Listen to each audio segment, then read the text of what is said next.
Chapter 1. The year 1489 of the Sea Circle Calendar. The world of One Piece trembles with the legend of Captain Joel D. Rogers' treasure. Countless dreamers flock towards the Grand Line, driven by their aspirations. Dreams are indeed that simple. As one ventures relentlessly towards their desires, others will inevitably follow in their wake. Now, after more than a decade has passed, the East Blue remains the only relatively tranquil sea in the world. In a certain part of the East Blue, a wooden barrel drifts aimlessly upon the waves. Inside the barrel is not a liquid, but a person. Uncertain of how long he has been asleep, Wenke awakens to find himself confined within a wooden barrel. A faint light filters in, and he's relieved that the barrel is not leaking. He can barely make out the interior thanks to the meager illumination. As he gazes around, he sees that the cramped space contains only himself and a lump of mud. This lump of mud, in a dark purple hue, is oddly alluring, but the smell. Oh dear, I wish to go home. Wenke is merely an ordinary young man who enjoys watching anime, such as One Piece and Naruto. That day, he had eagerly tuned into the latest episode of One Piece, when suddenly a blinding white light engulfed him, and he lost consciousness. Now, inexplicably, he finds himself in this barrel, unable to escape, accompanied by a foul-smelling purple lump of mud.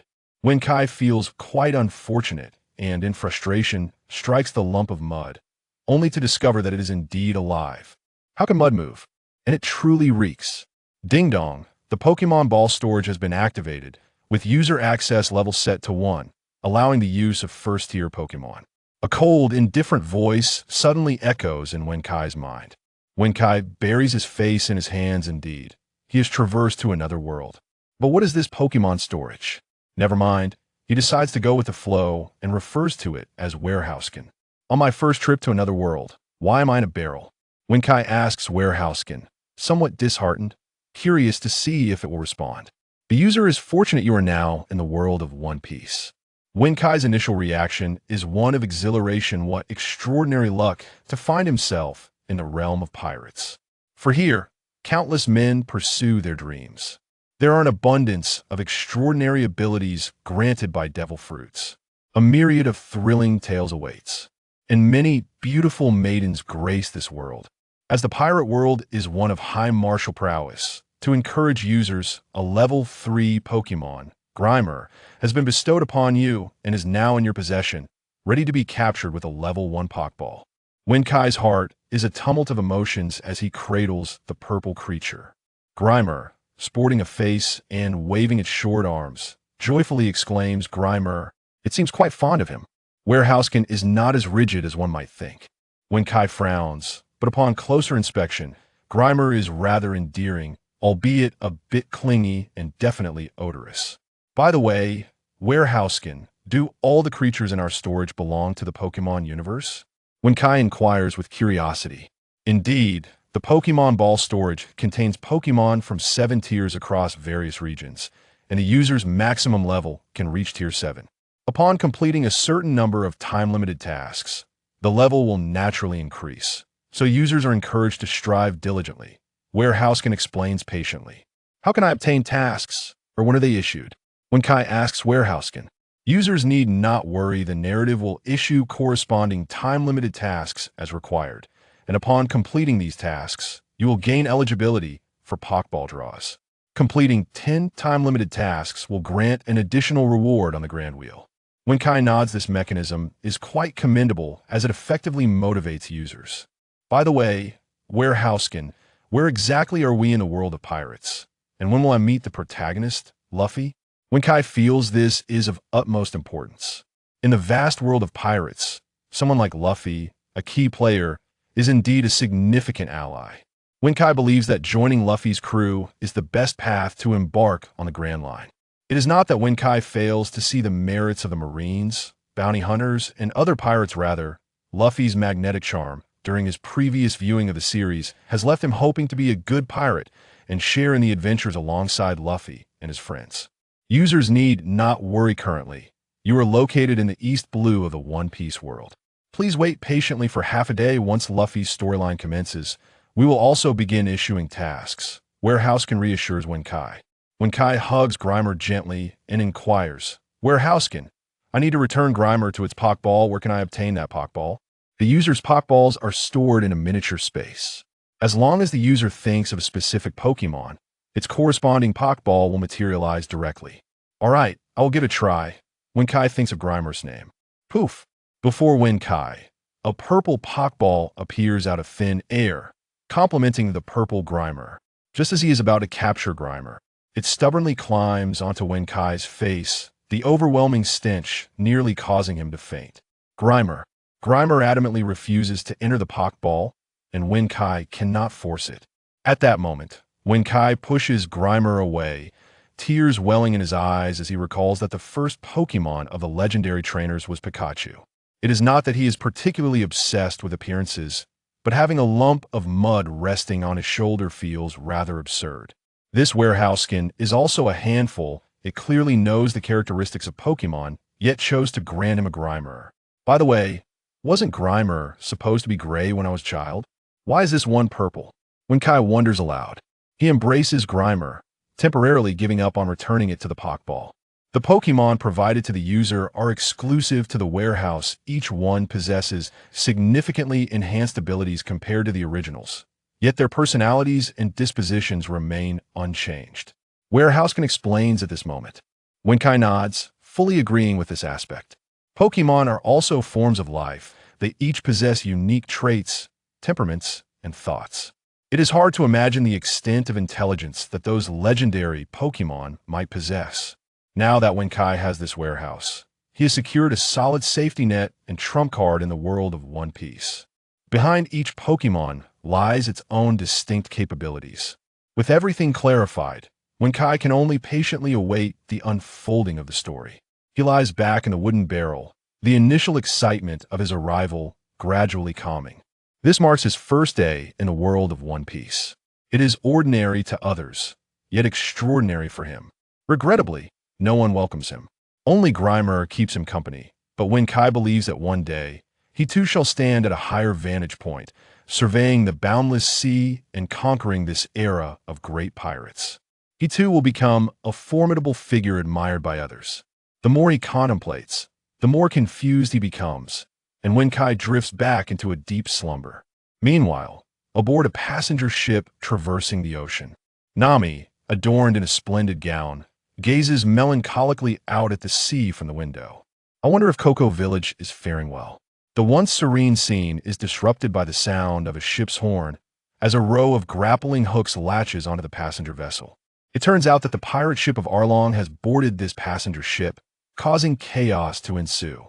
Nami, having fled to the deck, quickly changes her attire, a hint of a smile playing on her lips as she contemplates something. On the other side of the deck, a bespectacled boy named Kobe struggles to maneuver two heavy barrels, unsure of their contents. "Hey Kobe, what are you doing here?" Suddenly, three pirates confront him, questioning him loudly. The timid Kobe explains about the two strange barrels. "Let me help lighten your load. You won't tell Arlong, will you, Kobe?" One pirate with yellowed teeth steps forward, threatening Kobe. Just as the pirate prepares to indulge in a drink, a swift movement occurs. A fist strikes his face, sending him sprawling. "Wow, that feels amazing." A man in a straw hat emerges from the barrel, stretching his limbs. Luffy laughs heartily. He has been asleep in the barrel for an unknown length of time. "Why were you hiding in a barrel?" The two pirates are astonished, but they instinctively sense Luffy resembles a bounty hunter. Without hesitation, they draw their swords and charge at him. Kobe, terrified, shuts his eyes. When he opens them again, he finds Luffy unscathed, while the pirates' swords lie shattered at their feet. The bewildered pirates inquire, "Who on earth are you?" "Monkey D. Luffy," the small straw hat replied with a smile. The two pirates, terrified, could only flee, leaving Kobe in a state of shock. That level of whirlpool is hardly worth mentioning. "By the way, what is your name?" Luffy inquired of Kobe. "I'm Kobe, but you can call me Kobe," he said awkwardly, his eyes darting beneath his small glasses. Luffy adjusted his straw hat, which had begun to emit a gurgling sound.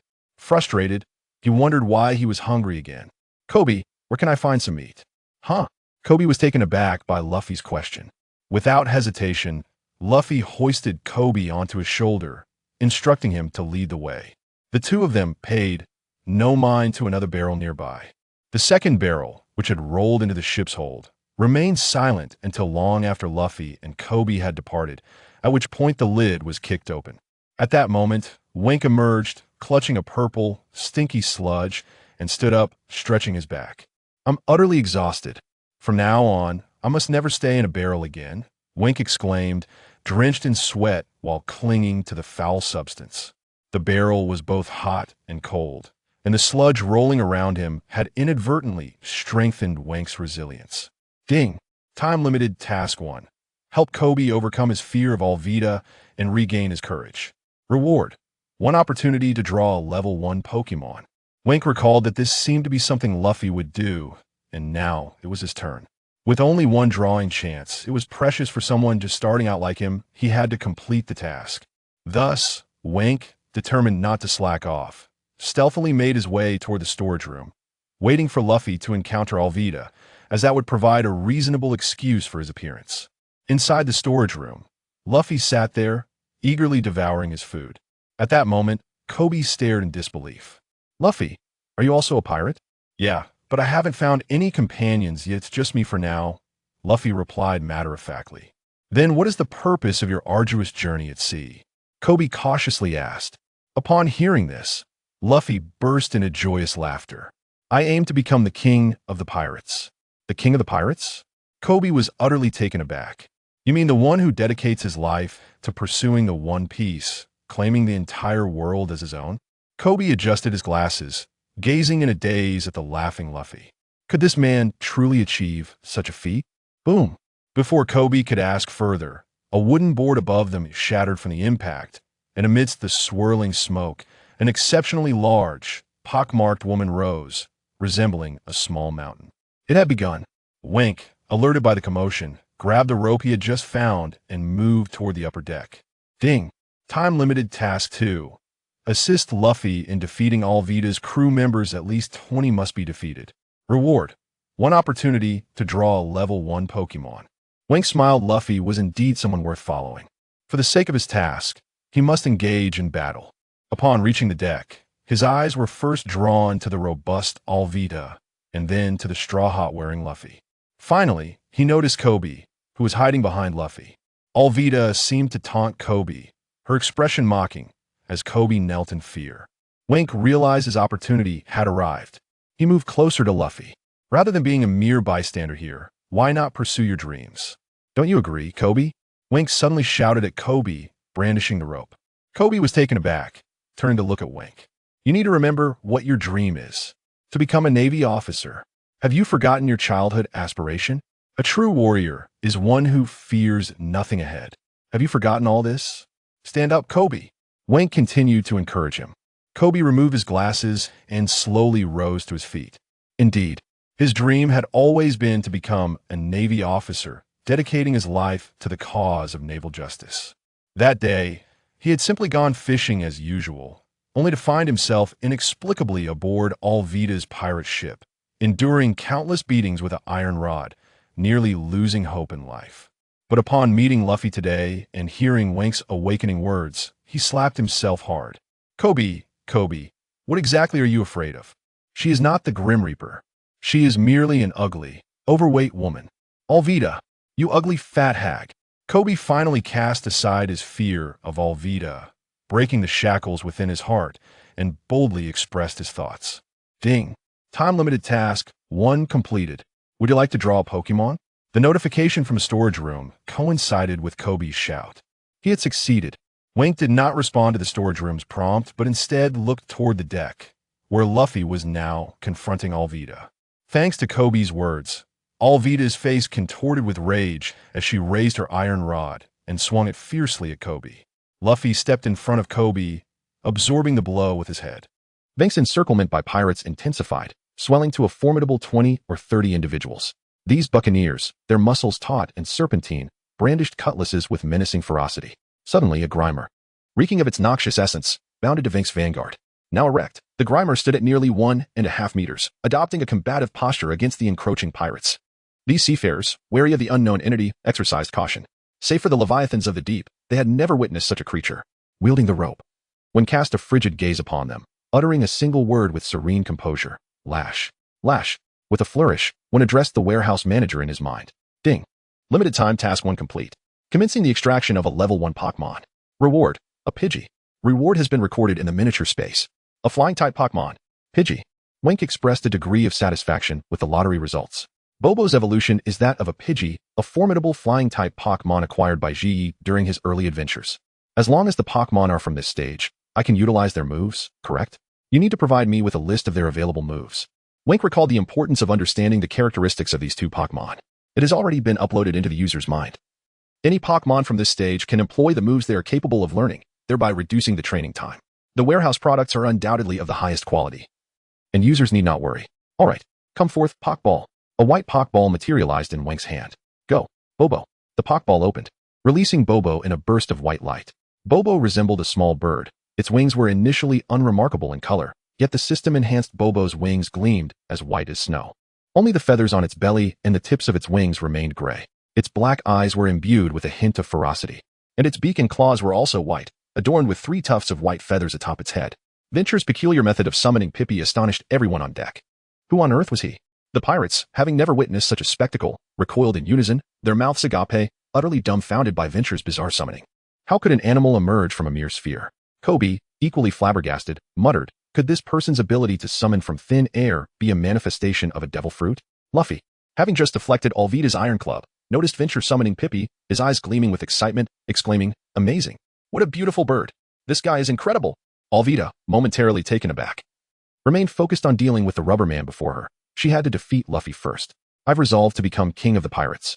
So even if I die in battle, I shall have no regrets, Luffy declared earnestly, gazing up at the towering Alvida. Then you shall die, Alvida retorted, raising her 100-pound iron club once more, bringing it down upon Luffy with full force. A cloud of dust billowed as Luffy stretched and evaded the club's impact, the targeted spot collapsing under Alvida's blow. Luffy nimbly dodged her relentless strikes. Meanwhile, Venture was engaged in an overwhelming battle. Grimer lunged forward, attempting to seize his opponent. Despite its somewhat flabby physique, the purple Grimer's grip was undiminished. In an instant, it pounced upon the pirate's face, its massive, muddy hand striking with lightning speed.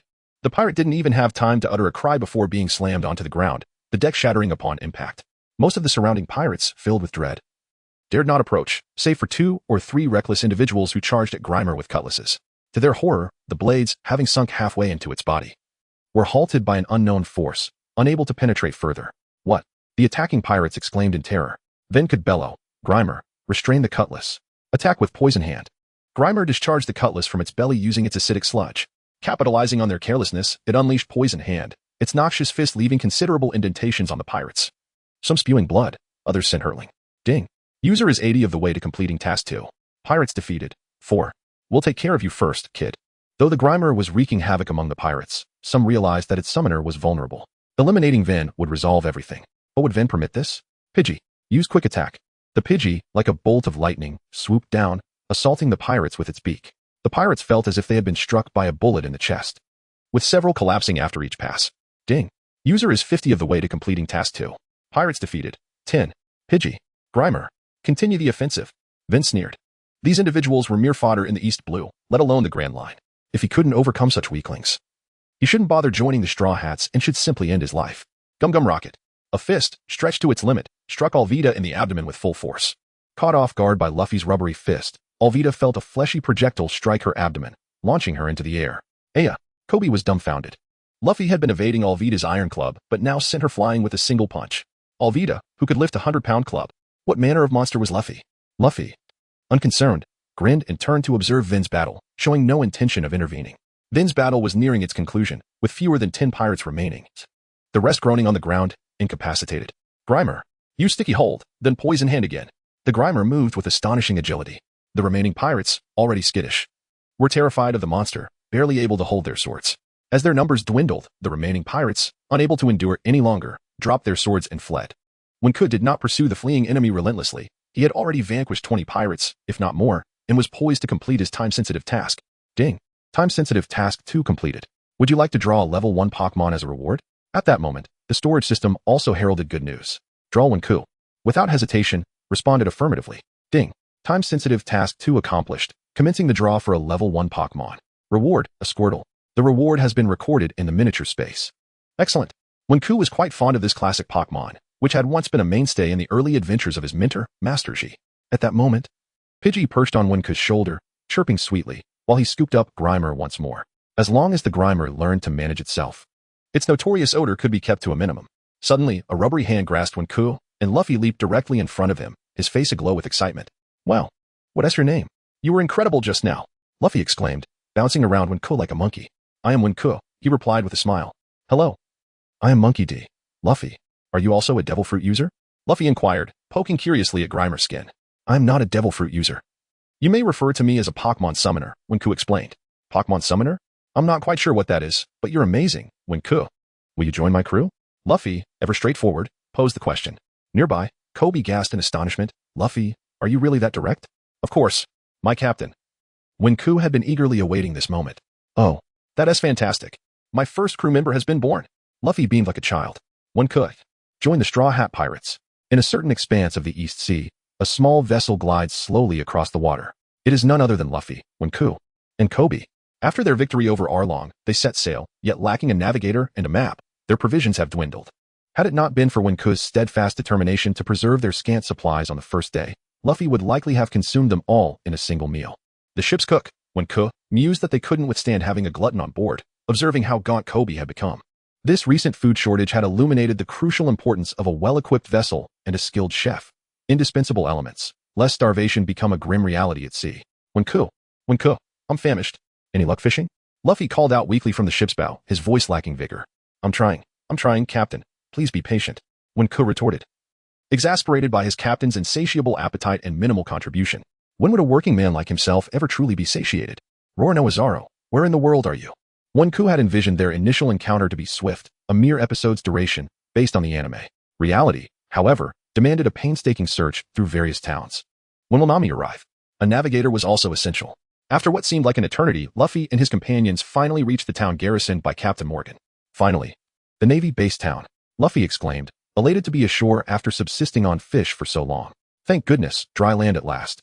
Wenku sighed, overwhelmed with relief. The trio indulged in a hearty meal at a local eatery, financed, as usual, by Wenku. He couldn't help but notice that Luffy seemed capable of little beyond fighting. Contributing nothing else, a truly vexing individual.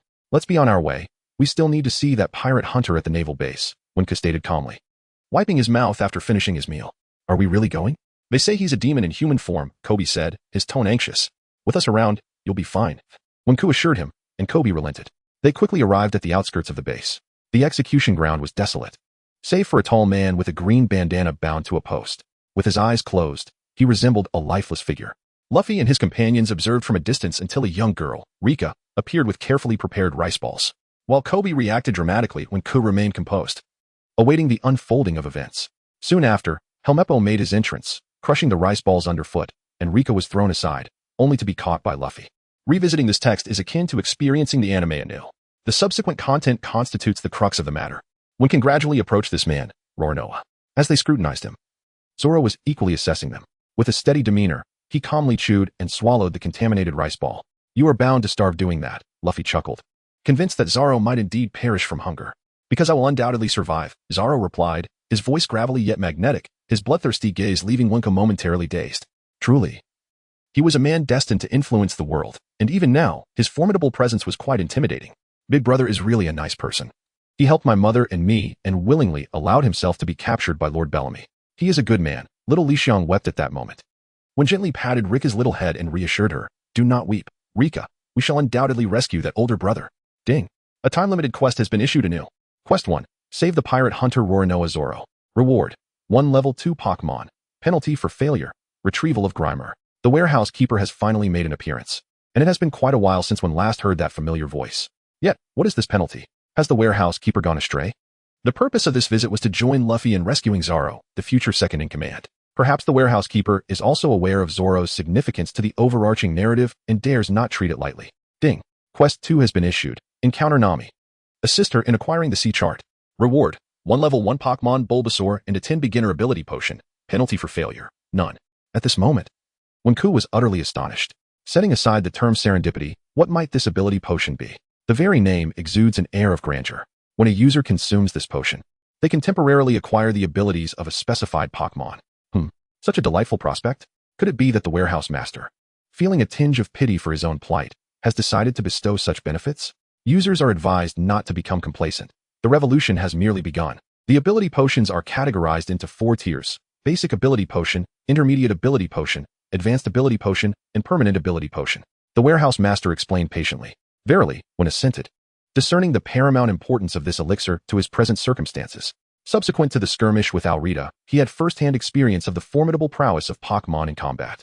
However, his own vulnerabilities were laid bare for all to see. Wenke's melee prowess is virtually non-existent. As a transmigrator, he inhabits his original body, rendering his current combat skills inferior to even a novice pirate. Encounters with close-quarters devil fruit users or hockey masters would prove fatal, as he wouldn't even have time to retrieve a Pokeball. He deeply desires to learn the Navy's Rokushiki techniques, particularly Shave and Moonwalk, but lacks any leads. Therefore, Wenke should heed the warehouse keeper's advice and proceed incrementally. He wondered if there were any restrictions to the ability potion. Being astute, he needed a comprehensive understanding of its functions and attributes. The ability potion empowers users with the capabilities of various Pokémon, including those of advanced level 5 or higher Pokémon. However, the potion's effects are time-limited. The novice potion lasts an hour, the intermediate potion lasts a day, and the advanced potion lasts a month, unless a permanent potion can be acquired. The warehouse keeper aptly deems it a rescue remedy, capable of saving his life in dire moments, which was agreeable to Wenke. When Ku is preparing to encounter Nami, he initiates a personal physical enhancement regimen. First, retrieving the ability potion for the Bulbasaur. Bobo, watch the fortress from above for me. Bobo chirps and spreads its wings, though not particularly large. It is remarkably agile and light. It swiftly soars into the sky, circling around the modest base. Wenke, your bird is so well behaved. When will you get me one? Luffy chuckles at Bobo. Upon hearing the captain's nonsensical banter, Wenku's expression turns dark. He instructs Lilica to leave this place and return home to find her mother, advising her not to return until their battle concludes.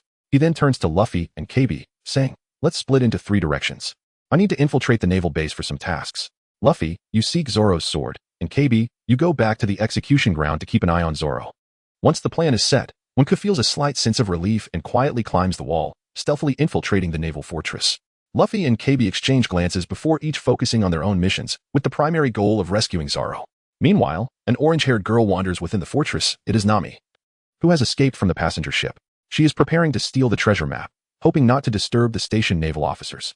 On the other side, Zoro continues to suffer under the scorching sun at the execution ground. The entire naval fortress is rife with undercurrents. Inside Colonel Monka's chamber, the orange-haired girl rummages through boxes in search of the so-called treasure map. At that moment, a black-haired man stealthily slips in. It is Wenke, who seeks to meet Nami. After Wenke securely shuts the door, he is greeted by a smile from Nami. Who are you? A naval officer? How do you know my name? Nami steps back, her expression wary. I am not a naval officer. I am a pirate. My name is Wenke. He replies with a smile. But aren't you our navigator? Oh, I equally despise pirates. Just leave. I want to pursue the matter of you knowing my name. Nami says coldly, I'm Wenke. Aren't you searching for the treasure map? I've come to assist you in finding it, Wenke says, not looking at Nami, and proceeds to rummage through the boxes. How do you know about the treasure map? Nami asks, puzzled. I cannot disclose that information.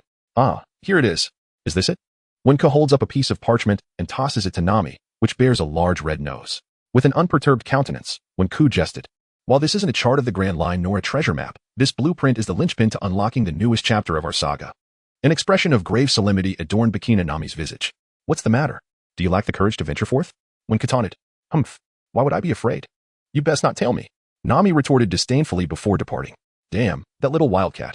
She truly shows no gratitude, not even a simple thank you.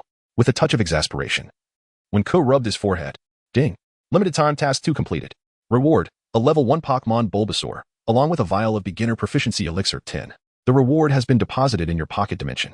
Though the process was somewhat awkward, and the explanation might prove challenging, the task is nonetheless complete. Wenke dared not linger, hastily making his way toward the execution grounds. By now, the execution grounds teemed with onlookers. Whoosh, whoosh. Rubberman, you shall meet your end. A hefty axe descended upon Luffy, wielded by Axehand Morgan, the naval captain who reigned supreme as the absolute potentate of this locale. His ire was ignited by Luffy's defacement of the statue, which shattered his vaunted image. Enraged, he pursued Luffy to the very execution grounds. The straw hat deftly dodged and weaved, occasionally retaliating with a gum-gum pistol to Morgan's face. Luffy, too, felt a twinge of annoyance. He had merely been searching for a blade, only to inadvertently stir up trouble. No wonder Wenke harbored reservations about him. Soldiers, execute that pirate hunter first. Morgan, realizing that prolonging the situation would only worsen it, hastily commanded the naval troops to gun down Zoro, with the blade still in Luffy's grasp. And Luffy himself ensnared by Morgan, Zoro remained bound to the stake, while Kobe frantically worked to undo the ropes. Hundreds of gun muzzles aimed at Zoro. Zoro's pupils contracted. Was this to be his end? Wenke finally arrived at the execution grounds, witnessing the scores of naval soldiers leveling their firearms at the bound Zoro. At that moment, Luffy was restrained by Morgan, unable to break free. What was happening? This diverged from the script. Wasn't Luffy supposed to intercept the bullets? Wen was nearly driven to madness as he hurled the foul mud in his arms directly at Zoro. Bang! A barrage of bullets surged forth. Zoro was in peril. The foul mud, in a remarkable display, shielded him from the onslaught of gunfire. Wen shouted fervently. The thick, foul sludge erupted skyward, temporarily forming a protective barrier, causing all the bullets fired by the Navy to become ensnared within the muck. What on earth? The mud creature momentarily confused the bewildered Monka, leaving all the Navy soldiers present utterly disoriented. Zoro, astonished, turned to Wen. The ropes binding him had already been pecked apart by Bobo, revealing the distinct red marks encircling his wrists. Zoro had thought that Luffy, being a rubber man, was astonishing enough, but he was equally surprised by the exceptional abilities of the man beside him. This was becoming increasingly intriguing. A smirk crept onto the man's lips as he thought of the Straw Hat Pirates. Ah, Jenny Turtle, you shall be my choice. At that moment, Wen dared not hesitate. He conjured a blue treasure ball and tossed it into the air. In an instant of blinding light, a pure blue Jenny Turtle emerged, its tail a focal point, creating gentle waves in motion. The Jenny Turtle looks rather dashing, when mused, truly a product of the warehouse. What kind of navy are you to disrupt Kobe's dreams? Meanwhile, Luffy was relentlessly pummeling Monka's face with his fists. Monka's iron chin had been deformed by the blows, and his eyes were bloodshot, still unable to comprehend the reality of his defeat. Kid, at last, I've got a hostage. You better stop. Monka's son, Bellmeeper, had taken Kobe captive, pressing a gun against Kobe's head as he threatened Luffy, who continued to unleash his fury upon Monka. When indicated for Squirtle to maneuver to the rear, Squirtle, curling into its shell, swiftly rolled behind Bellamy. I command you to cease at once. Otherwise, I shall end his life. Bellamy roared like a madman, his legs trembling involuntarily. At that moment, Luffy cast a curious glance at Bellamy, momentarily pausing his actions, while Monka coughed up blood, forcefully discarding Luffy and kneeling as he gasped for air. Do not relent, Luffy. Keep pummeling Monka relentlessly. Wen smiled at Luffy. Although Luffy witnessed Kobe with a gun pressed against his head, he felt reassured by Wen's smile, trusting that Wen could save Kobe. Subsequently, the Straw Hat Boy adjusted his hat, his smile turning towards Monka, while Zoro's swords clashed ominously beside him, also directed at Monka. You all, cease at once. Did you not hear? The hostage is in my possession. If you wish to prevent his demise, then stand down. Father, eliminate them. Kill them all. Monka stood, a sinister grin spreading across his face, brandishing his massive axe in his right hand. Shut your mouth. I shall send you home first. Squirtle, utilize your rocket headbutt. Abruptly, Khan's voice resonated, and a diminutive azure figure darted forth with the velocity of a lightning strike. With breathtaking celerity, Belmepo's visage contorted upon impact, as he was propelled dozens of meters away. Kobe, visibly shaken, lowered his head, still reeling from the suddenness of the event. Gum Gum Pistol, three-sword style. In unison, a crimson and verdant assault converged, causing a pallor to wash over Morgan's face before he ultimately succumbed, his body collapsing amidst a cloud of dust. We won, Luffy exclaimed with unrestrained glee. Zoro, however, disregarded the simple-minded Luffy, his gaze instead fixed upon Khan, his eyes betraying a hint of tenderness and gratitude. Khan's contribution had been instrumental in his rescue. Ding. Limited time mission 1 completed. Would the user like to draw a level 2 Pokémon as a reward? Why wouldn't I? Draw. The moment of the lottery has finally arrived, akin to sitting beside the television in eager anticipation for the weekly animated series. Ding. The limited time task 1 has been completed, and a level 2 Pokémon is about to be drawn. Reward. A crying tree. The reward has been recorded in the miniature space. Ah? When Karen was utterly astonished. The crying tree? Has it truly appeared as early as level 2?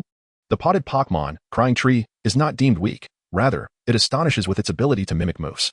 This sensation is akin to a double blessing, with both Soga's rescue and the addition of the crying tree fortifying the entire Straw Hat Pirates. Users need not worry, as a new template will soon be unveiled in the warehouse. Once trained, the issues you face will be alleviated, and your rapport with the current Pokémon you employ will significantly improve. Splendid. When held the conviction that, while the warehouse manager might not be omnipotent, their service was certainly impeccable. Presently, Zoro had been rescued and inducted into the crew, and Nami should already be en route to Buggy's location. At the harbor, Luffy and Zoro had already boarded a small vessel. Kobe, too, had begun to realize his ambitions, having enlisted in the Marines. Verily, Wenke's heart swelled with joy for Kobe. As they prepared to depart, a little girl scurried forth, bearing rice balls she had lovingly prepared. Brother Wenke, will our paths ever cross again? Rika's innocent eyes were fixed upon Wenke. In the future, our paths shall undoubtedly converge once more, Wenke responded, gently stroking Rika's head. Yet, a sense of melancholy weighed upon Wenke's heart. Even a temporary farewell is, in essence, a separation. Should the Straw Hat Pirates eventually reach Wano country, it could be many years before they return to the East Blue. Perhaps, by then, Rika may have long forgotten the memory of the brothers who once aided her in ridding their town of its local bullies. Such anticipation, in all likelihood, would prove to be a distant and uncertain prospect. Wenke was not a melancholic individual. As the small boat drifted away from the harbor, the silhouettes of Li Xiang and her companions gradually faded into the distance, while the sea breeze caressed his cheeks with a refreshing chill. At that moment, Nami, armed with a nautical chart, had already arrived at the town where Captain Buggy was anchored. That insufferable Wenke, that wretched pirate. I shall make you aware of my prowess. Nami silently cursed Wenke as she made her way toward the Buggy crew's encampment. Achoo! Achoo! Unbeknownst to Wenke, who was currently fishing, he suddenly began to sneeze. Damn it, who is cursing me? He thought, feeling a surge of indignation, for he was still a mere laborer. Yet his workload had doubled. Zoro and Luffy, those two rascals, indulged in their endless cycle of eating and sleeping. Utterly oblivious to the arduous task Wenke faced in catching fish, only concerned with whether the dishes he prepared were flavorful. Wenke turned to gaze at the two pigs, who had once again succumbed to slumber, a myriad of black lines crossing his mind. Perhaps it would be better for the two of them to starve to death. Only then could Wenke truly comprehend the greatness of Sanji. Ding. The new template for the warehouse has officially been activated. Does the user wish to be informed? After a long hiatus, the warehouse's voice finally broke the silence. Yes, I would like to know. With nothing else to occupy his time, Wenke decided to delve into the new template. Ding. This template is named Pokémon Training Camp. It assists users in familiarizing themselves with the characteristics of each Pokémon, as well as enhancing the collaborative prowess of their team in practical scenarios. What are the characteristics of Pokémon? Wenke pondered, perplexed. Perhaps it would be best to enter the training camp first. The voice of the warehouse grew increasingly distant. When, poised to inquire further, experienced a sudden shift in his consciousness, inexplicably finding himself within a pristine, wide expanse spanning approximately 100 square meters. Could this be the Pokémon training camp? When stretched his limbs, casting a scrutinizing gaze about his surroundings. Greetings, user, and welcome to the subspace Pokémon training camp. Kindly summon your Pokémon. A mechanical voice, distinct from that of the warehouse manager, echoed through the spatial domain. Wenke must proceed step by step. The four-colored Pokeballs, in hues of purple, white, blue, and green, were cast forth. Grimer, Pidgey, Squirtle, Oddish, come forth. In an instant, the four Pokémon stood side by side. Initially, the user must familiarize themselves with the unique characteristics of their Pokémon. A beam of white light descended, enveloping Wenke, as the fundamental data concerning these four Pokémon flooded into their mind. Grimer's first ability, Stench, when using an attacking move. There is a 10 chance the opponent will become intimidated, is activated. Pidgey's first ability, Keen Eye, accuracy cannot be diminished by any means. Disregarding any enhancements to the target's evasiveness, is activated. Squirtle's first ability, Torrent, when HP is below 1/3, the power of water-type moves increases by 5 times, is activated. Oddish's first ability, Thick Fat, one-hit knockout moves are ineffective against Pokémon possessing this trait, is activated. It is essential to understand that we are currently in a pirate world, where certain abilities may not be applicable. However, these characteristics still hold significant utility. The user must allow the Pokémon to independently undergo training to harness their abilities. Wenke nodded, feeling reasonably satisfied with the training camp. Currently, the user's level was 1, which granted insufficient permissions, allowing the provision of merely one ability for each Pokémon. Suddenly, Wenke spotted 4 Pokémon ahead, identical to his own, yet cloaked in an ominous black hue. They were the Shadow Warriors of the training camp, capable of flawlessly replicating any Pokémon, irrespective of individual traits. Users were urged to strive to defeat these 4 Shadow Warriors with their own Pokémon, as the key to victory lay in the synergy of abilities and teamwork. With a serene smile, Wenke assuaged the anxieties of the 4 diminutive Shadow Warriors, proclaiming, "Let the contest commence. I fear no one." Simultaneously, in the world outside, Wenke remained motionless, betraying no reaction to the lure of success, as if suspended in an eternal instant. At that very moment, Luffy, the Straw Hat, awoke from his slumber. "Wenke, I crave sustenance," he declared, stretching languidly. An errant gust of wind seized his cherished straw hat and whisked it away. "Ah, my straw hat," Luffy bellowed, his frantic movements causing the small vessel to rock precariously. Losing his footing, he tumbled overboard with a resounding splash. Zoro briefly opened his eyes, observed the commotion, and then slowly closed them once more. A short while later, Wenke's consciousness returned from the training grounds. He turned to find Luffy conspicuously absent. Where has Luffy gone? Wenke inquired of Zoro, perplexed. Zoro lazily opened his eyes and replied, "The captain has fallen into the water." "Ah, the captain has fallen into the water," Wenke exclaimed, leaping to his feet. With the captain's abilities, he should be able to swim ashore. Zoro remarked nonchalantly, his eyes drifting shut once again. Damn, Wenke thought, Zoro truly holds Luffy in the highest regard. But he consumed a devil fruit. He cannot swim. One could discern that Zoro was unreliable. Silently, he recited the name of Squirtle, and a blue Pokeball materialized in his hand. Squirtle, come forth and enjoy the fresh air. Wenke is not a reckless individual like Zoro, for he sensed that certain details of the original storyline had diverged due to his presence during the rescue at the execution ground. He feared that the unfolding events would not adhere to the established narrative. If Luffy were to truly drown, he would become an eternal pariah. Genie, the tortoise, elongated its neck, awaiting Wenke's command. Genie, please dive into the depths and assist in locating Luffy, Wenke instructed, revealing the location where Luffy had fallen. Without hesitation, Genie plunged into the sea, bubbles rising to the surface in its wake. Time passed, and after an indeterminate duration, the little turtle valiantly dragged the waterlogged Luffy back to shore. Wenke hurriedly commenced resuscitation efforts. With a forceful cough, Luffy expelled a significant amount of water. How are you, Captain? Wenke inquired with genuine concern. My hat. Where is my hat? Luffy murmured, barely opening his eyes. Clearly, the straw had held greater importance to him than his own life. If Shanks were present, he would likely feel a sense of envy. Words cannot express. Jenny. The little turtle approached and took off its hat from its shell, extending it to Luffy. Thank you, Jenny Tortoise, Luffy said with a cheerful smile, turning her gaze. Wenke regarded the slumbering Zoro with exasperation. His inaction in aiding others, contrasted with his propensity for deep sleep, was infuriating. As they approached the nearest town, Wenke continued to fulfill his paternal role, ensuring that Luffy and Zoro were comfortable and well-fed. En route, they encountered 3 pirates, whom Wenke recognized as members of Buggy's crew, aware that they would lead them to Buggy himself. The prospect of encountering Buggy intrigued him. He wondered about Nami's well-being. Amidst the chaos of fanciful thoughts, Zoro, in a rare moment of wakefulness, implored Wenke to allow him to spar with Mook. Seeing that Wenke was unoccupied, he released Mook. The 3 petty pirates gazed upon Wenke as if he were a celestial being descending to earth, exchanging apprehensive glances and trembling like cicadas in winter. Zoro's sparring with Mook caused the small boat to rock precariously, exacerbating the already confined space. One could no longer contain himself and stood up abruptly, retracting the foul-smelling mud. He delivered a series of sharp knocks, causing Zoro to faint in relief. Meanwhile, Luffy stood by, grinning foolishly, and the 3 little pirates mimicked his silly laughter. The literary group was quite pleased with their demeanor. Thus, after a long journey, the 6 of them finally arrived at the small town where Captain Buggy's fleet was docked. The streets lay desolate, evidently having fallen victim to a pirate assault. Ding. A time-sensitive mission has been issued. Mission 1. Humiliate Captain Buggy 3 times. Ensure that he is utterly disgraced on each occasion. And note, methods must not be repeated. Reward. 1 level 3 fairy-type Pokémon. Penalty for failure. Loss of both Grimer and Squirtle. Wenku's pupils constricted, for indeed, his greatest fear had come to pass. The warehouse master had begun to issue peculiar tasks. Ever since his initial encounter with Nami, where the task was described as a serendipitous meeting, Wenke had surmised that the warehouse master was no longer adhering to conventional norms. Little did he anticipate the severity of the penalty. Should he fail, he would forfeit his 2 trump cards. The trio was currently being escorted by 3 pirates to the docking area of Buggy's fleet. Zoro had, from the outset, been reluctant to participate, yet the other 2 had decided to go, compelling him to join. Meanwhile, Luffy found the situation rather entertaining. While Wenke was solely focused on fulfilling the task at hand, upon their arrival, they were greeted by the sight of a group of orange-haired girls battling a throng of pirates.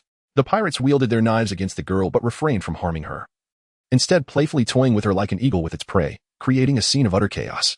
Ah, Nami, there you are, Wenke exclaimed, filled with delight.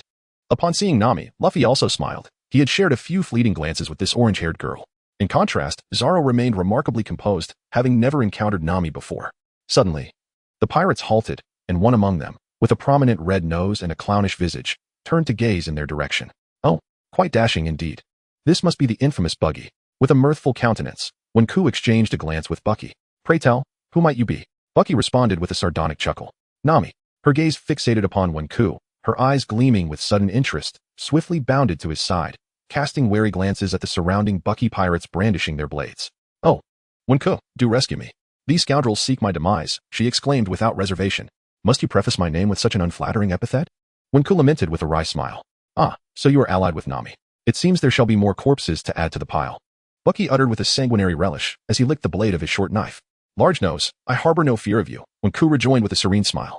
A profound silence descended upon the scene, leaving all present dumbfounded. Nami, in a state of consternation, contemplated flight, her thoughts racing. Foolish Wenke. One must never address Bucky as large nose to his face. Nearby, Luffy roared with laughter, rolling about in amusement, finding Wenke's epithet uproariously funny. while Zoro scratched his head, somewhat perplexed by the underlying meaning. Bucky bellowed in rage, his clownish visage contorted in fury, his crimson nose twitching agitatedly. Insolent whelp, have you grown weary of life? A devil fruit user? Red nose. A mere circus performer, Wenke proclaimed in a stentorian voice, directing his words at Bucky. Bucky paused, his anger momentarily subdued as he regarded Wenke with a cold sneer. Dare to test your mettle, little red nose. I could best you without even using my hands. Wenke challenged, his eyes narrowing as he noticed a subtle tremor coursing through Bucky's frame. Bucky, his head bowed low, his voice growing increasingly savage, retorted. You are rather presumptuous, young one. He began twirling the short blades in his hands, his footsteps carrying him inexorably toward Wenke, with a subtle gesture. Wen attempted to signal Luffy, but the captain, ever oblivious, remained clueless. Wen sighed, face-palming at his obtuse leader. Grimer entertained the red-nosed captain for a moment. He exclaimed, tossing a purple Pokeball into the air. In a flash of white light, Grimer materialized in a grand entrance. A collective gasp filled the air as everyone present, save for Luffy and Zoro, gaped at Wen's actions, utterly astonished. Had he truly summoned a hulking, 5-foot-tall monstrosity from a mere purple sphere? Nami stared at Wen in disbelief, wondering, is he some kind of monster, too? Buggy, who had been advancing, halted in his tracks, his eyes wide with surprise as he looked from Wen to Grimer, questioning with hesitation, Are you also a devil fruit user? Wenke smiled. To some extent, that is indeed the case. You may refer to me as a Pokémon summoner. Stinky Mud pointed at Buggy, beckoning provocatively. Luffy and Zoro observed in silence, showing no inclination to intervene, as they respected Wenke's solitary battle.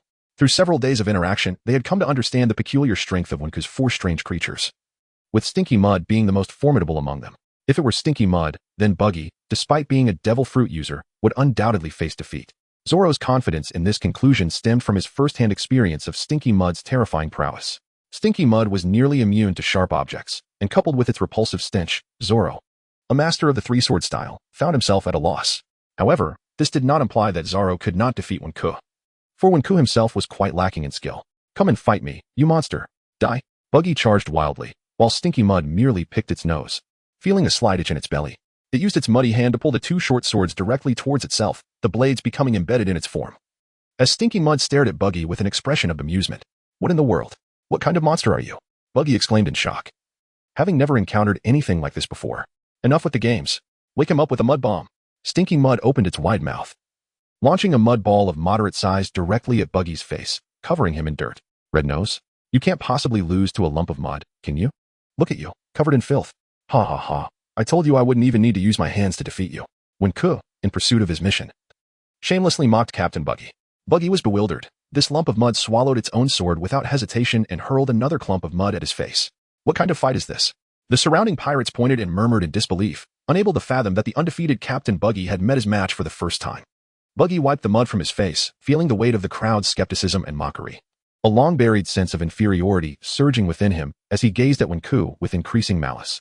Huh, the clown is actually me. I underestimated you. Ding. A theatrical success for Buggy.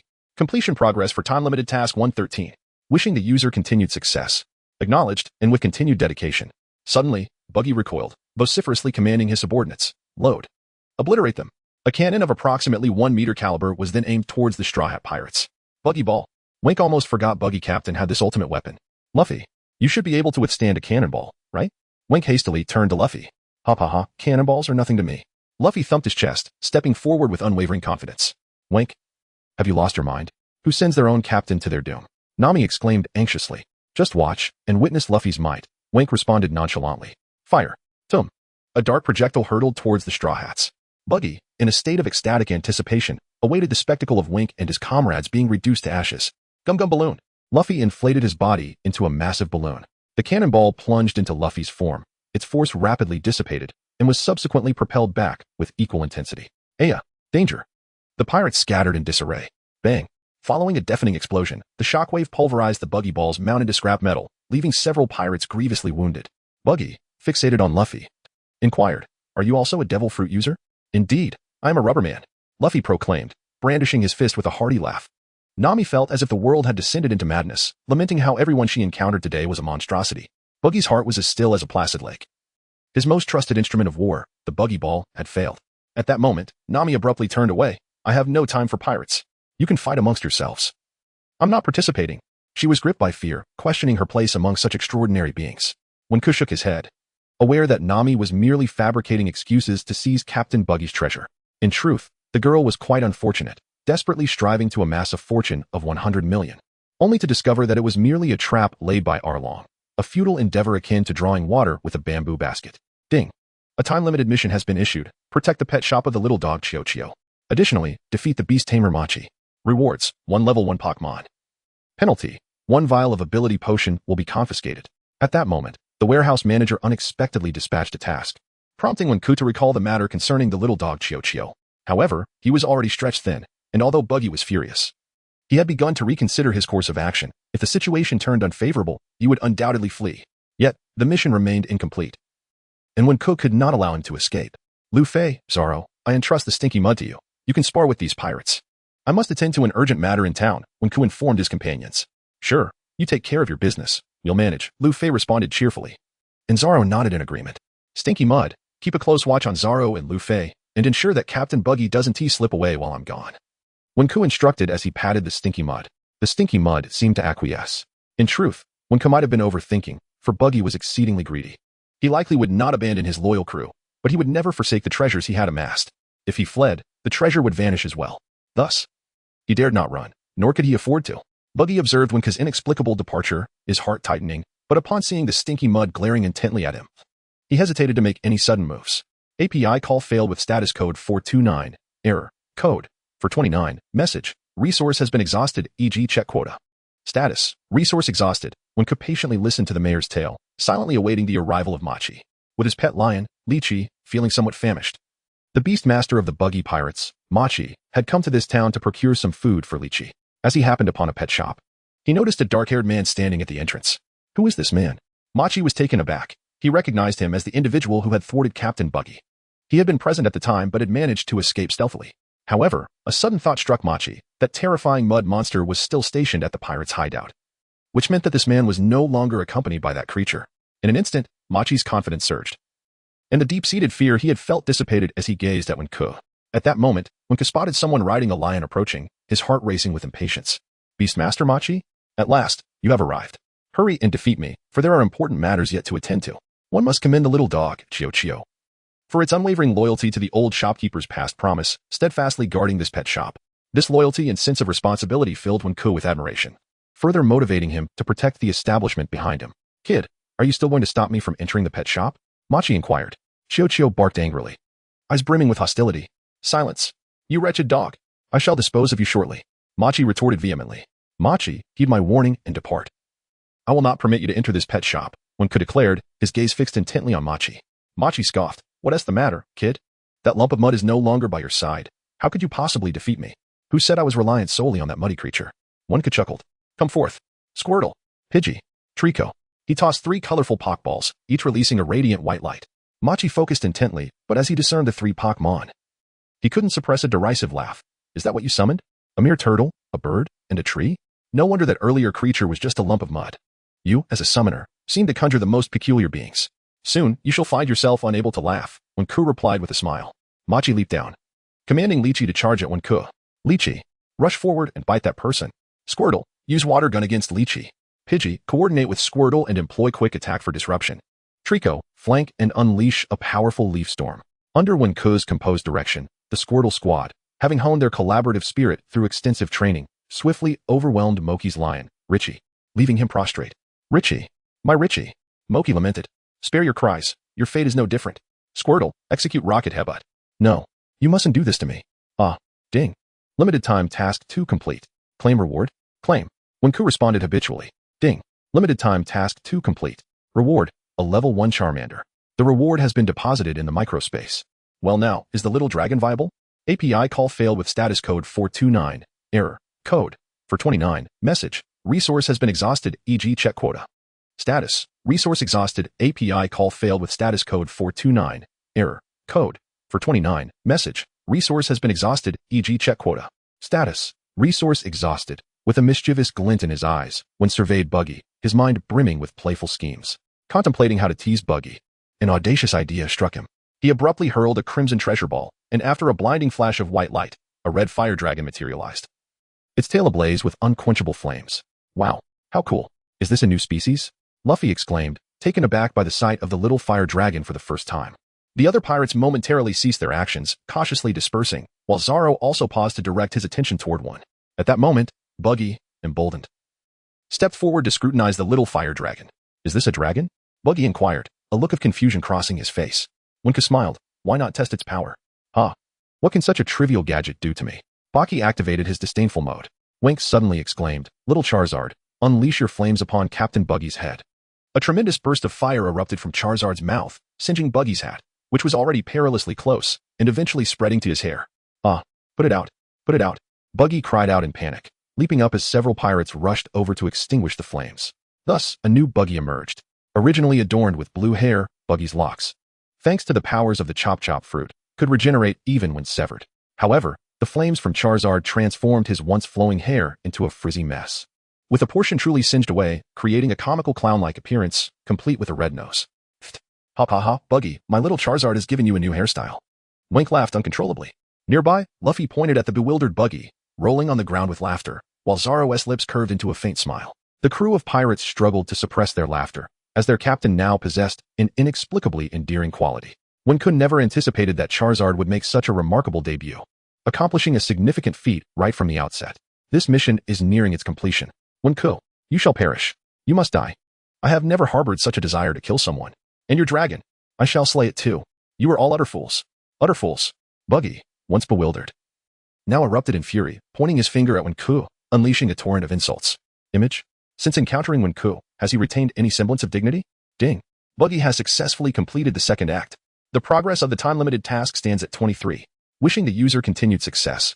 For the final game, the participation of Luffy is essential, as it would render it truly perfect. The afternoon has long since passed. Cold sweat trickled down Buggy's brow, not due to the sun's rays, but rather because of Wenke's devilish grin. What now? How could the illustrious Captain Buggy possibly fear a nameless nobody like you? Wenke still harbored the desire for Luffy to send Buggy flying, apprehensive that his casual interference might disrupt the overarching narrative. His greatest advantages upon arriving in this world were, firstly, the presence of Warehouse Coin, and secondly, his comprehensive understanding of the entire plot. Thus, he turned to Luffy and inquired, Captain, do you wish to engage in a duel with this devil fruit user? He had long wished to send him soaring. Luffy adjusted his hat and replied, sure. Consequently, Wenke, along with Luffy and Zoro, devised a plan. Luffy would face Buggy with his stinky mud, Zoro would confront the acrobat Kabeji, and Wenke would take on the crew of pirates. Naturally, Zoro expressed his dissent loudly, questioning the strategy, yet was swiftly silenced by Wenke's threat of withholding their meals, which they consumed daily. Thus, the battlefield descended into chaos, reminiscent of a Roman gladiatorial arena. Shortly thereafter, Nami appeared around the corner, burdened by a large package. Have you finished gathering the treasure? Wenke skillfully directed the weeping tree, and after the little fire dragon dealt with the small pirate soldiers, he turned to Nami with a smile. How did you know I had the treasure? Nami stammered, genuinely unable to fathom the man before her. It was merely a guess. Wenke chuckled. Nami fell silent, her gaze fixed on the battlefield. At that moment, Zoro was engaged in combat with Kabeji, while Luffy faced off against Buggy. Techniques were exchanged in a relentless flurry, intensifying the scene to an exhilarating climax, leaving Nami utterly mesmerized. Acrobatics, fire-spitting old man, three-sword style, fractured escape, rubber pistol. For figures dashed back and forth, colliding and unleashing tremendous energy. As Zoro confronted Kabeji, he employed an acrobatic move, divine wind-spinning top theater. Kabeji instantly hurled countless wooden tops to distract Zoro's vision.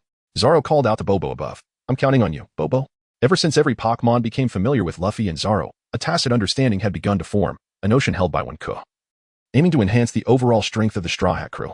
Among them, Zoro shared the closest bond with Bobo, making it hard to imagine that the future great swordsman would harbor such affection for a bird.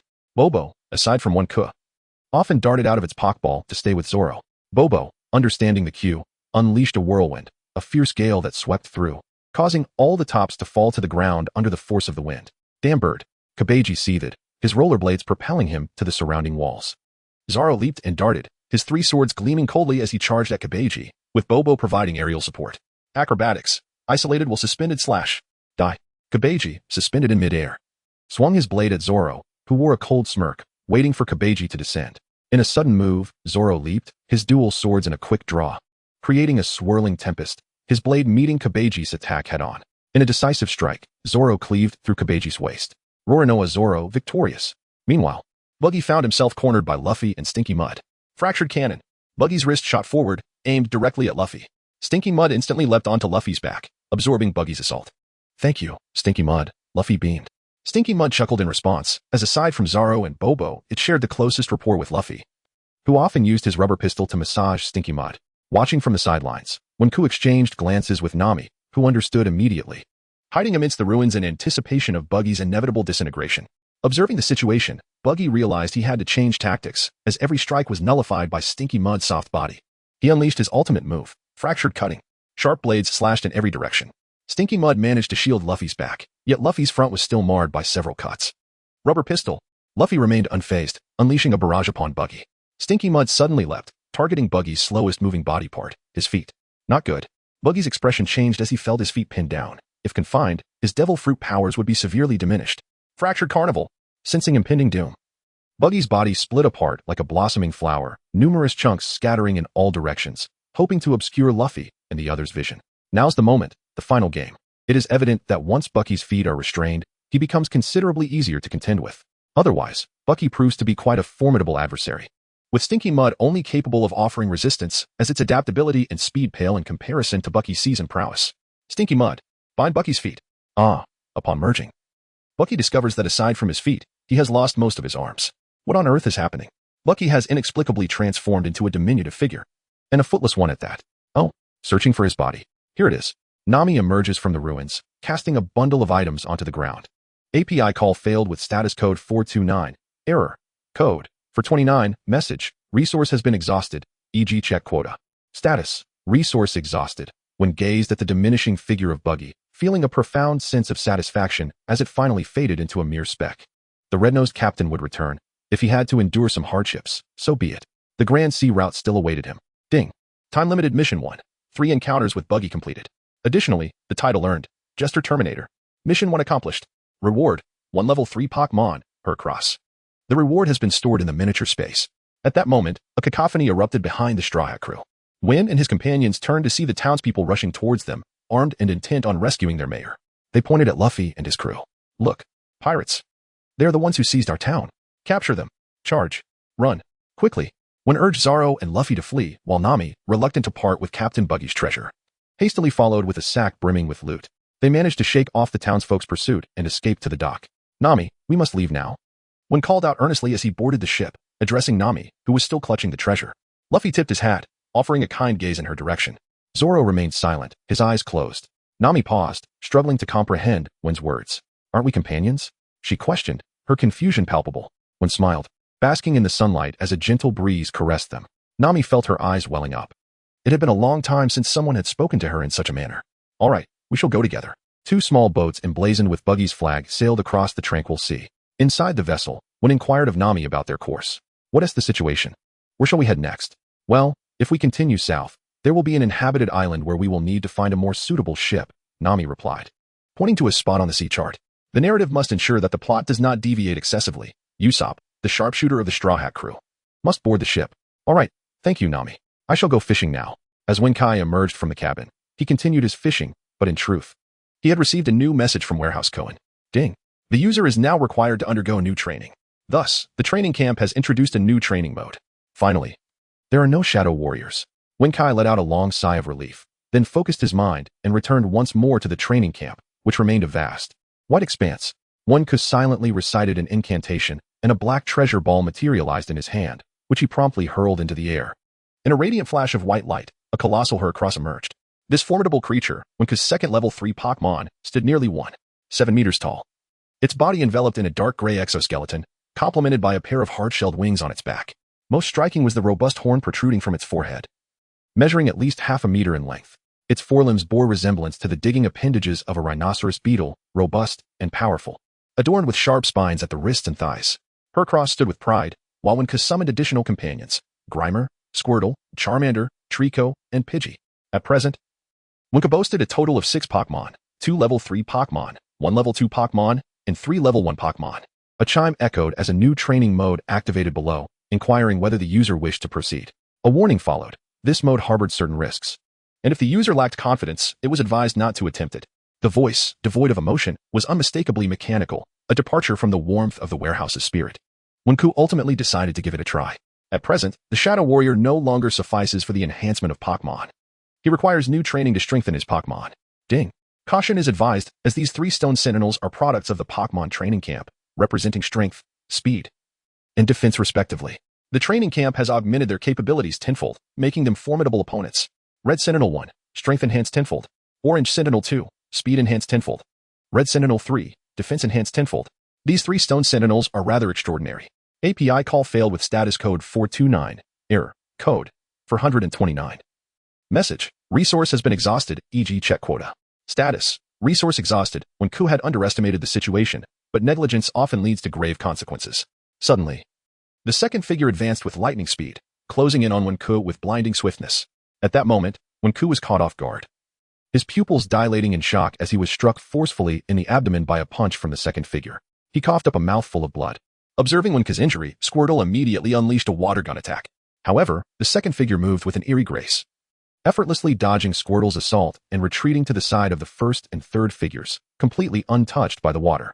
Should a combatant perish during training camp battles, it may result in a sudden, temporary amnesia for external participants. The victor is deemed king, while the vanquished are branded as outlaws. Such is the harsh reality. The mechanical sounds resonating in this place exuded an air of ruthlessness and indifference.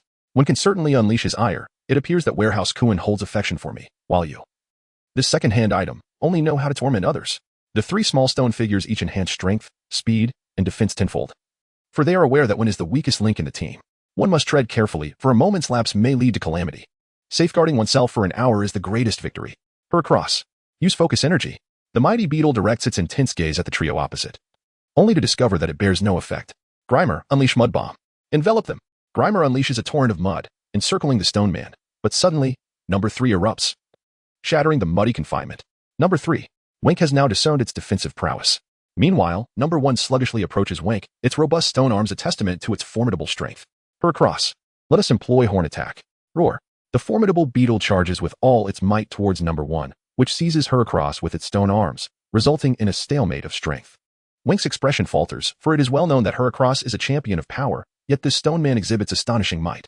Utilize revenge. Heracross lifts number 1. The beetle holds its breath, muscles quivering, and with sheer determination, it hoists number 1 and hurls it away. Thud. Suddenly, one was struck by the second opponent, crashing to the ground like a kite severed from its string. The other Pokémon, filled with anxiety, gathered around one, vigilantly eyeing the second foe. However, the second opponent moved with uncanny swiftness, like a specter. Damn it. One struggled to his feet, blood streaming from his forehead. That last blow had nearly claimed his life. This second adversary posed the greatest threat. He had to find a way to bring it down. The training camp, how much time remained until its conclusion? Ding. There are 37 minutes left until the end of training. Damn. He had to endure. Heracross, be cautious, and continue to hold off the first opponent. The large horn beetle was equally astute, using its horn to repeatedly thrust the first foe out of the combat zone. When endured the pain in his abdomen, steadily retreating, Squirtle withdrew into its shell, creating a protective barrier of bubbles around us. Squirtle, Squirtle, Squirtle spun rapidly within its shell, releasing a multitude of bubbles that scattered across the surroundings.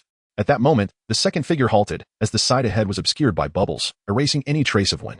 Wenke lowered his head and whispered a few words to the little fire dragon, who then stealthily dashed out. Turning to the weeping tree, Wenke instructed, Weeping tree, wait for the opportune moment to unleash the parasitic seeds on that number 2. The Squirtle cannot continuously release bubbles, and once number 2 finds even the slightest openings, it will strike. Yet, Wenke deliberately allowed it to enter. Weeping tree. Now, deploy the parasitic seeds. In an instant, several seeds adhered to the rushing number 2, and the vines that sprouted immediately ensnared its body. Wenke continued to retreat several meters. Little fire dragon, deliver the final blow. Flame vortex, engulf it. Wenke called out loudly, as the little fire dragon leapt from the shadows, a fierce blaze illuminating half the world, while the immobilized number 2 was trapped in the searing vortex. Suddenly, number 3 leapt into the vortex, tackling number 2 and disrupting the flames, preventing them from penetrating further. The fire only danced upon the surface. Such formidable defense. Wenke had not anticipated that number 3 would jump in to protect number 2, and even in their cooperation, they were decisively overpowering Wenke and his companions. Just as things seemed dire, a thick fog enveloped the area, and the 3 stone figures were inexplicably controlled, vanishing from sight.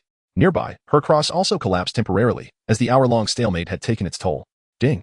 New training session has concluded. Wenke gasped, collapsing as his back became drenched in sweat. Ultimately, he realized he was still not strong enough. Well, Wenke, why is the fish so salty today? Nami complained loudly, clearly dissatisfied with dinner. Perhaps I added too much salt. Wenke replied with a smile, though his expression quickly changed. Ha ha ha. I think eating fish every day isn't great. We should find a chef later. Luffy doesn't care about the seasoning. As long as it's meat, he'll eat it. Indeed, a chef is quite important. Wenke sighed, pondering how to progress the Sanji storyline. Meanwhile, the musician, with his mouth stuffed with food, mumbled indistinctly. Musician? Zoro burst into laughter.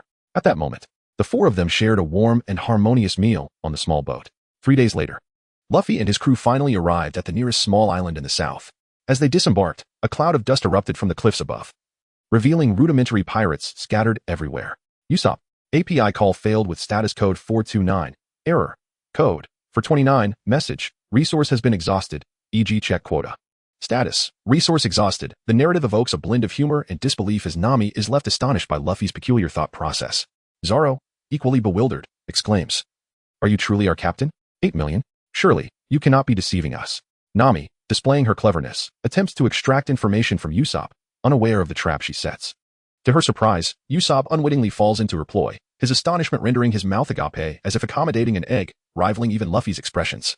"Look." Nami gestures helplessly. "This is sheer nonsense. I am a man of immense pride, hence I am dubbed the overconfident Usopp. The slingshot in my hand is swifter than your bullets." Usopp proclaims loudly, aiming his slingshot menacingly at Zoro. Unfazed, Zoro's expression remains stoic, even loosening his grip on his sword, for Usopp exudes no malice. A man devoid of such intent is not worthy of Zoro's attention. As tensions mount between the two parties, Usopp finds himself drenched in cold sweat. "By the way, who is Yasu in relation to you?" Luffy, abandoning his pretense of ignorance, scrutinizes Usopp with curiosity. The resemblance of Usopp's tone and catchphrases to those he learned from Shanks, coupled with Usopp's appearance reminiscent of the Uncle Yasu from Shanks' crew, raises questions in Luffy's mind. At that moment, Usopp, unable to withstand the pressure emanating from Luffy and his companions, loses his footing and tumbles down from the cliff. In astonishment, he looks at Luffy, stammering, "Do you know my father?" Once Usopp realizes that the Straw Hat crew are not marauding pirates like Buggy, his worries dissipate. He graciously leads Luffy and the others to a tavern in Syrup Village for a meal. The five engage in extensive conversation, with Usopp sharing numerous anecdotes about himself, while Luffy, engrossed in his meal, hardly pays attention. Only Nami and Wenke listen intently. Throughout the encounter, Usopp leaves the impression of being self-absorbed and boastful. However, Wenke remains unperturbed, recognizing that this long-nosed individual is far from an insignificant figure. He is a key member of the Straw Hat Pirates. Suddenly, Usopp expresses his desire to depart, bidding farewell to Wenke and the others. Wenke remains silent, understanding that Usopp may be seeking Kaya. Shortly after Usopp's departure, the tavern door swings open and 3 children, approximately 11 or 12 years old, rush inside. It appears that these 3 youngsters are none other than Pepper, Carrot, and Onion. When maintained a faint smile at the corners of his mouth. "Are you pirates? Speak. What have you done to our captain Usopp?" The children's voices were youthful and lacked any semblance of menace. Zoro, having indulged in some drink, bore a slight flush on his face and feigned a fierce expression as he declared, "Your captain has already been devoured by us." "Ah, the she-devil." The 3 children shouted at Nami. At that moment, Nami erupted in a loud tirade, effectively silencing the trio.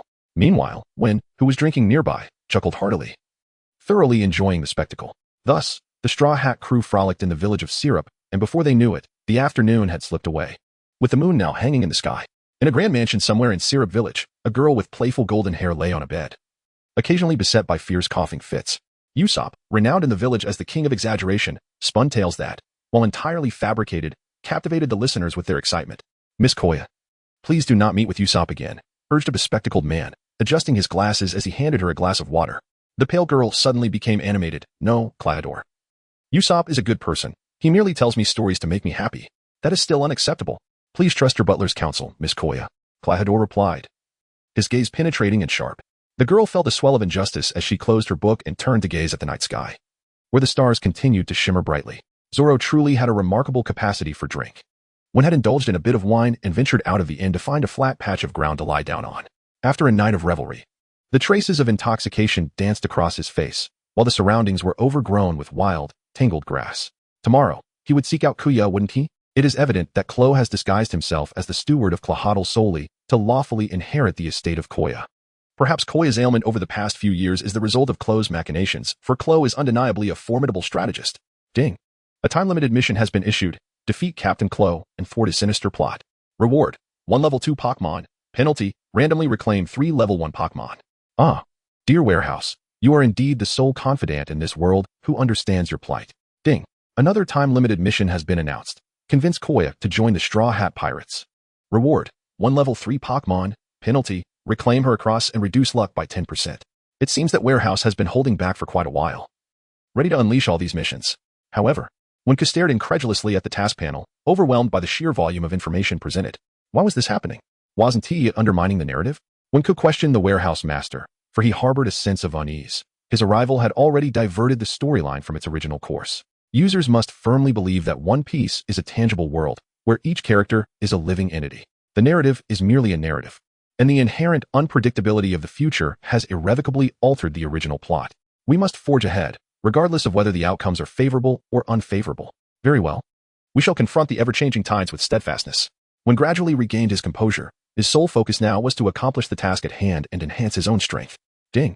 Permanent Mission 1. Silver-level cure Koya's physical ailments. Transform her into a physician and ensure she possesses at least one form of dominance.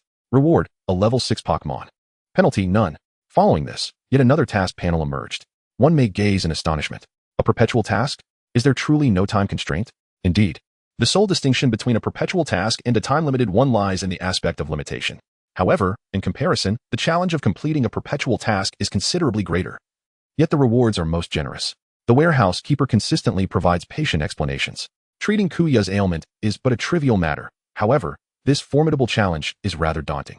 API call failed with status code 429. Error. Code. For 29. Message. Resource has been exhausted. E.g. check quota. Status.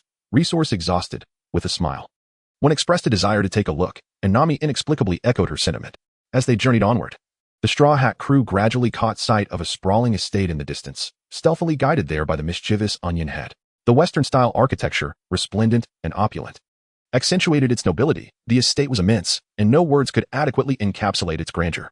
The playful golden-haired girl was none other than Miss Kaya, a lady of wealth and stature. She possessed a particularly gentle demeanor and had a penchant for reading, endearing herself to many local admirers, including our captain. Indeed, their captain was, as expected, gazing up helplessly at a tree.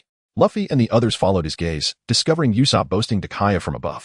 Usopp, noticing Luffy below, took the opportunity to introduce him to Kaya with great enthusiasm. Kaya waved in greeting, and when smiled in return. She was a delightful girl. Truly a commendable addition to their crew. However, they found themselves in quite the predicament, having intruded upon the estate uninvited. Suddenly, the butler, Klahadore, approached, adjusting his glasses with an air of cold disdain as he rounded the corner of the grand entrance. When turned to the butler, his expression turning cold. Is it you, Kuro? Indeed, Kuro proceeded to deliver a speech filled with righteous indignation, not forgetting to belittle Usopp and his father in the process. Krahodl, you must apologize to Usopp.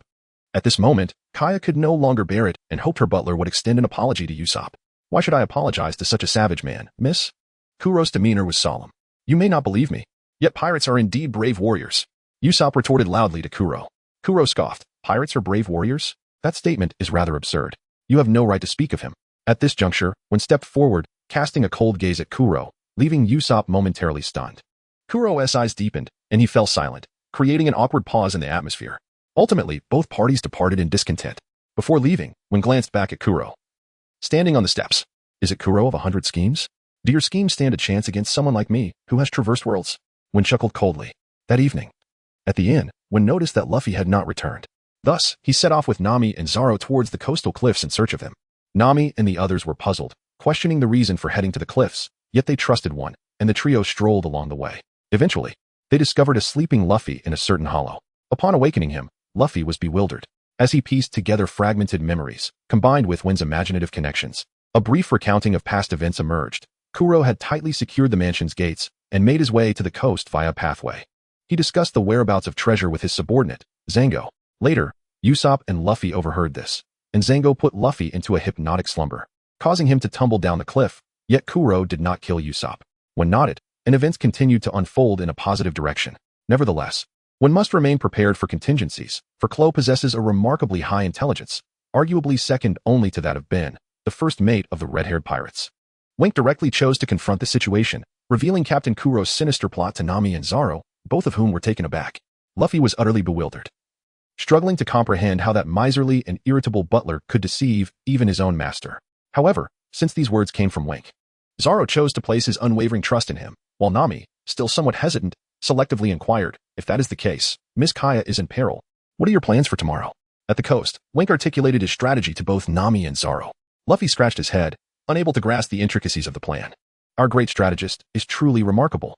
Although I don't understand, we shall follow his lead. Luffy could only cheer in support. Presently, Wenke had firmly established his position within the Straw Hat Pirates, and Luffy occasionally referred to him as the strategist.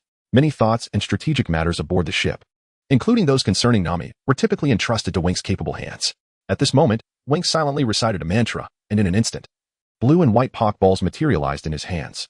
He handed the Pokeball containing Pidgey to Zoro and the one with Squirtle to Nami. And Captain, here is your Grimer, Wenke said, conjuring a black Pokeball and tossing it to Luffy, who caught it and quickly wiped it clean. Why don't you just give me the Grimer, Wenke? Luffy chuckled. Upon seeing Wenke roll his eyes, Luffy grinned and chose not to pursue the matter further. It was peculiar. Luffy, usually carefree and boisterous, appeared almost childlike in Wenke's presence.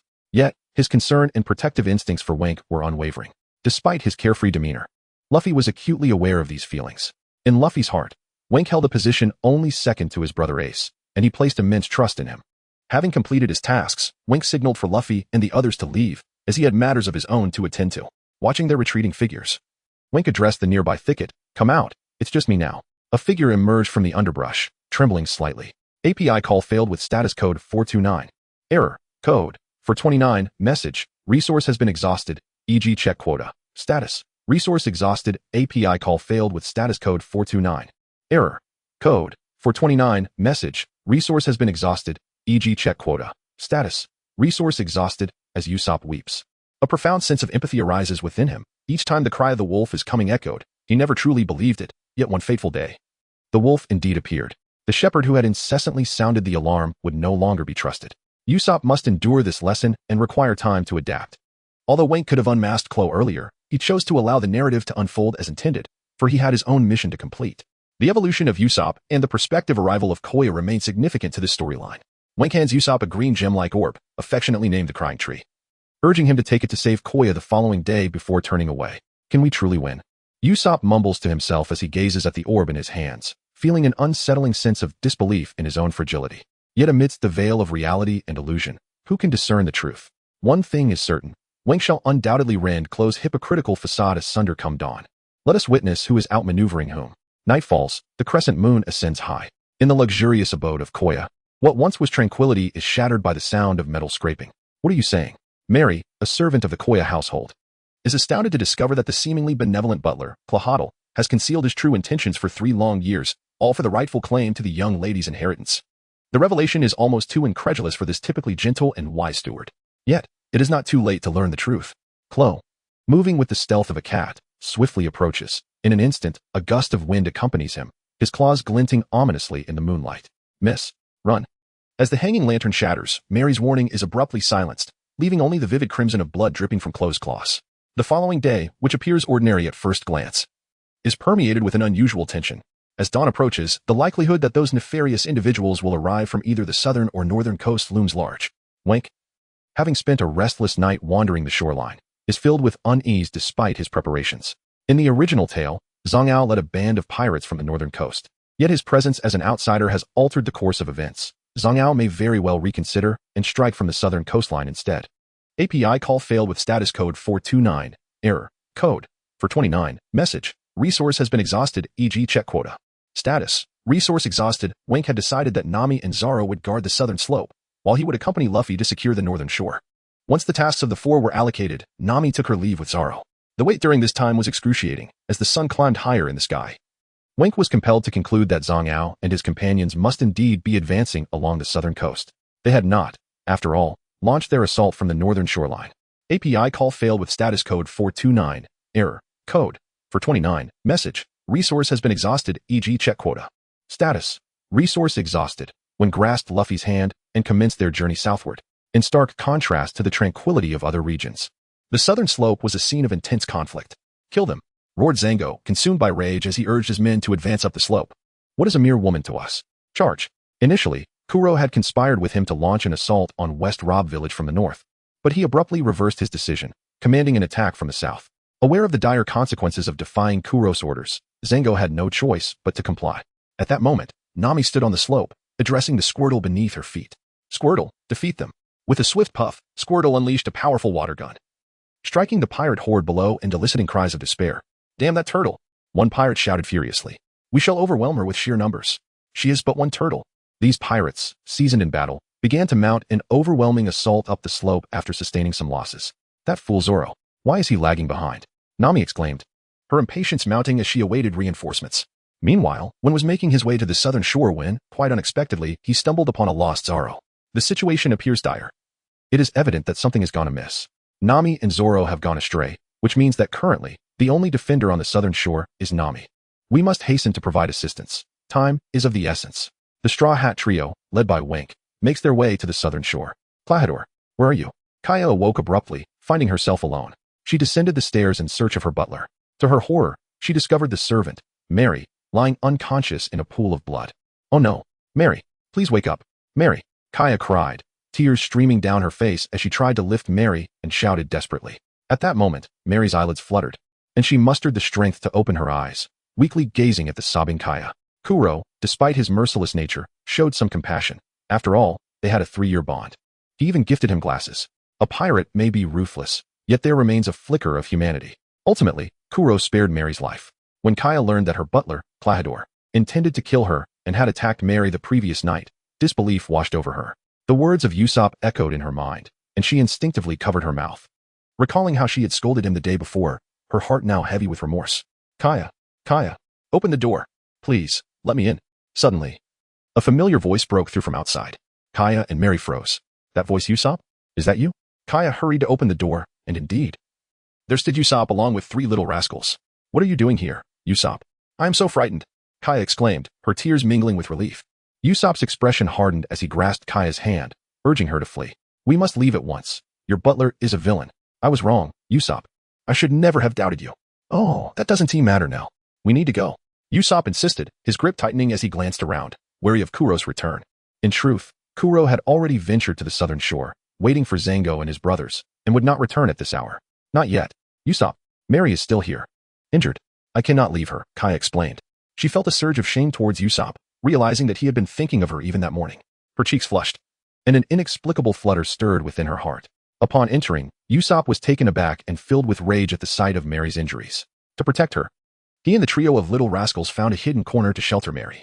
Clahador seeks my inheritance. We could negotiate with him, Kaya proposed. Negotiate? Usopp was perplexed, believing that such a method would be futile. How can we know unless we try? This is our village, after all. Haven T, you always wanted to protect our existence. Usopp? Kaya pressed, gripping his hand tighter. Usopp, dreaming of heroism, resolved to fight for his home. We can go, but you must stay behind me. I will protect you. Kuro won't be able to touch you. Usopp donned his goggles and brandished his slingshot, assuming a valiant stance. Kaya transformed her tears into a smile. Yes, my great hero. I will never doubt you again. Meanwhile, on the southern slope, Nami faced a growing number of pirates alone, the situation becoming increasingly precarious. Zango, hidden in the shadows, directed the assault as a flying blade ring hurtled toward Nami, just as it was about to strike. It was deflected by the imposing horn of Heracles, who arrived just in time. They have finally arrived. The rubber machine guns. The 3-sword style. In an instant, they quelled the pirate offensive. The narrative observes the myriad pirates and catches sight of Zhang Ao, the one with the small sunglasses. Is this truly Zhang Ao? If he is spared this time, we may encounter him again in the battle atop the summit.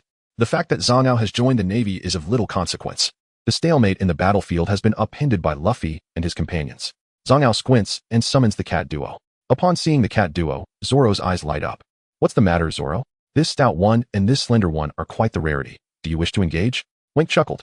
Of course, you all must refrain from intervening. Zoro leapt forward to challenge them, with Bobo closely following. The subsequent combat dynamics became increasingly apparent. This time, Luffy was not lulled into slumber by hypnosis, and he refrained from interfering in Zoro's duel, unleashing a barrage of rubber bullets across the battlefield. Wenku and Zhang Ao exchanged glances, and indeed, Zhang Ao did not dare to hypnotize Luffy. After a long wait, a bespectacled man emerged from the forest. Wenku turned around, and to everyone's astonishment, the pirates of the Zhang Ao crew collectively halted, their faces displaying a mix of fear and confusion. It turned out that Kuro could no longer tolerate the sluggishness of Zhang Ao and his crew, and had taken the initiative to confront them. What is the matter, Zhang Ao? Kuro adjusted his glasses with a flick of his wrist, not sparing a glance at Wenku and the others, but fixating on Zhang Ao. Although Kuro's voice was barely audible, it struck Zhang Ao's heart with the force of a sledgehammer. The cat duo was unwilling to concede to Kuro, convinced that after 3 years apart, his strength had waned. Yet they found themselves outmatched and dominated by him. I give you 5 minutes to eliminate this rabble. Kuro's glasses glinted ominously, exuding an icy demeanor. You should surrender. You cannot win.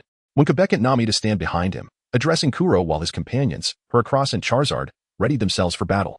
Luffy, picking his nose, simply laughed as he delivered another powerful punch to a pirate's face, rendering him unconscious. Only then did Kuro deign to look at Wenku, yet he offered no response. The cat duo, in a frenzy, charged at Zoro, their murderous intent palpable. "I'll finish you off in 5 minutes, you green-haired swordsman." "Bobo, swords," Zoro shouted to his companion. Instantly, Bobo summoned a whirlwind that lifted 2 fallen swords from the ground, allowing Zoro to leap into the air, merging his 3 swords into one. The term 1 sword versus 3 swords transcended mere semantics. It was a technique known as Tiger Hunt. Zoro executed a series of agile jumps, his 3 swords slicing through the air, creating a vacuum of force akin to a tiger descending from the mountain with unparalleled speed. Sam, slight of build, was pierced by the 3 swords, while the rotund Butch, though punctured, remained alive, his ample flesh cushioning the blow. "Zoro, be careful, that fat one is not dead," Wenke shouted. Now, Zoro stood resolutely, blood streaming from his 3 swords, with Bobo perched on his shoulder, turning to observe Butch, whose body was swelling ominously. This left Zoro in a state of bewilderment. One could not help but exclaim, "Zangao, you wretched thief. What right do you have to wield hypnosis? There are merely 4 minutes left. I must act." In a state of panic, Zangao, having previously experienced the terror of Klo, was determined at all costs to prevent Klo from making a move. "I shall eliminate you," the hypnotized Brook. Despite his corpulent physique, Brook was remarkably swift, his 10 claws lunging at Zoro in mere seconds. Zoro met the attack with his blade, yet he could not withstand the sheer force of Brook's assault. Being propelled away by the collision, his chest garments torn to shreds, exposing the bloodied flesh beneath. At that moment, Bobo was frantic, aside from one. Zoro was his kin and friend, and he could not allow any harm to befall him. Thus, Bobo charged towards Brook's back, employing high-speed movement to strike him. The sudden pain in his back ignited Brook's fury, causing him to pivot and swipe his right hand violently, sending Bobo hurtling through the air, feathers scattering in all directions. "Bobo, you despicable glutton!" Zoro's heart ached as he forcefully countered Brook's attack. He had initially underestimated this ailing feline, but now his beloved Bobo was injured. "Cursed cat!" Zoro leapt into the fray, his blades aimed with lethal precision as he engaged Brook in a fierce duel. As Wenku's complexion turned pale, he prepared to withdraw his Pidgey. Suddenly, beams of white light erupted from Pidgey, enveloping its form. Bougie retreated cautiously, refraining from any sudden movement. Beneath the radiant light, Zoro found himself at a loss. Was this the evolution of Pidgey? Wenku's sorrow transformed into joy. This evolution held profound significance, marking the first Pokémon to transcend its level constraints and evolve independently in the external environment. Pidgey was on the verge of becoming Pidgeotto, reaching level 2. Even the Pokémon storage system was astounded, brimming with excitement. For there existed a limitation within the Pokémon storage. A level 1 Pokémon could not ascend to level 2, and level 2 could not rise any further. Yet, Pidgey had miraculously shattered this barrier. It appeared that I too must meticulously organize our storage. Cough, cough, cough. Only Zoro, gripping his sword against the ground, gazed anxiously at the shimmering white light. Pidgey. The black-cap pirates had halted their assault on the slope, including Kuro, who squinted at the luminous spectacle. What could it be? The radiance expanded and then contracted, until it finally dissipated, revealing the silhouette of a large bird nearly 3-to-1 for meters in length. "Zoro, this is Pidgeotto, the evolution of Pidgey, your companion," Wenku exclaimed loudly. The intense pain radiating from Zoro's chest diminished to a mere sensation, as he fixated on the transformed Pidgeotto, his heart swelling with joy. Pidgeotto descended, its evolution a testament to Zoro's bond. Peck, peck. Pidgeotto, now twice its original size, resembled a formidable raptor. Its feathers had turned entirely white, with muscular wings and abdomen, sharp eyes glinting fiercely, and its call resonating with power. In that moment, Pidgeotto exuded a might distinct from Pidgey. "Let us fight together." Zoro's gaze softened unusually as Pidgeotto, already possessing a degree of sentience, nodded in agreement. "I don't care what your bird has become. Die." Bushi shouted, unleashing a flurry of rapid strikes, slicing through the air with the speed of a tempest. Leaping nearly 10 meters, Peck, Pidgeotto, undeterred, responded with the swiftness of lightning, its body spinning, evading detection, unleashing a barrage of air blades. The flash of energy sent Bougie soaring through the air, shattering the surrounding terrain and raising clouds of dust, rendering him temporarily immobile. Peck, peck. Zoro, understanding the cue, charged towards Bougie. 2-stage Tiger Hunt. The 3 swift strikes were unpredictable, moving like the wind, the air itself contorting with their force. Kill.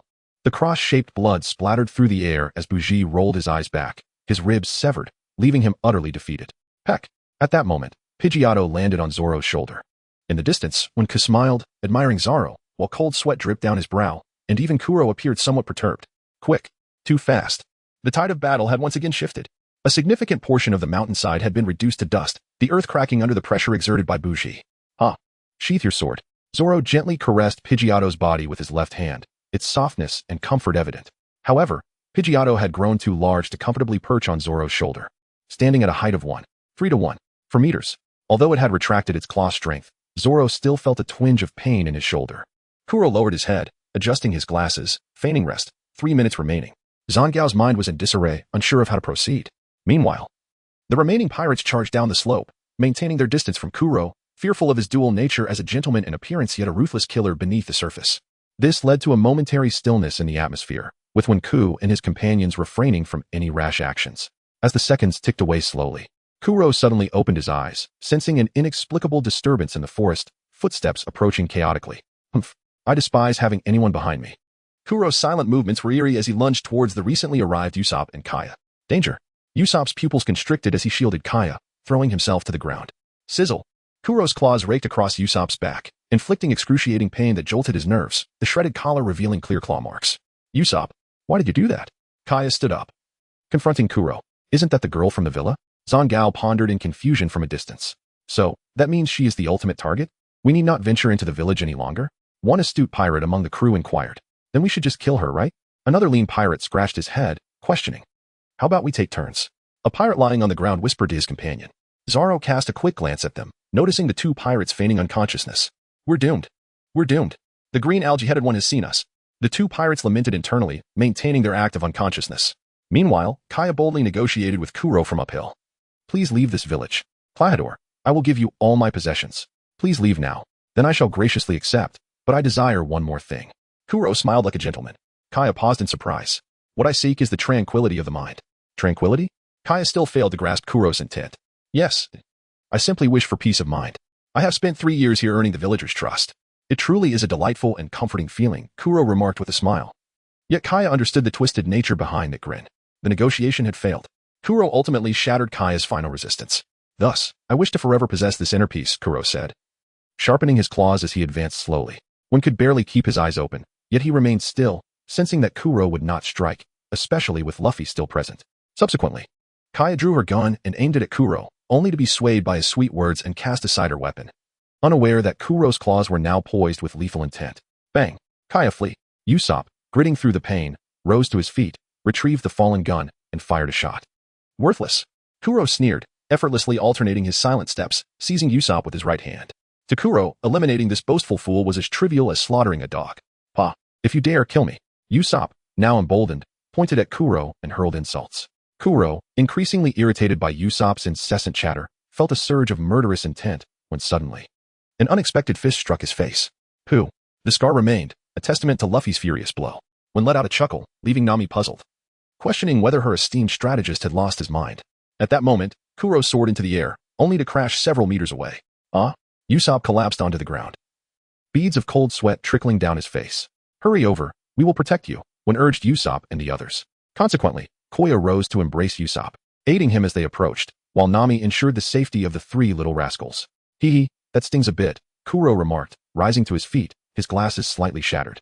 We are still a good 10 meters apart. Your arm's flexibility was impressive. You must be a user of a devil fruit, Kuro squinted and inquired. Luffy grinned. I consumed the gum-gum fruit. Usopp and Koya snapped back to reality, their eyes wide with astonishment as they gazed at Luffy. Very well, a rubber man. However, you have 1 minute. Kuro's tone was colder than that of a lifeless being, his patience waning with Koya's presence. Luffy, in 1 minute, send Kuro flying. When shouted to the Straw Hat, Luffy began to warm up, nodding affirmatively at Wen. Now then. Wenke comforted Nami and the others before making his way towards Zango down the slope. Defeating you should only take a minute, Wenke remarked while glancing at Zango. Oh, such confidence, my lord. You must understand that in 1 minute, we may all be dead. Zango felt a sense of disbelief. After all, he had never heard of Wenke. If such a figure existed in the East Sea, he would have known beforehand, and the Navy would surely have issued a bounty. If Wenke were truly formidable, he ought to have some renown. Yet, that was not the case. Do you truly take me for an unknown nobody? Wenke felt a twinge of frustration. Seeing Zango produce a hypnosis ring, Wenke instructed Charmander, continuously use smoke screens. Prepare yourself, young man. I declare strong engagement. 1, 2, 3. Sleep now. Enjoy your slumber. Charmander unleashed a thick cloud of smoke to obstruct Zango's line of sight. Wenke swiftly retreated a step, as Charmander expelled a large plume of black smoke that enveloped Zango. obscuring his vision. This is bad. Within the smoke, Zango could no longer see Wenke, and hypnosis required face-to-face contact for 3 seconds, which Wenke had skillfully evaded. I said it would only take a minute to defeat you. Hercross. Use tackle. Wenke's ghostly voice echoed from within the fog. Before Zango could comprehend, he was struck in the chest by a black beetle, sent flying like a bull, accompanied by the sound of cracking bones. With a thunderous crash, another section of the mountainside collapsed, burying our master Zango under the debris. Well, Zango, there's no need for you to rise again. This place shall be your home from now on. As the smoke cleared, Charmander coughed from the excess, while Wenke cast a cold gaze at Kuro. Kuro remained expressionless, his claws clanging as he patiently counted the seconds. 18, 5, 2, time's up. Kuro dashed forward in an instant, while Luffy engaged in direct combat, landing blows with unyielding ferocity. Undeterred by the black cat, rubber pistol, Luffy's agile rubber arm struck Kuro, leaving varying depths of dents on his body as Kuro continued to bleed. The sounds of impact overshadowing the tearing of flesh. Kuro felt somewhat disheartened by Luffy's reckless approach, retreating several meters to evade the onslaught. Yet Luffy remained relentless, pressing on against Kuro. Suddenly, Kuro ceased his attacks, his claws drooping as he stood in silence. This peculiar behavior caused Luffy to pause. But the pirates several hundred meters away recognized the signs, crying out in desperation for Kuro not to unleash that move. Shovel Death. Captain Kuro is about to use Shovel Death. We are doomed. Nami, anxious, attempted to move forward but was stopped by Wenke. This is Luffy's battle alone. We cannot interfere. Wenke explained to Nami. Zoro, too, merely tended to his sword, showing no intention to intervene. Shovel Death is Kuro's most powerful technique. Once unleashed, it indiscriminately attacks both foes and allies alike. Usopp, Kaya, come over here. Gather the 3 little ones together. Wenke called out to them, then turned to Hercross, instructing, Hercross, make sure to protect them, please. Upon hearing Wenke's command, the beetle spread its massive wings, shielding Nami and the others tightly. Shovel Death. In an instant, the mountainside was scarred with numerous gashes as Kuro moved at high speed, his claw attacks accelerating with ferocity. As when Ku was momentarily distracted, a sharp pain surged through her shoulder, making her gasp in shock. Meanwhile, several hundred meters away, the pirates were inexplicably assaulted, their anguished cries echoing incessantly. What do you consider your comrades to be? Luffy bellowed in fury. Luffy, use the stink mud to shield yourself. If he approaches, we must find a way to capture him. Wenke shouted, only to feel her knee scrape painfully as flesh was torn away. No, Wenke, I cannot allow the stink mud to be harmed any further. I can defeat him on my own. Luffy vehemently rejected her suggestion. Disregarding the increasing number of wounds on his body, his keen eyes spotted an opening in Crocodile's defense, and he seized Crocodile's foot. Got you, Luffy exclaimed, executing a shoulder throw that sent Crocodile sprawling. Yet, Crocodile swiftly performed a backflip, regaining his footing. It's futile. I will eliminate everyone present. I despise those who do not cherish their companions. In an instant, Luffy extended his arm to apprehend Crocodile. It's useless. Die. At that moment, Crocodile vanished again, moving faster than before. The indiscriminate attacks left the Black Cat pirates and members of the Straw Hat crew suffering varying degrees of injury. You shall not escape. Luffy, spotting another gap, stretched his arm with all his might. Crocodile could not evade, becoming ensnared by Luffy's arms and legs. As long as he is captured, Kuro would be considered at his wit's end. However, in a departure from the original narrative, one of Kuro's hands surprisingly retained a semblance of mobility. In a frenzied manner, he clung to Luffy's back, who, due to his rubbery physique, was left bleeding profusely from the savage claws. When shouted towards the prone Usopp, quickly, distract Kuro. Usopp was momentarily taken aback. Hurry up, don't you want to be a hero? When bellowed, all right, I hear you. Usopp, suddenly emboldened, darted to Kuro's side beneath his goggles. Kuro, receive my ultimate technique. Powder Star. The lead bullet shot forth from the slingshot, striking Kuro's face and causing gunpowder to explode, enveloping Kuro in a thick cloud of smoke. Although the attack lacked lethality, it momentarily halted Kuro's struggles. Rubber clock. At that moment, Luffy's head soared back from hundreds of meters away, the impact instantly knocking Kuro unconscious, shattering his glasses. Kuro collapsed, and only then did Luffy release his hold on him. Usopp lay sprawled on the ground, drenched in sweat and utterly exhausted. We won. That Straw Hat truly defeated Captain Kuro, exclaimed one of the surviving pirates in disbelief. A collective sigh of relief echoed among them, a mix of gratitude and survival. Ding. Time-limited mission 1 completed. Reward, a level 2 Pokémon. Does the user wish to claim the reward?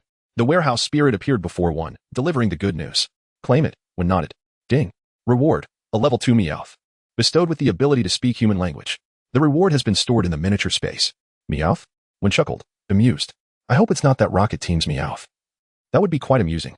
Meanwhile, the pirates on the battlefield lifted the unconscious Kuro and set sail, while Luffy gazed after them, lost in thought. Behind him, Usopp hesitated. his feet rooted in place, too afraid to turn back and meet Luffy's gaze. His heart had been captivated by the Straw Hat Pirates, and despite the harrowing days he had endured, he had grown considerably. He merely wished to inquire, without begging, if he could join them. Yet, his timid nature left him in a state of internal conflict. How is it? Have you gathered all the treasure? When asked with a smile, addressing Nami. Everything has been collected. Oh, and I still have the Squirtle for you.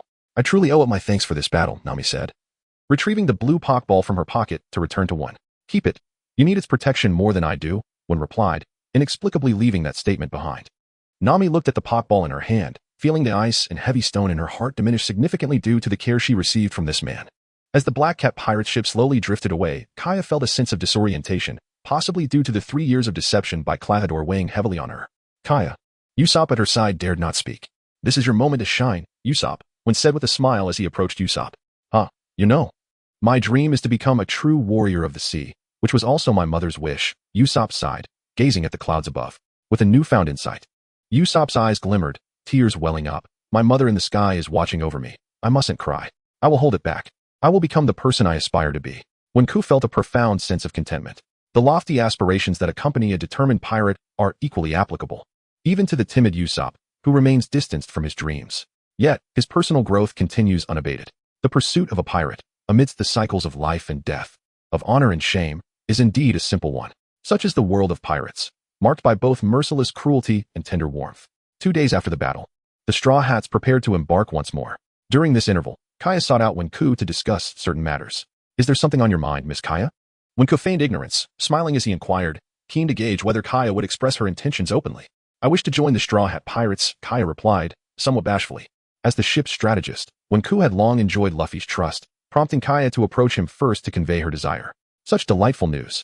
We would be immensely honored to have you join the Straw Hat Pirates. Wenke responded eagerly, wholeheartedly embracing her request. Previously, Usopp had also been invited to join. Much to everyone's delight, Kaya's servant, Mary, had harbored a passion for shipbuilding since childhood, and the Going Merry was his finest creation to date. As Luffy and the others found themselves without a vessel, Mary presented the ship at Kaya's request. Upon seeing the completed ship, Luffy immediately took a liking to the Going Merry, wishing he could embrace it every night. Nami, too, was elated, recognizing that a well-equipped sailing ship was one of the most crucial elements for their journey into the Grand Line. Before setting sail, Kaya entrusted Mary with the task of preparing the necessary supplies for their voyage and requested that he explain the ship's operation to Nami. While tidying up, Kaya gathered a substantial number of books, as she had a deep love for reading, particularly medical texts due to her health condition. Ding. Time-limited task 2 completed. Reward, level 3 Pokémon. Would the user like to draw? With Miss Kaya boarding the ship, it was indeed a joyous occasion. Why not partake in the reward? Let us draw one, Wenke suggested. Ding.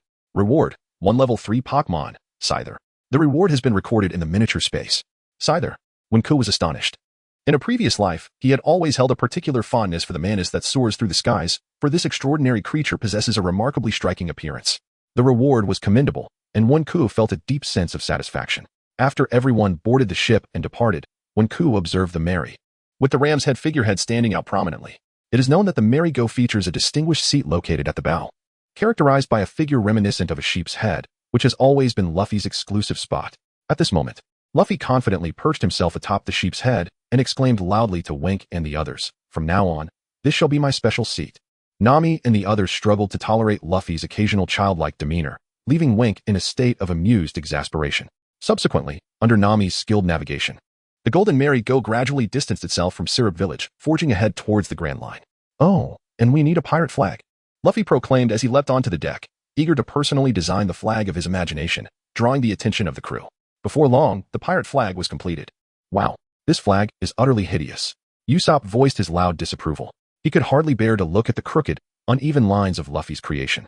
Usopp promptly dismissed the flag, convinced of his own artistic prowess, and set about refining a new design. With a serious expression beneath his goggles, he was soon joined by Wenke and Kaya, who offered their assistance. After several hours of diligent work, the Straw Hat Pirates flag was finally completed.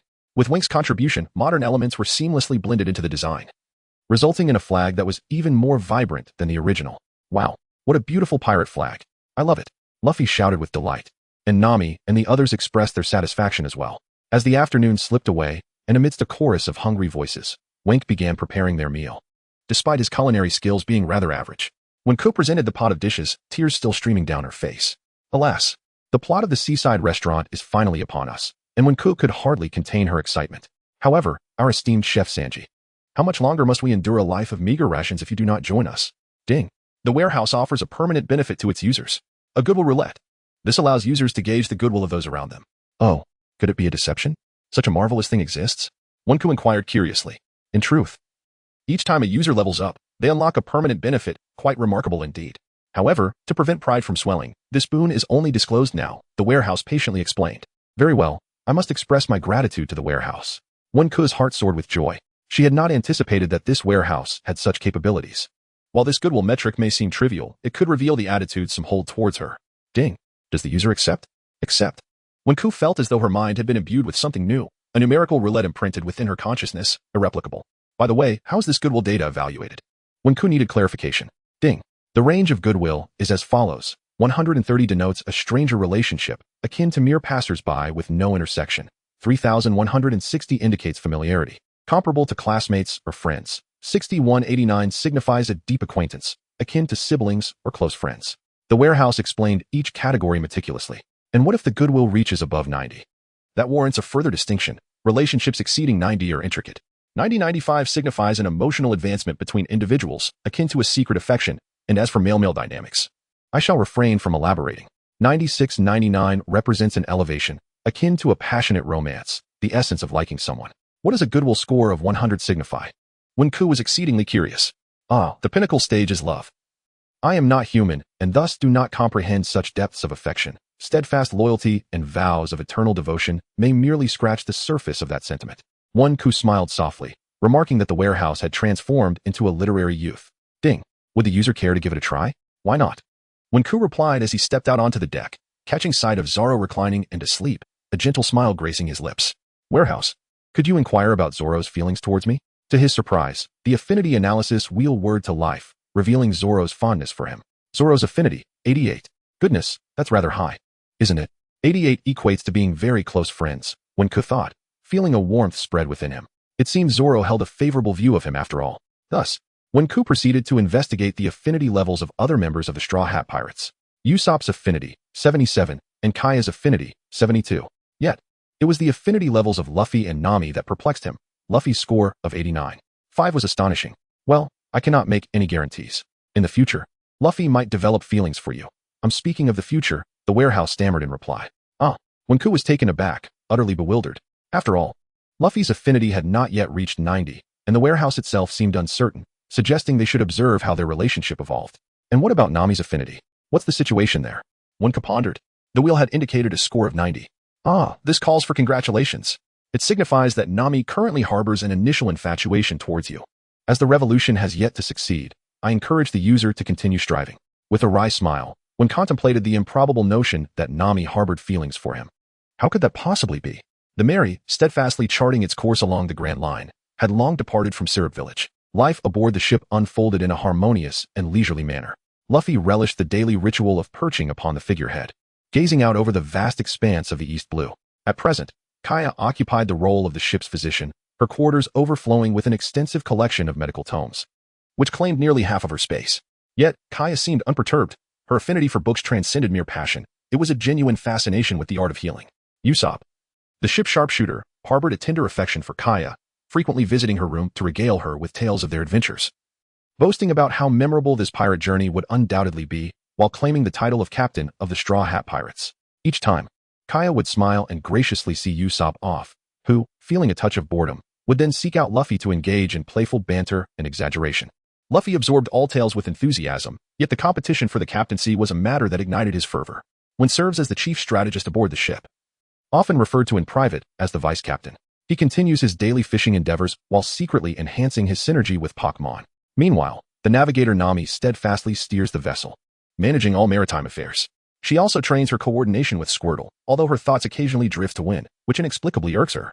Nami has often taken her frustrations out on him, leaving Win in a rather unfortunate predicament as he diligently prepares meals from their catches while enduring her unwarranted torment. The most idle among them is none other than Zoro, whose days are consumed by slumber in the absence of combat. The Mary, having traversed the seas, arrives at the renowned Treasure Island, a place steeped in legends of hidden riches. It is said that many pirates who sought the treasure have vanished without a trace, and whispers of divine beings loom in the tales surrounding this isle. Except for when the rest of the crew is captivated by the lore of Treasure Island, with Luffy and Nami exhibiting the most enthusiasm.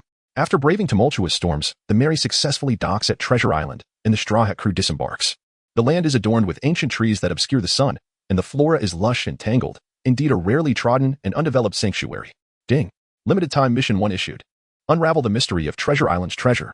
Reward, level 3 Pokémon Wildward, 30 intermediate ability potion. Penalty, none. The warehouse master has announced a new quest.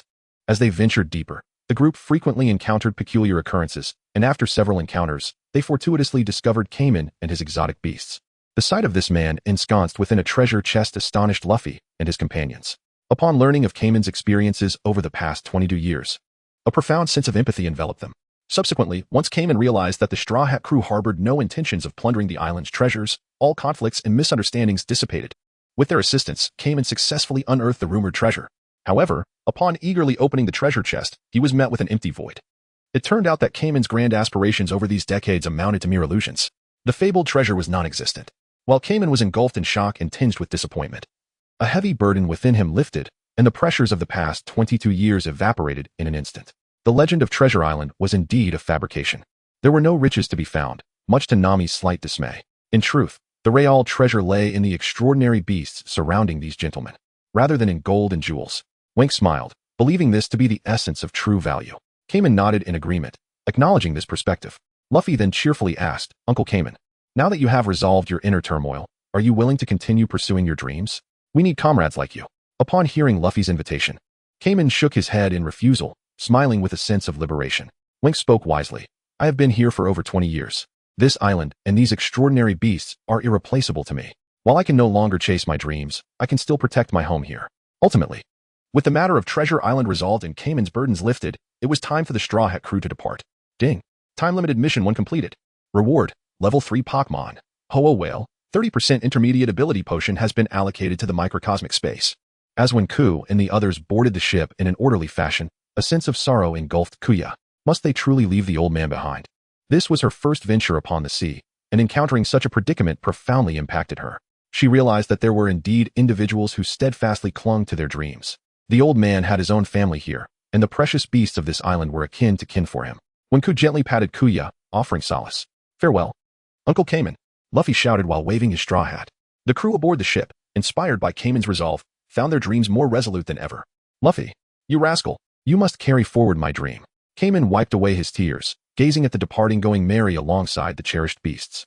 Perhaps the vastness of the sea was not the only thing that lay clear. There were also those whose dreams remained unfulfilled. These aspirations would be whisked away by the winds, grasped by dreamers who would continue to sail forth. During their journey to the Grand Line, the feeble cannon of the Going Merry was nearly wrecked by the antics of the formidable duo, Usopp and Luffy. As expected, trouble ensued, and after a chaotic barrage, 2 uninvited guests boarded the Merry. One stood while the other lay prone. The standing man bellowed his intent to slaughter everyone aboard, only to be effortlessly subdued by Luffy. Shortly thereafter, Zoro emerged from the cabin, his distinctive green hair immediately recognized by the man. Brother, how did you end up on this pirate ship? The man, known as Johnny, was roused from his slumber by the commotion, and Zoro, irritated, inhaled sharply. What is the matter, Johnny? You wake my bird and dare to ask such a question? It turned out that Johnny had a brother named Joseph, both of whom shared a bond with Zoro. At that moment, Johnny's eyes glistened with tears. Zoro, what has happened to you? Is our long-standing friendship worth less than a bird? Johnny held a curved blade in his hand, with a large character etched on his face that read C. Upon Johnny's explanation, it was revealed that both he and Joseph were bounty hunters.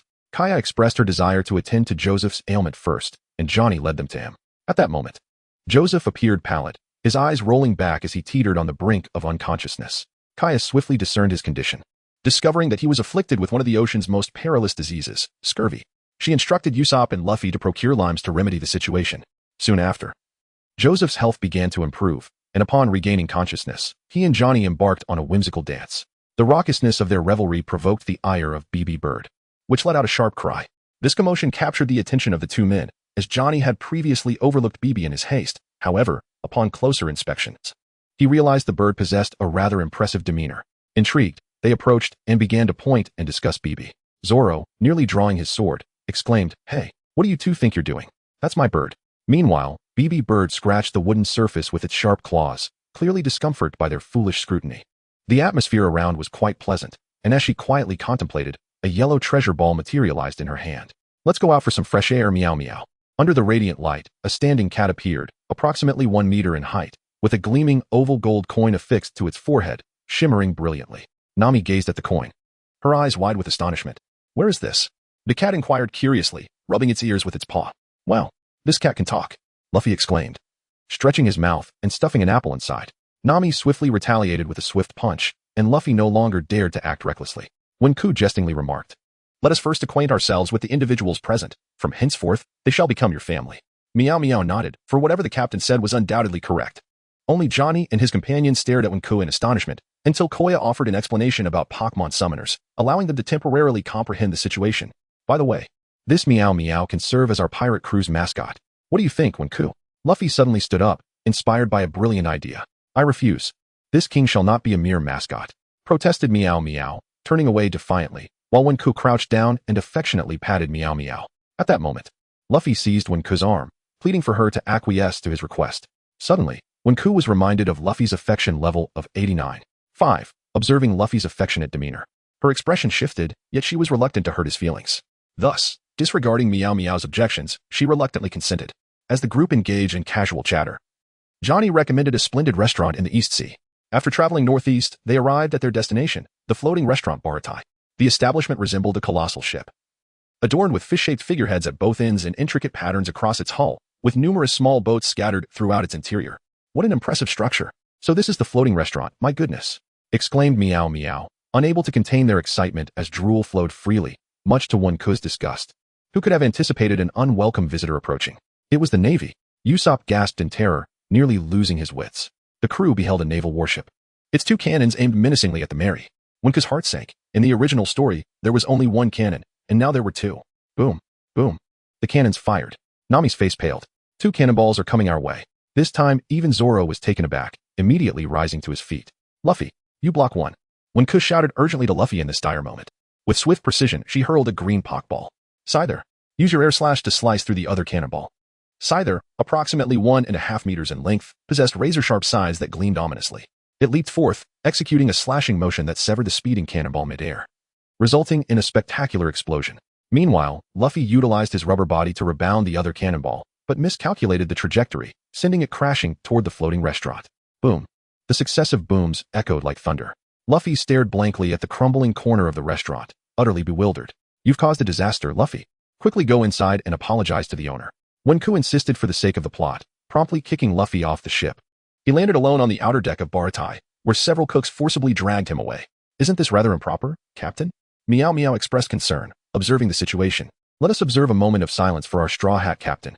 One must acknowledge their mistakes. Luffy is still a good child, Wenke declared with righteous conviction, leaving the others speechless.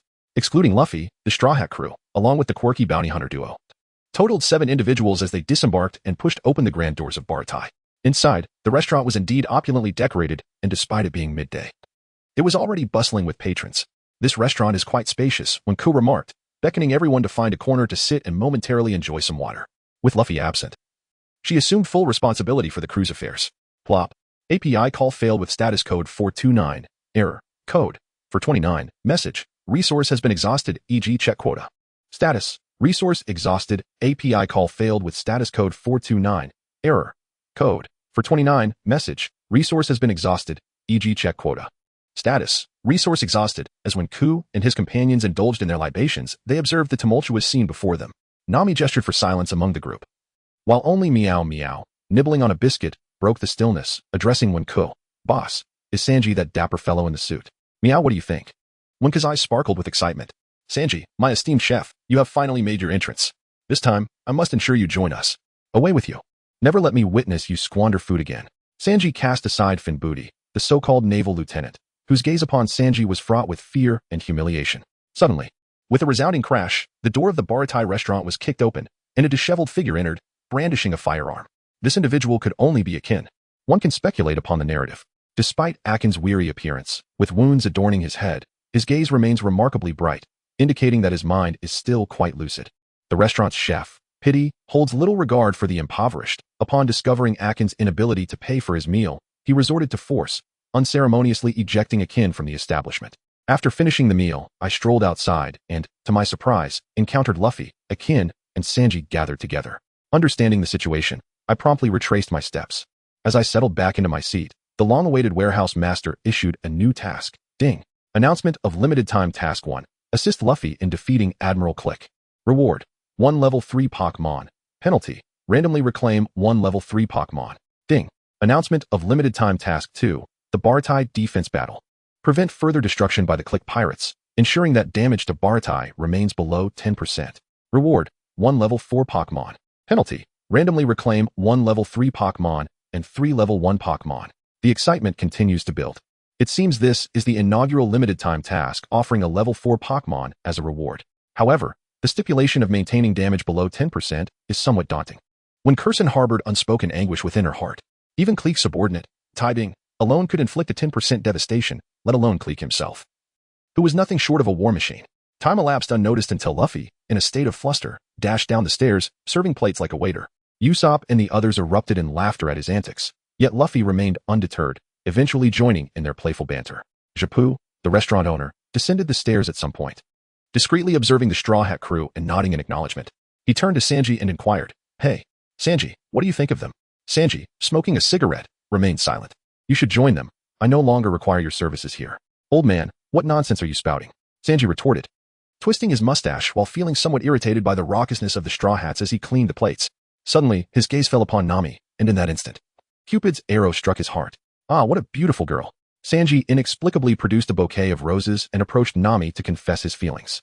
Nami, glancing at Sanji, felt a flicker of annoyance but couldn't help stealing a glance at Wenku's reaction. Upon realizing Wenku was also watching her, she hastily turned her head, inexplicably feeling a mix of shyness and anger, and delivered a punch to Sanji's head. "Ah, Miss Nami has hit me. How delightful," Sanji exclaimed, a large bump forming on his head as he fainted, his expression serene and blissful. Kia and the others stifled their laughter, while Wenku could only shake her head in bemusement.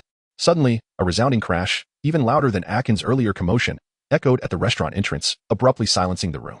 All eyes turned toward the doorway. A towering figure, at least 2 meters tall, clad in golden armor, stood there. His gaunt face, a result of prolonged starvation, still bore the fierce visage of a hawk. Akin, unable to budge the man, was effortlessly thrown aside.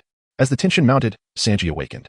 His gaze gravely fixed upon the individual before him, narrowing his eyes as he surveyed Ajin. "I'm sorry, I couldn't stop the Admiral," Ajin confessed, feeling an overwhelming sense of shame at the thought of facing Sanji again.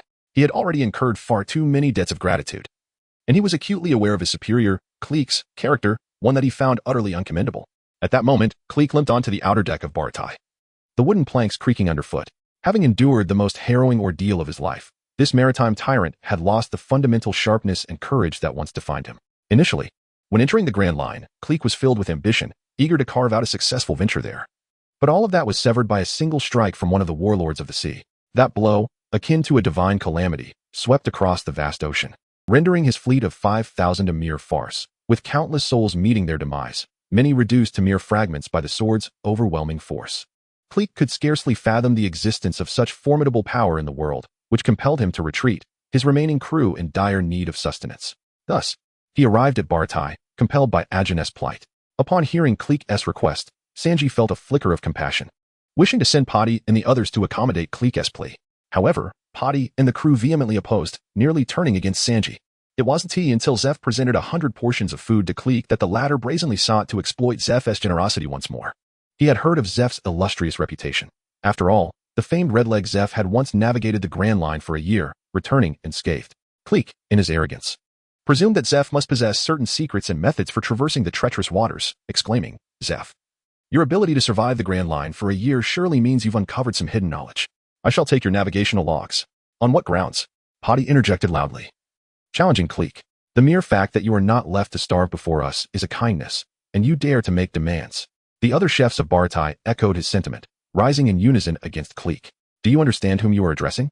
Zeph, do you dare refuse me what I seek?" Clique retorted, visibly displeased, believing that these chefs failed to recognize the esteem of an East Blue overlord asking for assistance. "That is unacceptable, Admiral. It is they who have graciously provided us with food, and your actions betray moral integrity," Ajin murmured, though he was cold and ruthless. He still held on to his principles of loyalty and gratitude. The thought of his superior, Clique, disregarding this moral compass left Ajin feeling deeply conflicted. "Firstly, I do not possess any navigational logs as you claim. Furthermore, should you force your way into Baratie, we shall engage you in battle, Zeph stated calmly. Very well. I shall not hold back. Cleek bellowed in a fit of rage, momentarily retreating to his flagship, resolved to first sate his crew before launching a collective assault on Baratai. API call failed with status code 429. Error. Code. 429. Message. Resource has been exhausted, e.g. check quota. Status. Resource exhausted. Wenke must also be prepared for battle. Arise. Hercross. Scyther. Charmander. After 3 brilliant flashes, the 3 Pokémon lined up, poised for action. The remaining Pokémon had been allocated to the crew, and Wenke urged Meowth to safeguard Koya. Observing Wenke's actions, Japu did not exhibit the astonishment that Sanji displayed, yet his eyes reflected profound depth. Before the impending assault from Kleku, Wenke recalled a significant matter, the imminent arrival of Dracul Mihawk, one of the 7 warlords of the sea, which posed a tremendous challenge for Zoro. Amidst the turbulent clouds and surging tides, a solitary small boat drifted by. Though merely a humble vessel, it bore a throne at its center, adorned with a cross-shaped sword. And a candle flickered ominously. Ah, that man. Only those who have endured pain can cast shadows. The Kleeka pirate crew was thrown into chaos. As if confronted by a kingly sea monster or some dreadful entity, Kleeka's eyes were bloodshot. Why? I returned safely. How has he followed me here? Whoosh. The sound of Mihawk's sword sliced through the air, thunderous as a storm, shaking the very earth and shattering Kleeka's ship into splinters. This left the remnants of Kleku's pirates wailing in terror, experiencing the dread of Mihawk once more, while Kleku was drenched in cold sweat. Only Zoro marveled at the artistry of the swordsmanship, instructing Pidgey to distance itself, for a battle was imminent. With an intense desire to defeat the world's greatest swordsman, Zoro boldly invited Mihawk for a duel. The text can be interpreted as a narrative of a pivotal battle, one that Zoro requires to evolve into a stronger swordsman. Although Mihawk pays little heed to Zoro as a warrior, he unsheaths a small dagger from his chest to engage in combat.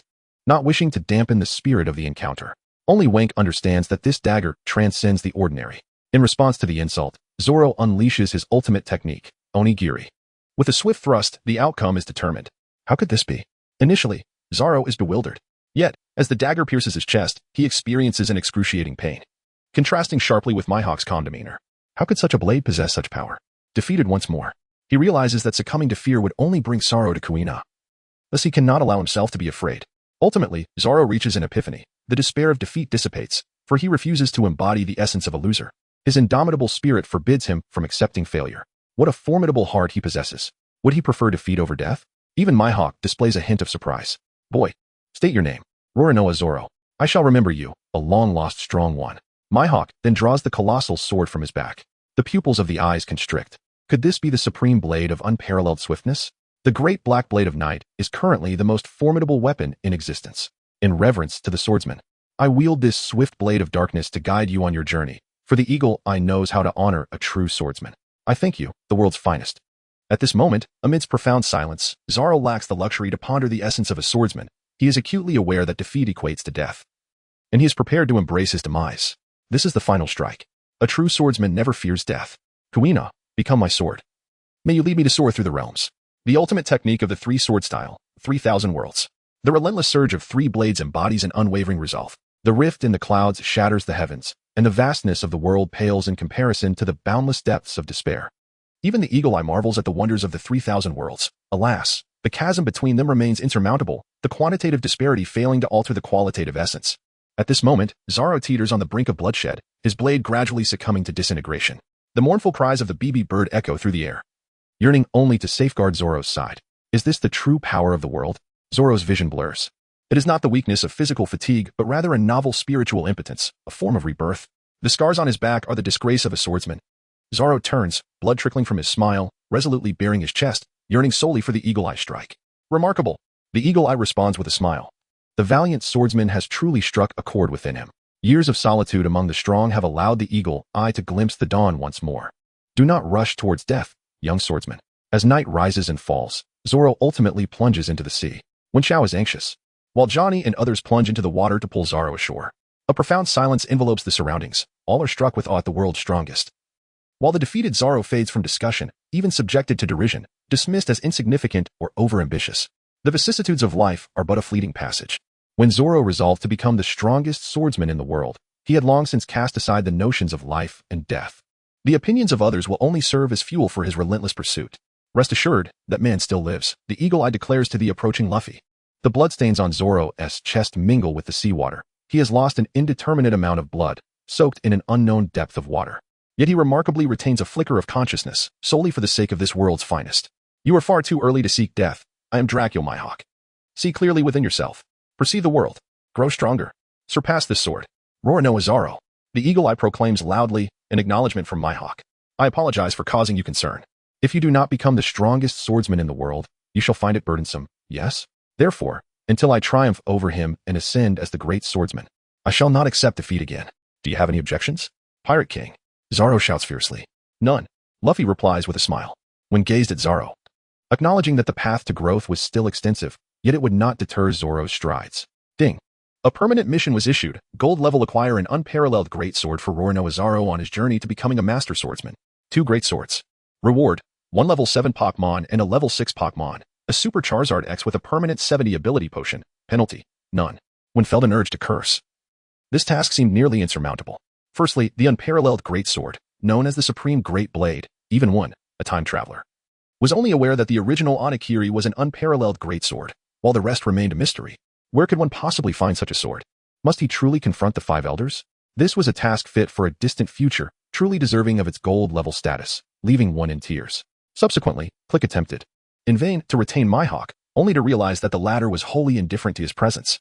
Ultimately, after a frenzied barrage from Click, Mihawk vanished. Yet one understood that he might have departed or could still be lurking in the shadows. Ah, Usopp, Nami is relying on you. At that moment, Luffy called out to Usopp aboard the Mary. This was prompted by Nami's departure with the treasure, leaving the crew in disarray. Usopp pounded his chest in assurance, while Kai was diligently tending to Zaro's injuries. Wen's thoughts were consumed by Nami, the orange-haired girl who had departed, shouldering an immense burden. However, for now, they had to first vanquish the formidable Diamond Click, the East Blue's tyrant, a pirate worth 17 million berries. The duel of swordsmen was merely an overture. The true battle was just commencing. Boys, as long as we seize that ship, the Grand Line will hold no terror. Click commanded his pirates to assault Baratai. Sanji called for the chefs to unfurl the fish fins, employing unconventional methods during this extraordinary time. Sanji, the fish fins are about to unfurl. The enormous underwater deck gradually ascended from the depths of Baratai, ultimately assembling into a wooden circular platform centered around the dining area. Upon witnessing this vessel, Click recognized it was crafted to avoid damaging the establishment, further enhancing his admiration for the ship. This revelation incensed the chefs even more, prompting them to deploy formidable naval weaponry. The weapon used by Patty consisted of 3 heavy cannons, and after a simultaneous volley, they discovered that Click remained unscathed, likely due to the extraordinary hardness of his golden armor. I'm the strongest, Click declared, feeling deeply insulted by Patty's assault, as he effortlessly lifted the weighty naval weapon and hurled it away, leaving even when astonished by the man's undeniable prowess. The narrative suggests that Luffy should refrain from intervening for the moment, as another confrontation is about to unfold with Click. When glanced towards her across, inquiring if he could handle the formidable foe, the large beetle nodded, showing no fear of Click, and charged forward for a close-quarters battle. What a massive insect! Is that little brat also a user of a devil fruit? Quite peculiar indeed. Click, unwilling to tolerate any challenge to his authority, relentlessly struck at her across with his diamond fists. Wow! A gigantic bug is battling the captain. Who will emerge victorious? The onlooking pirates were captivated by the clash. Hercross soared into the air, executing a powerful horn attack from above. Wong observed closely. Despite Click's formidable strength, his attack speed was lacking. Spotting an opening, he signaled Hercross to unleash his ultimate move. With his immense wings lifting his heavy body, Hercross evaded a barrage of cannon fire that Click unleashed into the sky, the explosions echoing like a series of firecrackers. Hercross skillfully dodged the countless projectiles, allowing him to gather momentum for a devastating downward strike. Realizing that Heracross had evaded all his attacks, Click chose to forego shooting and prepared to meet the full force of the beetle's assault with his own body. Crash!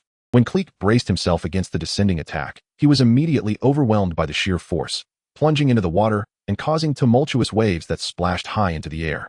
Gradually, the water calmed. As the spectators awaited the outcome, a shadowy figure emerged from the depths. It was Heracross, landing heavily on the bar-tied deck, gasping for breath. With his left arm grazed and blood dripping profusely. What happened, Heracross? Wong approached, concerned. The beetle remained silent, his eyes scanning for Click's whereabouts. Meanwhile, Click clambered back onto the wrecked ship, equally astonished by the strength of the beetle. That was perilous. That beast possesses strength comparable to mine. How can this be? I am the sovereign of the world's oceans.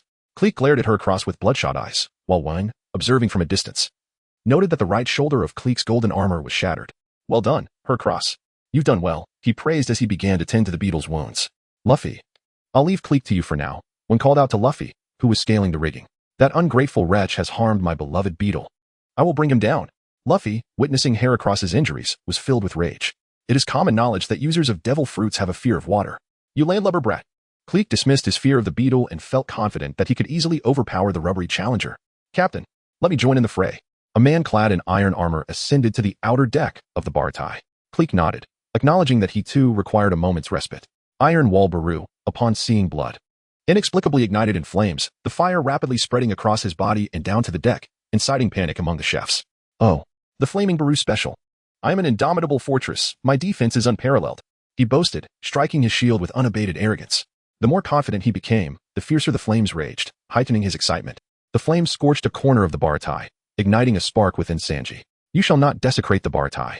In a fit of rage, Sanji unleashed a spinning kick. The powerful gust extinguishing the encroaching flames, though some fire still blazed fiercely. Ding. Time-limited mission 2 completed. Warning. Current damage level of Bartai restaurant, 5. The failure rate has significantly increased. Users are advised to exercise caution. When cast a fierce glance at the blazing cargo, declaring resolutely, I will not let you escape. Sanji, we cannot allow him to assault Bartai any further. All right, here I come. Shudo. At that moment, Sanji extinguished his cigarette, channeling his energy through his legs, leaping into the air as the rising gusts propelled him upward with unstoppable force, extinguishing the flames that engulfed Bartai. Flying Mantis Strike. Cross Scissors. Wenke, undeterred, took to the air, executing a cross-shaped maneuver, causing the air to collide with itself, amplifying the power of his strikes. With a resounding clang, 2 distinct sounds of friction and impact resonated from Baru's chest as Sanji's swift kicks left no trace, striking with the speed of lightning and shattering Baru's chest shield. Meanwhile, Wenke's airborne Mantis executed its crosscut, slicing through the hardened iron as if it were mere paper, the 2 techniques merging perfectly. The combination of the crosscut and Sanji's footwork utterly obliterated Baru's defense. The excruciating pain nearly rendered Baru unconscious, yet Wenke's ferocity was undeniably formidable. Little fire dragon, he declared. Isn't your fire impressive? Let me show you what true flames are. The little fire dragon puffed out its cheeks, unleashing a massive torrent of fire that engulfed Baru, forcefully incinerating him and sending him crashing into the sea. A thick mist of steam enveloped the area, and the searing heat, exceeding 100 degrees, allowed Baru to experience a hellish inferno. Even submerged in water, the residual heat inflicted torment upon him. As without his chest shield, he was vulnerable. After all, he was merely a mortal, relying heavily on the superiority of his equipment. Haha. That's what you get for being arrogant. He taunted, reveling in the chaos as Baru, once invincible, was reduced to a pitiful state. Sanji lit another cigarette, genuinely grateful for Wenke's assistance. Without it, his current footwork would have merely inflicted superficial injuries on Baru. Humph, I should have dealt with the useless waste sooner. He muttered, casting a disdainful gaze at the groaning Baru as he staggered ashore. The once mighty sea overlord was now compelled to take matters into his own hands. Baru's defeat left the battlefield shrouded in uncertainty. Just as Cleek finished resting and prepared to rejoin the fray, Akin emerged. Captain, please wait a moment. I need to settle things with Sanji, he stated, brandishing 2 weapons resembling canes, each adorned with iron balls at their ends. This piqued Cleek's interest, prompting him to grant Akin permission to duel Sanji. In the narrative, we observe a confrontation between Akin and Sanji. Initially, the 2 engage in a calm conversation. But for reasons unknown, they soon find themselves embroiled in a fierce struggle. Ultimately, Sanji's leg techniques prove insufficient against Akin, who brings him down to the ground. When Cleek commands Akin to eliminate Sanji, Akin, instead, kneels down, expressing gratitude for the kindness the Bartai has shown to Cleek's pirate crew, beseeching Cleek to refrain from further assaults on Bartai. This display evokes a sense of astonishment among the onlookers, who were reluctant to intervene. You are my loyal subordinate, otherwise. How could I have recruited a demon like you into my crew? Wouldn't you agree, Akin? Cleek remarks, maintaining a calm demeanor. Despite kneeling, Akin shows no fear of Cleek and continues to plead earnestly. However, this only serves to infuriate Cleek further, his face darkening with a long-forgotten ferocity. Cleek raises his hand, preparing to unleash a gas bomb, intent on eliminating his own subordinate. Akin. Everyone, dive quickly. The captain is about to launch the gas bomb. The sight of Cleek's grotesque visage was utterly repugnant, a testament to his unscrupulous pursuit of victory, employing inhumane methods such as poison gas bombs. Is this the conduct befitting a formidable leader? Cleek, you are incomprehensibly ruthless. The dead cannot comprehend. I no longer require your presence. You may accompany this chef to his demise. With a cold smirk, Cleek unhesitatingly fired a projectile of moderate size. Yet, all the aware pirates gaped in shock, promptly submerging their heads beneath the water. In this dire moment, Akin equipped Sanji with a gas mask, while Luffy in the distance was likewise provided with one. Fool, you cannot afford to perish now. Sanji, ensure your mask is secured. At that moment, Wenke dashed forward and pulled Akin underwater, submerging into the depths. Boom. The shell exploded, erupting like a mushroom cloud, releasing a purple, unknown gas in an instant. The surface was engulfed in toxic fumes, while Click donned in a mask. Were a triumphant sneer beneath. The M.H.5 gas bomb, a mere whiff could prove fatal. Long deemed a contraband of war and prohibited by the Navy. Who would have imagined that the so-called sovereign of the East Sea was but a mere buffoon, harboring a peculiar fondness for such weaponry? As the poisonous mist dissipated, Bartai remained unchanged. Once the gas began to clear, the others resurfaced, and Wenke forcefully dragged Akin back to the surface. At this moment, Akin was utterly exhausted. Possibly from heartache. He could not fathom the sensation, only that it was agonizing, suffocating. Click, the loyalty you demanded, I have bestowed upon you. Yet, what I sought, have you granted me? Ultimately, Akin's internal voice faded into oblivion, but Luffy was intent on fighting, and he had to inform Luffy of Click's more terrifying weapon. Luffy, be exceedingly cautious of the great gun. It is an exceedingly fearsome weapon, he cautioned Luffy. As Luffy removed his mask, Sanji gazed at Akin with a complex expression. The captain has gone mad. I apologize to you all. It is I who have brought calamity upon you. Yet, I implore you, do not take his life. Grant him a chance at survival. I, Akin, shall be eternally grateful, even if it means serving you as a beast of burden. Akin's visage was sorrowful, his voice filled with despair. Even though he had been saved by Wenke from the assault of the gas bomb, he was utterly spent from his battle with Sanji. When looked at the weeping Akin, his heart a tumult of emotions. What a loyal individual he was. Click. Your arrogance and selfishness have rendered it impossible for you to become a true powerhouse in this lifetime. This is the consequence of your vanity. At this moment, although Click unleashed dazzling and thunderous cannon fire, it failed to inflict significant damage upon Bartai, which remained at a mere 7%. Yet, one could not afford to be complacent. At least Click retained a semblance of reason. He recognized that the era of his fleet had come to an end. Bartai was the best vessel he could rely on for a resurgence. Deep down, he was reluctant to destroy it. I can't believe you're still alive. How unfortunate. Click seethed upon witnessing Akin's rescue, struggling to maintain his composure. The surroundings fell into a profound silence, as all eyes were riveted on the outcome of this battle, which would determine the fate of the floating restaurant. Rubber pistol. Luffy suddenly elongated his arm and soared onto the deck where Click stood. His powerful fist struck Click's sword-like cloak, sending him crashing to the ground. However, Luffy too bore considerable injuries. Aha, I am ultimately the victor. No one can defeat me. Click growled, slowly rising to his feet. He removed the pierced cloak, and his body became increasingly agile, while the bloodshot veins in his eyes seemed capable of consuming everyone present. Wenke shouted from a distance. Luffy, use the stinky mud to restrain Clicky. Currently at an absolute disadvantage, Luffy grasped Wenke's intent and promptly unleashed the stinky mud, a mass of purple sludge cascading onto a piece of floating debris. Stinky mud. Employ the mud attack in conjunction with the petrification technique. Attempt to ensnare Clicky. Do your utmost to limit his mobility. Through Wenke's training aboard the Mary, Luffy had acquired a profound understanding of the stinky mud's various techniques, establishing a remarkable synergy with it.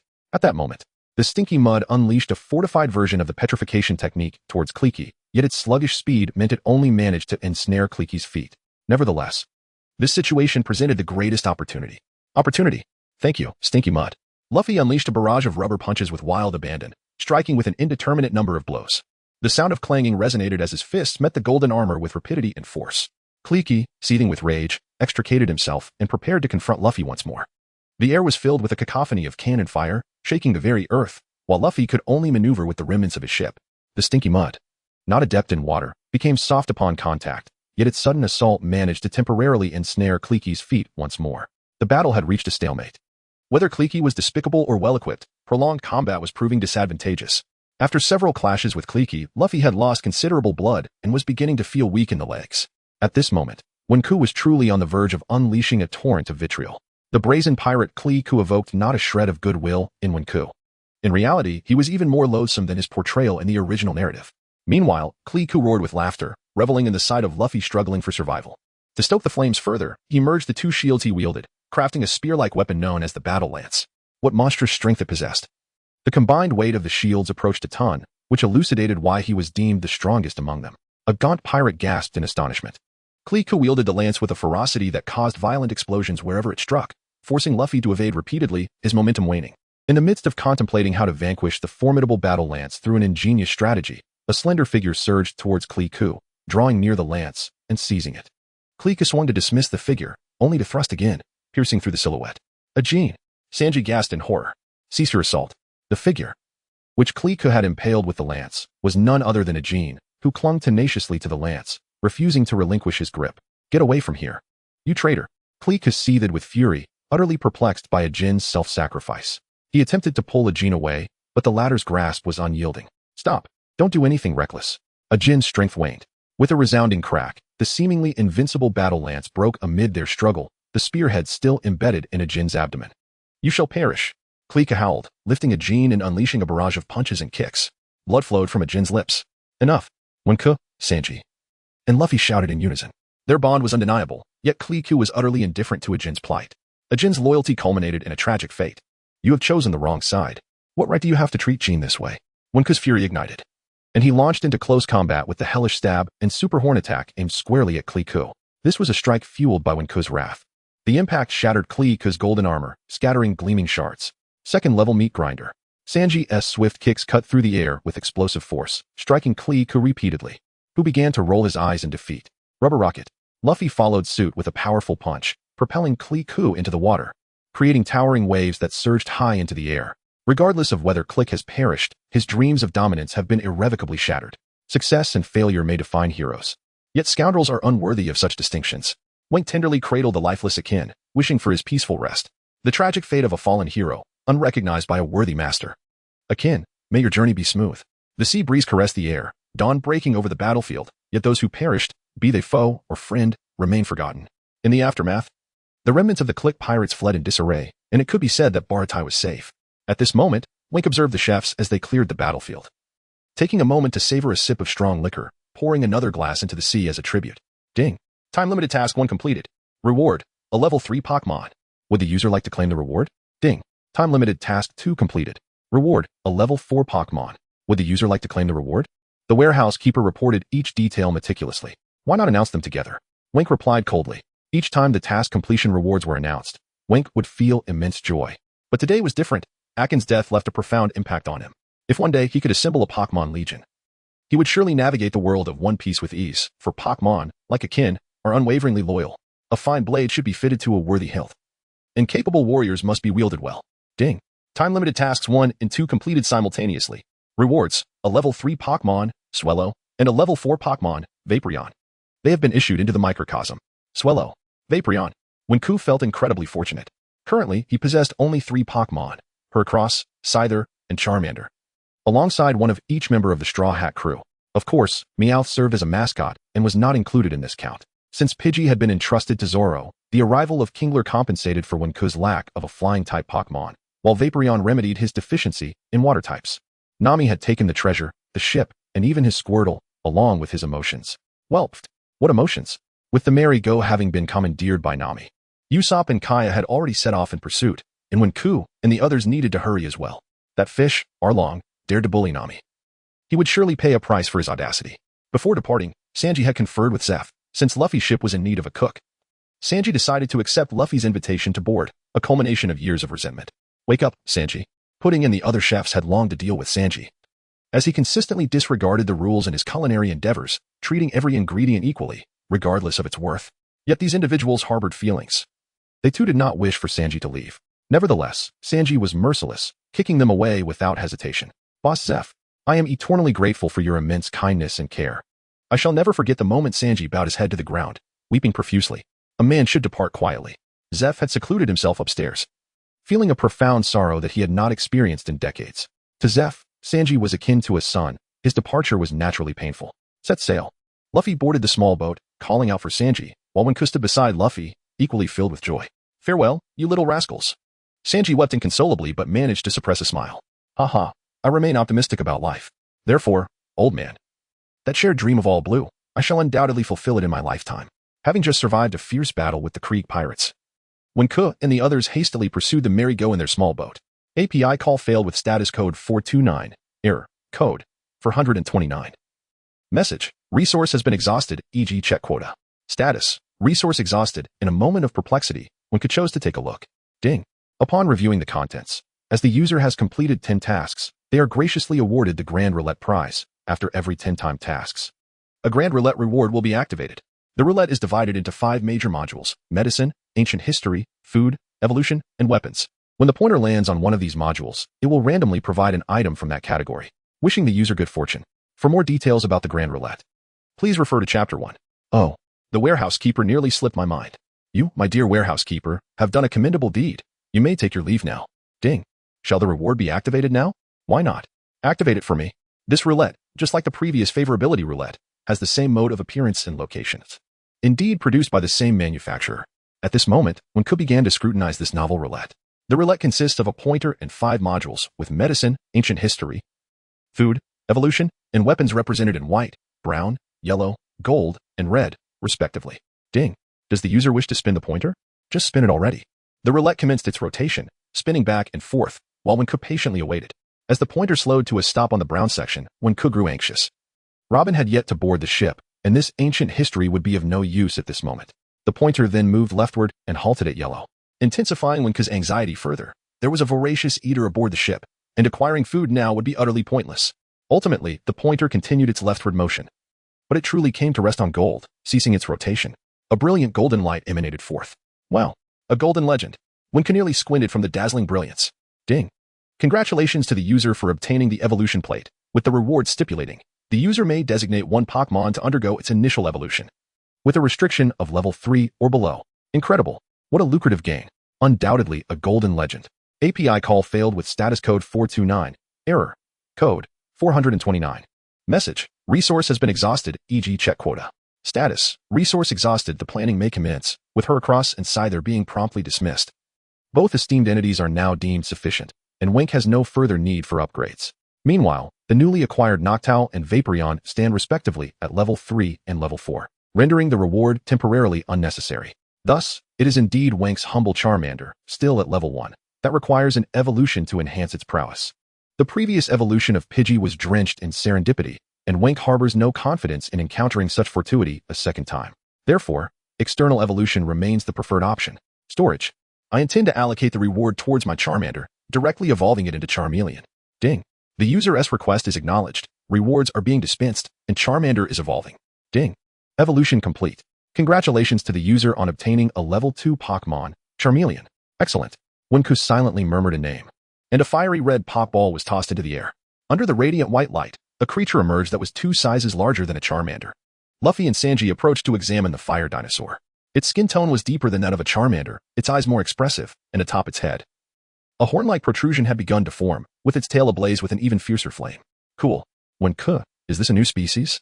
Luffy eagerly inquired, wrapping his arms around Wenke and pressing his face close with curiosity. No, it's just that our Charmander has evolved. Ah, my Wenke is amazing. Luffy exclaimed in agreement. Wenke felt a profound sense of satisfaction, having successfully reclaimed the fire dinosaur. Meanwhile, Luffy remained fixated on Wenke, incessantly engaging him in trivial chatter. Sanji leaned against the side, observing the intimate exchange between the two. Why did the atmosphere seem to be permeated with an undercurrent of camaraderie? Simultaneously, on the turbulent seas pursuing the Mary, another small vessel was engulfed in discord. Usopp. We need to accelerate our pace. Haven't you eaten? Meowed meow meow, urging Usopp to row faster. You wretched cat. Can't you see I'm exerting myself? Usopp retorted, his arms nearing exhaustion and his ears nearly calloused from the incessant noise. I, the great king, would never row alongside a petty pirate like you. Only the captain and Luffy can command me, for my aspirations reach the stars and the seas. Meow Meow proclaimed, fervently gesticulating. Why does Luffy get to command you? I am the captain of the Straw Hat Pirates. Usopp declared indignantly. Ha ha ha, dream on, you delusional fool. Meow Meow laughed, pointing at Usopp. You ought to remain where you are, merely a mascot, little kitty. Usopp shot back, mocking. How dare you mock the great king? Meow Meow leapt onto Usopp, unleashing a flurry of scratches. Usopp cried out in pain, as if he were facing an insurmountable crisis. Enough, enough. You two must cease this ruckus. Don't wake Zoro. Kaya interjected, acting as a peacemaker, and they momentarily quieted down. Suddenly, Zoro rose, slapping Usopp and Meow Meow on their heads. Hello there. Whoa, a zombie. You scared me to death. Meow Meow exclaimed, while Kaya's laughter mingled with the cries of the assaulted. Meanwhile, on the vast ocean, a moderately sized ship with a sheep's head sailed towards Cocoa West Village in the East Sea. A girl with orange hair, feeling the sea breeze, gazed into the distance. This was Nami, the navigator of the Straw Hat Pirates, who had once stolen a ship and treasures. As the Mary sailed smoothly, Nami wore a stoic expression. Yet her heart was filled with anxiety over whether the dragon would keep his promise. Suddenly, Wenke's visage flashed in her mind. This might be the last time I think of you. As time elapsed, Usopp and his companions were the first to arrive at Cocoa West aboard the Mary. Kaya. Await our captain's arrival. Johnny, Joseph, ensure Kaya's safety. Should anything happen, I shall not let this matter rest, Usopp commanded. He anchored the ship in a relatively concealed spot, preparing to scout the village ahead. You cannot abandon me. I am a cat of great significance. Meow Meow insisted on accompanying Usopp. Unable to refuse, Usopp acquiesced. The moment they entered the village, they encountered the patrolling officer, Ju, a favored subordinate of Arlong, accompanied by 4 or 5 fishmen, exuding an air of intimidation. These fishmen, brimming with arrogance, approached Usopp, intent on questioning him. Did Usopp yield to their demands? He fled faster than a rabbit. Sensing something amiss, Ju concluded that Usopp was not a local and, perceiving his flight, dispatched 3 fishmen to pursue him. Usopp and Meow, terrified by the relentless chase, hurriedly made their escape. Surely, you possess strength worthy of being under Wink's command? Usopp glanced at Meow, contemplating the moment to reveal Meow as potential. I am no mere mascot. I am a warrior capable of battle. How absurd. Meow protested, retreating to Usopp's head, hoping he would hasten their flight. You insufferable cat. Who needs such a burden? Remove your claws from my head. Usopp exclaimed, even amidst their escape, sparring verbally with Meow. Meow. They are closing in. Run, Usopp. Quickly. Meow urged as the 3 fishmen pursued them relentlessly, striking Usopp's head in their fervor. You foolish cat. Run. Just run. Usopp shouted, panic evident in his voice. In a nearby village, a villager was brutally kicked by Officer Ju, blood streaming from his head, teetering on the brink of death. Ju seized him by the neck, lifting him. Where's that human? The battered villager, gazing defiantly at Ju, spat in his face. You seek death. Ju tightened his grip and slammed him to the ground, leaving the unfortunate soul lifeless, blood pooling around him. Turning, Ju noticed a figure plummeting from the cliff, long-nosed. Unmistakably the human they sought. Usopp, despite his efforts, found himself ensnared once more, while Meow, displaying remarkable cleverness, leapt onto Usopp's head just as he fell, thus escaping capture. Much later, Luffy and his crew finally made landfall at Cocoa West. Before their arrival, they fortuitously encountered the manatee, Mu, whom Luffy, in his characteristic fashion, struck with a punch, sending it fleeing in disarray. As one observed the serene scene, a group of people awaited at the dock. Yet Usopp and Meow Meow were conspicuously absent. Where is old Wu taking the mascot? Luffy inquired, scratching his head. Usopp had mentioned he would scout ahead, taking Meow Meow along with him. They had yet to return, causing great concern for Koya, who was deeply worried about her childhood friend Usopp. In that case, let us disembark. Johnny, Joseph, a sister captain, went suggested. He remained silent, noting that while the main plotline remained unchanged, the details were increasingly diverging. Hey, this is a calamity. Meow as Win and the others made their way towards the village. Meow Meow suddenly reappeared. You're back. But where is Usopp? Koya asked anxiously. I told you, it's a disaster. Usopp has been captured by a gang of little fish men. I, the Great King, could not fend them off and had to return to seek reinforcements, Meow Meow exclaimed, gesticulating animatedly. Let us enter the village first. Usopp is fortunate and resilient.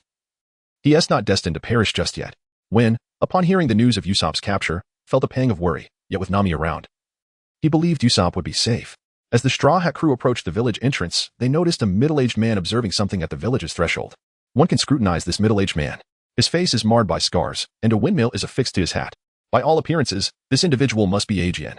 As the station guard of Cocoa West, he has consistently safeguarded the well-being of the villagers.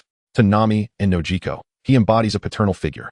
At this moment, although Cocoa West has recently endured the shadow of another fishman invasion, it does not impede the flourishing growth of the orange trees, with verdant foliage thriving beneath the soil. Who are you? What brings you to Cocoa West? Ajian spoke coldly. Uncle, we are here to find our companion, Luffy replied with a smile. Companion? Cocoa West has only orange trees, no companions. You should leave at once. Ajian resolved to expel them. Our companion is Nami, and another unfortunate one has also gone missing. They are on this land, Wenku interjected. Nami's companion. Ajian was struck as if by lightning, observing the serious expressions of the Straw Hat crew. After contemplation, he gradually softened. Nojiko, take them into the village. At that moment, a blue-haired beauty appeared around the corner, beckoning the Straw Hat crew. Come with me into the village. In the Dragon Empire's palace, a group of fishmen huddled together. May the Empire's grand endeavors flourish. This group of fishmen would often pray to the heavens, envisioning a world where fishmen dominate humanity. Brother, I've brought the intruder. This brat has some connection with Nami, Chopper exclaimed, dragging Usopp by the nose as he reported back to their leader, Arlong. Hiki, it seems Nami has been absent for a while. Her absence has stirred things up. It's time to teach her a lesson, Arlong sneered. Subsequently, Arlong summoned Nami, instructing her to personally execute Usopp. Nami hesitated, unable to harm her companion. What? Nami is unwilling? Arlong's face darkened, and Nami felt a sense of foreboding. His mood was perilous. Ultimately, Nami resorted to a slight ruse, wounding her own hand to protect Usopp from being killed. The fishmen harbored no suspicion, restoring their trust in Nami. Furthermore, with a navigator as exceptional as Nami, her value could not be overlooked or disregarded. Arlong gazed at Nami with a smile that only fueled her disdain. That group of fishmen spared neither the old nor the young. However, Usopp, upon capture, did not relent, incessantly cursing Dead Cat, before Nami could strike him down, which puzzled Arlong and his crew. Yet, Those details mattered little. Nami had dealt with the human intruder, and there were no more threats. After leaving the Imperial Palace, Nami quietly bandaged her wounded hand. Usopp, run as far as you can and never return. Within the grandiose palace, Nami bore an endless burden of anguish and pain. The shadow of Arlong loomed over her like a mountain, pressing down for far too long. Since the death of her adoptive mother, Bel-Emri, she had become taciturn. It was only after encountering the Straw Hat crew that she discovered a semblance of joy. Yet, Wenke, I beg you, do not come, forget about me. Meanwhile, the Straw Hat crew followed Nojiko, discussing the recent turmoil in Ghost Town, which had been ravaged by Arlong, resulting in the deaths of many. Nojiko and Wenke spoke, their words laced with bitterness and resentment. Wenke discerned that Eren was truly wicked, but he never anticipated the depths of his malevolence.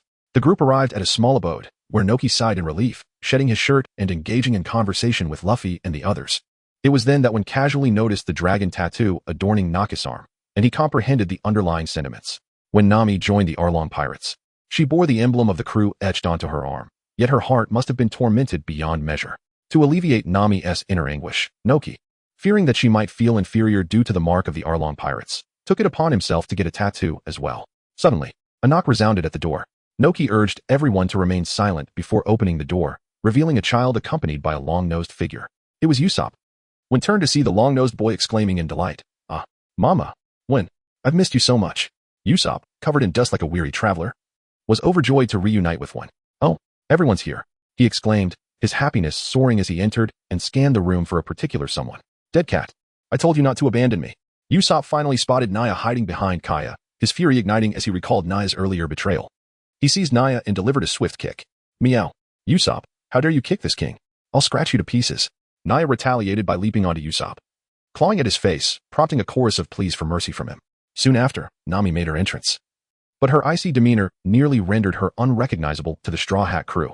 Had Usopp not revealed that Nami had saved him, they would have genuinely feared that she had turned to darkness. "Why are you all still here? I will give you the going merry, but you must leave at once," Nami stated coldly, her words laced with an unforgiving edge. Nami's anguish was palpable to Wenke, who wondered how much more she could endure. After failing to persuade the Straw Hats, Nami departed. Suddenly, a message appeared. Limited time mission 1. Save Kokoyashi Village, defeat Arlong. Reward, a level 4 Pokémon. Penalty, randomly revoke 2 level 3 Pokémon. This message came from the system. Later, Nami wept bitterly, betrayed by the Marines and Arlong's treachery. The fleeting hope of rescuing Kokoyashi Village with 100 million berries had vanished. "How could this be?" they exclaimed. "Arlong, we'll settle this." "Indeed. We can't let them exploit Nami any longer. Death is but a trifle. Let's go." The villagers of Kokoyashi, realizing Nami's sacrifices, were ignited with fury by this deception. They were determined to fight the Arlong pirates to the death, preferring a noble end to a life of servitude. Thus, Jinzo and Nojiko, disregarding Nami's pleas, led the villagers towards Arlong Park. "No, please don't go. I'll find another way. Please, you'll die." Nami frantically stabbed at her arm tattoo with a dagger, her years of effort seemingly in vain. A figure then seized her from behind, halting her self-harm and discarding the blade. Nami turned to see a familiar face, accompanied by their former companions. "Wenke, why did you return?" Nami asked, her vision blurred by tears. "Go away. Leave. Don't come back," she cried, hoping to drive them away. "Fool," a hoarse voice whispered in Nami's ear. "How could we leave you to suffer alone? If they are merciless, then we will wage war. The Straw Hat pirates have never known fear." Wenke gently stroked Nami's hair, embracing her. "I will repay all your suffering of the past 8 years to the fishmen," he vowed, holding her tightly as she wept. Nami had fantasized about this moment, but she wondered, can we truly win? Many say that not many people can achieve unyielding, but there is a limit to what anyone can endure. Wenke helped Nami up and asked Kaya to bandage her wounds. Wenke looked at Luffy, and their eyes met. "We must depart. I will send Arlong flying," Luffy declared, adjusting his straw hat and taking the lead. "It's about time," Zoro said, stroking Pidgeotto and gripping his sword hilt. "I despise fishmen as well. Usopp, the Great, will test their mettle," Usopp proclaimed, donning his goggles. "Nami-Nichan is in trouble. The Straw Hat pirates cannot stand idly by," Kaya exclaimed, displaying a hint of pirate spirit, unable to bear Nami's pain. "Very well, let's give them hell," Meowth shouted. "Everyone," Nami murmured, tears streaming down her face. "If there is no other way, then let us declare war." At Arlong Park, the gates remained closed. Johnny and Yusaku, who had arrived ahead of time to block the entrance, refused to let Jinzo and the villagers pass. "We're here to defeat Arlong, but we're not strong enough," Johnny declared. "We can't allow unarmed civilians to pass through these gates," Yusaku added, supporting Johnny's decision.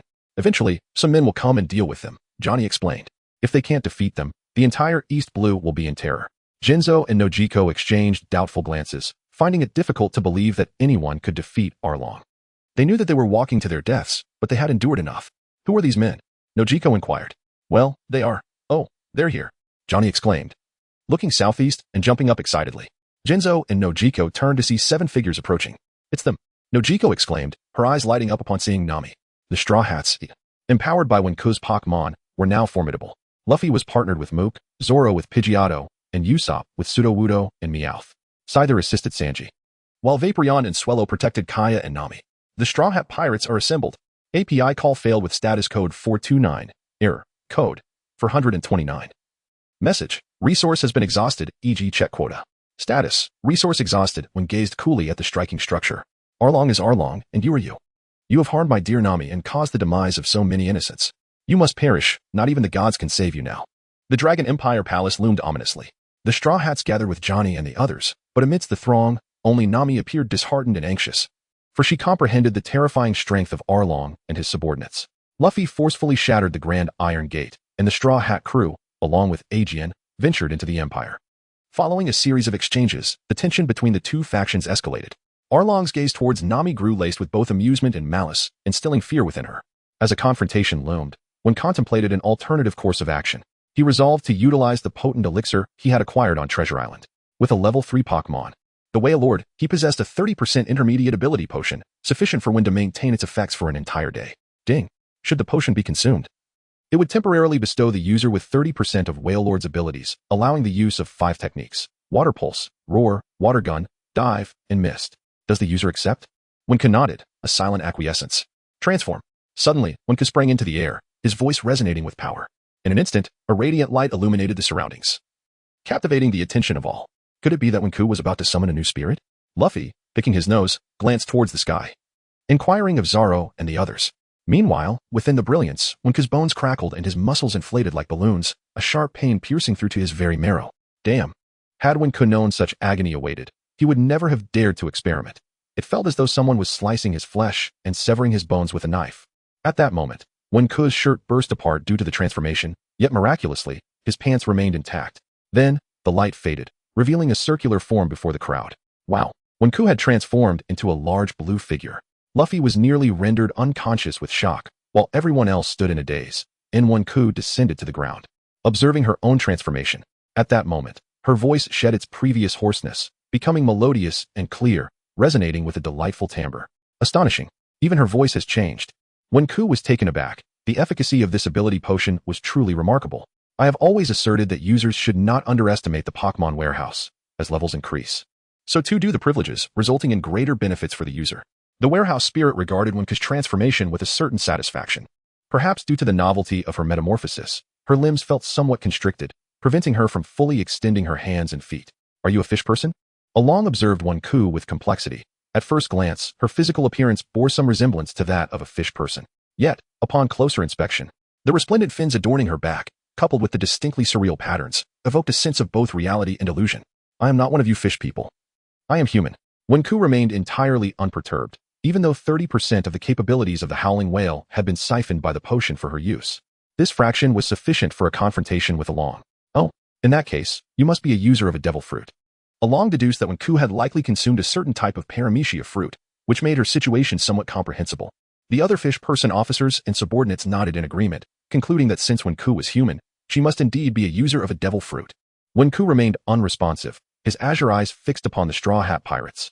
He noticed Usopp and Meow Meow staring intently, their eyes wide with astonishment. As the Captain's offspring, he was surprised to learn of his ability to transform. Meow Meow's mouth was so large it seemed capable of swallowing the gold coin atop its head. Zoro tightened his grip on his sword, a flicker of surprise evident in his gaze. It appeared that the first mate possessed numerous hidden cards, and he certainly should not be underestimated. The one who reacted most dramatically was Nami. She had little hope for this battle, having witnessed Arlong's terrifying prowess. Yet now, Wenke had showcased a power reminiscent of a devil fruit, transforming before her eyes, igniting a flicker of hope within her. Perhaps, just perhaps, Wenke and his allies could emerge victorious. In that moment, Luffy stretched his arm to encircle Wenke, drawing closer. So cool. So cool. Is it true that summoners are this powerful? Luffy inquired, squeezing Wenku's face with curiosity. Captain, focus on the battle, not this, came the admonition. API call failed with status code 429. Error. Code 429. Message. Resource has been exhausted, e.g. check quota. Status. Resource exhausted. Wenke raised the corners of his mouth, clearly articulating 6 words. Come and try if you're so bold. Unparalleled in the world. There exists no other like the mighty whale. Wenke was resolute in his determination not to be outdone by the indigenous fishmen of this realm. Along waved his hand, and several fishmen rushed towards Wenke, brandishing knives and forks. Luffy, behave. Move to the back and observe. Wenke had finally assumed the role of the captain, and this time, the title of vice captain and chief strategist must be upheld. Luffy, intrigued by Wenke's transformation, obediently retreated to the sidelines to watch. White mist. A large plume of steam erupted from the 2 vents atop Wenke's head, dispersing around him. This white mist, infused with energies from another world, rendered the fishmen's keen eyesight useless, reducing visibility to a mere half-meter. What on earth? The fishmen, in unison, swung their weapons in hopes of dissipating the mist, yet their efforts proved futile, failing to diminish its presence. Wenke smiled faintly like a specter shrouded in white mist. The ripples of water surged forth, visibly emanating from beneath Wenke's feet, a distant echo of time immemorial. These ripples bestowed upon Wenke a 10% increase in speed within the water, a boon that equally applied in the realm of his self-created mist. In my domain, death awaits all who dare to intrude. Once again, a pair of profound eyes emerged from behind a merman, who, without a moment's notice, met his demise with a swift snap of the neck. As Wenke glided through the water, he continued his relentless slaughter, the merman falling without warning. After approximately half an hour, Arlong outside the mist grew increasingly impatient. He had dispatched over 20 elite mermen to capture Wenke, yet none had returned. Meanwhile, Luffy remained calm, contemplating his recently acquired rubber windmill technique. Suddenly, Arlong noticed the mist retracting rapidly, revealing the lifeless forms of over 20 subordinates sprawled on the ground. Devoid of breath. You dare to slay so many of my men. Arlong seethed with rage, lamenting the dwindling numbers of his crew since arriving in the East Sea. Each merman soldier was worth more than a dozen humans, and losing such a significant number pained him deeply. This is merely the beginning. You are the main course. Wenke quipped. In the distance, Noki and the others cheered, their spirits buoyed by this resounding victory. Nami gazed at Wenke, her heart racing with a glimmer of hope. Perhaps they truly could win. Arlong's glare bore into Wenke, the sight of fallen mermen igniting a fury within him and his officers. They had always been the hunters, never the hunted, and today, they faced the indignity of being slain by these so-called inferior beings. In a moment of desperation, Officer Hachi summoned the sea beast Mew, but upon seeing Luffy, it hesitated. Ready to flee, Arlong ground his teeth and coldly threatened Mew, who, in a fit of madness, charged towards Wenke and his allies. Luffy, unleash your rubber fruit abilities. Send this beast flying. Wenke commanded. You got it. Time to try my new technique. Luffy grinned, planting his feet firmly into the ground. His body twisting into a spiral shape, prepared for action. His arms elongated instantly, seizing Mew. Rubber windmill. Luffy's body spun like a whirlwind, powerful and swift, causing Mew to spin in disorientation before being hurled away. The villagers gasped in disbelief at the sight of such a monstrous creature being tossed aside. Arlong fell silent, realizing that Luffy, too, possessed the powers of a devil fruit user. With 2 in one team, he naturally included Wenke in that assessment. Oh no, Wenke. I can't pull my feet out. Luffy swayed, his feet stubbornly anchored. Baka. Fool. Zoro shouted, as everyone readied themselves to assist. Noki. Sanji. Help pull Luffy free. Wenke swiftly assigned tasks. The group exchanged glances and promptly agreed. Thus, Zoro approached Hachi, Usopp targeted Ju, and Sanji moved towards Karubi. Splitting our forces? Very well. We shall entertain your little game, Arlong remarked, casually detaching a tooth, which immediately regenerated. Iron teeth. The ability to regenerate teeth was a trait of the sawtooth shark, and Arlong had claimed countless human lives with this skill. With an air of invincibility, he declared, Water gun. Wenke puffed his cheeks and unleashed a powerful stream of water akin to a high-pressure hose, striking Arlong and halting his advance with the force of the water pressure. What do you think? Wenke paused, smiling at Arlong. Childish tricks, Arlong scoffed, yet his feet hesitated, wary of advancing. Ding. A timed mission was issued. Defeat Arlong in the water, instilling fear. Reward, a store voucher and the title of Fishman Terminator. Penalty, none. What is a store voucher? Queried the warehouse spirit. You have no time to ponder that now. I shall explain it after the battle. Let us fight in the water. With that, Wenke plunged into the depths, followed closely by the defiant Arlong. With the enhancement of diving and the ripples of water, Wenke's speed surged by 15%. A level far beyond Arlong's imagination. The roar of the third-level whale in the water signified an explosive surge in combat power, ensuring his safety. Little Arlong, I'll leave you unable to see even my rear. Wenke smiled gently, his dorsal fin rippling in a hazy blur, the agile movements rendering his trajectory increasingly elusive. This inexplicable uncertainty unsettled Arlong, who was in pursuit. You dare to tease me, little brat. Shark on darts. In that moment, Arlong surged towards Wenke like a torpedo launched beneath the waves. White mist. A dense plume of mist erupted, mingling with the seawater, although its potency was diminished. Wenke adeptly maintained visibility at around 1 meter amidst the tumultuous tide. Arlong ceased his sprint, surveying the whitewashed surroundings, iron teeth in hand. As he began to roam in search of Wenke's elusive presence. I'm right here. Suddenly, Wenke launched an attack from behind, delivering a powerful punch to Alone's back, accompanied by a distinct sound of bones fracturing, followed by excruciating pain. Damn humans! Alone gritted his iron teeth, relentlessly biting at Wenke, finally tearing a piece of flesh from his waist. Wenke's expression shifted dramatically as he swiftly fled. Alone attempted another assault, but Wenke's speed was unparalleled, vanishing into the mist like a wisp of smoke. Have the courage to stay and fight. Despicable, shameless scoundrel. Cursed human. Alone seethed in impotent rage. If I possessed but half your audacity, I would revel in delight. He unleashed a fierce roar, a guttural sound that sent forth a wave of white sound energy, rippling through the water and striking Alone directly. With a resounding splash, Alone was propelled into the air by the force of the blast, falling several meters before crashing down. What just transpired? Johnny and the others observed anxiously, having heard the roar just moments before witnessing Alone's defeat. Wenke leisurely emerged from the pool, casting a glance at the fallen Along without uttering a word. At that moment, Along's mind felt as if it had been struck, leaving him dazed. He lay on the ground for a while before slowly rising, shaking his head, and his gaze towards Wenke was tinged with a hint of fear. Ding. Timed mission 2 completed. You have acquired the title of Fishman Terminator. Rewards have been dispatched to the miniature space. Along, filled with determination, fixed his gaze on Wenke but hesitated to approach. He calculated in his mind that although he had been thoroughly beaten in the water, as long as he could maintain the morale of his fellow fishmen on land, there was still a chance of victory. Even now, as Wenke stood there, Along dared not charge forward recklessly. Finally, gritting his teeth, he brandished his formidable weapon, the chainsaw blade. We fishmen will never be defeated by you humans. I refuse to believe it. Along shouted, raising the blade as he charged forward. In this moment, he could only resort to bluster, attempting to quell his inner fear. You unrepentant fool. Let out a roar.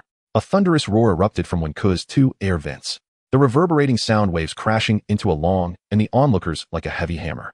The visible white sound waves coalesced into a shockwave, propelling Along backward, causing him to crash into a wall several dozen meters away, which collapsed under the force. Aegean and the others covered their ears, staring at Wenke in disbelief. That same move again. It's so powerful. Along, utterly defenseless, was easily overwhelmed, leaving Nuo Chi Gao in astonishment, covering her mouth. Nami and Kia hid in a corner, quietly observing the unfolding scene. Sister Nami, who do you think will win? Wenke, Nami replied resolutely, her gaze unwaveringly fixed on the distant figure of Wenke. Scoundrel! Scoundrel! You wretched scoundrel! Along crawled out from the ruins, cursing Wenke. Wenke paid no heed to the furious Arlong, instead urging Noki and the others to hasten in freeing Luffy's feet, while he continued to confront Arlong, secretly nursing the bite wound at his waist. His expression was solemn. Could one truly sustain injuries even while submerged? It appeared that training to enhance his practical experience was indeed necessary. The ability to subdue Arlong this time stemmed primarily from the novelty and uniqueness of his techniques, which had taken Arlong by surprise. Was it not his turn to be on the receiving end? Perhaps a dip in the water for further play would be in order? With a smile directed at the distant Arlong, Wenke watched as Arlong was rendered speechless.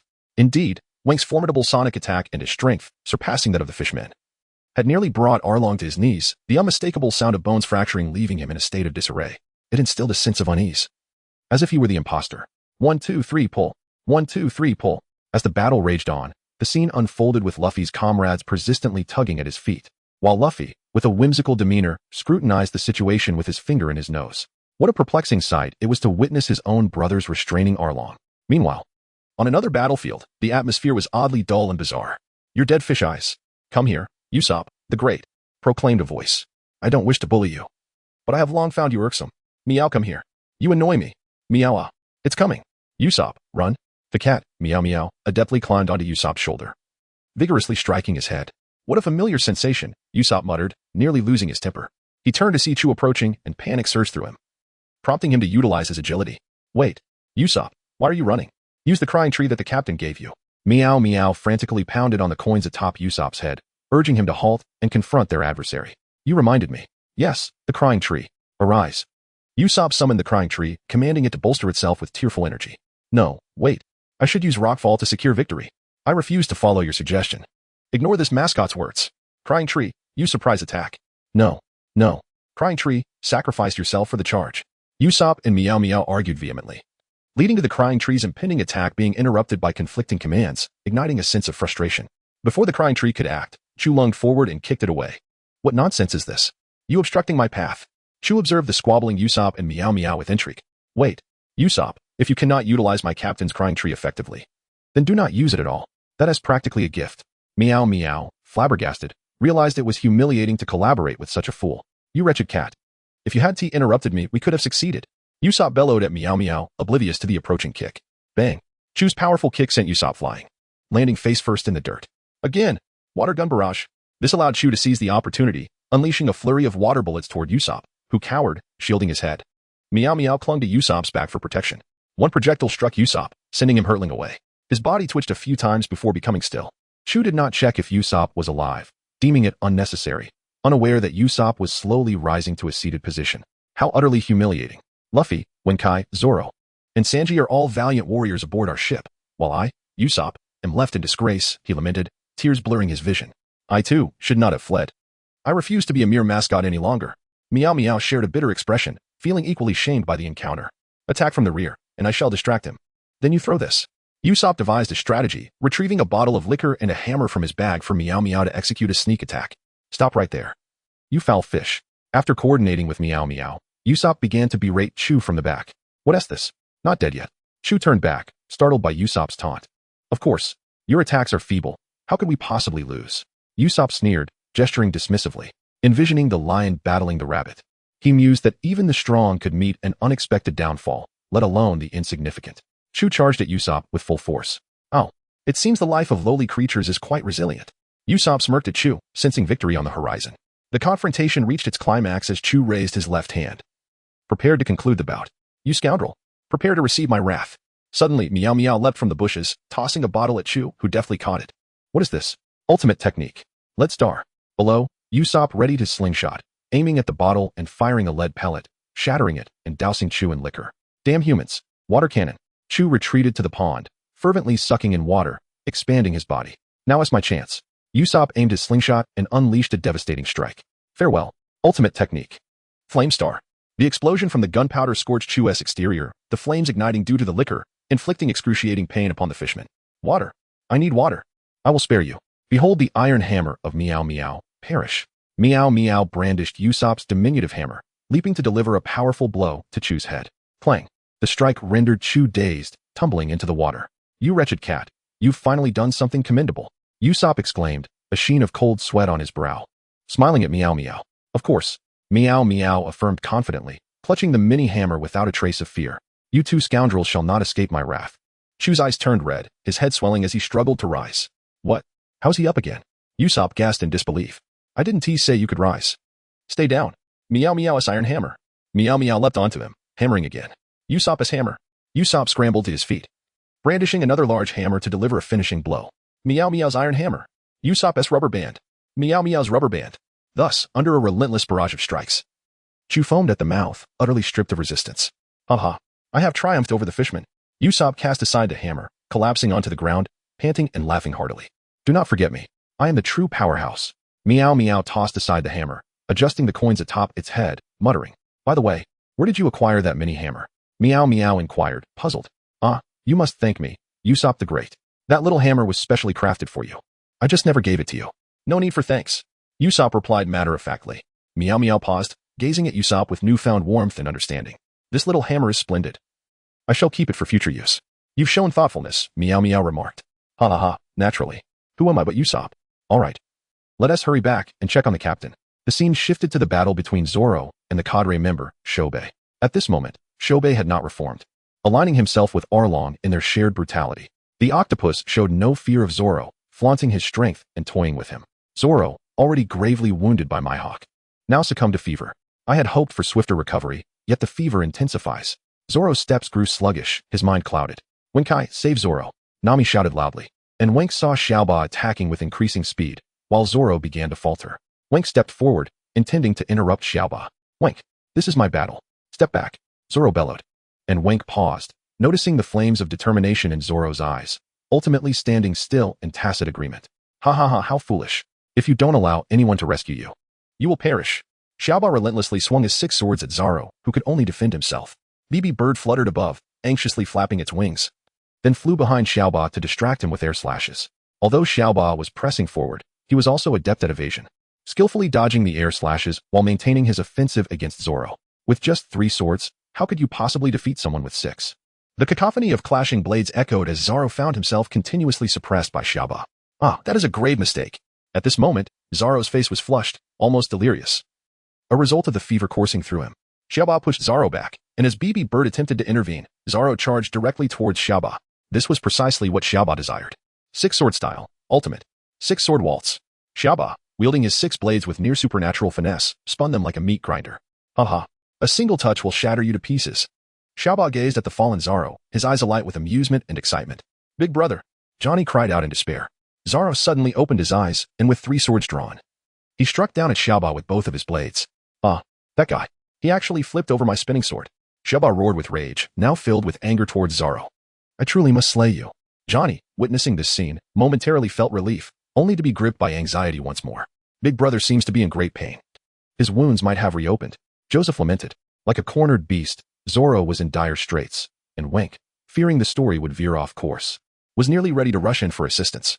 Yet Zoro's gaze continually urged him to trust in him, even if I endure injuries that would incapacitate an ordinary person. I will not fall, for my hawk is waiting for me. Six-sword style, octopus pot. This must end. Xiaoba charged at Zoro, closing the distance with his six blades. To conquer someone as extraordinary as my hawk, I cannot simply remain an ordinary man. Zoro looked towards the sky where BB Bird hovered, and at that moment, BB Bird was watching him in return.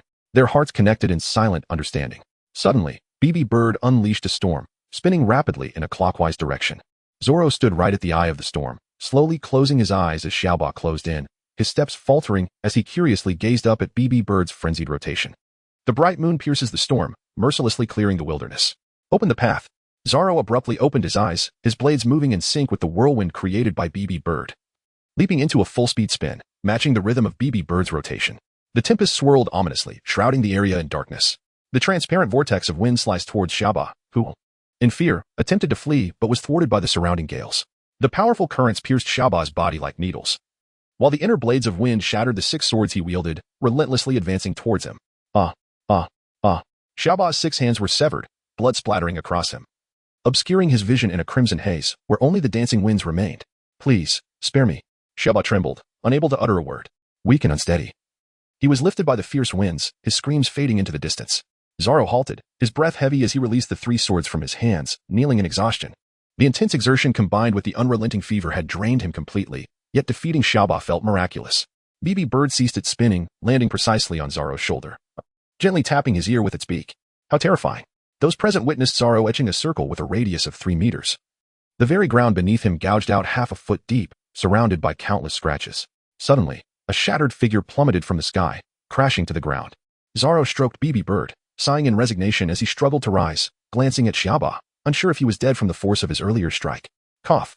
I never imagined I would lose to a three-sword style, I concede. Xiaoba lay in a pitiful state, all 6 of his hands severed, his legs missing. Countless scars marred his body, his breath shallow and labored, his survival now left to fate. Now you understand the difference in the weight of our swords, including the strength of bonds. Are you satisfied? Zoro stated solemnly. Xiaoba closed his eyes, utterly fatigued. Xiaoba.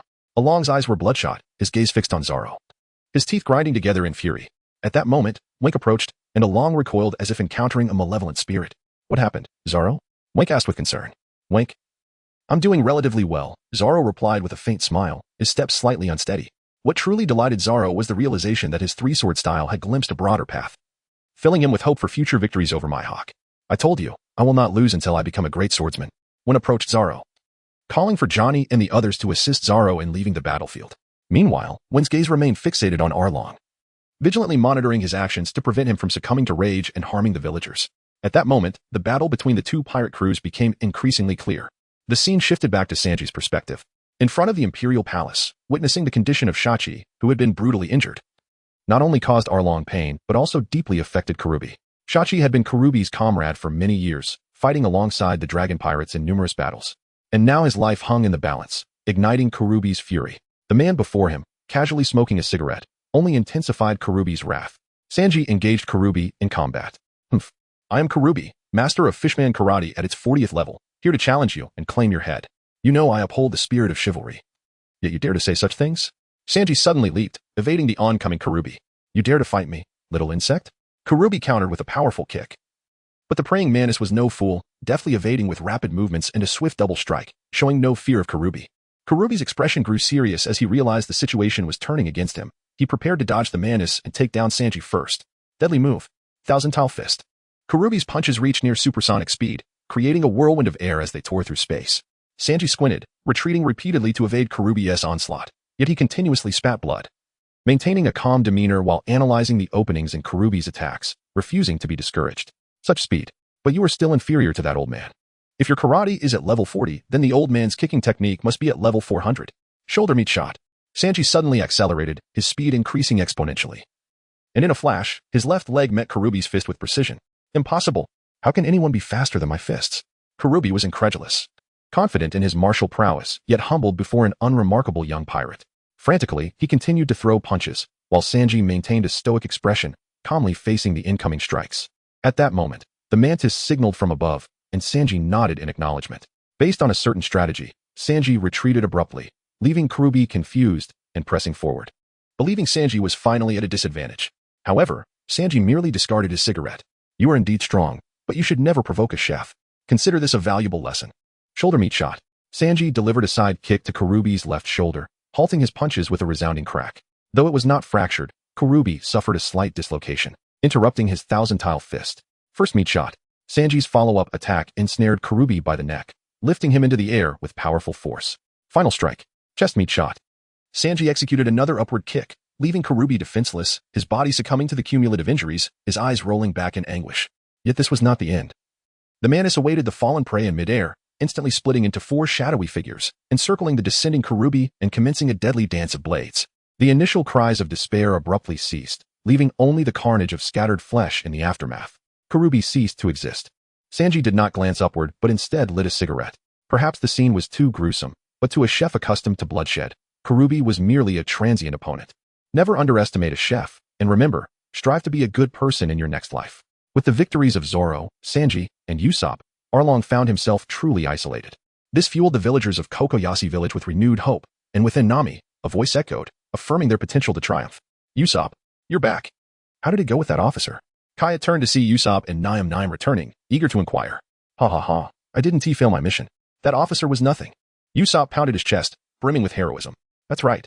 You should have seen our glorious moment. Naim chimed in. Kaya sighed in relief, her heart swelling with a sense of comfort and fulfillment, realizing the joy of adventuring alongside someone she cherished. Meanwhile, Luffy finally extricated himself from his predicament. Ah, my feet feel great. I'm finally free. Watch me send Arlong flying. Luffy exclaimed, stretching his limbs with glee. When facepalmed, exclaiming, goodness, we're almost done here. And you're just now free. As Arlong surveyed the scene of his fallen comrades, shame reminiscent of past humiliations flooded his heart. He understood that he must unleash his full power. Behind him lay his dragon empire, his paradise. Just moments ago, he had reigned over the East Blue. Yet now he faced the imminent threat of being toppled by an unknown pirate crew. How could this be? Arlong had never heard of the Straw Hat Pirates, and their strength should not be obscure. However, reflecting on this was futile, as Luffy's sudden punch sent him careening off balance. Rubber pistol. Bang. In an instant, Arlong was propelled away, crashing into the palace and shattering several walls. That brat. I dare not kill him. Arlong scoffed, gripping his sword. Rubber gun. Luffy's arm stretched towards Arlong once more, but Arlong dodged and bit Luffy's arm. Water gun. Wenke observed the battlefield attentively, and upon noticing Luffy in peril, immediately unleashed a water cannon directed at Arlong.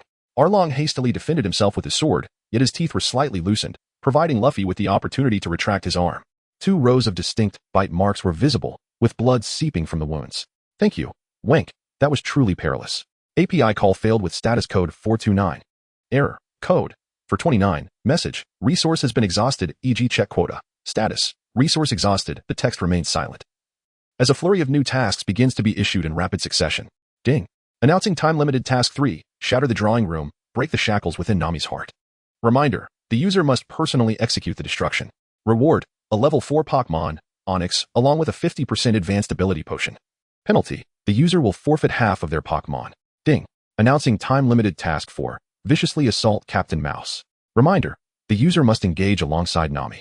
Reward. 1 level 4 Pokémon. Penalty. The user will lose 1 level 3 Pokémon.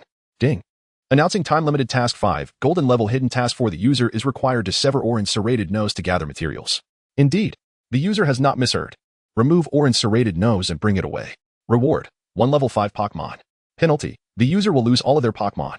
The text expresses a profound sense of confusion regarding the 5th task, specifically questioning the necessity of removing Erin's nose. Ding. This is a hidden mission. There is no need for further explanation. It is, after all, the legendary golden level hidden task. You have struck gold. Upon completion of this golden level hidden mission, one can directly summon a Pokémon of level 6 or above. Additionally, it will bestow upon the user a universal key that grants access to the life treasure chest, which is even more extraordinary, as it requires special permissions to unlock. Further details will be revealed in due time. Moreover, it will endow you with a random ability. Do not doubt it. This ability could potentially open up infinite possibilities for you to ascend to the pinnacle of the world. However, such tasks are concealed within time-limited missions, with a probability of occurrence nearly 1 in 10,000. In other words, only one hidden mission may be found among 10,000 time-limited tasks. You are indeed fortunate. Warehouse Keeper, animated as if under the influence of a stimulant, shed his previous indifference. After all this time, you still attempt to feign composure and depth.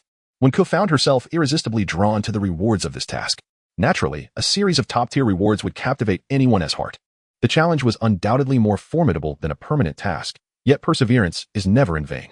Warehouse Master, did you not mention that hidden tasks are elusive? The mention of its 4 indicates the existence of others. What should I do thereafter? Do not concern yourself with that. Hidden tasks are truly wondrous, to a certain extent. They are no longer decreed by the warehouse. In simpler terms, a module for hidden tasks has emerged, and these modules will seek you out like brothers. You need only await their announcement. With this understanding, Wenke felt both enlightened and reassured. It seems that fortune has indeed smiled upon her. This is not merely luck. It is a blessing accrued over several lifetimes. In a high-powered world like that of One Piece, even Warehouse Master cannot guarantee that you will reach the end, but with the chance of drawing a hidden task, I am confident I can mold you into an invincible being. Certainly, immediate success may not be feasible. One must look to the long term, Wenke sighed. Meanwhile, as her thoughts wandered, the external battle between Luffy and Arlong raged on. The Empire was on the brink of collapse. Arlong, like a monarch facing the end of his reign, fought with desperate resolve. Startled back to awareness, Wenke dashed toward the drafting chamber. How dare you deprive someone of their freedom? Nami's suffering is all because of this wretched room. With that, Wenke kicked open the door, glaring resentfully at the slightly antiquated space. Demolish it. Demolish it all. Wenke's vocal cords roared at full capacity, the sonic waves and resulting gusts pulverizing the room and its blueprints. Eren, in the throes of battle with Luffy, witnessed the destruction of the drafting chamber above and was aghast. He immediately abandoned Luffy, rushing upstairs. Luffy did not pursue him. Eren burst into the room to find Wenke annihilating his designs. Enraged, he roared, "How dare you!" and lunged at Wenke with Kiribachi. Wenke dodged and weaved, his roars both assaulting the drafting chamber and striking at Eren. Eren was blasted backward by a surge of force. The outer walls of the drafting chamber crumbled and collapsed due to Eren's impact and Wenke's sonic assault, exposing the interior to the outside world. Nami rose to her feet in disbelief. She beheld Wenke's destruction of the drafting chamber. Her mind replayed Wenke's frenzied roars and Eren's hysterical screams. Suddenly, a desk was hurled out of the room by Wenke, scattering blueprints across the ground. How dare you? Nami's most fervent desire is freedom. What gives you the right to steal 8 years? Today, I will obliterate this room. With a deep breath, Wenke unleashed his highest frequency scream, causing the entire palace to tremble. The onlookers stood frozen, while Luffy stared intently at Wenke's desperate struggle. Suddenly, Luffy clutched his chest. Bewildered by his own emotions, why did he feel sorrow for Wenke? In that moment, Wenke appeared as a madman, exclaiming, "Let me destroy this place. Nami deserves her freedom." Boom. An endless wave of sound surged outward, and the palace collapsed under the relentless onslaught of air pressure. Only Arlong, who had been continuously battered, watched in despair as his stronghold crumbled. My empire is gone." At that moment, Nami covered her mouth, tears streaming down her face, kneeling on the ground. "Thank you, Wenke. Thank you." The image of the blue figure relentlessly destroying the drawing room was seared into her mind. And that childhood prison, the dark room, those thorny obstacles. Belmare? When will we meet again? Silly child, we'll always be together. Mom, let go of my mother, you villain. Ha ha ha, she's of no use now, help me kill her. Scared? Ha ha ha, this will be your new home. Draw for me every day, and you're forbidden to draw anything other than sea charts. No, no, no. Ha ha. I miss you, Mom. At this moment, Nami's gaze was fixed on Wenke, who stood amidst the ruins. The ice within her heart melted entirely because of him, and she could not stop the tears from flowing. This was the path to freedom, the freedom that Wenke was forging ahead for her. The fallen dragon palace symbolized the collapse of Arlong's mental stronghold. As he gazed at the figure standing amidst the rubble, Arlong's pupils constricted, and a wave of fear surged within him, one that would not dissipate. Years ago, after being swiftly defeated by Admiral Kizaru, he had faced that same humiliation, and it resurfaced with this crushing defeat. With his fighting spirit extinguished, what courage did he have left to resist? Unfortunately, the Straw Hat Pirates would show him no mercy. Nor would the villagers of Kokoyasi, for Sanji's attack was imminent. Meet shoot. Arlong barely had a moment to react before a kick from Sanji sent him stumbling backward. Rubber shotgun. Luffy followed closely, launching a punch at Arlong. Arlong exerted every ounce of strength to evade, spinning his body while snapping his sharp teeth toward Luffy. Shark on gear. Danger. White mist. Wenke dashed in front of Luffy, two exhaust vents on his head releasing a torrent of gas. He then turned and pressed Luffy's head down, just as Arlong, in a whirlwind, passed overhead, the sound of slicing air ringing in Wenke's ears. Damn it. I missed. Arlong's eyes widened. You have no chances left. Scream. Wenke coldly regarded the returning Arlong. Roar. A powerful wave of air surged forth, carrying the force of his scream. Once again, Arlong could not withstand it. He was swept into the air and crashed to the ground, the mixed sound waves relentlessly pounding his brain as he crouched. Clutching his head. Luffy. Wenke signaled to him. Luffy understood and extended his legs upward, bringing them crashing down upon Arlong. Rubber battle axe. Arlong inexplicably sensed an upward pressure and prepared to flee, but the battle axe came crashing down upon him. And then, there was nothing more. Boom. A gust of air swept through, dust swirling and spreading, settling only after a long while. A circular depression, approximately 1 meter in diameter, formed around Arlong, who had lost consciousness, his fate uncertain. Phew. Finally, it was over. With a sigh, one took a step forward and removed Arlong's serrated nose. At that moment, the completion notification for Task 5 echoed. Ding. Time-limited Task 3 completed. Reward, Level 4 Pokémon, Onyx, along with a 50% advanced ability potion. It has now been retrieved into the microspace. Ding. Time-limited Task 5, Golden Level Hidden Task 4, completed. Reward, 1 Level 5 Pokémon. Does the user wish to claim the reward? The warehouse master reported the good news. Not for now, one replied without hesitation, holding the serrated nose in his hand. One felt a flicker of sympathy for Arlong's demise. However, with enmity firmly established, a fatal conclusion was inevitable.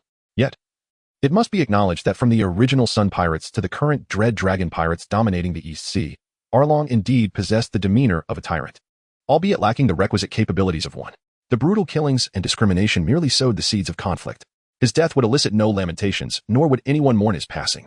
With Arlong's fall, the villagers of Cocoa Village seemed to awaken from a dream. We defeated Noki. One exclaimed in disbelief. We defeated Arlong. We truly won. The villagers erupted in jubilant cheers, while Nami, wiping away her tears, felt an overwhelming sense of clarity. Arlong is dead. Arlong Park is destroyed. We are liberated. Nami approached one, yearning to embrace him, yet hesitated, halting her steps. Amidst the celebratory clamor, disruptions were inevitable. This is the end for you lot. It was none other than the previous Captain Mouse, accompanied by 2 or 3 naval soldiers to survey the situation. Heh, what a stroke of luck today. Thank you for the splendid show, albeit by chance. I never anticipated that the fishmen would fall to you nameless pirates. Luffy scratched his head, remaining silent. Thanks to you. The money meant for Arlong and the treasure hidden in his palace now belongs to me. Ha! Captain Mouse reveled in his triumph. Nami narrowed her eyes, glaring at the mouse. And your contributions will be claimed by me, Captain Mouse of the 16th Division of the Navy. Captain Mouse, not yet satiated, greedily sought to usurp the Straw Hat Pirates' achievements. What utter nonsense! Here's a punch for you. Seizing the opportunity, when charged forward and delivered a punch that contorted Captain Mouse's face. Following up with a series of kicks, he rendered the captain's subordinates incapacitated. Who are you? Captain Mouse lay on the ground, pointing at one. The literary figure sought Usopp's hammer, initiating a relentless barrage of blows. With each resounding strike, the air echoed with the sound of the hammer. Clang, clang, clang, clang. After the tempestuous onslaught, 4 large swellings emerged upon the rodent's head, leaving its mind in a fog, teetering on the brink of unconsciousness. The text can be seen as chaotic. He was nearly fainting but was revived with a slap. His face so swollen that it was unrecognizable. Try hitting me again, and I assure you, I will make you regret it. The mouse colonel, bruised and trembling, did not know where to place his hands. At that moment, Nami approached and crouched down. In retaliation for injuring Noki Gao and for the havoc wreaked upon Belmir's orange grove, Nami adjusted the mouse's collar and struck him squarely in the face, sending him flying through the air in a series of arcs. Thank you, Nami. I feel much better, Noki Gao chuckled. Hit me another 1,000 times. Ajien shouted loudly. Remember this, you filthy pirates. You are in for a world of trouble for provoking me. Even if you regret it, it will be too late.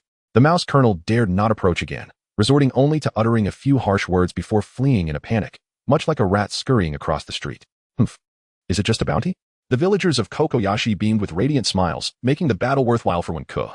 At the Naval Base 16, Captain Rat, battered and bruised, urgently reported to his superiors. He inquired if the Straw Hat Pirates were a newly emerged crew from the East Blue.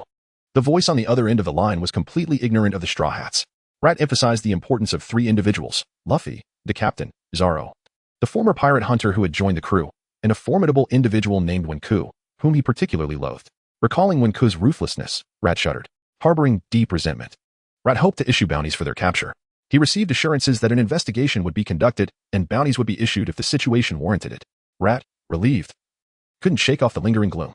Kokoyashi was in the throes of a 3-day-long revelry. The villagers danced and cheered, laughter echoing everywhere. Luffy devoured meat with gusto, leaving no scrap behind. Usopp, perched atop a high tower, belted out his Usopp song. Meowth, with its peculiar feline dance, surprisingly drew cheers from the crowd. Wenke and Sanji engaged in a spirited drinking contest. Only the infirmary remained tranquil. Nami, intending to get a new tattoo, found Zoro still recuperating. Kaya emerged from the back, carrying medical supplies, and reassured Nami that Zoro's fever had subsided. Nami expressed her relief, stating that the crew wouldn't be complete without him. As evening descended, moonlight bathed the land. Nami, bearing a special hangover remedy, inquired about Wenke's whereabouts from Nojiko. Nojiko playfully teased Nami about her sudden interest in Wenke. Nami, blushing in the dim light, denied any special interest. Nojiko directed her to Old Butch's house, where Wenke was presumably sleeping off his intoxication. Finding the Butch family absent, Nami gently opened the door and found Wenke asleep inside. She placed the hangover remedy down and approached him quietly. Moonlight illuminated his face, revealing a countenance that, while not conventionally handsome, was undeniably appealing. Kneeling beside him, Nami tenderly stroked his cheek and smoothed his dark hair. She mused to herself, "You are like a beacon, guiding me toward freedom. The moment you shattered the map room, your azure figure stood as an indomitable war god. I never wanted to let go when you embraced and encouraged me. You were usually so gentle, sharing most of your Pokémon with your companions. And I'm taking good care of Squirtle, so don't worry. Your fish dishes may be average, but they taste surprisingly good. You always seem to anticipate my thoughts. I truly wish you were all mine. I should have realized my feelings sooner. I really like." Unaware of her affections in his drunken stupor, Wenke remained oblivious. Unable to resist, Nami leaned down and gently kissed his cheek before quickly retreating, her face flushed. She tucked him in and departed. In the moonlit Kokoyashi, where revelry continued, the stars shone brightly, illuminating not the path, but the heart. At dawn, the Straw Hats prepared to embark on their next adventure. Usopp, filled with nostalgia, reflected on his heroic days on the island, a place brimming with memories. Wenke could not help but chuckle. Indeed, that is the case. I am profoundly grateful for the care extended by you all. It is time we resumed our vocation as bounty hunters. Johnny and Joseph arrived to bid farewell to the Straw Hat crew. They noticed the absence of Nami, prompting conjectures among the group, with Nojiko and Jinzo exchanging puzzled glances. Wenke, however, remained unperturbed, certain of Nami's eventual arrival. Just as the Straw Hats were setting sail, a clamorous uproar erupted from the rear. "You little rascal! How many purses have you pilfered from us?" A figure, nimble and evasive, darted through the crowd and leaped aboard the Going Merry. With a gentle smile, Nami was still willing to embark on adventures with them. As she lifted her skirt, a cascade of coins tumbled down like rain. "Ah, Miss Nami, splendid work," Sanji praised, giving a thumbs up, while Luffy erupted into laughter beside her. When gazed at the pile of wallets, instinctively reaching into his pocket, only to discover it empty, panic seized him suddenly, and he called out to Luffy, "Luffy, have you seen where my wallet has gone?" As I pondered, I found myself unable to recall any memories from that inebriated state. At that moment, Nami leaped up from below and, with an air of righteous indignation, gestured at me. "Why do you take mine as well?" I exclaimed loudly, nearly driven to exasperation by this wild girl. "Not only now, but in the future as well, your money shall be deemed my own. Should you desire to purchase anything henceforth, you must consult me first. I have acted decisively on this matter. Do you agree or not?" Nami stood with her hands clasped behind her back, observing me with a hint of nervousness, curious about my reaction. Wenke was taken aback, contemplating whether to acquiesce to the girl. After all, he recalled that Luffy and Zoro had entrusted their finances to Nami, and this little girl indeed possessed remarkable financial acumen. After a brief silence, Wenke finally spoke. "Very well, I shall heed your counsel. From now on, you shall manage the finances, and all my earnings will be entrusted to you. Does that suffice?" Nami's body trembled with excitement, her cheeks flushed as she dashed away. "Ah, Nami, would you manage my funds as well?" Sanji exclaimed, attempting to pursue her with a dance, only to be swiftly struck down by Nami's stick, causing his nose to bleed profusely. "Oh my, Koya, please assist him," Wenke addressed Koya. "Certainly. Miss Koya's ministrations invigorate me," Sanji exclaimed, though his nose bled even more. Drawing the ire of Usopp, "How dare you flirt with Koya? Perverse chef, keep your distance from her," Usopp admonished. "While I have no interest in a flower that belongs to another, an unclaimed flower presents an opportunity, does it not? Opportunities are equally accessible." Sanji and Usopp bickered back and forth. With a weary sigh, Wenke's disappointment in his companions deepened. On a whim, he decided to employ the favorability roulette once more. Seeking insight into his comrade's current perception of him, "Warehouse keeper," he requested, "if you would be so kind as to retrieve the favorability roulette for another assessment." "Right away, sir." In short order, the unique, indelible digital roulette will materialize before him. The assessment commences, initiating with Zoro. A commendable affinity of 89 has been achieved, representing the zenith of fraternal camaraderie. Excellent. Subsequently, the roulette proceeds, revealing Usopp's disposition at 87 and Kai's esteem at 84. Sanji, a more recent addition, has yet to fully integrate, resulting in a current affinity of 79. Thus, the evaluation continues. Wenke glanced at Luffy and Nami. One was boisterously exaggerating stories to Usopp, while the other was pruning the tangerine tree's foliage. What is it? He wondered, contemplating whether to further assess their affections. Forget it, he mused. I'll defer their measurements for another occasion. Truthfully, Wenke felt a tinge of trepidation. Luffy and Nami's favor had already been considerably high, and their current levels were anyone's guess. Very well, he acknowledged. The affinity gauge has been returned to storage. It will be available for future use. Alas, how lamentable it is. Sigh. I truly am a coward. Hesitant and timid, facing yet another ordinary and mundane day. The Mary continues its journey towards the Grand Line. At this moment, Luffy stealthily approaches, wiping his hands and tiptoeing to pluck an orange to eat. However, he is discovered by Sanji, who promptly kicks him away. No, Luffy. This is Nami's orange grove, and I shall not allow anyone to pilfer the oranges. Ah, why not? I only want to eat one. Luffy retorts, visibly disgruntled. Nami, I shall guard the love with utmost vigilance. The orange grove is under my protection. Sanji suddenly begins to dance, while Wenke, exasperated, sees Luffy's pleading eyes and softens. Tentatively addressing Nami. Nami, would it be alright for me to have an orange? Wenke could simply take it, and Sanji need not intervene. Nami, smiling joyfully, responds affirmatively to Wenke's request. What? I feel like I am merely a tool. Sanji laments. It's fine, just bring Wenke too, Nami instructs Sanji. Thus, Wenke easily acquires 2 oranges. Luffy, here you go. Wenke tosses one to Luffy. Ha ha ha, thank you, Wenke. Luffy exclaims in sheer delight, yet struggles with peeling the orange, preparing to swallow it whole. Silly boy, Wenke says, reclaiming the orange, peeling it for Luffy, and offering him the juicy segments. Luffy beams with joy, savoring each piece slowly this time. Hey, why has the newspaper price increased again? Nami inquires of the messenger pigeon nearby. The pigeon expresses its own helplessness. Just 100 berries. Are you truly impoverished, or merely pretending? If Nami had heard, she would surely scold. If you don't understand the cost of living, refrain from such remarks. The pigeon remains silent. The Usopp grumbles a few words. What the heck? Finally, I can earn some money for myself. I refuse to be a penniless pirate without even enough to dress myself. After voicing her thoughts, Nami reclines back onto her deck chair. This world is becoming increasingly tumultuous, Nami muses, perusing recent newspapers for updates. Suddenly, 3 bounty notices fall out, and Nami, puzzled, picks them up, gasping in astonishment. Everyone, come here, she calls out, and the others gather to look. The 3 bounty notices are as follows. Monkey D, Luffy, bounty, 50 million berries. The cover features Luffy's beaming face, with Usopp's silhouette in the lower left corner. The Master of Summoning, Wenke, bounty, 28 million berries. The cover shows Wenke in profile, his face obscured, but notably, Heracross is prominently featured. Pirate Hunter Roronoa, bounty, 15 million berries. A green-haired swordsman, wrapped in bandages, walks with his face also obscured. Hey, Usopp's jaw drops in shock. Good heavens, the captain has a bounty too. Meow meow meow exclaims in delight. How impressive. Koi exclaims, noticing Usopp first. Even if it is just his silhouette, lifting her spirits. Yay, we have become fugitives. Luffy laughs heartily, while Wenke glances at his own bounty notice. Feeling a surge of joy, this is what it feels like to be wanted for the first time. I too have a bounty. Zoro observes his own notice, a satisfied smile gracing his lips. Oh dear, it seems you still do not comprehend the gravity of the situation. This signifies that they have set their sights on your lives. Nami hurriedly interjects. Nami was signaled to assuage her anxieties, yet she found it impossible to remain unconcerned. It appeared their leisurely sojourn in the East Sea was drawing to a close. The collective bounty on the crew already amounted to the staggering sum of 93 million berries. Henceforth, they must exercise extreme caution regarding potential perils lurking nearby, for many would undoubtedly seek their demise. Nami's countenance grew increasingly grave. Wenke remained unfazed, declaring, we needn't fret. We'll improvise. The path ahead is extensive. Simultaneously, within a certain naval branch, Kobe was engaged in cleaning duties. He inadvertently noticed 3 bounty posters freshly affixed to the wall. Imagining Luffy and his comrades still striving for their dreams, he felt greatly encouraged. Luffy and Wenke are truly remarkable, he mused, though, should we meet again, we may be adversaries. Kobe's admiration was tinged with a hint of resolve as he calmly adjusted his glasses. Kobe, hurry over. I can't finish cleaning here alone. A voice echoed from the corridor, prompting Kobe to promptly depart.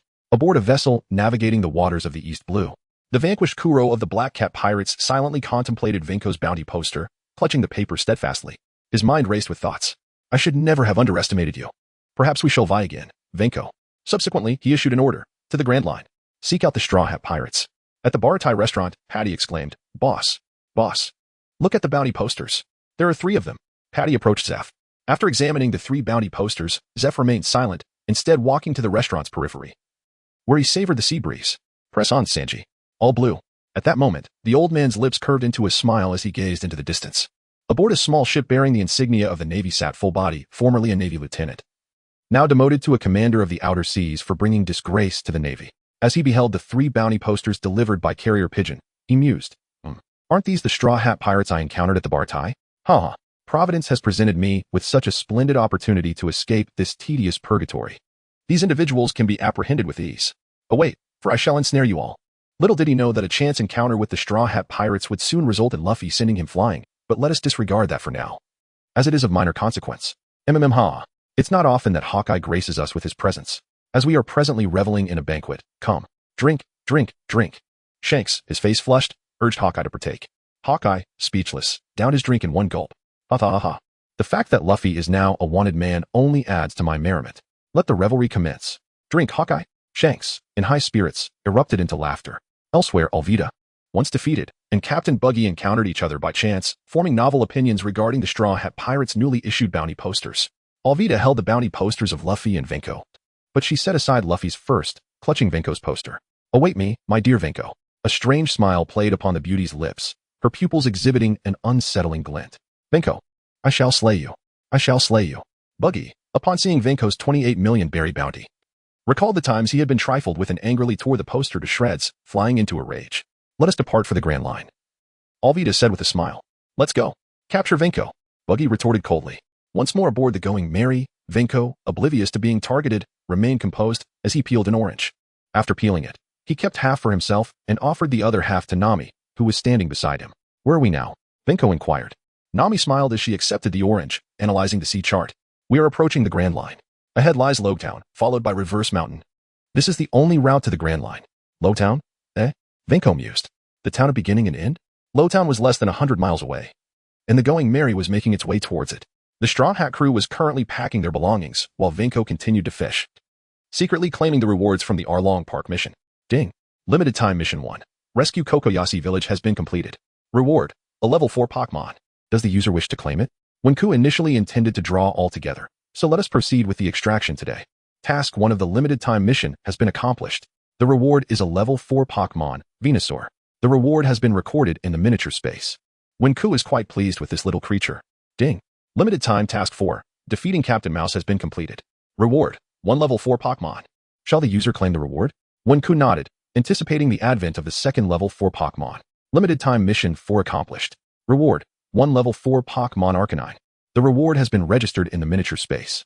Arcanine, a remarkably dependable Pokémon, filled Wenke with elation, reminiscent of its heroic deeds in the animated series, where it rescued Ash and his companions. Ding.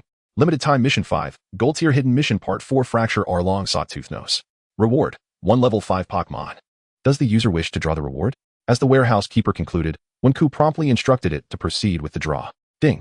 Limited time mission 5 accomplished. Reward, 1 level 5 Pokémon Jengar. The reward has been registered in the miniature space. Jengar, exclaimed Wenke, rising to his feet and pacing about, elated. Jengar. His inaugural level 5 Pokémon heralded a period of exceptional fortune. A shadow Pokémon, possessing a modicum of psychic abilities. May not rival the mythical and ancient species here, yet it is by no means inferior to the average devil fruit user. Jengar served as a potent tonic for Wenke, bolstering his confidence. Ding, ding, ding. Jengar refuses to enter the miniature space. The user is hereby commanded to enter the Mindsky Dreamscape. The warehouse keeper's voice resounded once more, its tone authoritative and unequivocal. What is this? Mindsky Dreamscape? Wenke was bewildered. What was transpiring? Had Jengar not been registered? Ding. Initiating the user's entry into. The warehouse keeper's voice gradually faded, and Wenke's vision blurred. In an instant, he found himself transported to an unfamiliar realm. If the training camp was a world of pristine whiteness, then this was a world of impenetrable darkness. The surroundings were uniformly black, devoid of any vegetation. It was a space akin to death, devoid of sound and life. And the darkness had the potential to evoke the deepest fears within the human psyche. As her pupils constricted, Wenke hunched down to maintain her composure. The user's task is to locate the entity within this dreamscape conjured by the spectral spirit. Simply capturing it will allow for a return. The voice of the warehouse keeper echoed abruptly, yet it felt constrained, rendering the sound intermittent. Remain calm, remain calm. At this juncture, maintaining composure is paramount. To strike the man, one must first target his steed.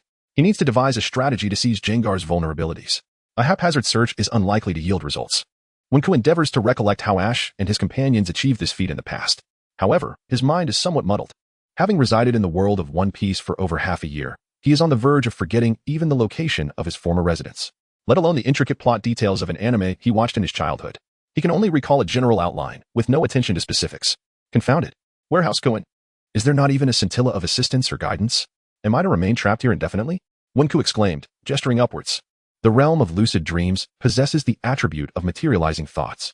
Kindly maintain tranquility and concentrate on the essence of warehouse going. A voice, neither too loud nor too soft, echoed, serving as a gentle reminder to Wenke. Materializing thoughts. Serenity is key. To empathize with Jengar, one must contemplate its desires. Jengar revels in exploiting human fears. If he were to maintain a state of perpetual ignorance, would it be enticed to emerge and engage in playful interaction? Wenke finally recalled its fondness for mischief. Envision, if you will, Wenke closing its eyes, gradually calming its mind, and beginning to sketch certain objects in its imagination. Suddenly, before Wenke appeared a street lamp, a toy car, and a burlap sack. Awakened to lucidity, one was enraptured, marveling at the ethereal dreamscape. He commenced the placement of streetlights, their radiance repelling the encroaching darkness and bathing the surroundings in the balmy glow of dawn. Wenke crouched beneath the streetlight, adjusting the angle until he could behold his own shadow. He began to gently push the toy car, a cherished possession from his past life. With the delightful feature of emitting sound, the toy car, with its soft ringing, produced a mechanical chime as it moved forward slowly. A sound so jarring in this silent world. Just as Wenke was engrossed in playing with the toy car, a round little figure stealthily approached from the darkness. Its curious red eyes fixated on Wenke and his toy. Though it felt somewhat uncomfortable under the light, its desire to play was undeniable. The mischievous little ghost seemed to have an amusing idea. It leapt into the underground, inching closer to Wenke, revealing only a short, pointed tail. As Wenke found himself ensnared in monotony, he pondered the tardiness of the ghostly creature, contemplating alternative methods, casting a sidelong glance at his shadow. A sudden dark figure melded with it. Ah, the little creature has arrived. It seemed to be effective, and a smile graced Wenke's lips, no longer gripped by fear. He leisurely resumed his play, feigning ignorance. Initially, his shadow remained still, but in an instant, it began to swell upward, revealing a pair of crimson eyes peering at him. Observing that Wenke was oblivious, the ghost let out a mischievous chuckle, leaping forth to scare him, only to be ensnared mid-air by a large burlap sack. Ha! Caught you, little one, Wenke exclaimed, hastily securing the sack as he watched tiny hands flail inside. Ding! Congratulations, the user has completed the heart space dream, and the ghost is now being transported to the exit warehouse. At last, the voice of the system spoke. Suddenly, Wenke felt a weight in his head, and in the blink of an eye, his consciousness returned to the realm of reality. Phew! I almost thought I would be trapped there forever, he chuckled. Ding! Congratulations. The user's luck has skyrocketed once again. Rarely, you have gained the ghost's acknowledgement, allowing you to randomly learn one skill from the Shadow Clan and transform it. You still haven't told me why a heart space dream suddenly appeared? Wenke inquired, astonished, yet aware that his questions remained unresolved. He genuinely knew nothing. This is a mechanism set by the warehouse system. Among Pokémon of level 5 and above, some may defy their user and escape while being recorded in a microcosm. To prevent the loss of elite creatures, the warehouse system established the existence of the heart space dream, aiding users in recapturing runaway Pokémon. The prerequisite is that the user must successfully capture them. Only then can the user gain the Pokémon's recognition and be rewarded with the ability to learn a skill inherent to that Pokémon. Could this serendipitous escape of the ghost truly bestow upon him a power from the Shadow Clan? The forthcoming literary work holds considerable promise and anticipation. Having received consent to acquire an ability, the warehouse keeper promptly presented 3 skill modules. The user is requested to select one skill from these categories, whereupon the warehouse will derive and enhance it, crafting a technique tailored to the user's specific needs. A choice of 3, with the added benefit of enhancement? How considerate.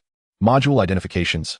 I. Lingual Lick, paralyzes foes upon contact, proving exceptionally effective against speed-based Paramecia Devil Fruit users. Drawback. Requires physical contact with the enemy. 2. Tit for Tat, a charged attack that amplifies strength twofold within 10 seconds. Drawback. None. 3. Shadow of the Night Demon, projects terrifying phantasms, inflicting damage equivalent to the opponent's level, as well as self-inflicted damage of the same magnitude. Drawback. None. Which to choose? Commencing an analysis of the merits and demerits inherent in each maneuver. While the tongue lick technique possesses the capacity to suppress devil fruit abilities, its execution necessitates physical contact with the adversary. Consequently, it is deemed unsuitable for Vincel's purposes. To elaborate, were physical contact readily achievable, the invocation of tongue lick would be rendered superfluous.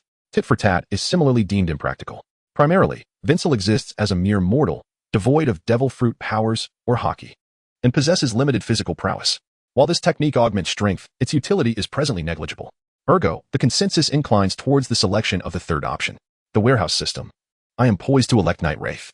Ding. Night Wraith is being selected, and an enhanced iteration of the skill, Shadow Puppet Doppelganger, is being infused into the user. Instantly, a surge of warmth meanders into the bloodstream, ascending towards the cranium.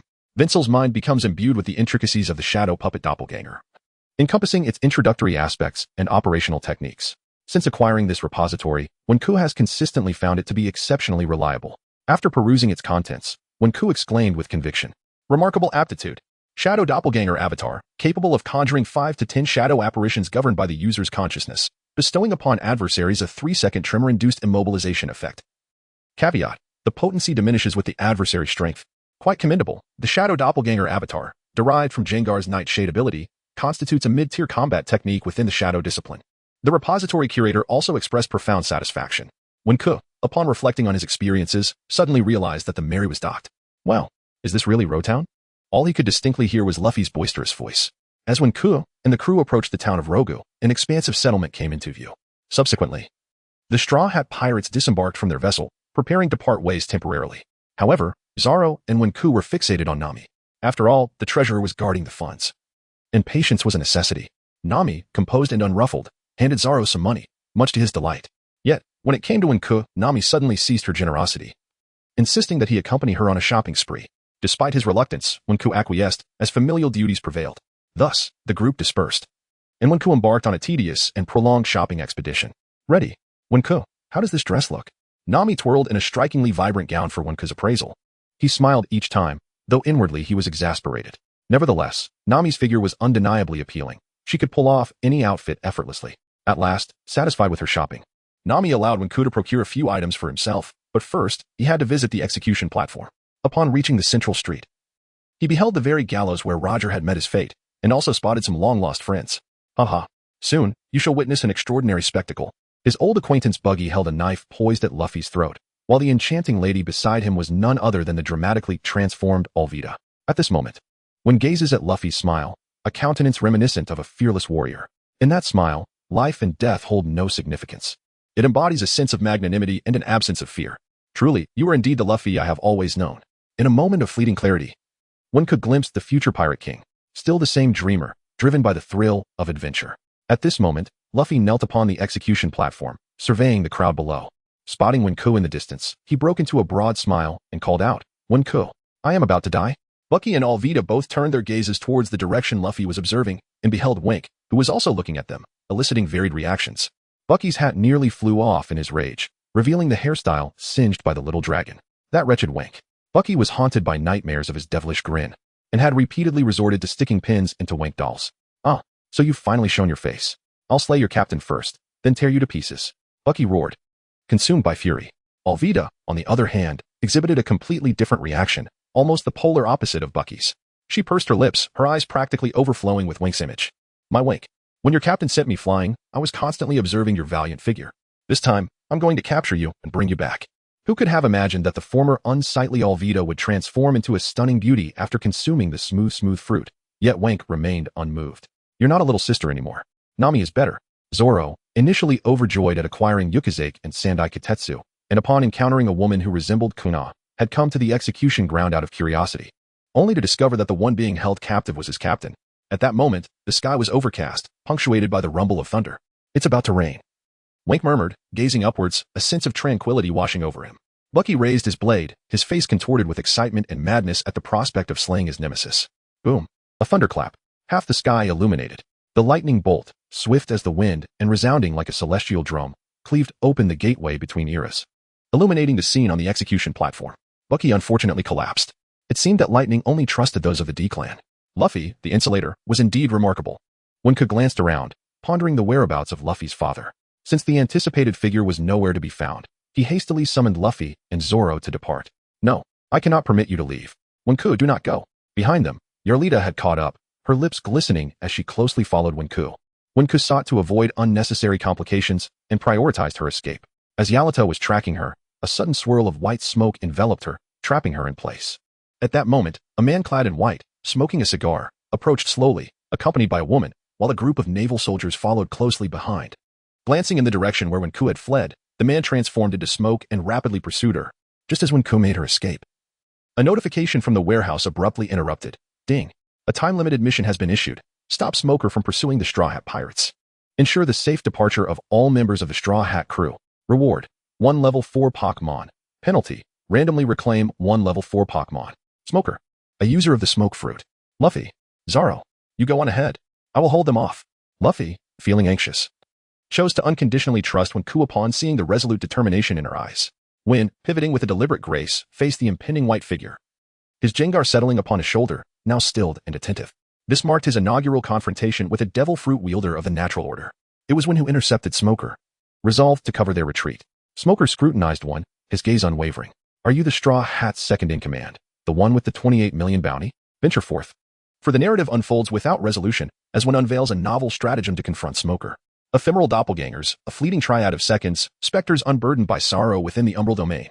Shadowy effigies materialize, 8 phantoms ascending from the earth's embrace, twinned by 8 more coalescing from the marionettes, converging upon Smoker. Art thou a wielder of the devil fruit's arcane energies? Smoker queries, bewilderment etched upon his countenance, abstaining from evading the tenebrous entities, yet discovering the sting of adversity. In this instant, Smoker's visage assumes a vacant aspect, for he finds himself bereft of volition. Even the fundamental metamorphosis into elemental form eludes his grasp. A delightful stratagem indeed. This shadow simulacrum, capable of enforcing a 3-second immobilization.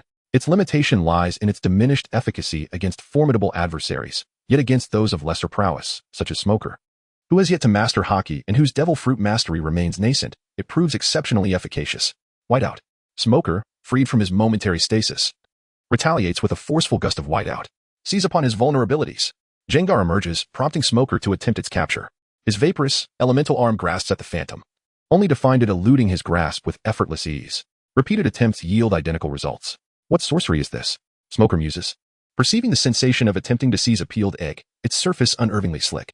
Wenke's keen eyes caught sight of a purplish-red gas hovering above the surface, and he was momentarily taken aback. What could that gas possibly be? However, there was no time to ponder such questions. Wenke rolled toward Smoker. Shadow puppet clone. Smoker's pupils constricted, this time conjuring 5. Retreat. White smoke elementalization. Smoker deftly evaded the gathering mass of shadows below, having learned from his previous encounters and daring not to engage with the ominous clusters again. The 5 shadow puppets launched an assault on Smoker, who transformed into white smoke and lunged directly at Wenke, aiming to capture the leader to neutralize the bizarre tactics. Wenke timed his move with impeccable precision. As Smoker's sea stone jit approached, Jengar emerged from the ground, using hypnosis. Smoker faltered, his eyes losing their luster. Wenke seized Jengar and fled, leaving Smoker staggering in place. At the harbor, the rain persisted. The ship's leaving. What do we do? Zoro exclaimed. Usopp and Sanji shared his concern. Luffy, however, remained focused on Wenke's direction, waiting for his return. Upon seeing Wenke, Luffy grinned and stretched his arms. Wait, Zoro cautioned, while Sanji and Usopp voiced their unease. Wenke, composed, declared, Rubber Rocket, propelling the group toward the departing merry-go. Smoker and Dashiji arrived just as the Straw Hats reached their ship. Smoker muttered, Straw Hat crew, Wenke. Thanks to Luffy's maneuver, they safely boarded the ship, collapsing in a heap with Wenke at the bottom. My back, he cried. Nami rushed to his aid, prompting Sanji's exaggerated lament and subsequent scolding. As night fell, Wenke sat alone, contemplating the day's battle. He mused to Warehouse Kuin about the potential of his shadow abilities against devil fruit users, even without Haki. He wondered about the Tao Pulse of Pokémon. Questioning the nature of the purple aura surrounding Jengar, Warehouse Kuin explained that Pokémon, even the weakest, possess a fundamental Tao Pulse, rivaling Haki and devil fruits. Jengar's shadow Tao Pulse, for instance, could bypass the constraints of Logia-type devil fruits. Some Pokémon even possess Tao Pulses surpassing Haki. Warehouse Kuin emphasized the potential of Tao Pulses, noting that Wenke's current shadow clone technique was merely a basic application. He then revealed that Zoro's dream encounter with Pidgeotto, where he learned sword techniques, was a form of Tao Pulse inheritance. Dreams are the fetters leading to reality. Zoro's access to the Way of the Frontier's Tao Pulse was fortunate, as his Pidgeotto had already made contact with it. The exploration of Tao Pulses is endless, with even the simplest ones capable of generating numerous unique moves and techniques. Tao Pulses are not devil fruits. Their early combat power is slightly weaker, but they will inevitably rise in the later stages. Warehouse Kuin disclosed that Zoro's combined attack with Pidgeotto, Storm Twister Frontier, contained a trace of the Way of the Frontier's aura, amplifying its power. He speculated that Zoro's future mastery of Haki, combined with the Way of the Frontier's inheritance, would surpass his original potential. Warehouse Kuin cautioned that comprehending Tao Pulses was more challenging, making Zoro's path more arduous. When Wenke asked what he should do now, Warehouse Kuin advised him to focus on completing tasks, assuring him that his opportunity would arrive and that he would be equipped to navigate the Grand Line, even without Haki or a devil fruit. API call failed with status code 429, error, code, 429, message, Resource has been exhausted, e.g. check quota. Status. Resource exhausted. Time may be of the essence, yet I have faith in the capabilities of the warehouse keeper. As we continue our journey towards the Great Route, I must claim the rewards for the new time-limited task. Ding. Time-limited task 1. Prevent smoker from pursuing the Straw Hats. Ensuring the safe departure of all members of the Straw Hat Pirates. Reward. A level 4 Pokémon. Shall the user claim the reward? Claim. Ding. Time-limited task 1 completed. Reward. A level 4 Tauros. The reward has been recorded in the miniature space. Tauros is quite satisfactory, albeit with a rather fierce temperament. As one would expect from a raging bull Pokémon. Having nearly completed the East Blue Saga, the user has earned the title, Novice Adventurer. The warehouse is about to ascend to level 2, granting access to level 2 permissions. The upgrade is currently in progress. Oh, is the upgrade commencing? One exclaimed with delight. In that case, let us allow the warehouse to gradually upgrade itself. As Wenke withdrew his thoughts and set aside his fishing rod. Preparing to fetch a drink from the cabin, he noticed Nami peacefully napping on a lounge chair. He found himself momentarily captivated by the sight from a distance. It is worth mentioning that Nami does not appear to have reached adulthood yet, as she is merely 17 years old this year. The young girl undoubtedly possesses a remarkable foundation in various aspects, and she is bound to blossom into a stunning beauty in the future. Having completed his imaginative musings, when hastily procured some liquor, it is worth mentioning that he has developed an increasing capacity for drinking lately. Upon entering the cabin, he noticed that Sanji was absent, which was unsurprising given that he was likely engaged in culinary preparations at this hour. One did not dwell on this thought. After acquiring the alcohol, he resumed his fishing. This pastime allowed one to maintain a sense of tranquility, a tranquility essential for alleviating the fear that accompanied his arrival in this unfamiliar realm. Taking a generous swig, the icy liquid surged and scorched within his stomach. Due to the recent rainfall, the boat felt somewhat cool, yet one's body quickly warmed up. Ding. Congratulations. The user has reached level 2, unlocking a permanent benefit of level 2 privileges, the pet miniature world. The voice of the warehouse keeper echoed after a long absence. A pet miniature world? For details regarding privilege benefits, refer to Chapter 17. Is this truly a world? Surely not. Wenke remained somewhat skeptical. Is this small world akin to a shop where goods are sold? No. The user must attain level 4 to unlock the treasure shop. Level 2 access, however, grants ownership of this small world. Your Pokémon can leave their Pokeballs and dwell within this pet microcosm. Within this realm, a faint trace of the life Tao meridian exists, enabling Pokémon to comprehend the Tao more swiftly and thereby achieve autonomous evolution. The warehouse keeper elucidated in full detail. Ah, how marvelous. Does this imply that if I were to place a level 1 Squirtle into this small world, it would inevitably evolve into a Blastoise? Wenke inquired with delight upon hearing the warehouse keeper's explanation. Assuredly, and furthermore, post-evolution, their chances of enlightenment increase. The Squirtle lineage's water Tao is not to be trifled with in the later stages.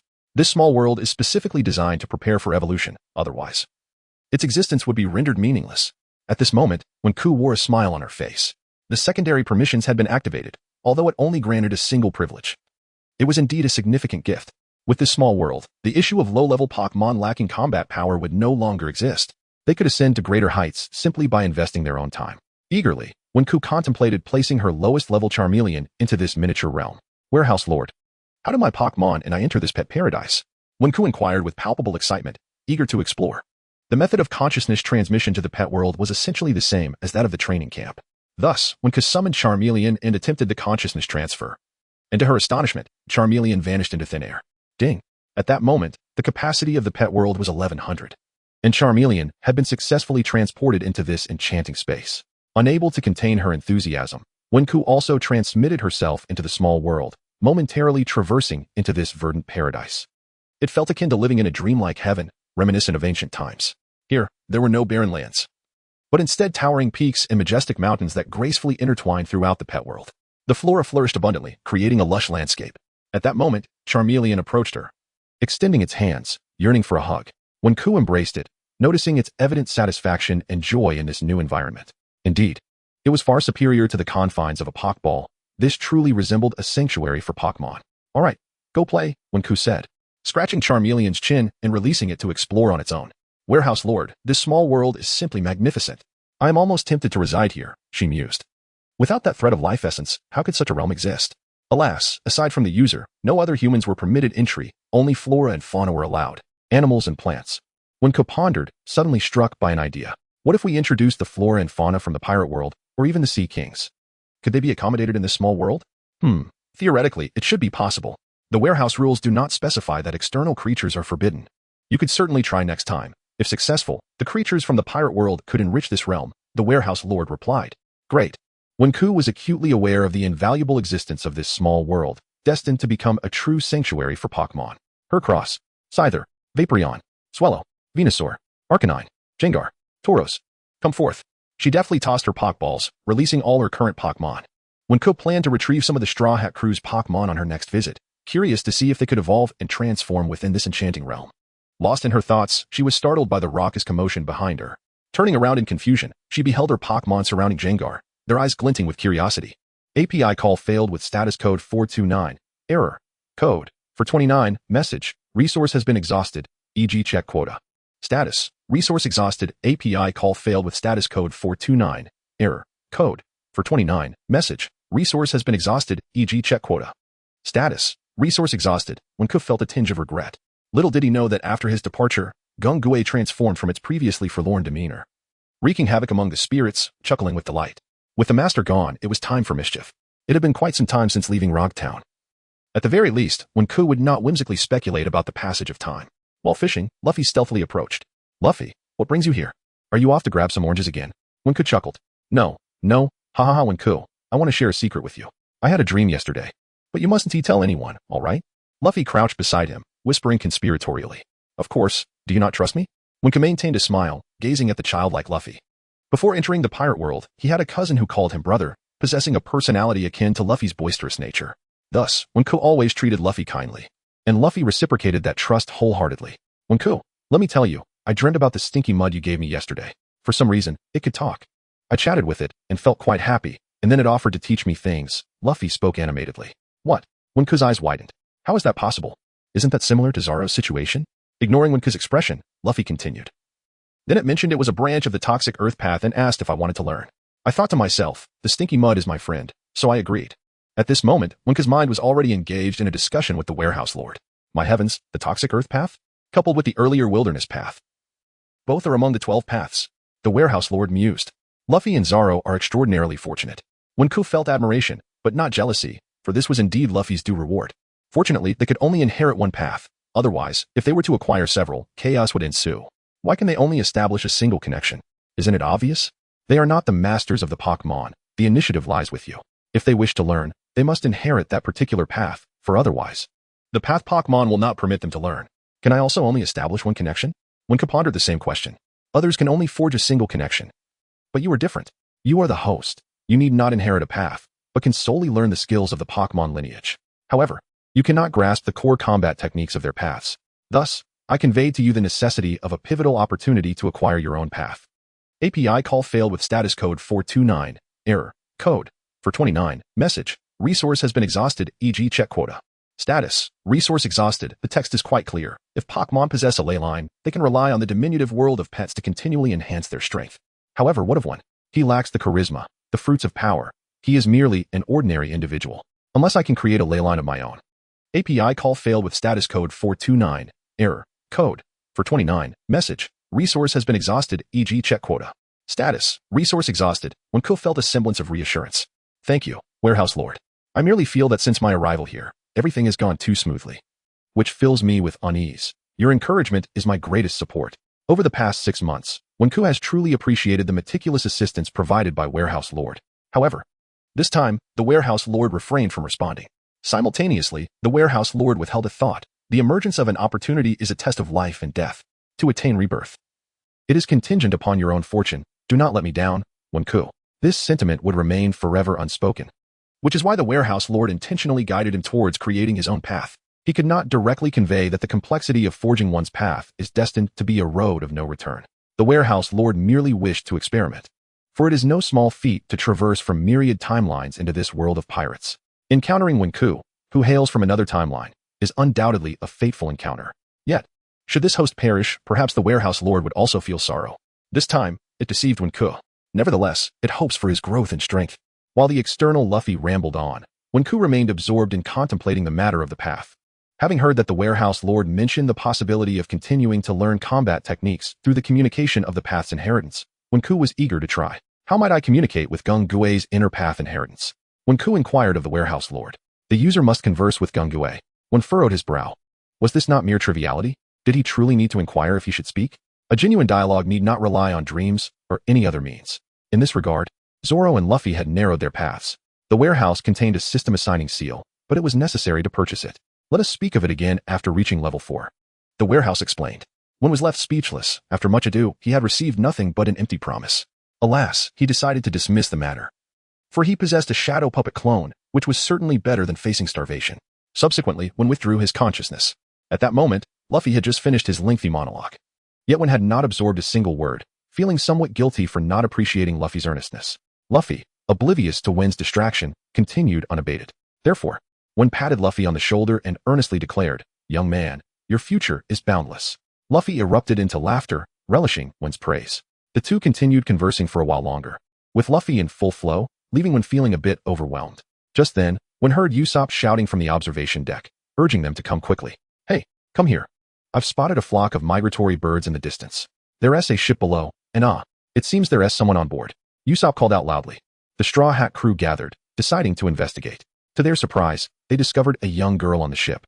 Upon discovering her in a state of unconsciousness, Wenke carefully requested Kaya to assist. Soon after, the little girl awakened on her own. Nami poured a glass of water for the child and settled down with a sense of reassurance. "Who is this little brat?" Wenke pondered, seated in a corner, stroking his chin in confusion. "Who are you calling a little brat?" "You're the brat," the girl suddenly retorted, glaring fiercely at Wenke. "Little sister, what is your name?" Wenke genuinely had no knowledge of this character from the pirate world. Perhaps she was merely a lost traveler. "Humph. I won't tell you my name is ABIs. "Ah. So it's you," Wenke realized, recalling an amusing interlude from the original storyline that involved the 1,000-year dragon and ABIs before heading to Red Line. Observing the girl with her light brown hair tied into 2 small braids and a delicate face, he thought, "So you are ABIs." "Not at all," she replied defiantly. Early in the morning, Wenke noticed that Nami was still studying the nautical charts and nodded slightly. The girl truly is diligent. By the way, when do we arrive at Worship Island?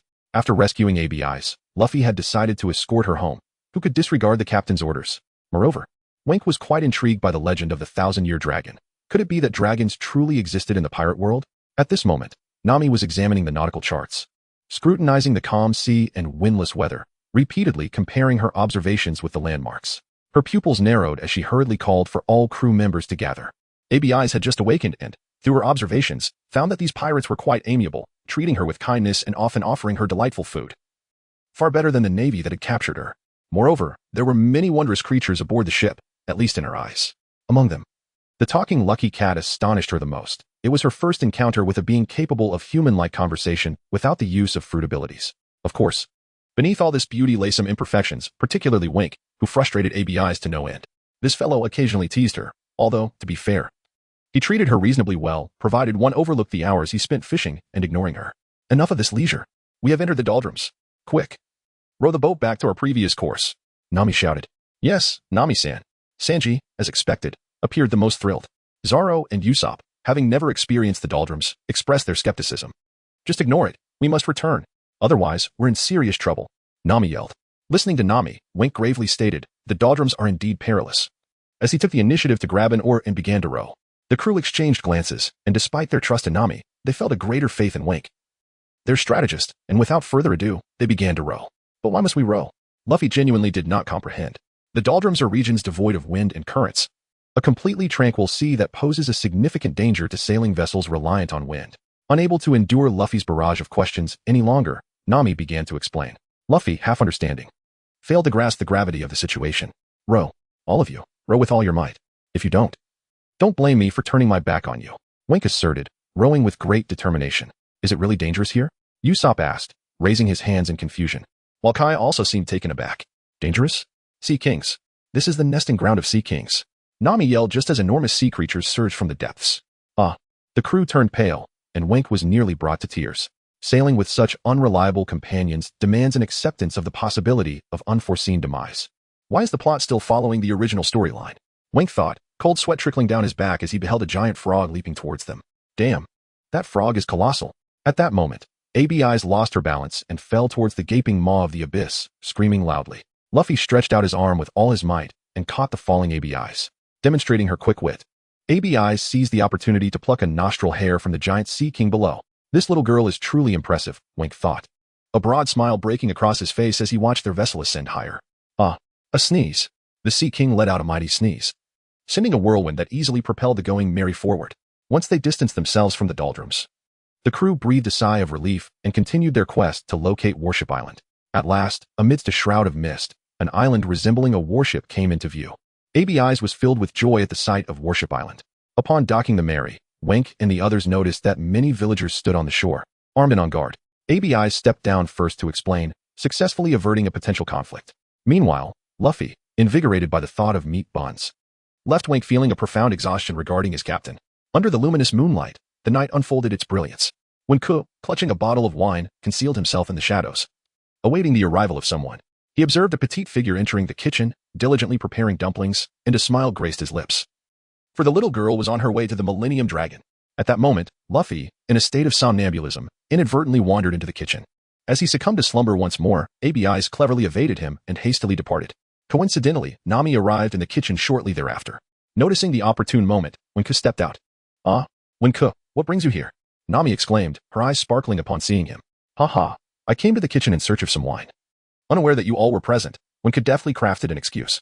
Upon noticing that not a single meat bun remained, Nami assumed that Luffy, sprawled on the floor, had consumed them all and immediately began to scold him.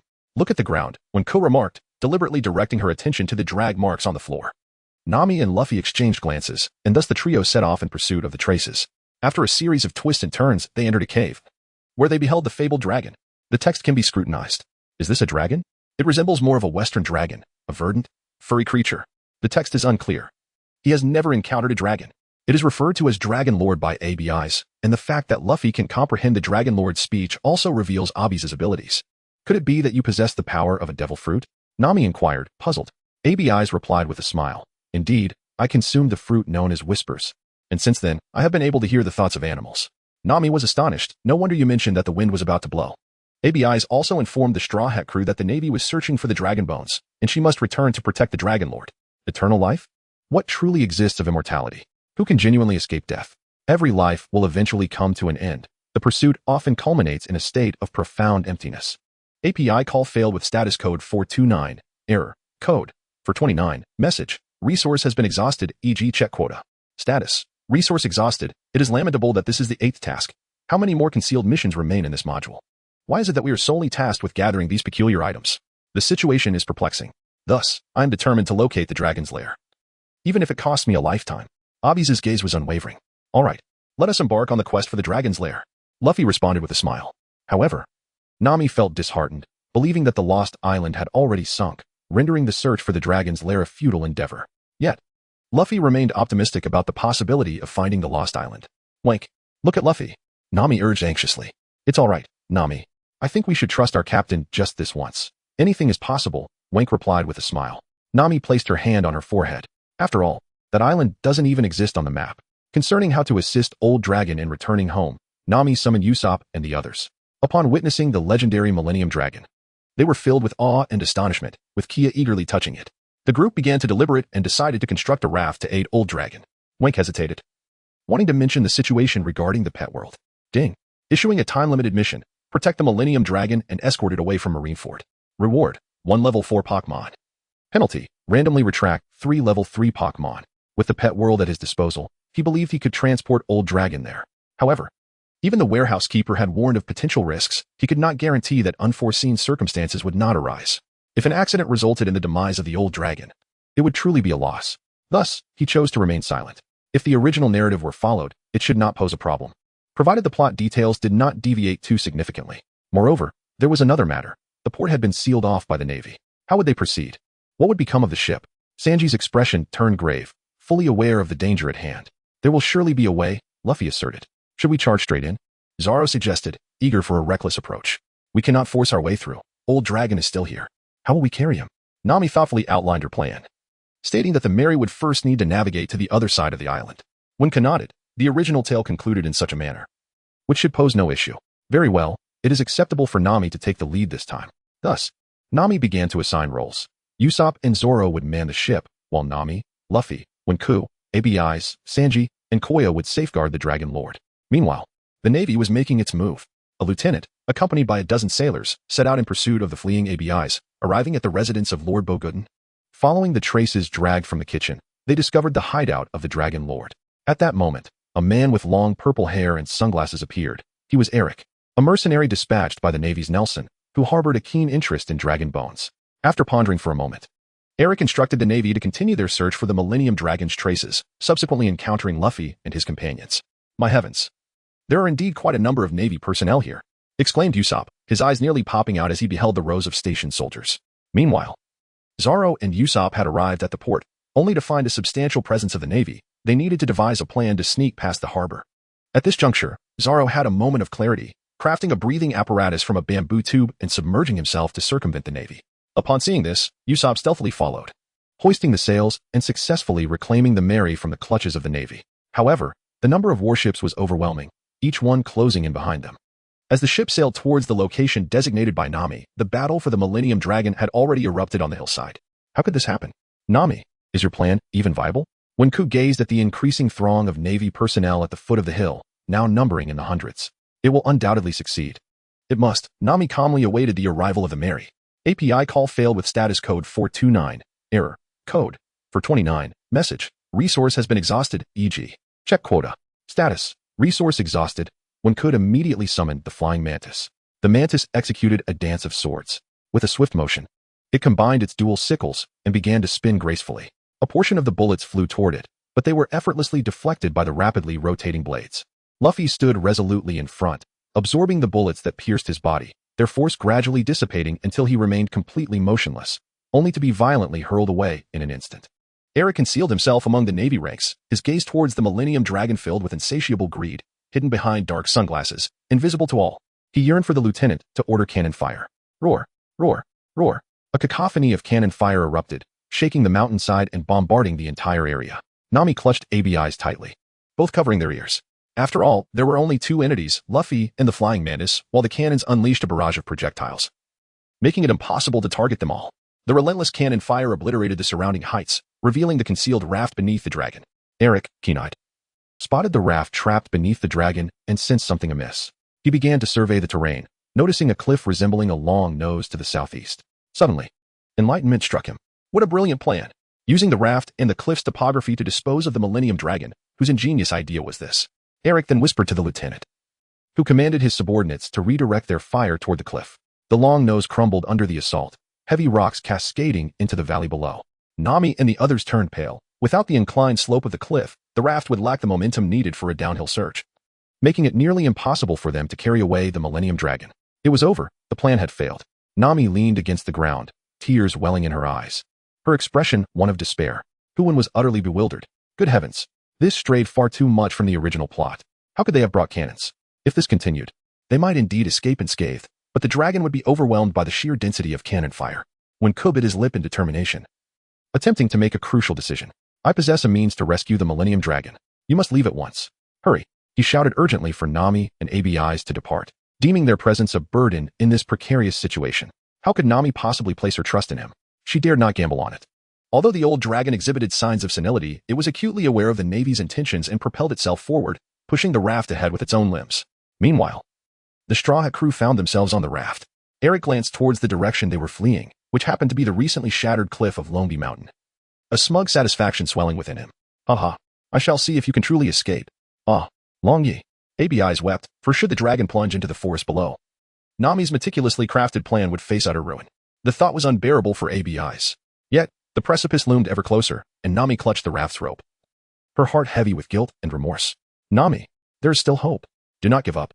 Time was running perilously short. Wenke had to take a chance. The pet world is activated. Transport the Millennium Dragon. The raft surged towards the cliff, perilously close to plummeting. Nami and the others were nearly engulfed in despair. Yet Wenke understood that time was of the essence. He must ensure the dragon's safety. Regardless of whether the small world succeeded, danger lurked on all sides. Thus, why not seek fortune amidst peril? The pet world is activated. Transport the Millennium Dragon.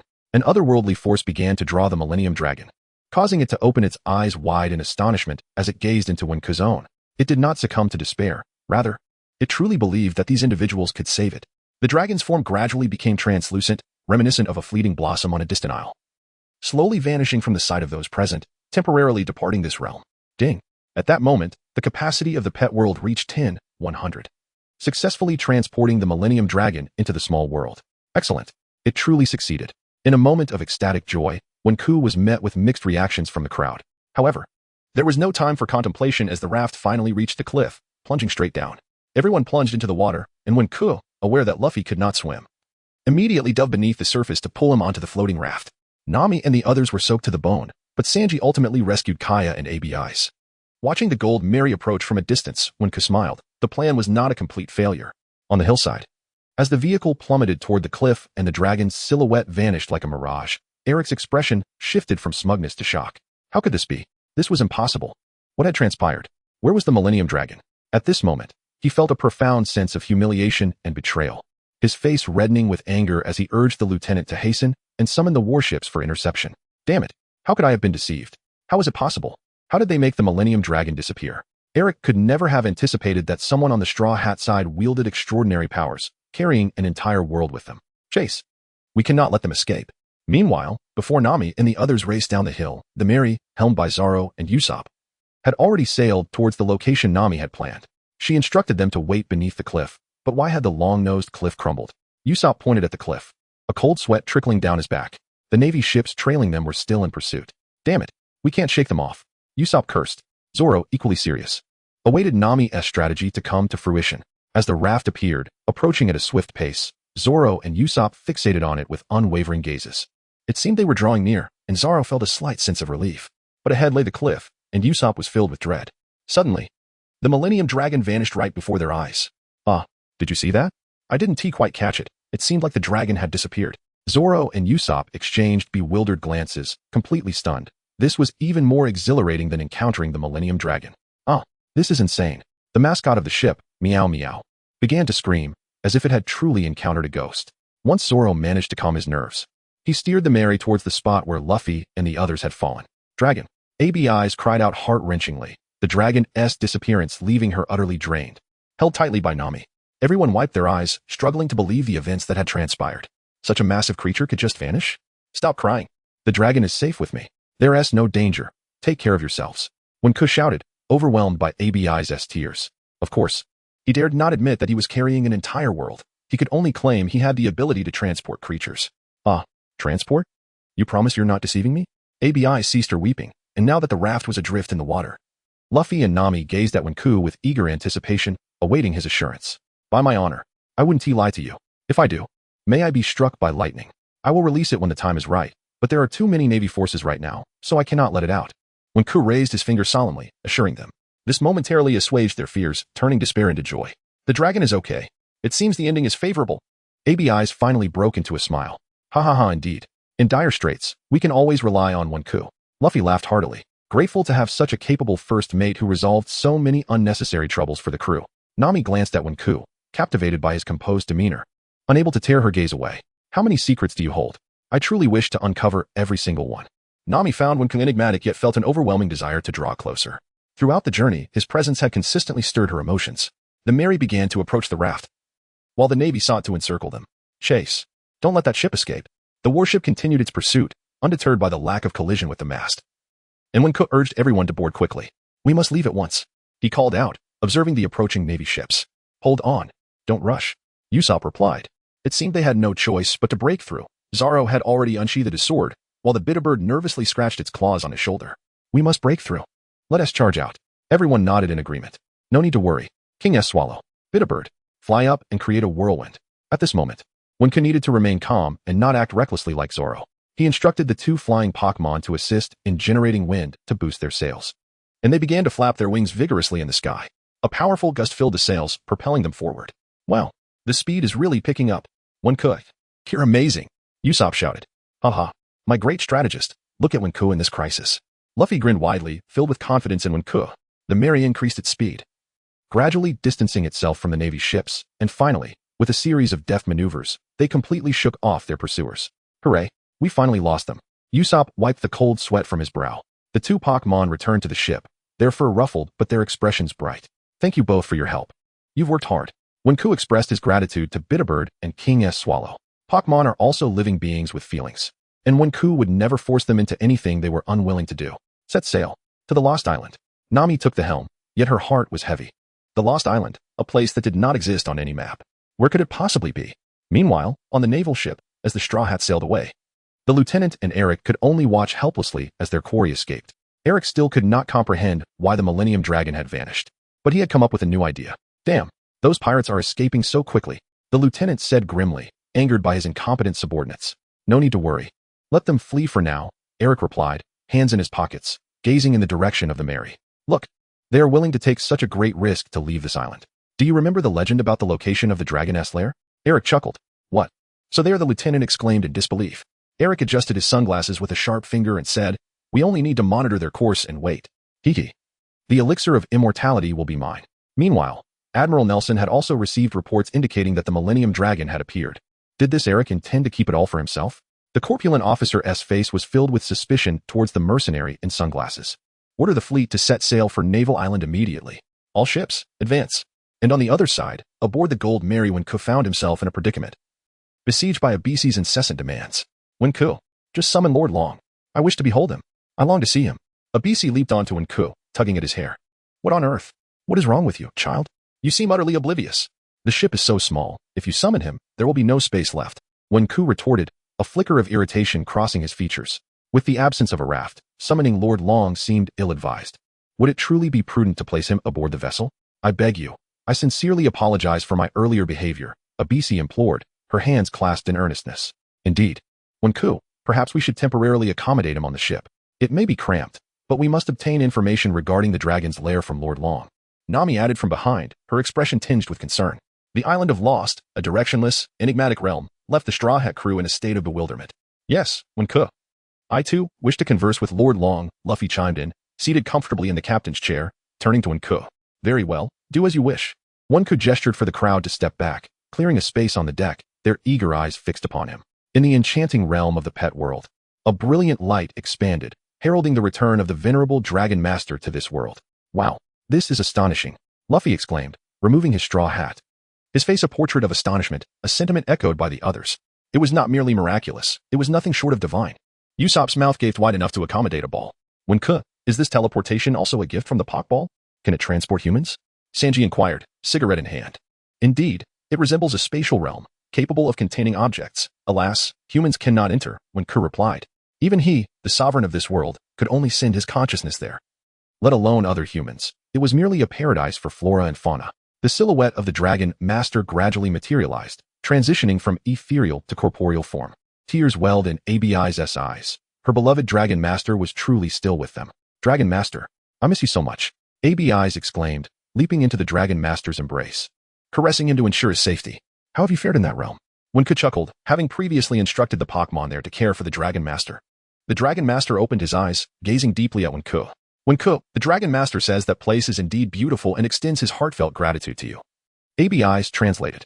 Well, that is wonderful, Wenke smiled. By the way, how do we reach the Lost Island? Zoro inquired. Given the Dragon Master's advanced age and the onset of senility, it was likely that certain memories had faded. Wenke reflected. Having forgotten how the original Straw Hat crew had awakened the Dragon Master's memories. There will always be a way, Luffy maintained his unwavering optimism. Usopp and the others huddled together, deliberating on matters concerning the Lost Island. As Wenke observed the others engaged in discussion, a profound sense of ennui overcame him, prompting him to depart alone for a fishing excursion. The only one aboard the ship who noticed his departure was Nami, who, upon seeing him leave, returned to her duties at the helm. Ding. Time-sensitive quest 2. Safeguard the Millennium Dragonbird's departure from the Battleship Island. Complete. Reward. 1 level 4 fairy Pokémon. Would the user like to claim the reward? The report from the warehouse keeper took an unusually long time to arrive. Claim it, Wenke calmly stated as he sat down, fiddling with his fishing bait. Ding. Time-sensitive quest 2 accomplished. Reward. 1 level 4 Pokémon. Doug Trio. The reward has been recorded in the miniature space. Warehouse keeper. Henceforth, any Pokémon I acquire need not be stored in the miniature space. They may be directly transported to the pet world, Wenke advised the warehouse keeper. Understood. The user has altered the destination for the reward Pokémon. Adjustments will be made accordingly. As for the quest to locate the Lost Island, that responsibility rested with Luffy and his crew. Wenke was genuinely fatigued and had no desire to micromanage every detail like a mother hen. Luffy and his companions attempted various methods, but it was ultimately a fortuitous event that jogged the dragon's memory regarding the Lost Island. The Lost Island, with its dragon cave, lay to the east of Battleship Island. From the dragon, Abi's learned the direction, prompting the Straw Hat crew to alter their course. Simultaneously, the observing Eric and the Major received the same information and adjusted their trajectory as well. As they journeyed eastward, however, the elusive Lost Island remained unseen. What is that? Smoke? Luffy mused while perched atop the ram's head, squinting into the distance, when suddenly, he discerned a vague shadow upon the sea. Upon closer inspection, it appeared more like a mirror. Luffy prodded it with his foot. The Mary continued onward, gradually merging into this watery curtain, leaving Eric and his companions in astonishment. One moment the Millennium Dragon vanished, the next the ship itself disappeared. Strange occurrences seemed to abound at this moment. Eric, however, was undeterred. His mind solely occupied with the notion of immortality. If pirates could enter, so could he. But the Major, being of a more timid disposition, opted for a small boat to venture across. Upon entering, the Straw Hat crew was met with torrential rain and tumultuous waves, only to eventually find themselves in a serene expanse ahead. "Look there. Forward," Luffy exclaimed, pointing ahead. The Lost Island, once the residence of the Millennium Dragon, lay before them. When rose to his feet, gazing into the distant ruins, a sigh of relief escaping his lips. At last, he had arrived at this forsaken island. Moreover, he recalled that Eric would also set foot on this land. With a cold smile, Wenke resolved that since the wielder of the devil fruit was coming, he would ensure that this individual remained forever bound to this place, never to take center stage again. When the Straw Hat pirates landed on this desolate terrain, skepticism clouded their minds. This island undeniably bore the hallmarks of a forsaken and uncharted realm. Weeds thrived in abundance, colossal boulders lay strewn across every corner, and the remnants of dilapidated structures sprawled endlessly, forming a vast expanse of ruins. "Wait a moment, perhaps this is not the Lost Island," Abizi hesitantly suggested. "What? We just barely navigated through that tempestuous sea," Usopp retorted. "Let us not despair just yet. Let us take a look first. Look at that mountain peak. From there, we should be able to behold the entire island." Wenke indicated towards the highest point of the desolate isle. "Indeed, let us heed Wenke's advice. Merely pondering here serves no purpose," Nami concurred. With a cheerful wave, Luffy exclaimed, "Let us go." Onward. The group ascended the mountain together. And with Wenke leading the way, Dragon was once again ensconced within a miniature world, nearly causing Usopp to kneel in reverence. Contemplating the idea of taking Wenke as his mentor, the narrative oscillates between laughter and tears, yet one cannot dare to act in such a manner. "Usopp, you are destined to become the future Sniper King. Why must you torment a mere insignificant figure like me?" As the group ascends the mountain, unbeknownst to them, a certain man with sunglasses, Eric, follows behind, his side-like wind leaving scratches in its wake. "Once I uncover the secret to eternal life, I shall eliminate all of you." Eric's chilling gaze concealed beneath his shades, yet no one perceives it. The Straw Hat crew advances toward the summit, during which Abi's overhears a wealth of information regarding this desolate island, courtesy of the Whispering Fruit. "Listen to me, everyone. The birds claim there are structures adorned with dragon engravings at the peak." Abi's exclaimed joyfully. Indeed, it could very well lead to the dragon's lair, when chuckled, prompting Abi's to dash toward the summit. That child, when mused, as the Straw Hats followed closely behind, with Meow Meow persistently tapping Usopp on the head. Upon reaching the mountain's pinnacle, they beheld millennia-old murals reminiscent of dragons. Could this be the dragon's lair? Sanji queried in confusion. But where is the entrance? Zoro scanned the area, yet found no discernible way in. Luffy touched the mural, pondering perhaps this is the entrance. Nami, skeptical, remained unconvinced. While one reminisced about how the original story described the door's opening, Abi's noticed that a portion of the claws on the mural was missing, leaving a small void that strikingly resembled the necklace Dragon had once gifted her. She retrieved it and attempted to fit it into the opening. With a resounding boom, the group inadvertently plunged into a collapsing cavern, only to discover even more murals within. "It seems this is not the dragon's lair after all," Nami expressed her disappointment. "However, there appears to be a secret leading to the dragon's lair," Abi's remarked. Consequently, when released Dragon once more to ascertain whether he retained any memories of this place. After thorough validation, the group realized that the original dragon's lair still resided on the Battleship Island, a revelation that took one by surprise. Little did they anticipate the sound of unfamiliar laughter echoing from above. Thank you for your information and discoveries. It seems the time has come to eliminate you." Wenke squinted. "Eric, what brings you here at this hour?" As the figure leaped down, it was indeed the side man. "Eric, is it you? The man in sunglasses?" Nami questioned, her memory vivid of the moment he had commanded artillery to bombard them. So the dragon's lair still resides on Battleship Island. This will expedite my acquisition of the dragon bones, to concoct the elixir of immortality. As for you, I no longer require your presence." Eric's sinister smile betrayed his arrogance. "You are the scythe man, aren't you?" Wenke inquired. "Oh, you know me?" Eric responded, puzzled. At that moment, Wenke felt a call from deep within. It was the flying mantis beckoning from the small world, eager for battle. "Shall we summon you?" "Mantis, emerge." Wenke summoned the flying mantis, which, disregarding the astonished gazes of the Straw Hat crew, approached Eric. "Do not worry, we shall observe from a distance. Eric is the side man, and the flying mantis wishes to test its mettle," Wenke stated solemnly, urging everyone to step back. However, for reasons unknown, Abi's suddenly broke free from Nami's embrace and rushed to Eric's side, ready to protect Long Yi. Wenke's expression shifted. "Luffy, bring her back." Eric will not harm Longyi. Do not jeopardize the situation. Get her back. Understood. I will definitely bring her back. Luffy replied cheerfully, turning his gaze back. The mantis had already engaged Eric in combat. You beast. What gives you the right to challenge me? Eric demanded. The mantis merely fixed its gaze upon him. Since this human could wield a blade, it would indulge in a playful duel.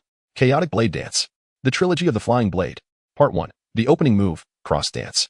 The flying mantis charged forth, seemingly slashing wildly at Eric, yet it effortlessly maintained its rhythm, gaining speed with every strike. Whoosh, whoosh. The scythe sliced through the air, creating a cool breeze that made Eric break into a cold sweat. How is this possible? The speed is astonishing. What manner of creature is this? Eric turned and desperately tried to create distance, his fingers urgently merging as he slashed towards the mantis. I am a humanoid weasel. How could I be outmatched by a mere beast? I refuse to accept this. Scythe tornado. The purple blade wind surged towards the flying mantis. Yet, the mantis, still inexperienced in its path, failed to evade and was struck by the whirlwind. With icy eyes, the mantis regarded Eric as nothing more than a corpse. This injury only fueled its wrath. Chaotic Tide. The Trilogy of the Flying Blade. Part 2. The Advance, Shadow Strike. This was a medium-level combat technique from the flying mantis's chaotic blade art. It seemed this Pokémon had been the first to be influenced by the small world and had begun to tap into its essence. The previous move was merely the opening act. What appeared as a chaotic dance was actually a build-up of energy, capable of tripling its attack speed through successive strikes. Now, executing the second advance, Shadow Strike, the speed would only escalate. The essence of chaotic blade art lay in its velocity. Of course, encountering armed hockey could still lead to defeat. Warehouse Cohen served as a diligent commentator, tirelessly explaining the unfolding battle. The scene is truly astonishing, as the mantis resembles a master swordsman, completely absorbed in its battle.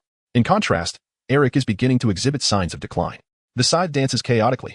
Eric finally unleashes the true power of the scythe fruit in a desperate effort, for the mantis possesses the capability to threaten his life. However, the mantis skillfully evades, gathering energy for its most formidable strike. Having grasped a technique from its own lineage in the realm of miniature pets, it is fortuitous that today it encounters another wielder of the scythe, ready to engage in a decisive confrontation. Damn it, I have no choice but to take a hostage. Eric leaps, performing a backflip to land behind Abi's, who is still encouraging Lord Long. With a sidelong glance, Eric prepares to seize her. Abi's countenance suddenly changes, bracing for an unforeseen judgment. Abi's, quickly escape. Lord Long will not perish. You must run. The situation nearly infuriates one, as everyone else remains outside the battle circle. Yet she chooses to recklessly venture in. Who can she blame for that? Not on my watch. Rubber shotgun. Luffy charges forward, placing himself in front of Abi's, his left fist aimed at Eric. With a swift motion of his fingers, Eric conjures a purple wind that slices through Luffy's left arm. Rubberman. Mere trifles. Eric sneers.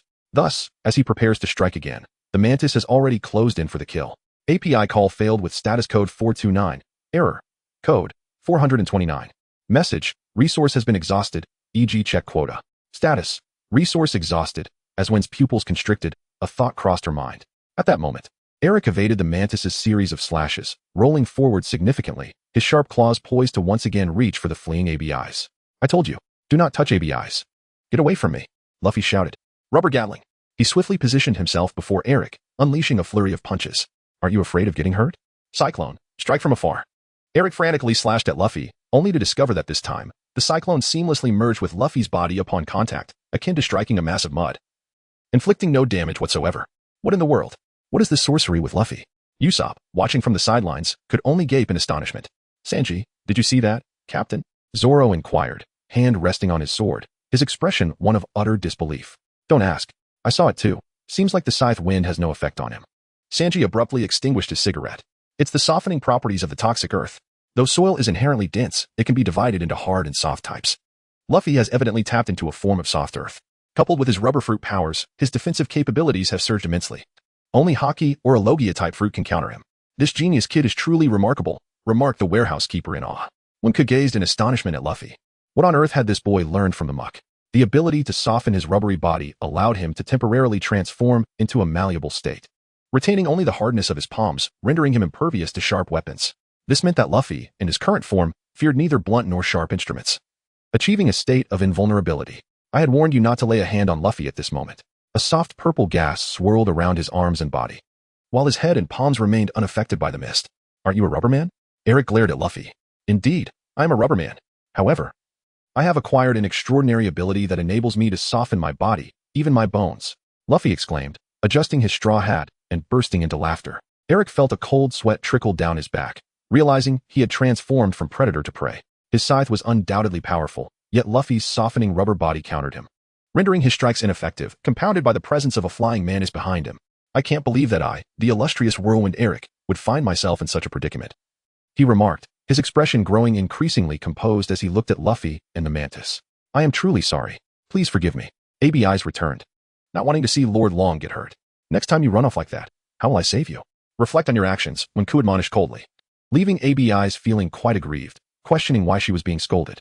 The pet world is now open. Transport the 1,000-year dragon, Wenke instructed, addressing Lord Long, who lay a short distance away. In an instant, Lord Long vanished like a mirage, returning to the small world. ABI sighed deeply, avoiding Wenke's gaze as she quietly hid behind Nami, resembling a wounded beast licking its own wounds. So it was you. How did you manage that? Is this a power of the devil fruit? Eric turned to fixate on Wenke, unable to comprehend how someone could silently and swiftly take away the 1,000-year dragon. Who are you? Do I really need to explain? Wenke replied with a cold smile, aware that he must remain discreet about the small world's significance, lest the knowledge attract calamity. Heh, Eric thought, realizing he had suspected he would remain tight-lipped. You are at death's door, Wenke stated. Without hesitation, the flying mantis lunged, its scythe slicing towards Eric. He maintained a heightened state of concentration, narrowly evading the mantis's lethal strikes time and again. However, he was ultimately a fraction too slow. His wrist nearly severed, blood gushed from his left hand. The searing pain penetrated Eric to the marrow, granting him a rare experience of vulnerability. Ding. Time-limited task 2. Defeat the scythe-wielding Eric. Reward. Level 4 electric Pokémon shock monster, 70 intermediate ability potion. Penalty. The user will lose half of their Pokémon. The battle was so exhilarating that the warehouse lord had yet to issue the task promptly. How could I possibly be defeated by you? Desperation filled Eric's eyes, perfectly concealed by his sunglasses. At that moment, the mantis prepared for another strike, having gathered its energy. Old Blade, renewed. The Flying Chaotic Blade Trilogy. Part 3, the final chapter, Chaotic Blade, unveiled. The scythe descended relentlessly, as if time were frozen, yet the blade's trajectory continued to shift. The blade within the confines moved in an instant. This was the essence of the Chaotic Blade technique, striking at unparalleled speed. Eric had no time even to blink. In a fleeting shadow, he found himself kneeling on the ground, his chest riddled with cuts. In less than a second, Eric was beyond saving. In the distance, Zoro's pupils dilated. It was the first time he had witnessed such a swift and savage scythe attack. Rubber headbutt. Luffy's head rebounded like a lever, delivering an immense force. At that moment, Eric clutched his chest, spewing blood, his eyes filled with despair. No, I don't want to die yet. With a resounding crash, Eric's body was hurled against the wall, creating a massive hole. As for Eric, the debris that fell upon him left Wenke uncertain of his fate. Ding. Time-limited task 2. Defeat the scythe-wielding Eric completed. Reward. Level 4 electric Pokémon shock monster. 70 intermediate ability potion has been stored in the miniature space. Phew. The mantis flew to Wenke's side, exhausted. The trilogy had drained its entire spirit, necessitating a return to the small world for recuperation. Wenke nodded and withdrew it. He was acutely aware that the scales of victory had yet to tip. They were merely in a state of equilibrium, for outside loomed another fierce battle, with Admiral Nelson awaiting their arrival. Such is the nature of adventure. Moments of tranquility are often interspersed with peril. The Straw Hat Pirates must forge ahead with unwavering courage. After departing from the so-called Lost Island, the Going Merry set its course towards Battleship Island. The sky was somewhat overcast, and the pirate flag fluttered wildly in the wind. The naval commander and his subordinates awaited the emergence of the Straw Hat crew, yet they had not caught sight of Eric. The commander dared not speculate if Eric had already met an untimely fate. His anxious wait for Eric's arrival, coupled with the Admiral's orders, compelled him to abandon the search for Eric and pursue the distant Going Merry. Meanwhile, aboard the Going Merry, Wenke gathered everyone to discuss their situation. We are being pursued by the Navy. BB Bird and King Swallow have yet to recover their strength. We must hasten the ship's speed while being cautious of unnecessary troubles. Nami inquired, with her hands clasped, what plans do you have upon reaching Battleship Island? Fear not. As long as we locate the dragon's lair before them, we can restore the dragon's well-being, Luffy replied, adjusting his hat with a smile, while Kai attended to the gash on his left arm. However, Sanji, with a grave expression, gazed intently at the path ahead of the Going Merry. The others followed his gaze and beheld a bronze warship advancing toward them. What is that? Usopp exclaimed, his face paling. The silent figure gazed solemnly ahead. Heh. It appears the little fish has been ensnared. At that moment, seated in the center of the bronze-hued warship was Admiral Nelson. His presence here was a testament to his determination to secure ownership of the dragon's bones. Despite being hindered in movement due to excess weight accumulated from overnutrition, his keen gaze revealed that he possessed both intellect and ambition. Deploy to the left and right, utilizing the crane wing formation. The Navy personnel within the small ship promptly opened the hatch valves, locking chains across both sides in a meticulous and interwoven manner. Well done. This time, the Millennial Dragon shall be mine. The little fish cannot escape my net, Nelson proclaimed with fervor. Though he had yet to catch sight of the Millennial Dragon, he was resolute that by sinking the pirate ship ahead and capturing one of its crew, he would eventually extract the whereabouts of the dragon's bones through interrogation. Meanwhile, the Merry-Go, obstructed by iron chains, had already come under the range of the cannons. API call failed with status code 429. Error. Code 429. Message. Resource has been exhausted, e.g. check quota. Status. Resource exhausted. API call failed with status code 429. Error. Code 429. Message. Resource has been exhausted, e.g. check quota. Status. Resource exhausted. When gazed at the numerous warships of varying sizes, an overwhelming array of cannons, Luffy found it impossible to fend off the projectiles coming from all directions, while the flying mantis was too exhausted to engage in battle. Although Zoro could indeed slice through the cannonballs, was there truly no other option but to charge forward recklessly? Alright, let us rush in. Luffy and Zoro wholeheartedly endorsed Usopp's suggestion. Wenke could not think of any effective strategies for the time being, so he decided to advance. Bang, bang, bang. The surrounding area was engulfed in a cacophony of cannon fire, the relentless bombardment echoing continuously. With the absence of the raft, the accuracy of the warships improved significantly, and several cannonballs nearly struck the hull, only to be intercepted by Luffy and Zoro. Navigate around the central area of intense bombardment and move to the side. Wenke urged hastily. The Merry turned to maneuver along the edge, while the cannons on the opposing ships refrained from firing due to the considerable distance between them or their fear of hitting their allies. Alright, let us charge forth with Captain Usopp's rallying cry. Usopp donned his goggles, while Naya sharpened its claws. They began to put on a show, inspiring Luffy and the others to vanquish their foes. The text may remain silent, but if it were chains, they could certainly succumb to the flames. The wind is quite strong today, if we can get a little closer. They merely have a denser arrangement of cannons. Summon Charizard. Instantly, the fiery creature was transported. At this moment, the flames on Charizard's tail grew increasingly vibrant and crimson. Ding. A time-sensitive mission was announced. Shatter Admiral Nelson's conspiracy. Reward. 1 level 3 Pokémon. Penalty. None. Charizard, when the ships draw nearer, unleash your flames upon the warship, ensuring precision, instructed when. Aye. Charizard nodded in response. Damn. Why haven't they been sunk yet? What are you waiting for? Fire the supersized cannons. At this moment, Nelson's patience was wearing thin. The naval soldiers responded eagerly, hastily preparing the colossal artillery. What is that? Usopp, the ship's sniper, with his keen eyesight, spotted the enormous cannon being raised. This cannon, in both caliber and appearance, was unlike any other. It was colossal. If struck, the ship would surely be obliterated. Nami hurriedly sought Wen's decision. I can't cut those cannonballs. Zoro's eyes narrowed. Aha. Worry not. I shall deflect it. Luffy remained blissfully unaware of the gravity of the situation. Change course. Adjust the sails. Nami commanded, skeptical that a rubber balloon could repel such a massive cannon. At that moment, Usopp stepped forward. What are you afraid of? An eye for an eye. I shall return fire. He immediately collaborated with Meow Meow to maneuver the Merry's cannon, aiming at the enormous artillery. A cannonball was fired into the main cannon just as the Navy commenced their barrage. Fire. Boom. Due to Usopp's unexpected gift within the massive cannon, it collapsed, bursting apart, with the explosive force knocking Nelson off his feet. What just happened? The naval soldiers rushed to provide assistance. Wahahaha. Did you see that? Captain Usopp, when he sets his mind to it, succeeds without fail. Usopp boomed with laughter. So too do I. Without me, this victory would not exist. Meow Meow chimed in proudly, brimming with confidence. Well done. When sincerely praised. This is an opportune moment. You must sever the chains and forge a path. Nami urged at that moment. I believe we should hold off for now. Let us use fire. When chuckled. Fire? Nami questioned. Indeed. Luffy, bridge the gap. When instructed. Alright. When? Rubber bridge. Luffy, placing unwavering trust in one, constructed the bridge, while When dashed forward, Charizard clinging tightly to his back. Shall we proceed? Sanji inquired. I will accompany Luffy. You all stay behind, Zoro decided, opting to follow When while Sanji and the others guarded the ship. Upon reaching the battleship's deck, they found a considerable number of naval soldiers already gathered.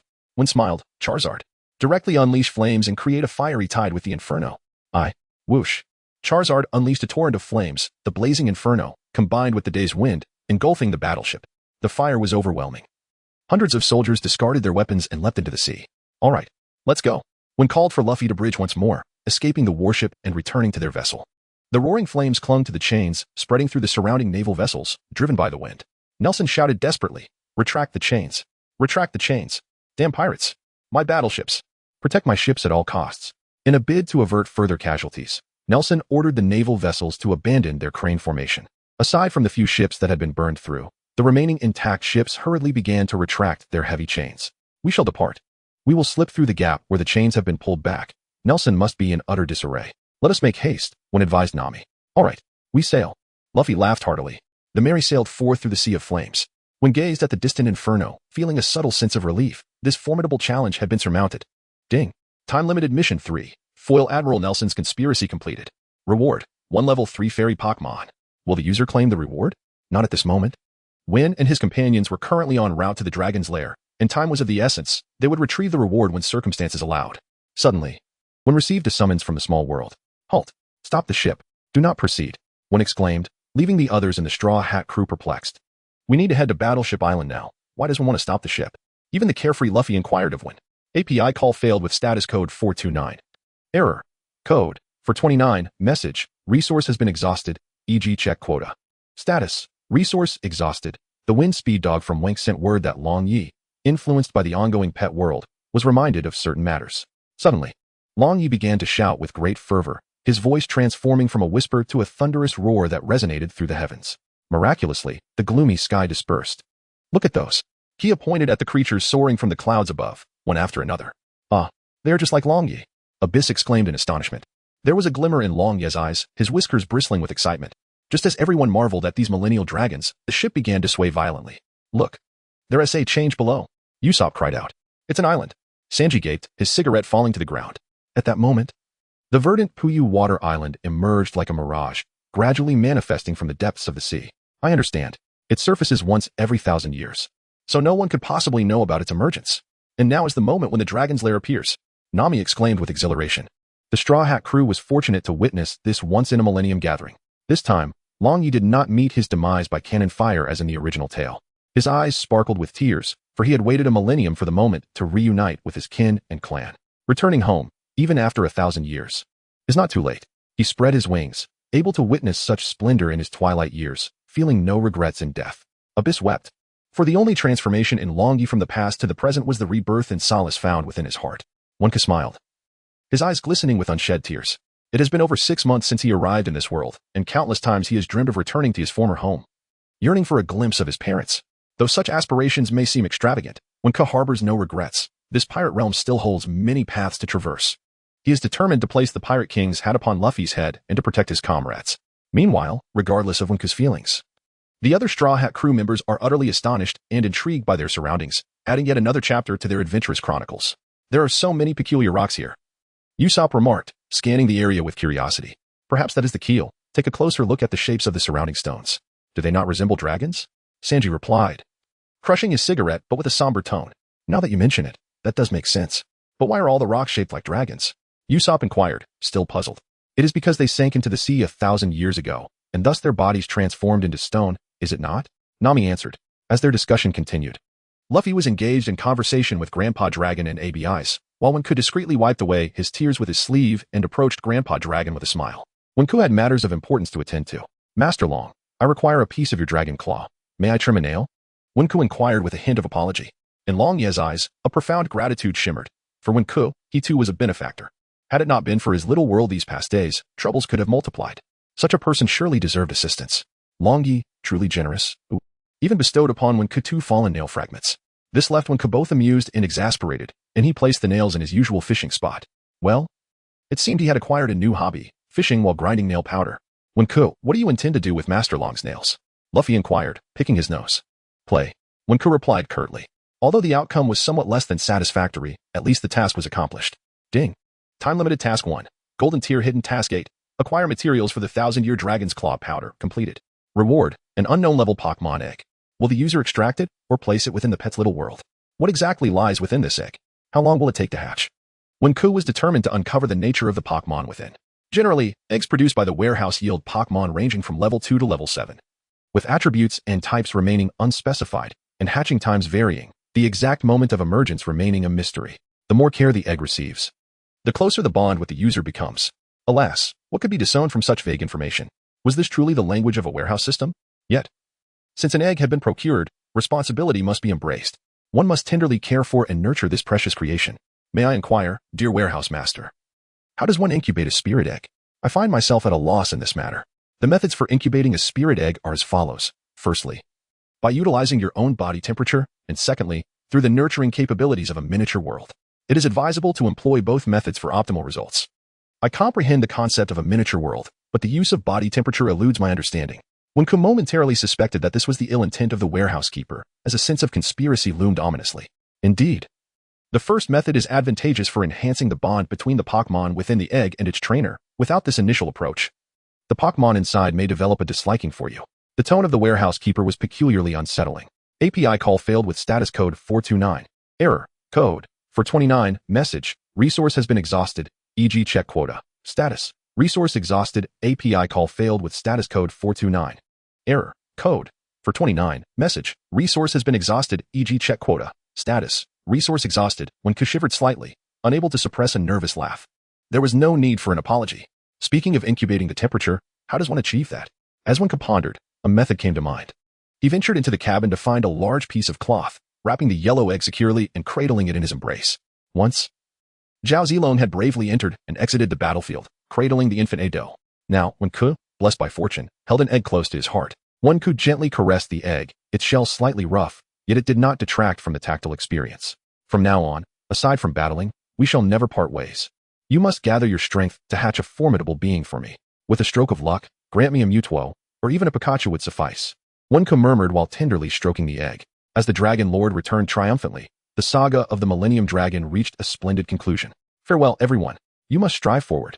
ABIs, too, did not venture with the Straw Hat Pirates, for she needed to safeguard the secrets of the Millennium Dragon's lair. This was her duty and mission. Farewell, ABIs. You will forever remain our companion. Luffy laughed heartily, and the Straw Hat crew waved their goodbyes. Obby's eyes shimmered with tears. Go forth, dear friends. Create a ruckus. Let this world be astounded.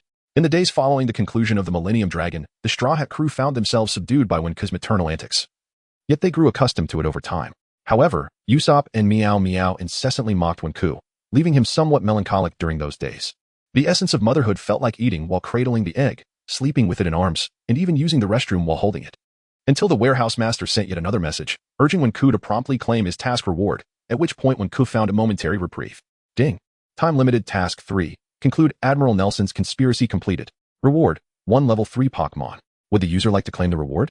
The warehouse master had become rather anthropomorphic. Having reminded Wenke for the 4th time today, its tone tinged with impatience. Have you been waiting long? I still have a little one to tend to. So let us draw now. Wenke chuckled. Ding. Time-limited task 3 completed. Reward, 1 level 3 Pokémon, Chansey. The reward has been transmitted to the pet world. Ah, Chansey, a Pokémon capable of healing. When recalled the Silver Tier permanent quest concerning Koya, pondering the possibility that the Chansey might possess the ability to heal her. In a bid to establish trust, when summoned Chansey back and entrusted it to Koya, urging her to care for it with utmost devotion.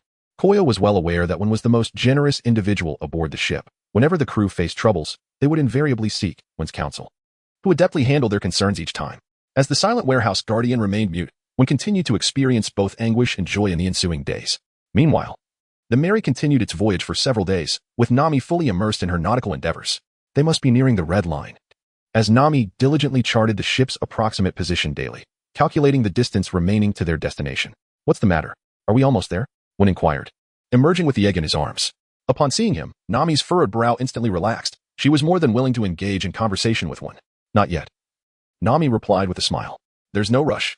By the way, do you seem troubled by something? One discerned a hint of fatigue in Nami's expression. Well, I do have some concerns. Nami hesitated. Do share. Perhaps I can assist you, when offered with a gentle smile, noticing a flush on Nami's cheeks. Actually, I am somewhat worried.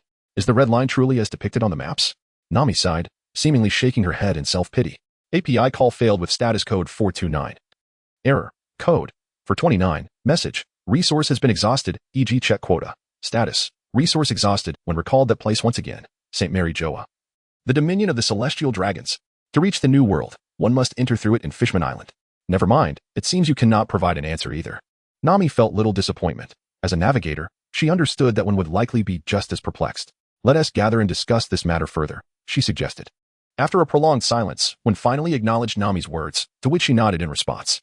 With Nami's command, all members of the Straw Hat crew assembled in the cabin, including their mascot, Meow Meow, who attentively listened as Nami expressed her concerns. According to the nautical chart, the entrance to the Grand Line might be located on this mountain.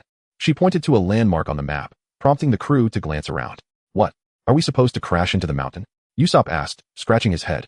I can hardly believe it. It seems impossible. Yet the canals are all directed towards the mountain peak. How strange are we meant to climb? This had puzzled Nami for several days, and as a navigator, she felt rather ill-informed. So what are you suggesting? Regardless of the canals, how could a ship possibly ascend a mountain? Zoro questioned skeptically. But the chart clearly indicates this, Nami retorted. Throughout the exchange, Zoro and Nami engaged in a back and forth. While Luffy busied himself with his own antics, Sanji smoked and listened, and Usopp and Kaya whispered sweet nothings in a corner. Wenke was completely lost in thought, currently frolicking in a miniature world with his beloved Pokémon. Alas, Gungue, how dare you pilfer my precious spirit egg? As punishment, I shall confine you within a Pokeball for 3 days. Will you dare to do so again? Just as Gungue scurried away, Wenke, beset by the spirited Pokémon, managed to pry open a dense thicket and finally stumbled upon the coveted spirit egg. Upon touching the eggshell, he found it rather warm and was filled with rage. Charizard, do you intend to roast my egg? Wenke felt that this child was utterly thoughtless. How could one dare to scorch a potential level 6 or 7 powerhouse? If you are hungry, my dear rascal, I would willingly offer you my arm to gnaw on. Charizard, with tear-filled eyes, looked thoroughly aggrieved. Wenke's heart softened, allowing it to embrace its own pant leg. While the current position in its embrace could only be that of the cherished spirit egg, at that moment, Kentaro observed the fire dinosaur greedily seeking Wenke's indulgence. Feeling dissatisfied within, it directly charged over, yearning for a hug. Goodness, Bighorn Bull, surely you don't need to embrace as well. API call failed with status code 429. Error. Code 429. Message. Resource has been exhausted, e.g. check quota. Status. Resource exhausted. One could only shake his head. A group of troublesome youths, each more vexing than the last. Such disputes continued to be a source of amusement for the Straw Hat crew, who would frequently bring them up regardless of the situation. During a subsequent period, inexplicably ominous clouds gathered, and the torrential downpour rendered the Merry as aimless as a drifting boat. Quick, Luffy, help me gather the sails. When shouted, but Luffy took his time, eventually using his rubber arms to propel himself upward. Ah, I see an incredible mountain, Luffy exclaimed, pointing ahead. We can see it too. That red mountain must signify we've reached the Red Land. Both Wen and Nami shouted in unison, equally astonished by the sight before them. Usopp gazed up at the expanse of red earth, the towering crimson peaks seemingly endless, nearly overwhelming him. My heavens, the clouds are so thick that the summit is obscured. The waves crashed against the rocks, and above the red continent, an inverted water domain defied the laws of physics, its influence vast and profound. How magnificent! We are slowly sailing toward the clouds. Luffy laughed heartily from atop the ram's head. Wenke was witnessing such a scene for the first time. The ship was ascending on its own, a spectacle only observable on the inverted mountains. The summit. We are nearing the peak. Nami pointed towards the horizon. The wondrous intersection. A beacon leading to the Grand Line beckoned as the ship navigated forward and then veered towards this legendary route. The waters surged with unrelenting ferocity. Yet the Straw Hat crew pressed on, each in pursuit of their own dreams. The formidable swordsman Zoro gazed ahead with unwavering determination. Sanji exhaled rings of smoke that drifted away behind him. Nami's eyes sparkled with resolve as she studied the flawless sea charts. Usopp, the brave warrior of the sea, harbored lofty aspirations. With a dazed expression, Kaya clutched her egg, yearning to heal ailments and gain recognition as a renowned physician. Wenke smiled, driven by the pursuit of strength and the power of protection. To become the Pirate King, One Piece lies ahead. Luffy grinned broadly, his teeth gleaming. A new chapter has begun. As the Merry sailed ever downward, a thick mist enveloped the surroundings, obscuring the view ahead. At this moment, Wenke's expression turned grave as he placed the egg into the miniature world, anticipating the imminent arrival of Labu, uncertain of what unforeseen events might transpire. However, the Straw Hat crew remained oblivious until a colossal shadow loomed before them. What on earth is that? Usopp exclaimed, adjusting his telescope. Nami, there's a mountain ahead. Sanji shouted. Nami, taken aback, dismissed the notion, believing it impossible. They should have reached a new sea after passing the Twin Cape. As the Merry continued its advance, the shadow grew ever larger, with clouds and mist nearly dissipating to reveal its true nature. Oh my goodness, it's a wall. A wall. Meow meow, in a panic, knocked coins from his grasp and hurried to retrieve them. No, it's a gigantic whale. Sanji's eyes widened. What do we do? We can't possibly defeat something so enormous. Nami inquired anxiously. We'll navigate to the left. Full speed ahead. Quickly, push it to the max. Zoro, noticing a gap on the left, saw a glimmer of hope for escape. Usopp and Meow Meow strained to maneuver the helm with all their might, but their excessive force snapped the steering wheel, leaving the Merry's course unchanged. What? Incompetence breeds disaster. Think of something, or we'll collide. Zoro and Sanji rushed to assist with the helm, knowing that a collision would spell catastrophe. In a moment of desperation, Wenke recalled a potential solution, the pet miniature world. Activate the pet miniature world. Teleportation. Just as Wenke initiated the process, Luffy unexpectedly rushed into the cabin and launched a cannon shot at Labu, causing the Mary to abruptly halt due to the recoil. However, Luffy's prized sheep head seat shattered upon impact with Labu's body. My special seat, Luffy exclaimed, unusually frantic. Oh no, Nami gasped in horror. Have you lost your mind, Captain? Zoro and the others paled in shock. Wenku's mouth gaped wide, momentarily forgetting to summon Laboon. Dare you destroy my special seat? I shall bring you down. Luffy, still dissatisfied, unleashed his rubber pistol towards Laboon. The giant whale finally noticed this insignificant presence on the surface, its eyes betraying annoyance. You little creature. You hurt me. A thunderous roar echoed across the skies as Laboon's cavernous mouth forcefully drew in the going Mary, swallowed by the colossal sea. Captain, you fool. Summon Laboon. Summon Laboon. Open the pet world for me. Open it now? Wenke fixated intently on Laboon. Ding. The current emotional state of the giant whale is highly unstable. The probability of teleportation failure will greatly increase. Does the user wish to continue trying? The warehouse keeper replied calmly. Teleport. Teleport. Teleport now. Wenke incessantly attempted to teleport. Ding. Teleportation failed. Ding. Teleportation failed.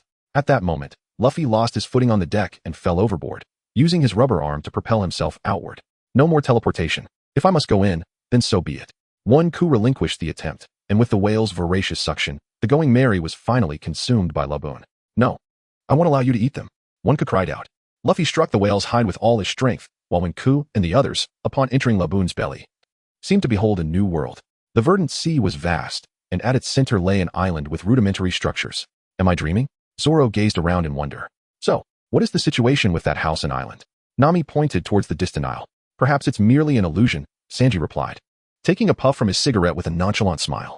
Suddenly, a sea king octopus appeared unexpectedly before them. If it's an illusion, then why is there a king of squids? Usopp and Nami exclaimed in shock. As they braced themselves for the impending confrontation, Zoro had already sheathed his sword. Suddenly, 3 fish arrows shot forth from the rear island, piercing through the king of the octopus, whose massive form crashed resoundingly into the water. API call failed with status code 429. Error. Code. For 29. Message. Resource has been exhausted. E.g. check quota. Status. Resource exhausted. The atmosphere surrounding the elderly gentleman was palpable. Despite his casual attire, an inexplicable aura emanated from him, firmly subdued yet undeniably present. Kurokis, the esteemed ship's doctor of the Pirate King, commanded respect. However, this moment of tension was effortlessly shattered by Kurokis's self-introduction as he remained engrossed in his newspaper. My goodness. So we are truly inside the belly of the whale, Nami exclaimed in astonishment, covering her mouth. Is there an exit? Kurokis gestured towards a distant large door. But why would there be an exit inside a whale's belly? Before Kurokis could elucidate, the water began to surge violently, the whale's gastric acid mingling and producing a cacophony of unsettling sounds from below. This water is corrosive. Look at that old man's vessel. Nami pointed towards the small island beneath Kurokis, revealing its steel foundation. Kurokis explained that the tumult was a result of Laboon colliding with the red earth.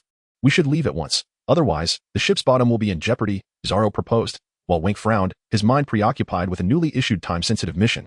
Ding. A time-sensitive mission has been issued. Assist Laboon in overcoming its fears to foster hope for its continued existence. Reward. Learn a fighting-type Pokémon move, with the reward being presented in a choice of 3. Penalty. Revoke 3 level 3 Pokémon. Due to Laboon's distress, Kurokis ascended to help calm the creature, while the Straw Hat crew sought a way to escape. Help. Save me. Wenke. Luffy.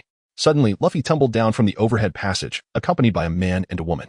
API call failed with status code 429. Error. Code. For 29. Message. Resource has been exhausted, e.g. check quota. Status. Resource exhausted from the text. We discerned their identities, prompting the mantis to seize both individuals.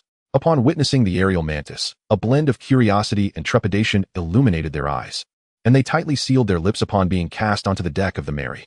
Pirates. They are indeed pirates. The two exchanged glances filled with unspoken understanding. Wenke scrutinized them closely. One was Mr. Nine, and the other was the later Princess Vivi, now known as Miss Wednesday. Notably, Vivi was quite charming, as evidenced by Sanji's immediate infatuation, his eyes sparkling with admiration. They, too, cast furtive glances at Wenke, for it was this dark-haired man who had summoned peculiar creatures to rescue them. Wenke, thank you. You saved me once more, exclaimed Luffy, wrapping his arms around Wenke and nuzzling against him. Wenke couldn't help but chuckle at the situation, since there was no shaking him off. She resigned herself to his closeness. Suddenly, a furious roar from above silenced them. As long as I draw breath, I will never allow you to harm Labu, Kurokusu declared vehemently. Words fail to capture the essence of this moment. Your prowess undoubtedly surpasses our own, yet we find ourselves in jest. The strength to vanquish the king of the octopuses with a single blow is beyond the capabilities of any present here. That said, who is this venerable elder?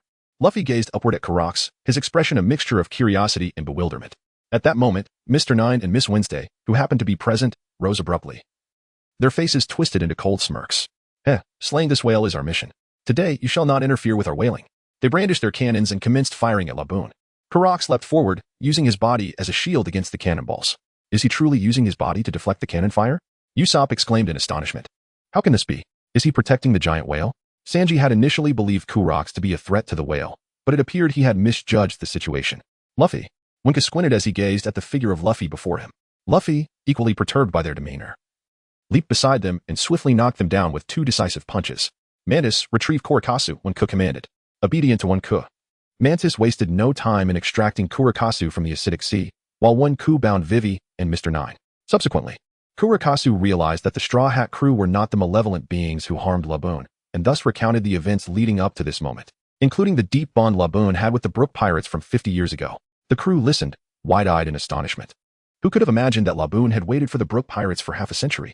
It was his persistent headbutting and cries that conveyed his longing. Nami exclaimed in disbelief. Now that the truth had been unveiled, Kurikasu prepared to escort the Straw Hat crew and the going merry out of Laboon's body, revealing that he was, in fact, the ship's doctor. Why not join us as our ship doctor? Luffy suggested with a grin. Nonsense. I lack the strength to engage in your reckless escapades. Kurikasu firmly declined. He opened the exit door, ushering Luffy and the others outside. We finally emerged into the true sky, Luffy exclaimed joyfully. So we have finally arrived at the Grand Line, Nami remarked, her hands behind her back. The crew turned their gaze toward Laboon, battered yet with eyes that sparkled with clarity, eternally peering towards the red line. Recognizing that there was no longer any purpose in waiting, Wenku comprehended the true significance of the mission, pondering when the promise made by the original Luffy would ever be fulfilled. He did not wish for Laboon to continue awaiting with the remainder of his life. Kurikasu. If you agree, I will take Laboon and help him search for Brook and the others. Wenku seemed to have made a resolution. Indeed, Wenku possesses the ability to teleport animals. Perhaps he can assist Laboon. Nami exclaimed with delight. Teleport? Kurikasu scrutinized Wenku with skepticism, finding it hard to believe his words. This promise seemed infinitely distant. Indeed, and if Laboon continues to headbutt, he may truly perish. Perhaps Wenku can help. Sanji chimed in, puffing on a cigarette. Then let us give it a try. Kurikasu hesitated but ultimately consented, not wishing for Laboon to endure further torment. Wenku nodded, utilizing Luffy's elastic bridge to reach the side of Labu. If you can place your trust in me, I solemnly vow to find Brook for you in this lifetime. This is our pact, and I shall carry forth your promise. Wenku gently caressed Labu's form and whispered softly. Labu gazed at Wenku with a hint of skepticism. Come in here and familiarize yourself. Welcome to the pet dimension, teleporting the mighty whale Labu. Wenku called out. Labu felt as though both his body and soul were departing from this realm, the sensation of traversing drawing ever closer, breaking the shackles of existence.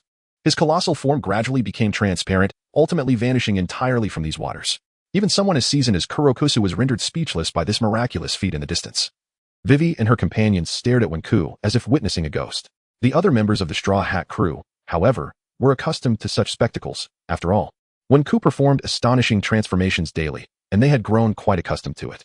Ding! At that moment, the pet dimension's capacity reached 13,100, having successfully transported Labu into its realm. Phew, it's done. Wenku smiled at the others.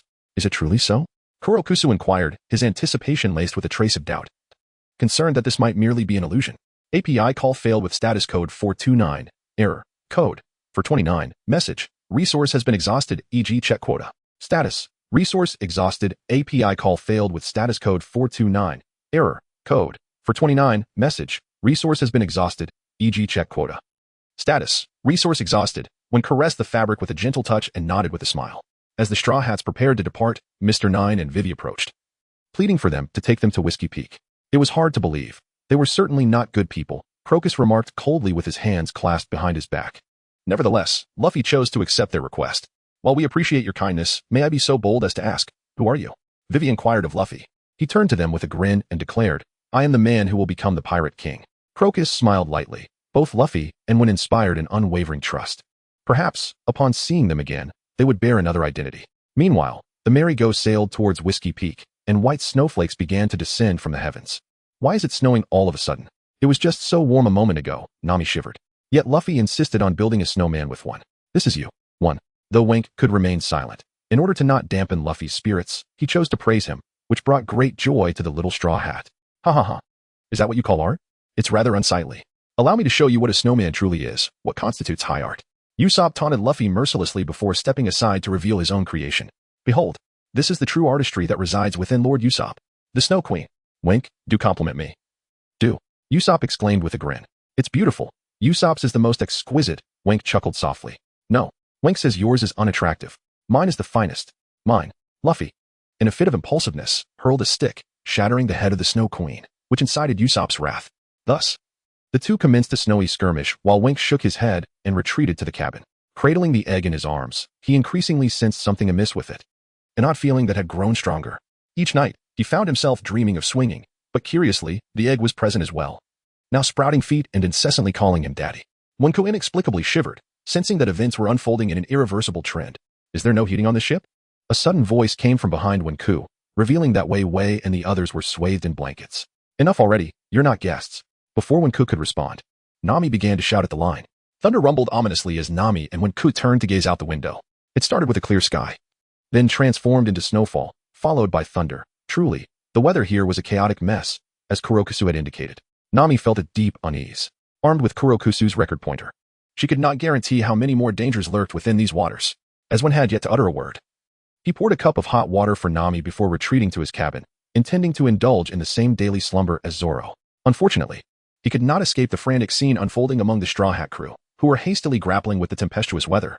During that chaotic interval, one was forcibly yanked from his quarters, as everyone incessantly shouted his name, nearly causing him to succumb to the overwhelming stress upon the deck. 1. Assist in mending the ship's hull. 1. Take the helm. 1. Help with the sails. 1. Brew me a cup of coffee.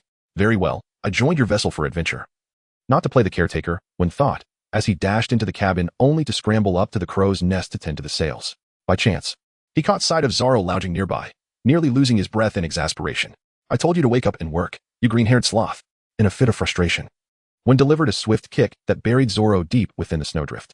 After a flurry of repairs and patching, tranquility was finally restored, allowing everyone to breathe a sigh of relief.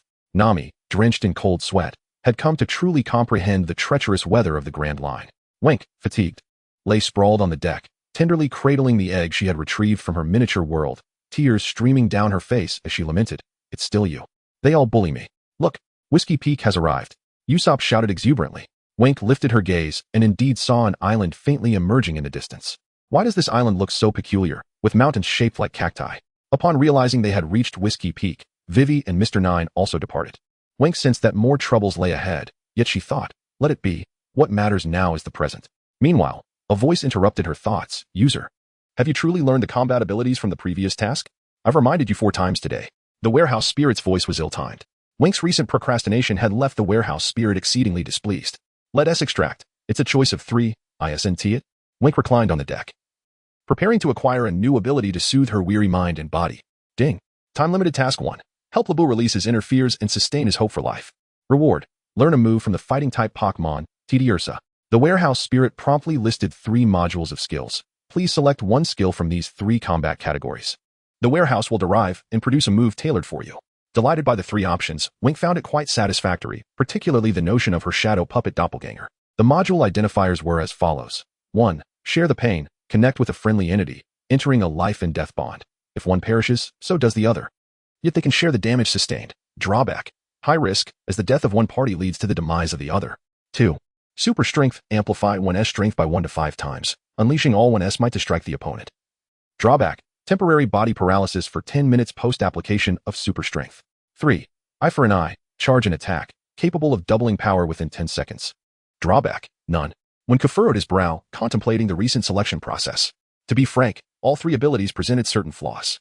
The ability to share pain indeed carries inherent risks. It should be regarded as a supplementary skill that can mitigate damage for a teammate. However, the use of mighty strength results in a brief aftermath. And the eye for an eye technique had previously been showcased in the Shadow Realm, leaving Wenke quite dissatisfied with this option. After much deliberation, he sighed. Well, warehouse keeper, I choose mighty strength. With a hand on his forehead, Wenke finally arrived at his decision. Ding. The selection of mighty strength was confirmed, and an enhanced skill, Poke Power, was being infused into the user. This technique, derived from the realm of fierce combat, was of moderate prowess. In an instant, a familiar warmth coursed through his veins, ascending towards his head, and thus, an introduction to Poke Power along with its usage techniques unfolded within his mind. After perusing the details, Wenke smiled, finding the ability rather commendable. Poke Power, Enhanced Mighty Strength. This ability amplifies strength by 2 to 6 times, allowing the user to unleash their full might upon adversaries. Note, this technique is exceptionally effective against heavy objects. With a 100 success rate for moving a weight of 100 pounds, a 90 success rate for 300 pounds, and an 80 success rate for 500 pounds, with subsequent weights accumulating evenly. If calculated thus, even 1,000 pounds would pose no challenge. Wenke believed that this ability outweighed its disadvantages. Although the 10-minute paralysis was unalterable, the gravitational prowess was indeed formidable. It bore a semblance to the principle of leveraging a light touch to move a mountain. Yet it was distinct in its own right. The adorable Pokémon, Teddiursa, inherently possesses immense strength despite its charming appearance. As a creature known for its wild prowess, after being rejuvenated by the life-giving waters of the warehouse, its abilities would surely grow even more formidable. API call failed with status code 429. Error. Code 429. Message. Resource has been exhausted, e.g. check quota. Status. Resource exhausted. API call failed with status code 429. Error. Code 429. Message. Resource has been exhausted, e.g. check quota. Status. Resource exhausted. 1, on the other hand, remained silent. On the surface, Whiskey Peak appeared to be a welcoming haven for pirates, yet the reality was that it served as a hub for bounty hunters. Furthermore, it was a subordinate branch of Baroque Works, and one understood that conflict was inevitable. Indeed, as the fog lifted, the Straw Hat crew found themselves surrounded by a throng of people eager to greet them. They beheld the merry-go, which was welcomed as if it were a festive occasion, leaving Usopp and the others astonished. So, what is happening here? Sanji asked, bewildered. Haha, they are welcoming us. Luffy exclaimed with delight. Be cautious, it could be a trap, warned one of them. When cast a grave glance around, aware that the Straw Hat Pirates, with their bounty of 93 million berries, were a treacherous group whose discovery of his intentions would only heighten the danger. To safeguard his vessel and treasures, when summoned his water, Eevee, and Furfrou, instructing them to protect the Going Merry, as there might be intruders aboard at night. Furfrou was tasked with guarding the ship, while Water Eevee was to keep watch beneath the vessel, preventing any tampering. Zoro, noticing Win's preparations, nodded silently. It seemed that only one and he harbored suspicion about this place. As the Going Merry docked, the townsfolk of Whiskey Peak gathered around the ship. Welcome, my name is Ikaram, the mayor of Whiskey Peak, greeted a man with Western-style curly hair, smiling warmly at Luffy and his crew. Luffy felt a surge of joy, prompting the group to head towards the town, while Win exchanged a knowing glance with Zoro, both men nodding in silent agreement. The group arrived at a tavern in the town center, where Ikaram began to host a banquet. The townspeople of Whiskey Peak were exuberantly welcoming, treating the Straw Hats with utmost hospitality, relentlessly pouring drinks and celebrating with song and dance, as if it were a grand festival. Even Nami and Kaya, two girls who seldom indulged in alcohol, found themselves encouraged to partake, let alone Luffy and the others. Ding! A limited-time mission was announced. Dismantle the Baroque Works conspiracy aboard the User S ship in Whiskey Peak. Reward, level 3 Pokémon. Penalty, none. The warehouse keeper promptly declared this to be a trap. With a cold smile, Wenke feigned drunkenness while playing dice and drinking with two townsfolk. The townsmen exchanged subtle glances, their faces betraying satisfaction. Stealing glances at Zoro's calm demeanor while drinking, Wenke nearly lost control of his laughter. Could these townsfolk possibly rival Zoro in drinking prowess? Before long, the Straw Hat crew had been engrossed in their revelry until nightfall, with Luffy and the others succumbing to slumber. Not far from the tavern, the voice of Mr. Nine echoed from within a house, revealing that Vivi and Mr. Nine were exchanging messages. Due to the aforementioned reasons, although our mission to procure food has failed, we must report that we successfully lured a group of individuals to Cactus Island. Baby, Vivi remarked with a smile, send this to the boss, it will clear our names. Soon after, Ikaram and a robust woman with dark skin sought out the two, and the four commenced their discussion concerning the Straw Hat crew. You see, I have long since investigated these individuals. Ikaram produced 3 ancient bronze-hued papers, which were the bounties for Luffy, Wenke, and Zoro, 50 million, 28 million, and 15 million, respectively, just based on their appearances. Vivi and the others gasped in astonishment. To gauge a pirate's capabilities solely by their looks is indeed a grave folly. Hence, we must employ a cunning strategy and avoid direct confrontation, Ikaram stated solemnly. We merely need to seize the treasures aboard their ship, should they be killed. The bounty will decrease by 30%. The government wishes to execute them publicly. Thus, we must capture them alive. Ikaram commanded Vivi and the others. Hey, excuse us. An abrupt voice interrupted from above. Ikaram and the others widened their eyes and turned to the source of the voice, revealing a green-haired swordsman and a black-haired youth. What you are discussing, we have both heard. Wenke and Zoro had finally emerged from the tavern, having followed Ikaram to this location, and were grateful to have overheard some valuable information. Such tyranny and reckless disregard for others' well-being would not be tolerated by Wenke and his companions. Weren't you two supposed to be drunk? Wenke and Zoro exchanged glances, smiling at one another in silence. Soon after, a group of townsfolk emerged, their eyes fixed menacingly upon Wenke and his companions. There must be over 100 bounty hunters here, Zoro thought as he surveyed the dispersed crowd of Baroque works. Ikelam and his allies were taken aback, for their company's name should not have been known to pirates. Regardless, today your plans shall come to naught. Let us see who among us shall prevail in this deadly dance. Wenke's gaze turned icy, a smile gracing his lips. Since you have uncovered our secret, we are left with no choice but to eliminate the two of you, Great Summoner Wenke, with a bounty of 28 million berries, and the swordsman Roronoa Zoro, with a bounty of 15 million berries. Ikelam could hardly believe that his scheme had been so easily unraveled. With Baroque's secrets exposed, his comrades must silence those in the know. Zoro and Wenke laughed. Let us witness who shall slay whom. Fire, Ikelam commanded. Make your move. Zoro vanished in an instant, employing his swift technique. You do your thing. Summon the Mantis. Use sword dance. Wenke called forth the Mantis, its sword dance effortlessly deflecting the incoming bullets. Vivi's eyes widened in terror. It was that very insect from before. Meanwhile, cries of anguish erupted from the townsfolk, many collapsing into pools of blood. The bird perched on Zoro's shoulder was no mere distraction. It darted about with incredible speed, unleashing air slashes without mercy upon their adversaries. Continue the assault. Remain vigilant. Mr. 9, Miss Wednesday, encircle Wenke. Miss Monday, you and I shall corner Zoro. They cannot possibly contend with our numbers. Ikelam, also known as Mr. 8, began issuing commands to his comrades. Enough chatter. Shadow puppet clones. Wenke pressed both hands against the ground, and 10 shadows surged forth from his body. In an instant, these 10 shadow clones formed a circle, encircling Mr. 8 and his group. The 10 dark clusters on the ground dispersed like strands, resembling an intricately woven spider's web. Mr. 8 and Vivi were astounded to discover that they were rendered immobile, their eyes filled with dread. Could it be that Wenke possesses the powers of a devil fruit? Meanwhile, Zoro, adhering to Wenke's earlier words, began to test his sword techniques. Indeed, the shadow puppets enforced a 3-second immobilization. Zoro seized the opportunity to evaluate the practicality of Snow Walk and the Sandai Kitetsu. If Mr. 8 and his companions were to comprehend this, they would likely be driven to fury. How could it be that our lives are mere playthings for your amusement? This night, after all, would never return to its previous tranquility. Who is ensnaring whom? Fire! Fire! The bounty hunters, undeterred by their predicament, immediately opened fire as soon as they regained their mobility. With a dual sword style, Eagle Wave, Zoro wielded his renowned blades in both hands, moving with unpredictable grace. His strikes cleaved through the air, sending shockwaves that shattered the ground and propelled nearby bounty hunters away. Wenke, I shall go and slay the enemies. You remain here and wait for me, Zoro declared with a smile as he departed, leaving Wenke to ponder with a bitter smile. Then what shall I do? Since your brother is occupied, I shall first take you down. A sweet voice echoed from behind, accompanied by a fist descending with the force of the wind. Boom. API call failed with status code 429. Error.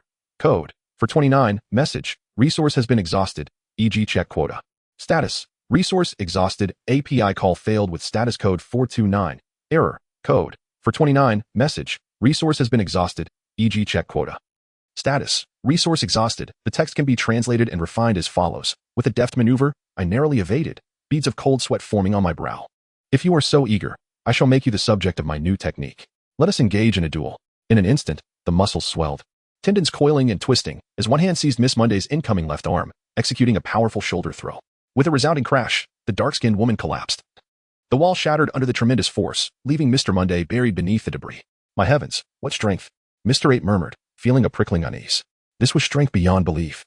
Could this truly be the pirate worth 28 million berries? Cold sweat drenched Vivi. Wenke, too, harbored unspoken anguish, and at this moment, his body was indeed utterly immobile. He could only rely on the power of his Pokémon for protection. Teleport. Gungue. Huakong Long. With a fleeting thought, 2 Pokémon materialized at his side. The summoner Wenke had just been an insect, and now he was accompanied by 2 peculiar creatures. Mr. 8, he spoke in a low voice. Meanwhile, Zoro was engaged in a fierce battle. Fiery Spirit. Mr. 9. The Staff of Perseverance. Mr. 9 felt compelled to quell Zoro's fervor, executing a backflip towards him with lethal intent. Ha ha ha. This is a metal rod. Be careful lest I break your sword. Zoro scoffed, effortlessly dispatching Mr. 9 with his sword, causing him to stumble. Are there no worthy opponents?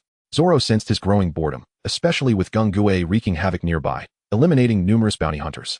He had little to occupy himself with other than testing his blade. I am indeed a worthy opponent. At that moment, Vivi stood atop the large duck, Karu, beginning to dance before Zoro, wielding a specially crafted perfume. With a cold smirk, Vivi revealed that this perfume could render foes momentarily incapable of movement and defense upon inhalation. Prepare to face Baroque's judgment. Upon catching a whiff of the scent, Zoro sank to one knee, trembling, while BB Bird inexplicably retracted its wings and plummeted to the ground. Wenke furrowed his brows, estimating that he had approximately 2 minutes before succumbing to paralysis.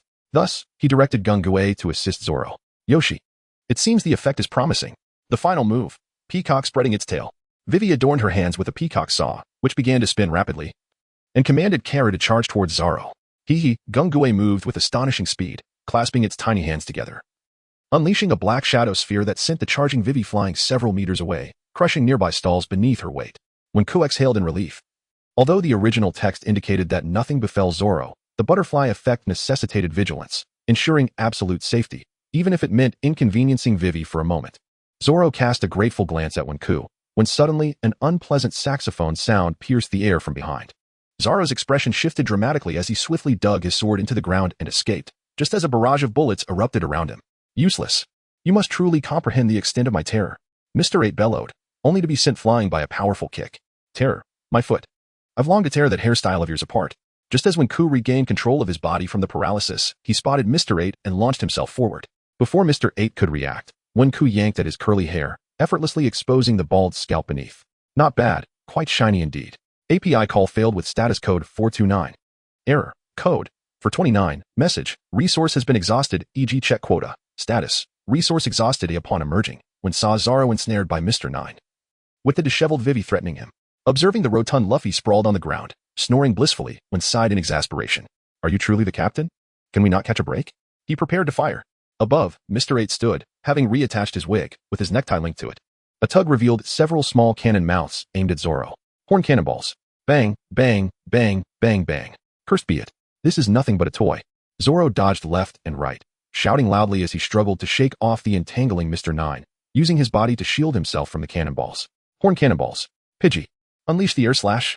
Zoro commanded. The descending bird of prey executed an air blade capable of cleaving even the sky, causing the falling cannonballs to explode mid-air. Wenke knelt on the ground, his left hand pressed firmly against the earth, as 8 shadowy figures emerged once more from his grasp, elusive and difficult to decipher. Advancing towards Vivi. The shadow puppets. Countless black threads pierced through the soles of Vivi's feet, rendering her movements once more immobilized. Vivi's pupils constricted. The sensation of being utterly powerless was profoundly distressing, akin to being ensnared by another's will.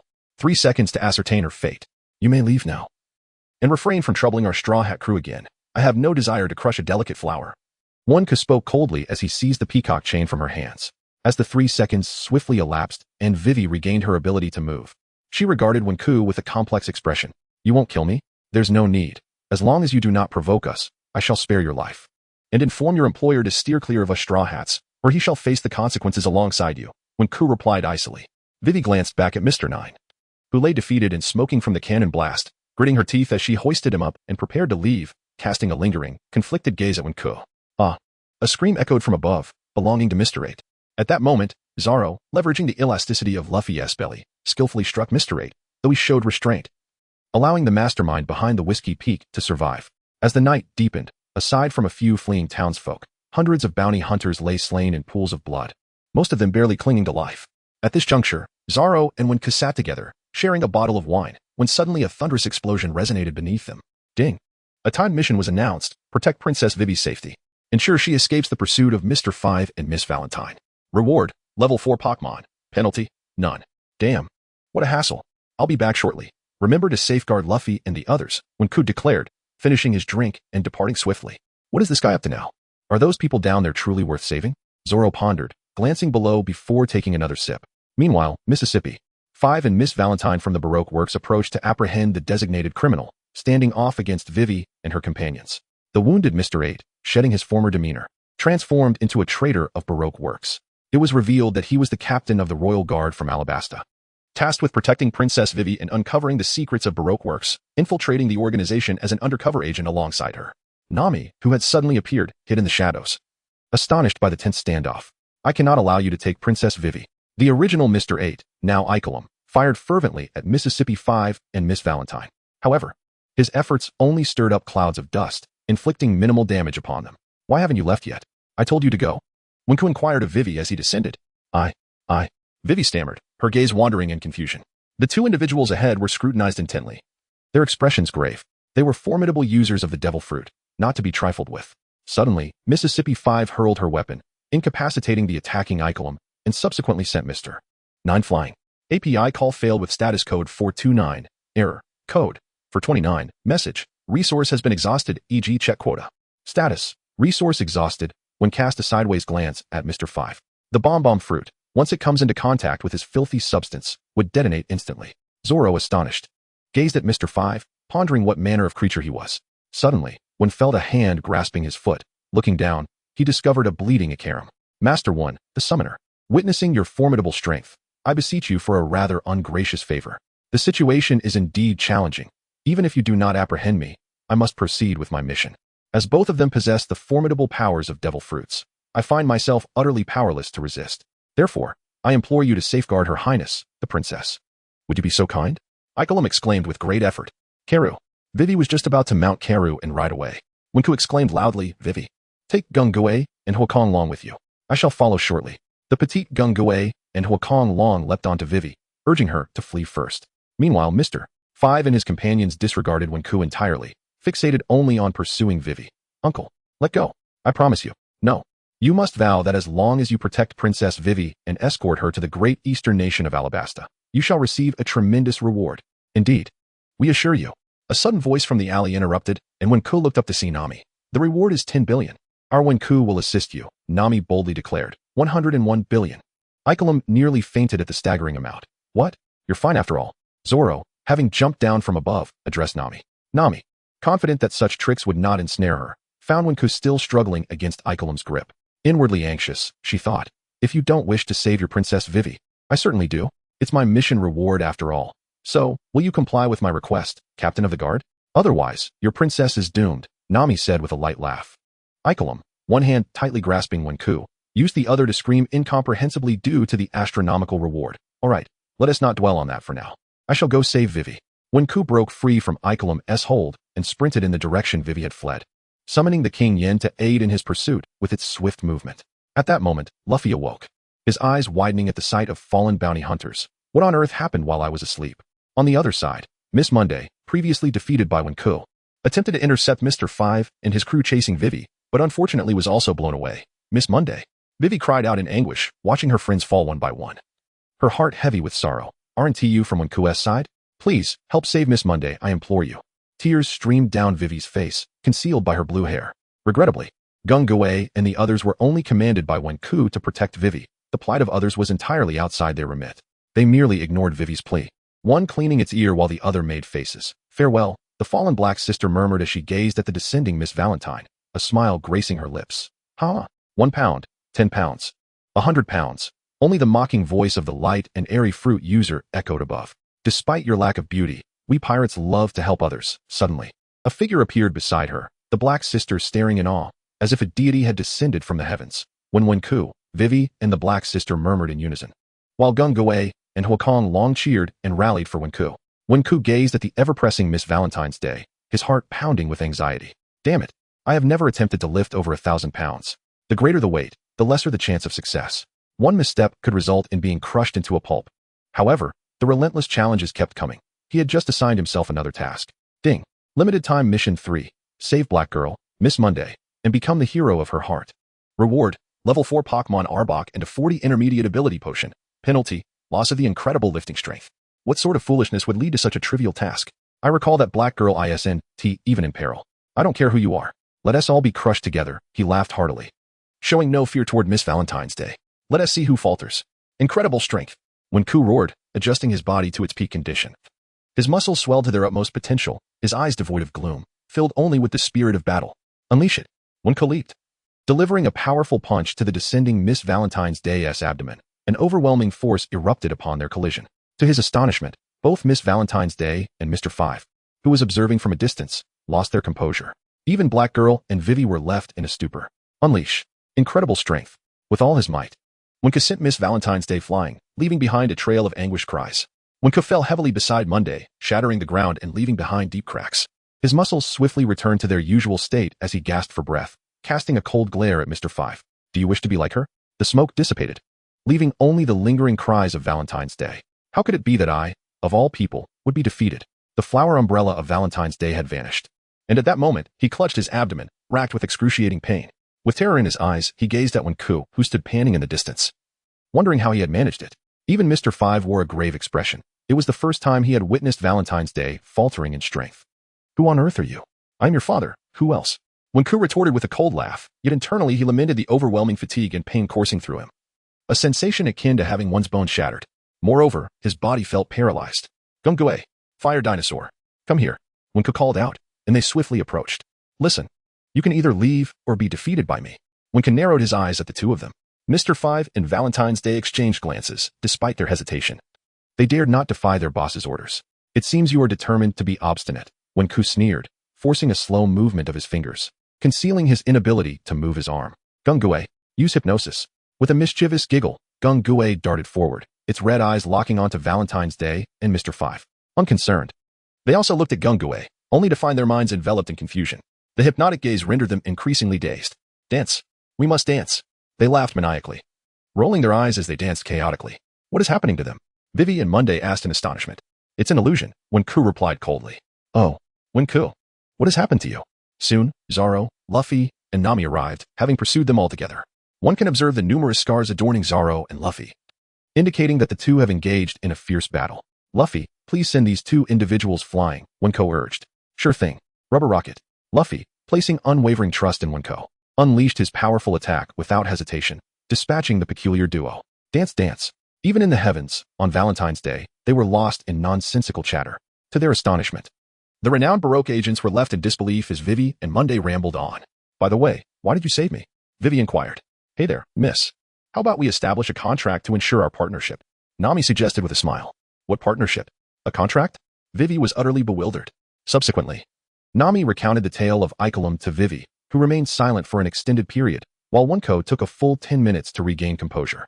When directly took a seat and turned to find Monday gazing at her, admiration and gratitude gleaming in the depths of the black girl's eyes, along with a hint of something altogether different. Goodness, Hercules, there is no need for such theatrics. Ding.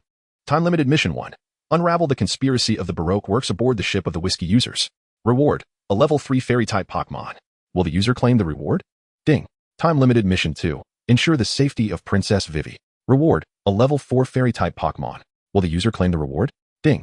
Announcing time-limited mission 3. Rescue the black girl, Miss Monday, and become the hero of her heart. Reward, a level 4 Pokémon, Arbok. Along with a 40 intermediate ability potion, now securely stored in the miniature space. At this moment, the warehouse manager eagerly reported all the good news. That is essentially the situation, and thus I seek the promised reward of 1 billion. You can see just how formidable they are. Nami turned to Vivi, inquiring about her final decision. Vivi appeared troubled, her exquisitely sculpted features framed by her blue hair. Instead of immediately responding to Nami's proposal, she began to slowly recount the story of her nation and her own infiltration within Baroque works. To build an ideal nation, Nami remarked, the so-called ideal realm is merely an illusion. Even Alabasta is not the true objective. The ultimate aim lies in acquiring the ancient weapon, Hades, to attain unparalleled power. Hades, alongside the 3 formidable weapons bearing the names of deities, the King of Heaven, the King of the Sea, possesses terrifying might. The existence of Hades is documented in the historical text within the royal tombs beneath the palace of the Alabasta Kingdom, which is why Crocodile covets this nation. Thus, I must hasten back to my homeland to quell the unrest and safeguard my people, Vivi declared with unwavering determination. I see now, the Straw Hat crew nodded in understanding. Ding. A new mission is being issued. The Alabasta chapter is officially commencing. Will you accept the new mission? The voice of the warehouse manager echoed once more. I accept. Vivi nodded. Ding. Time-limited main quest 1. Protect Princess Vivi until she reaches Alabasta and collaborate with the Straw Hat crew to quell the unrest and stabilize the nation. Reward. The ability to select 1 random Pokémon from levels 1 to 5. Penalty. Annihilation of the user. Ding. Time-limited main quest 2. Defeat one of the 7 warlords, Crocodile, and the Baroque works alongside the Straw Hat crew. Reward. A level 5 Pokémon. Penalty. Annihilation of the user. Ding. Permanent main quest 3. Silver tier, uncover the secrets of Hades and recruit Robin onto the ship. Reward. A 40 permanent ability potion for the level 6 Pokémon. Wenke. Penalty. None. With a light sigh, Wenke returned to reality, only to hear Vivi utter the name Crocodile, while 2 vultures departed simultaneously, leaving Nami in a state of despondency on the ground. There will be nearly 1,000 assassins pursuing us, Vivi stated gravely. Perhaps we should consider not going. Nami hesitated. Is Crocodile truly that formidable? Luffy inquired with a puzzled expression. His previous bounty was 80 million. and he has since become one of the 7 warlords of the sea. Vivi lamented. It won't be easy, it won't be easy. What does that matter? We will still ensure your safe return home, Luffy vowed to Princess Vivi. Wenke gazed at Luffy with an expression of innocent wonder and silently nodded. Subsequently, in order to ensure Princess Vivi's safe relocation back to Alabasta with the Straw Hat crew, Ikelim willingly volunteered to impersonate Vivi, diverting the relentless pursuit of the Baroque Works assassins. May I borrow a portion of your powers, Lord Wenke? If I am to return to Alabasta? Ikelim sought Wenke's counsel before departing, for Wenke was renowned as a summoner, with the assistance of Pokémon. Ikelim's journey would undoubtedly be much safer. In the name of humanitarianism, Wenke offered to lend him the giant vine for his protection. The loan was possible, yet it required an additional fee. I refer to your personal safeguard. How does 10 million belly sound? At this moment, Nami stood beside Wenke, casting a knowing smile at Ikelim. How could you? Ikelim's eyes nearly bulged in disbelief. Wenke felt a twinge of sympathy, yet Nami's hand, firmly gripping his, held him back. Ultimately, Ikelim relented, and Wenke temporarily entrusted the giant vine to him. Take care. Wenke smiled. Understanding passed between them as Ikelim cast a glance at Vivi before boarding the ship and departing from the shore. The group gazed ahead as Ikelim waved goodbye. Suddenly, a faint sound emerged from an unknown source, and a powerful shockwave shattered Ikelim's vessel, causing Wenke and his companions to narrow their eyes in shock. Ikelim, Vivi cried out, tears streaming down her face. Wenke, staring into the billowing smoke ahead, recalled the original tale where Ikelim was indeed attacked by Robin at their farewell, though she did not take his life. At that moment, a message from Warehouse Master arrived. The giant vine is in a critically injured state. Would the user like to transport it away? Wenke nodded in response, deciding to send it back to the small world. To gain a beast, but lose a person. To sacrifice the greater for the lesser. Robin could not have been oblivious to Ikelim's intentions. Thus, in order to conceal Crocodile's truths, she was compelled to destroy Ikelim's ship while secretly rescuing him. In essence, from the very beginning, she and Crocodile were never aligned. At that juncture, Luffy turned sharply, pressing down his straw hat with conviction as he dashed towards the tavern where Usopp and the others were drunkenly reveling. Wenke, we must depart, Zoro declared, brandishing his sword towards them, while Nami's log pose had nearly stabilized. When nodded, catching sight of Nami comforting Vivi in her embrace, urging her to leave. Thus, when instructed Gungue to discreetly protect Vivi and the others while they headed to the port to procure a vessel, the group hastily departed, gathering aboard the Going Merry. Luffy, exhibiting his characteristic ruthlessness, grasped Old Wu's nose with one hand, clutched Sanji's leg with the other, while hoisting Koya onto his shoulder. Nami and Wen were the first to board the ship, followed closely by Vivi and Zoro, with Luffy unceremoniously tossing them aboard. The crew began to unfurl the sails, ready to depart from Whiskey Peak, adjusting their course for the journey ahead. On the deck, Vivi wore a troubled expression, lost in thought. Hey, just how many assassins might come our way? Zoro inquired, his demeanor relatively calm. Vivi paced thoughtfully, estimating the Baroque Works likely has over 2,000 members. I've heard there are several strongholds in the vicinity, similar to this town. Could it be that there are truly 1,000 of them?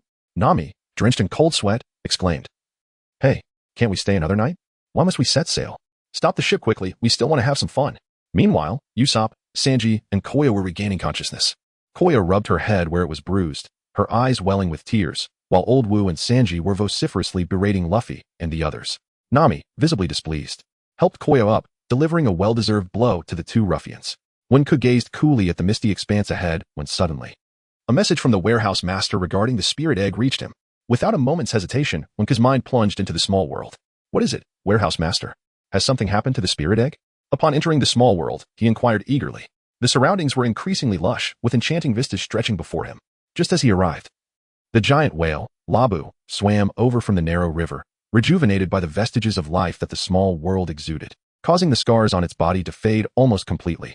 In that moment, Labu appeared remarkably healthy, rushing towards Wenku and nuzzling against him, eliciting a mixture of laughter and exasperation as Wenku gently stroked its head. Please, user, go and check on the spirit egg. It is good news. The warehouse master's voice resonated with mirth. Wenku, having pacified Labu, made his way to the meticulously crafted incubation base to visit the spirit egg, which was, in essence, a grandly named nest. Inside the nest, the spirit egg emitted a faint glow, illuminating every corner of its shell, particularly radiant in the shadows. Is this the legendary golden myth? Wenku exclaimed in delight, his eyes sparkling with wonder. What golden myth? The shell glowed with brilliance, indicating that the spirit egg had entered the later stages of incubation. Warehouse June, at a loss for words at Wenku's Navi demeanor, patiently elaborated. What should I do then? Feed it? Wenku inquired. For the time being, it is best if you personally attend to the spirit egg. Do not leave it unattended in the wild. This little creature has begun to express dissatisfaction with you. Do not provoke its ire. Or else Warehouse June seemed to have envisioned a rather dismal scenario. foreseeing Wenke's unfortunate plight. Wenke was drenched in cold sweat. My heavens! Am I truly destined to become a full-time caretaker? After indulging in whiskey for a couple of days, even the spirit egg seemed displeased. Particularly, the sinister tone of warehouse lord increasingly filled Wenke with foreboding. What else could he do? He had no choice but to tend to the child alone. Thus, he sent the spirit egg back to the real world, while his mind also departed from the realm of pets. Meanwhile, a girl wearing a hat was departing on a turtle. As Wenke regained his composure, he caught only a glimpse of her silhouette, while his companions exchanged bewildered glances. Has Robin arrived? API call failed with status code 429. Error. Code. For 29. Message. Resource has been exhausted, e.g. check quota. Status. Resource exhausted. API call failed with status code 429. Error. Code. For 29. Message. Resource has been exhausted, e.g. check quota. Status. Resource exhausted. API call failed with status code 429. Error. Code. For 29. Message. Resource has been exhausted, e.g. check quota. Status. Resource exhausted. Wenke gazed at the softly glowing yellow egg nestled in his arms, feeling an inexplicable bond connecting them. He caressed the eggshell and let out a quiet sigh, hoping they would smoothly journey into Alabasta. And there were Chopper and Robin. This path was destined to be extraordinary. Princess. Princess. Just as the Straw Hat crew had dealt with Robin's affairs and were preparing to depart from Whiskey Peak, a robust figure called out urgently from not far beneath the ship. The crew turned toward the source of the voice to discover it was Miss Monday, who, unlike in the original story where she was left in peril after being defeated on Valentine's Day, had been rescued by Wenke. Now, she could never return to Baroque Works and longed to see Vivi, wishing to join the Straw Hat ship. The crew exchanged glances. And Vivi was equally grateful to Miss Monday for pleading on her behalf, recognizing that she could bolster their strength. Luffy had no objections. Everyone followed their captain's wishes and welcomed Miss Monday aboard. However, once she set foot on the ship, chaos ensued. She incessantly chased after Wenke, demanding his attention and calling out for Cocoa, causing him to neglect his meals. Consequently, Miss Monday took it upon herself to deliver food to Wenke. Oh, how amusing this is. Wenke too has loved knocking at his door. Sanji, the master of romance, observed Miss Monday's intentions with keen insight. What is love? Luffy inquired. Perplexed as he gnawed on a piece of meat, Sanji chuckled to himself, offering no response, while Nami clenched her teeth, lost in her thoughts. Meanwhile, within the confines of the ship's cabin, Wenke pondered the situation. Warehouse master, please check the affection meter for Miss Monday's feelings towards me.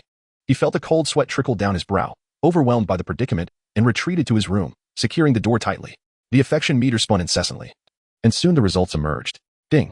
At that moment, Miss Monday's affection for the user soared to 97. Please continue to make an effort, the notification read. Effort, my foot. Wenke lamented. Coco, I've prepared something delicious for you.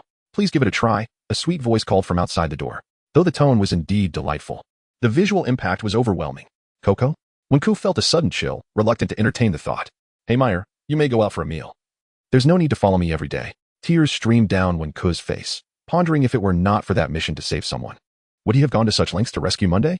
No, if you don't eat, I shall not leave. Monday resolutely remained at the doorway. API call failed with status code 429. Error. Code. For 29. Message. Resource has been exhausted, e.g. check quota. Status. Resource exhausted. API call failed with status code 429. Error. Code. For 29. Message. Resource has been exhausted, e.g. check quota. Status. Resource exhausted. API call failed with status code 429. Error. Code. For 29. Message. Resource has been exhausted, e.g. check quota. Status. Resource exhausted. When nodded slightly, and Nami once again revealed a smile. How profound could a young girl's thoughts be? All right. She is just my little sister. As long as she is fine, that is all that matters. Nami-san, what on earth is troubling you? Vivi asked with genuine concern from the side. Nami looked at her dear friend, her words caught in her throat. Could it be? Suddenly, Vivi's eyes widened. Her keen intellect seemed to grasp something immediately. I am not. Normally the assertive Nami, who rarely exhibited such reticence, save for that one instance with Arlong, felt her gaze involuntarily drop upon noticing the peculiar light in Vivi's eyes. Sanji, I shall commandeer your special kitchen for half the day to prepare some delectable dishes for you all. You don't mind, do you? At that moment, Wen addressed Sanji. Go ahead. Wen-san, that is your exclusive time. Sanji dismissed Wen's words, still believing that Wen and Monday together was a match made in heaven. Wenke, struck by a moment of inspiration, strode into the kitchen and retrieved a half basket of sago rice, commencing the grinding process. Sago rice, a staple found along coastal regions, particularly reminiscent of the shores of his former homeland, is also known as sandy arc rice. To his surprise, Wenke discovered that this variety of rice existed even in the world of pirates. The rice was pristine, glutinous, and richly nutritious, prompting Wenke to attempt crafting a dish from his previous life, rice cakes. After several hours of diligent preparation, he emerged from the kitchen, presenting a large basin filled with white rice cakes, a radiant smile illuminating his face as he gazed at the ravenous crowd. Come, savor my culinary skills. You all presumed I could only cook fish, he jested, distributing a generous portion of the delicacies to each person. Wow, so crispy, so fragrant, Usopp exclaimed in astonishment. What is this delightful food? Vivi, savoring every bite, found the flavor increasingly delightful, having never encountered such a dish in her homeland of Alabasta, where rice cakes were absent from the culinary landscape. Here, Nami, allow me to offer you a few extra pieces. Wenke reached into the basin for additional rice cakes to hand to Nami, who instinctively recoiled as his hand approached her. Wenke furrowed his brows, pondering the perplexing state of the girl. It had been ages since he last gauged her affection levels, and while he had previously hesitated, he resolved to assess them thoroughly next time. Nami, avoiding Wenke's gaze, exhibited an awkward demeanor, her head bowed and fidgeting. Vivi clarified that Nami was feeling somewhat unwell. Wenke instructed her to rest well, her doubts dissipating naturally, before turning to face Luffy, who was gazing at her with eager eyes. Here, take this, she said, keeping only 10 rice cakes for herself and handing the rest to Luffy. Huh, Luffy was perplexed. You eat a lot, so I'm giving you the bowl. You can have the leftovers as snacks. Wenke chuckled in disbelief. Laughter erupted around them, but Luffy took no offense and simply accepted the bowl. By the way, Wenke, when are you taking those rice cakes to visit Monday? Sanji called out, while Zoro, picking at his toothpick, stifled a laugh. Sanji, what are you talking about? It's no big deal. I'm eating these rice cakes. Wenke indeed held no fondness for Monday. During their interactions over the past few days, he had only regarded her as a sister. Why was the situation becoming increasingly convoluted? Frustrated, she hastily departed. Haha, this is the rice cake of love. Will Monday get to taste it? We shall see. Sanji laughed heartily at Wenku's hasty retreat, once again misinterpreting her feelings. Perhaps this was the only moment he had triumphed over her. What, after all, is love? Why does Monday wish to partake in it? Throughout this, Luffy was lost in thought, munching on Wenke's specially made rice cakes, having asked Sanji this question more than once. It's about Wenke's love. She will eventually be with Monday, marry, and have children, living in eternal happiness. Ah, the spirit of my great knight can feel this sudden sweetness, Sanji declared, relishing the chaos he was stirring. Suddenly, with a thud, a rice cake fell from Luffy's mouth. What was that sound? He muttered, his ears failing to grasp clarity. Would Wenke truly be with someone else? Hey, everyone. It seems we are nearing the little garden. Usopp's excited voice rang from the lookout. Having just finished his rice cake and gone to scout the forward course, spotting the shadowy outline of an island through the mist. At this moment, the merry surged forward, finally arriving at their destination, the ancient island, known as the Little Garden. After 2 days of travel, the Straw Hat crew had finally reached their vacation spot. How boring, exclaimed a girl with a pink hat and ponytail, addressing a bespectacled man. What's wrong? Aren't you also adapting to this job? Why not enjoy this beautiful moment before executing our mission? The man replied with a smile. Besides, being able to relax like this is a privilege of high-ranking agents. He placed a cup of red tea on the table, its surface reflecting the sunlight beautifully. Have you seen the orders from the boss? The girl asked, handing him a piece of paper. Mr. 5 has been defeated? How unfortunate that it wasn't Mr. 2, the man remarked, a hint of regret in his tone. If it had been, you could have leveled up. Sigh, the girl responded. Exceptional criminals accomplish their tasks through superior intellect. They wouldn't fail like Mr. 5, who can't even utilize his own abilities. Since they VE arrived, let me teach them a lesson. The glint in his glasses could not mask the coldness within. After 2 days of sailing, the Mary finally reached the Little Garden, or ancient island. Entering through the inner canal, they were surrounded by towering peaks and pristine waters, with the ancient forest beauty on full display. Well, this is the Little Garden, Usopp exclaimed, surveying the area with curiosity. What exactly is small about this place? Zoro questioned, puzzled. Hey, Luffy, what is wrong with you? Nami noticed Luffy, unusually solitary, savoring a rice cake. Meow. Nami tilted her head, confused, as Luffy, typically the most exuberant upon arriving at an island, now sat quietly on the deck, relishing Wenke's rice cakes in silence. The others continued discussing the island, seemingly unperturbed by Luffy's demeanor. This doesn't look like a cute island at all, Nami remarked slowly, chewing her rice cake, her expression serious as she surveyed the surroundings. Vivi and Karu remained silent on the deck, observing the area. The Little Garden. Vivi had been warned by Robin about this island. But ever since Luffy had shattered the compass, the Straw Hat crew had no choice but to follow this course. What if monsters appear? Shouldn't we just skip this place and head straight to the next island? Usopp suggested, feeling intimidated. Nami disagreed, explaining that she wasn't using a permanent log pose and needed to recharge the magnetic force at each island. Sanji also needed to restock food for the ship. Look, there's a river mouth. Kaya pointed toward a narrow inlet winding through the dense forest. Thus, the Mary adjusted its course, sailing into the small inlet. Meanwhile, Wenke sought fresh air on the island, her gaze wandering across the landscape. When narrowed his eyes, fully aware of the unsettling elements surrounding him. The small garden, akin to the island of Taiku, retained an untouched essence reminiscent of the age of dinosaurs due to the tumultuous climate of the Grand Line. The island was home not only to dinosaurs but also to a myriad of colossal beasts, each more formidable than the last. Among these giants were the blue ogre, Dory, and the red ogre, Broggy, hailing from the land of giants in the New World, both of whom commanded a staggering bounty of 100 million berries. With the unpredictable presence of Mr. 3 from the Baroque works and the enigmatic Golden Week, this adventure brimmed with uncertainty. User, I wonder how many more times I must urge you. Quickly claim your previous task rewards, or I shall cease to assign you any future missions. Warehouse Kuan exclaimed in a fit of anger.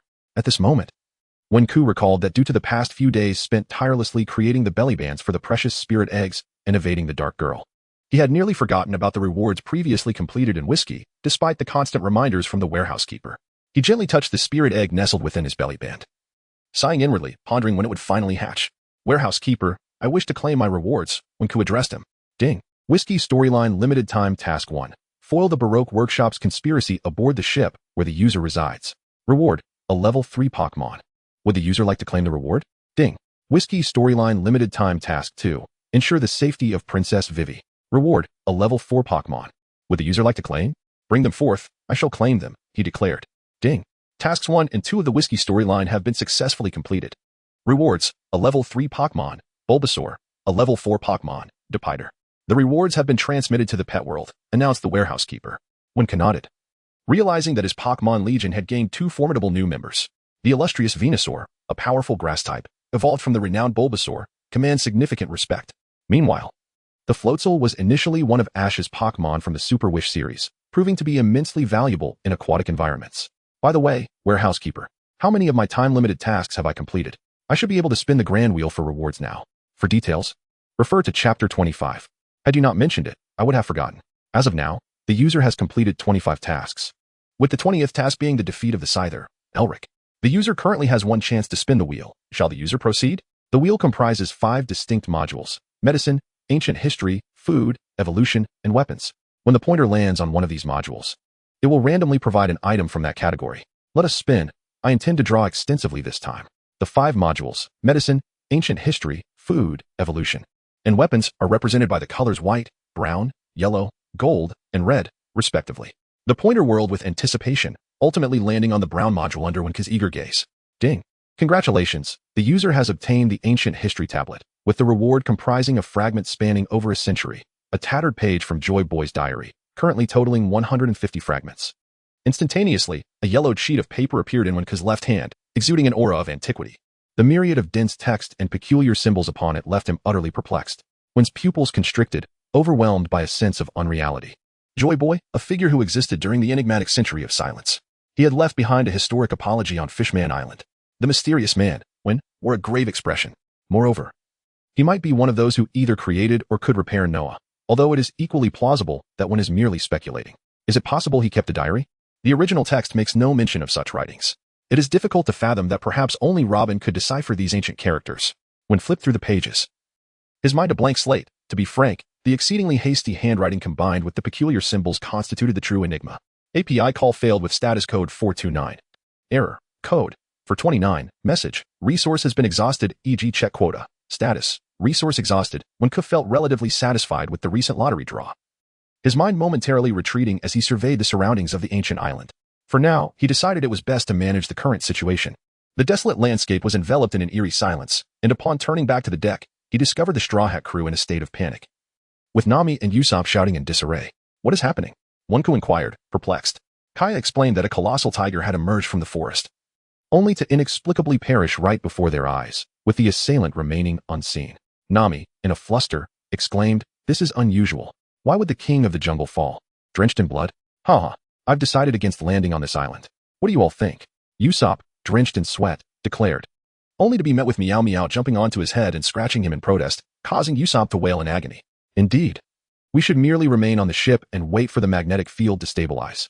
Alabasta is our true destination. Nami attempted to regain her composure, casting a hopeful glance at Wenke for his support. Before he could respond, a figure suddenly appeared behind him. No, I must seek adventure. I want to go with Wenke. Luffy sprang up from his corner, seizing Wenke's hand and preparing to leap off the ship, leaving Wenke astonished. Oh, fool. What are you doing? Wenke exclaimed, cold sweat trickling down his face, as Luffy, blinded by excitement, dashed into the forest, quickly taking them far from the docked Mary. Nami and the others stood in stunned silence, at a loss. We cannot leave them behind. We must follow the captain. If they go, we go too. Zoro was the first to leap off the ship, followed closely by Kaya. If Coco is going, then so am I. Miss Monday, concerned for Wenke, jumped off after Zoro. I am also eager for adventure.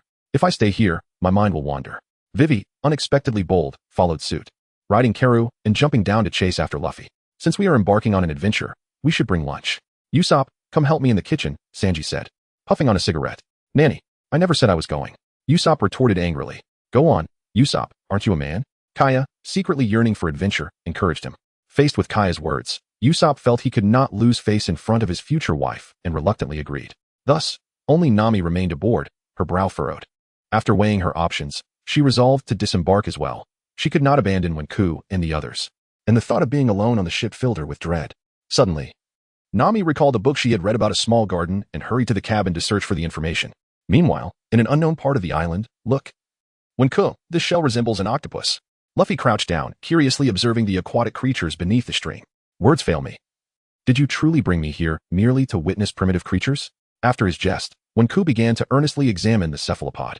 It bears a striking resemblance to an ammonite. What a remarkable specimen, he exclaimed in wonder. Luffy, witnessing Wenke's delight, couldn't help but chuckle along.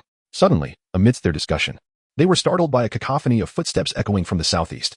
Could it be Broggy and Dory? Wenke pondered, his memory of the narrative detail somewhat hazy. As they approached to investigate, they discovered a brachiosaurus grazing peacefully. Dinosaurs. Wenke marveled, encountering such a creature for the first time. Indeed, it was hard to fathom that such beings truly existed on this ancient island. Luffy grinned widely, equally thrilled at the sight of the dinosaur. Wenke, do you like it? I'll catch one for you. Stretchy arms. In his excitement, Luffy leaped onto the back of the brachiosaurus. Luffy, don't just jump on it. Wenke exclaimed, rubbing his temples. He truly felt a headache coming on from Luffy's impulsive nature. Let us go, Wenke. Climb aboard. I see a massive hole in the mountain. Without a moment's hesitation, Luffy extended his elastic arm, pulling Wenke up with him, leaving behind a trail of panicked cries. You fool. I have a fear of heights. API call failed with status code 429. Error. Code. 429. Message. Resource has been exhausted, e.g. check quota. Status. Resource exhausted when cast a fierce glare, as if the words spoken had been distorted, yet he still spoke of appreciating the beautiful scenery. Below. Yalong. Feeling dissatisfied, vigorously shook his head, attempting to dislodge Luffy and his companions. Wenke, unfortunately, fell from his lofty perch. Oh no. Help me, King Yen. In the midst of his descent, he desperately summoned the majestic King Yen, who managed to grasp him just in time. The perilous situation had rendered Wenke nearly numb, his previous cold sweat replaced by a profound sense of urgency to distance himself from Luffy, fearing that an inexplicable demise might befall him at any moment. Luffy, I am done playing with you. Go wherever you please. Wenke shouted vehemently at the straw hat above him. At that moment, Luffy resembled a child caught in wrongdoing. Silenced by Wenke's fierce rebuke, as the sun dipped towards the west, casting elongated shadows, Wenke, seeking solitude away from Luffy, longed for a moment of peace. Upon returning to the ground, he observed a myriad of living beings, remnants of ancient fossils, igniting within him the desire to collect them. Warehouse. May I store a few of these plants and animals in my little world? Will it affect capacity? Indeed, it will occupy space. Currently, your capacity is limited to 100, and only as your level increases will your capacity expand. The warehouse acknowledged the limitations of expanding the little world but insisted that Wenke be selective, urging him to prioritize the most significant specimens for storage. When nodded, embarking on a solitary exploration of this intriguing island. Meanwhile, in the depths of the forest on the opposite side, the underbrush was adorned with flowers scattered like distant stars. Should one dare to part the foliage, they would discover a Tyrannosaurus Rex unexpectedly crushed beneath a pit. It turned out to be Miss Valentine's relentless assault on the dinosaur, a consequence of their previous failure during the whiskey mission. Despite her fervent efforts, defeating that individual remained uncertain. Underestimating him at 28 million was indeed a grave mistake. Suddenly, the usually silent Mr. 5 broke his silence. Although the two had been sent flying earlier, their injuries were not severe. With the urgency of their boss's orders weighing heavily upon them, these two agents had no choice but to accompany the Straw Hat crew to the ancient island. No, I will not be bested in strength. I can exert even greater force, and he shall surely be reduced to mere pulp. Valentine recalled the black-haired man who had shattered her gravitational suppression with a single blow, her heart seething with resentment and bitterness. Let us first seek out Mr. 3 and the others. Mr. 5 shook his head, shedding his former arrogance, and Valentine, recognizing the gravity of the situation, continued deeper into the woods alongside him. As Wenke continued to load ancient creatures, he encountered a saber-toothed tiger, its elongated fangs gleaming with an enduring luster amidst the verdant foliage. Ah! What a magnificent saber-toothed tiger. A transfer to the miniature world. Wenke murmured to himself, a smile gracing his face. Roar. Huh. The saber-toothed tiger, perplexed by the sudden loss of mobility and the gradual fading of its bodily sensations, found itself engulfed in confusion. In the next moment, it became transparent to the air, vanishing from the realm of pirates. Ding. The saber-toothed tiger has been successfully transported to the miniature world, which currently boasts a capacity of 59,100. Ha ha ha, Gungue. Remember to give the saber-toothed tiger its first lesson, ensuring it behaves properly in the miniature world, Wenke conveyed telepathically to Gungue. Just as Wenke was preparing to embark on further adventures, a thunderous explosion erupted from the direction of Luffy, accompanied by the relentless roar of a volcanic eruption in the distance. Wenke recalls the century-long duel agreement between Byakuya and Dongli, and it appears that a conflict has indeed commenced. Given that the battle has erupted, Wenke can no longer afford to be ambivalent. He shall meander in the vicinity for the time being, awaiting the arrival of Baroque's agents to ensnare them all at once. Ding. Limited time mission 1. Rescue Byakuya from being vanquished by Mr. 3 and thwart Mr. 3's sinister plot. Reward. 1 level 4 Pokémon. Penalty. Randomly retract 3 level 3 Pokémon. Ding. Limited time mission 2. Safeguard every member of the Straw Hat crew to prevent total annihilation. Reward. Swiftly fat. Penalty. Randomly retract all high-tier Pokémon, level 3 and above. The mind is a tumultuous haze. Is speedy fertilizer not a substance used in the cultivation of fruit trees? Within the realm of Pokémon's 4th-generation theater, speedy fertilizer is decidedly unsuitable for the soils of the Hoenn region, and one might question its utility in the world of pirates. However, this reflects a lack of understanding. While speedy fertilizer may appear commonplace in the Pokémon universe, it becomes extraordinary when handled by the right hands. Speedy fertilizer has the remarkable ability to enhance the survival rate of trees by 50 in desert terrains and accelerate their growth by 25. API call failed with status code 429. Error. Code. For 29. Message. Resource has been exhausted, e.g. check quota. Status. Resource exhausted when Curson withdrew to the southern river to collect some rent. Meanwhile, on the other side, the Straw Hat crew encountered Vivi and Monday, while Zoro crossed paths with Koya and Sanji, and Usopp teamed up with Nami. Mr. 3 and his companions also commenced their actions. The events unfolded at a leisurely pace. After an indeterminate span of time, Wenke discovered an ancient ammonite in the southern river. Take it away, Wenke exclaimed joyfully. Suddenly, a series of explosive sounds erupted not far to the north of Wenke, followed by a return to tranquility. It appeared that this time, things were becoming serious. Wenke's expression turned grave. It was time to assist Luffy and the others, for their companions were in peril. Great King Yin, I implore you to take me back. Upon summoning the Great King Yin, its talons swiftly grasped Wenke's shoulders, propelling them towards Luffy and his crew. Who is it? Who dares? Luffy, currently trapped beneath a massive boulder akin to the original tail, witnessed Dongli being ambushed during his battle with Bragi, and he shouted in fury. How could this happen? Vivi's complexion paled. She likely suspected the arrival of Baroque works. Meanwhile, Usopp, having lost his way with Nami, utilized his agility to locate Luffy and his companions. The sight of a fallen giant left him in shock. As Bragi realized Dongli had been betrayed, the bloodshot fury in his eyes remained undiminished. This century-old rivalry felt more like a farce, manipulated by unseen hands. How does victory taste for one as brutish as yourself? Mr. 3, sipping tea at a discreet distance, observed Bragi with amusement. Subsequently, wax from the ground flowed like a river, solidifying around Bragi's feet. What is this beneath me? Bragi struggled against the unyielding wax. What? You cannot free yourself from this. Is the giant merely this weak? Mr. 3 feigned astonishment, while the other 3 agents of Baroque works emerged alongside him. It's you, Wenke exclaimed, recalling the Valentine's Day incident as he attempted to claw his way out, but the weight of the stone was insurmountable. Do not mention that person to me. First, I shall claim your bounty of 50 million, then I will deal with that scoundrel. Valentine's eyes were bloodshot, consumed by intense resentment. Hey, Valentine, keep your composure. Mr. 5 frowned, cautioning him. Did you poison the giant's drink? Luffy confronted Mr. 5, only to be met with an unexpected admission, fueling his rage further. Regrettably, the weight of the boulders rendered Luffy immobile. Even with his rubbery abilities, escape was futile, as he lacked the mastery for a more advanced technique. Observing the 4 members of Baroque Works, Monday and Tuesday immediately set to work lifting the stones, hoping to free Luffy, but the boulder only shifted slightly before remaining still. Perhaps Monday's efforts were merely breathing life into the situation. He donned his knuckle duster and began to strike at the rocks surrounding Luffy. I will fight you. The outcome is uncertain. Peacock display. Vivi spun her peacock chains fervently, directing them towards Valentine and his associates. Ultimate technique. Powder Star. Usopp launched his slingshot, creating a massive explosion of dust aimed at Valentine and his crew. Still resisting? Do you truly believe you can best our elite agents? Valentine mocked, leaping into the fray. Just then, amidst the dust cloud, Mr. 5's snot cannon struck Usopp. Poor soul, crushed under a mountain of 1,000 pounds. Valentine's cold voice echoed above Usopp. That's enough. Like a gust of wind, Usopp was suddenly whisked away from the scene, leaving Valentine to strike at nothing but air. Even Mr. 3 and Golden Week, who were spectating nearby, were taken aback. Who is it? Valentine expressed his dissatisfaction at this unexpected turn of events. What fortunate timing indeed. A voice rang out, causing Valentine's expression to shift subtly. Wenke gently assisted the injured Usopp, casting a cheerful glance at the 4 members of the Baroque works. Fortunately, through the swift movement of the King of Swallows, Usopp was rescued. Wenke, Kiki. The source of the voices was of little consequence. Wenke remained fixated on the agents before him. You lot, several fruit users conspiring against 2 giants. This is what Baroque works is all about, he remarked with a sardonic squint. Valentine trembled involuntarily, gripped by fear. She could not fathom why, but ever since that fateful contest of power, Wenke had become a haunting specter in her mind. The small rocky hill loomed heavily, immobilizing Luffy, yet he smiled broadly, displaying his bright teeth. API call failed with status code 429. Error. Code 429. Message, resource has been exhausted, e.g. check quota. Status, resource exhausted. With a sense of helplessness, I received a sudden summons from the miniature world. Ding. The user is requested to have Kintaro and F. Inu engage in battle against Miss Valentine's Day and Mr. 5. This practical exercise will enhance the comprehension of these 2 Pokemon's pathways and provide an opportunity to attempt a combination technique. Combination technique? What is that? I pondered in confusion.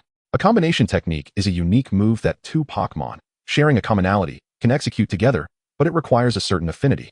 The warehouse overseer explained. One is a bull, the other is a dog. Please enlighten me on what commonality exists between them. Though one may indulge in critique, there remains an unwavering faith in the strategies of Warehouse Lord. Adherence is all that is required. Kintaro, Windspeed Dog, arise. It is imperative that these 2 champions are summoned forthwith. Kintaro, having been nurtured in the microcosm for an extended period, now boasts a more luxuriant mane and 3 robust tails. The 3 radiant points upon its brow gleam brilliantly, encircled by a halo of light brown gas.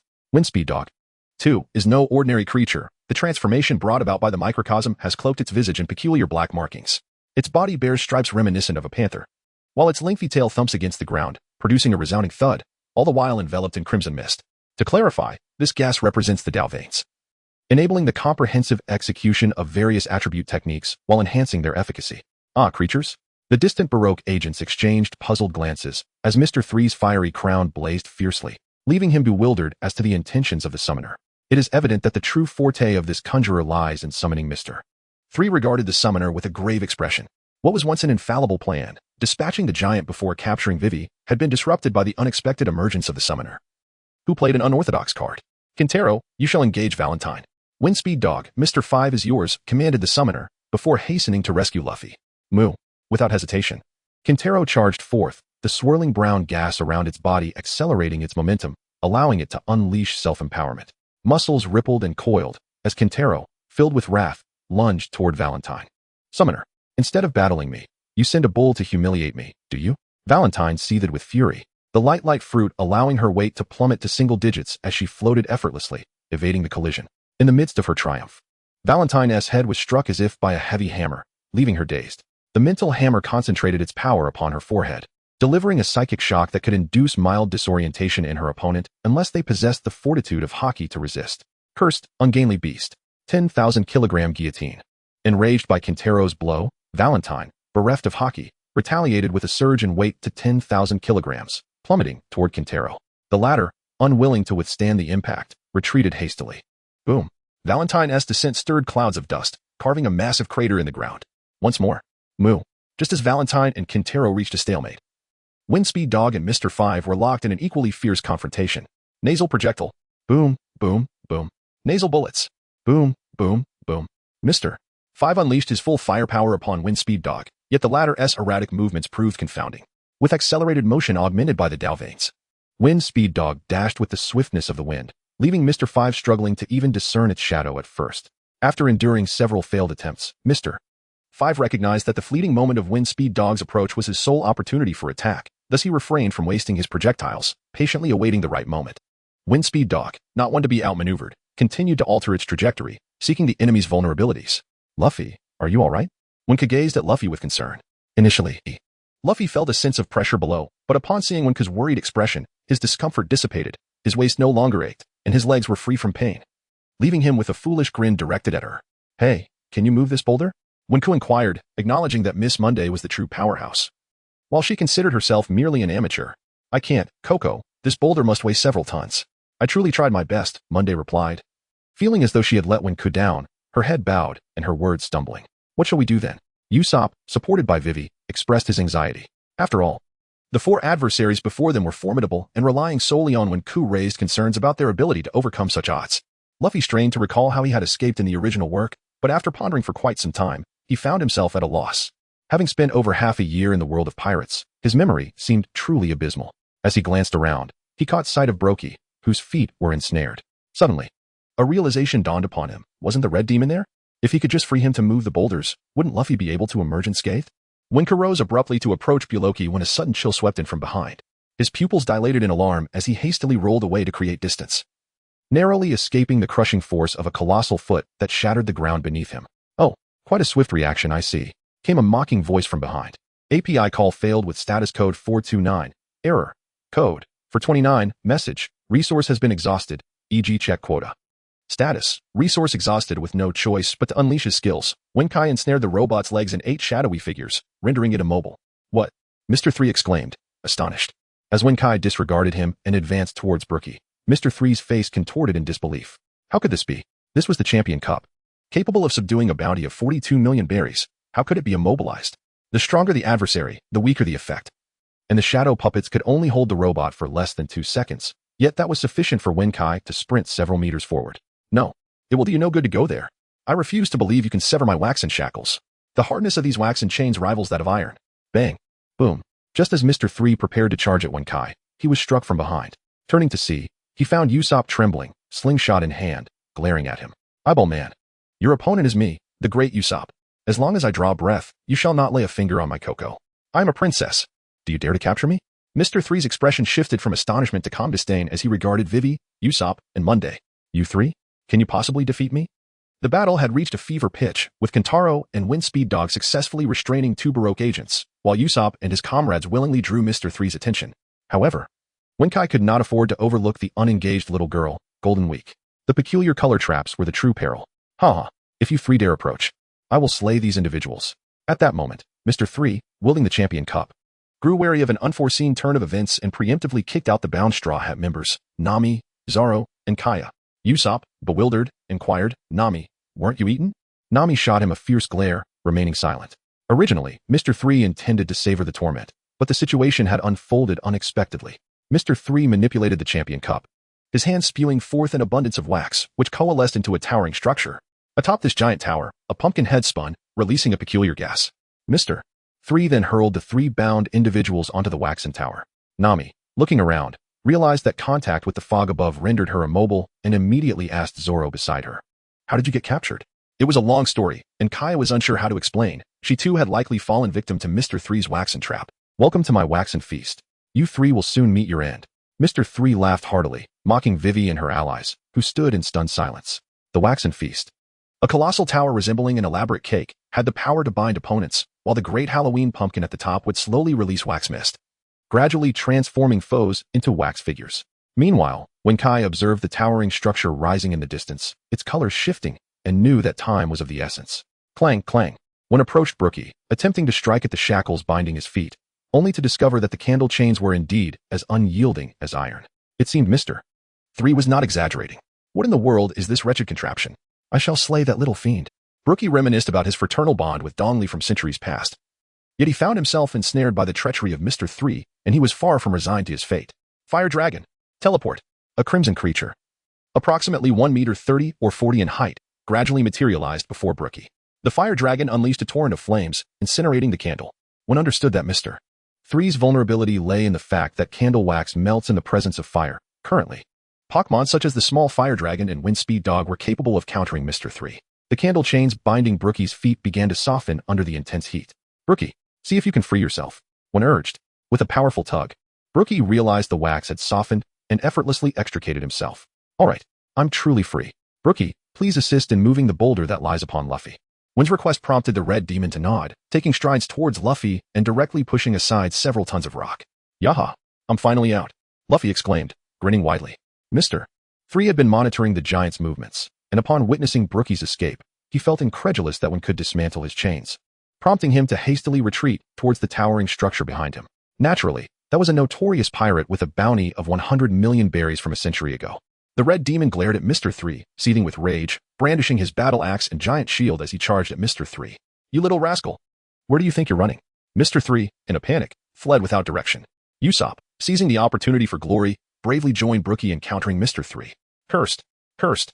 My meticulously devised plan. Ruined by this one. Vivi and Monday refrained from joining Usopp in the pursuit of accolades, their expressions grave as they fixated on the towering structure, utterly perplexed. Meanwhile, as Luffy emerged, One sighed in relief, oblivious to the ominous figure of Golden Week lurking behind Luffy. Rubber gun. Suddenly, a furious roar jolted One back to reality, just in time to evade Luffy's punch.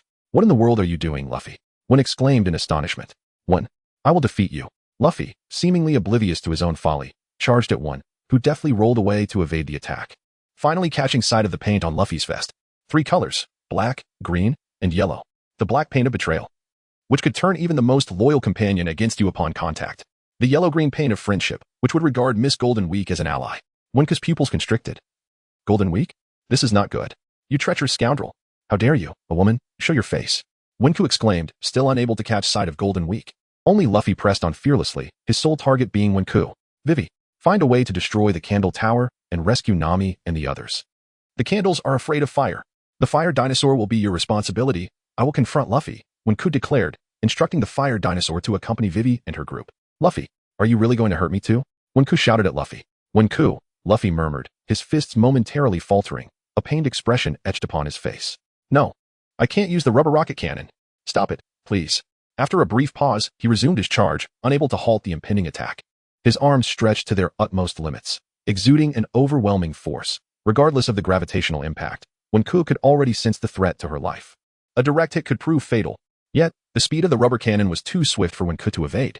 API call failed with status code 429. Error. Code. 429. Message. Resource has been exhausted, e.g. check quota. Status. Resource exhausted, with a powerful explosion, when unleashed his full strength, causing his tendons to bulge as he launched a punch against the rubber rocket launcher. Boom. Unsurprisingly, he was sent flying, crashing directly into the spinning spray of the candle feast, inadvertently toppling the column that supported the pumpkin above. The column, along with the pumpkin, fell, and after smashing into a corner of the feast, One found himself pinned beneath the pumpkin, spitting blood profusely. "Ah, my oversized candle feast," Mr. 3 exclaimed, witnessing the destruction of his masterpiece. He nearly fainted, only to be caught off guard as Brooks severed the robot's left arm with a swift blow. "You fool! The candle wall!" Mr. 3 cried, using his remaining right arm to create layers of barriers with the champion's cup, defending against the relentless strikes of the battle axe. While Usopp maneuvered behind, assisting Brook with explosive stars and smoke stars. "Despicable scoundrel! You betrayed us! I will slay you!" Brook roared in a fit of rage, relentlessly swinging his axe. He recalled Win's warning to be vigilant against the champion's cup's waxy binds, striving to protect himself from further manipulation. Kintaro and Win Speed Dog, unwilling to linger in the fray, fled towards the already collapsed candle tower. The fire dinosaur broke free from Vivi's embrace and dashed towards the tower, its small figure dragging Win out from beneath the pumpkin. However, a significant dent marred Win's chest, though he had never experienced the sensation of a boulder crushing his heart. He gasped in pain. Had it not been for the last burst of monstrous strength that mitigated part of the impact, he might have truly met his end. Yet, the situation remained grim, his head growing heavier by the moment. Although the candle feast had collapsed and the pumpkin wax mist would no longer assail them, Nami, Zoro, and Kaya remained immobilized by the candle's petrifying grip. The fire dinosaur burned through the feast to rescue Nami and the others, while Win Speed Dog and Kintaro lent their assistance. As Wenke's clothing became drenched in blood, her breathing grew increasingly labored, with each word she uttered. Her wound seemed to split further. Ultimately, darkness enveloped her, and she succumbed to unconsciousness. Meanwhile, within the realm of the pet world, the spirit egg began to tremble inexplicably, as if in a state of urgency, with the creature inside nearly breaking free, yet each attempt proved futile. Back in reality, on Valentine's Day, they disregarded the towering structure and instead united their powers to confront a formidable adversary, Brookie. Wenke. In the distance, the hidden Golden Week sensed Luffy slipping further from control. At that moment, Luffy, having discarded his straw hat, clutched his head in desperation, battling against the green and black tendrils of control, calling out Wenke's name. Roar. Without Wenke, there was no one left to embrace him. Thus, this time, it was my turn to hold you. The fire dinosaur clasped the unconscious Wenke, tears streaming down its face. After gently placing her in a secure location, its gaze turned toward Luffy and Golden Week, filled solely with profound animosity. Suddenly, the fire dinosaur's body radiated a brilliant white light, expanding its form. Both parties ceased hostilities, drawn to the blinding glow. What is that? Miss Valentine's Day wondered, holding her flower umbrella cautiously. Brokey, with his battle axe embedded in the ground, also turned his attention to the dazzling light. Gradually, the blinding white began to fade, revealing the majestic figure within. Roar. Charizard, the flame Pokémon. Having undergone enhancement in the warehouse, it now stood nearly 6 meters tall, its skin a vibrant orange, with a creamy underbelly. Surrounded by swirling embers of red and orange gas, its sharp claws left deep gouges in the earth, and its enormous wings, nearly 7 meters wide, spread toward the heavens. Its blue eyes coldly fixated on Baroque. Only when looking at Wenke did a hint of tenderness flicker in Charizard's gaze. Dragon. How could there possibly be a dragon in this world? Mr. 3 and Golden Week gasped in astonishment, while Miss Valentine's Day and Mr. 5 hesitated to confront Brokey, prompting the Baroque agents to momentarily gather together. Brokey appeared taken aback, but quickly regained his composure, though the sharpness of his penetrating gaze remained undeniable. The Straw Hat crew shared in the shock, unable to fathom that the seemingly ordinary pet by Wenke's side was, in fact, a dragon, its appearance vastly different from that of a millennium-old dragon, yet undeniably more formidable. Ding. Congratulations to the user. The fire dinosaur has completed its second evolution, ascending to a level 5 Pokémon, Charizard, and has acquired a single use of the Mega Evolution mode. Will the user accept? At that moment, the warehouse communicated with Wenke, but alas, she lay unconscious and could not hear. Charizard snorted, releasing a torrent of flames from its nostrils, directing a fiery blast toward the candle tower, incinerating the wax and gradually restoring movement to Nami and the others. It saved us, and Wenke, Nami recalled suddenly, suppressing the ache in her limbs as she emerged from the flames, rushing to find Wenke lying still. Nami gazed at Wenke's pitiful state, tears streaming down her face involuntarily. It was her weakness that had led them to this dire situation once again. Wenke, please don't die. I'm still waiting for you. Meanwhile, in the distance, Luffy dropped his straw hat on the ground, clutching his head as he desperately resisted the control of the ghastly yellow-green-black fuel smeared by Golden Week, shouting Wenke's name. Charizard regarded Luffy, its azure eyes wide with intensity, releasing sparks that flared into small flames, scorching Luffy's upper body, incinerating his vest. Am I back to normal? Luffy suddenly regained his composure, recalling the battle moments ago. The disbelief in Wenke's eyes, and the scene where Wenke was sent flying by his own attack ignited an unnameable fury within him. It was a pain unlike Shanks' loss of his arm, a sentiment Luffy could not articulate. You have insulted the duel of the giant uncle and forced me to harm Wenke. Luffy retrieved his straw hat and stood up, bare-chested. Mr. 3 squinted. With only one hand left, the champion cup faced the Red Devil, knowing full well that his plans were unraveling. Charizard charged into the forest, intent on tormenting that woman. Golden Week. Just as Mr. 3 exhaled in relief, a sudden, twisted punch struck him in the face, causing him to spit blood as the champion cup wax figure was sent flying several meters away. You're finished. Gum Gum Pistol. This was the culmination of Luffy's powerful punch. Meanwhile, Mr. 5 was devising a way to salvage the situation, completely oblivious to the impending attack from a swordsman. With a swift slash, he severed through the flames. Original chaos. Burning bird slash. Zoro descended from the flames like a blazing bird, his blade rising and falling, quickly coated in the surging flames as it struck Mr. 5, sending him flying several meters, his fate uncertain. I give up. I'm leaving. Valentine, witnessing her partner fall, panicked and prepared to flee, only to be obstructed by Kentaro and the Wind Speed Dog. The Wind Speed Dog unleashed a fiery whirlwind, its high-temperature spinning form shattering the floral parasol, causing Valentine's eyes to widen as she floated in midair. A colossal shadow descended above her, and her last vision was Kentaro bearing down on her, an overwhelming sense of dread enveloping her. Ultimate impact. Boom. The deafening sound accompanied Valentine's near-lifeless form, nearly crushed by a hoof. It was always you who pressed others down, and now it's Kentaro, so what? In the dense forest, Charizard's massive wings swept through the trees, searching for the fleeing Golden Week. Finally, in midair, it spotted the silhouette of a small girl hiding, her twin ponytails adorned with a pink hat, her face a mask of anxiety as she fled deeper into the woods.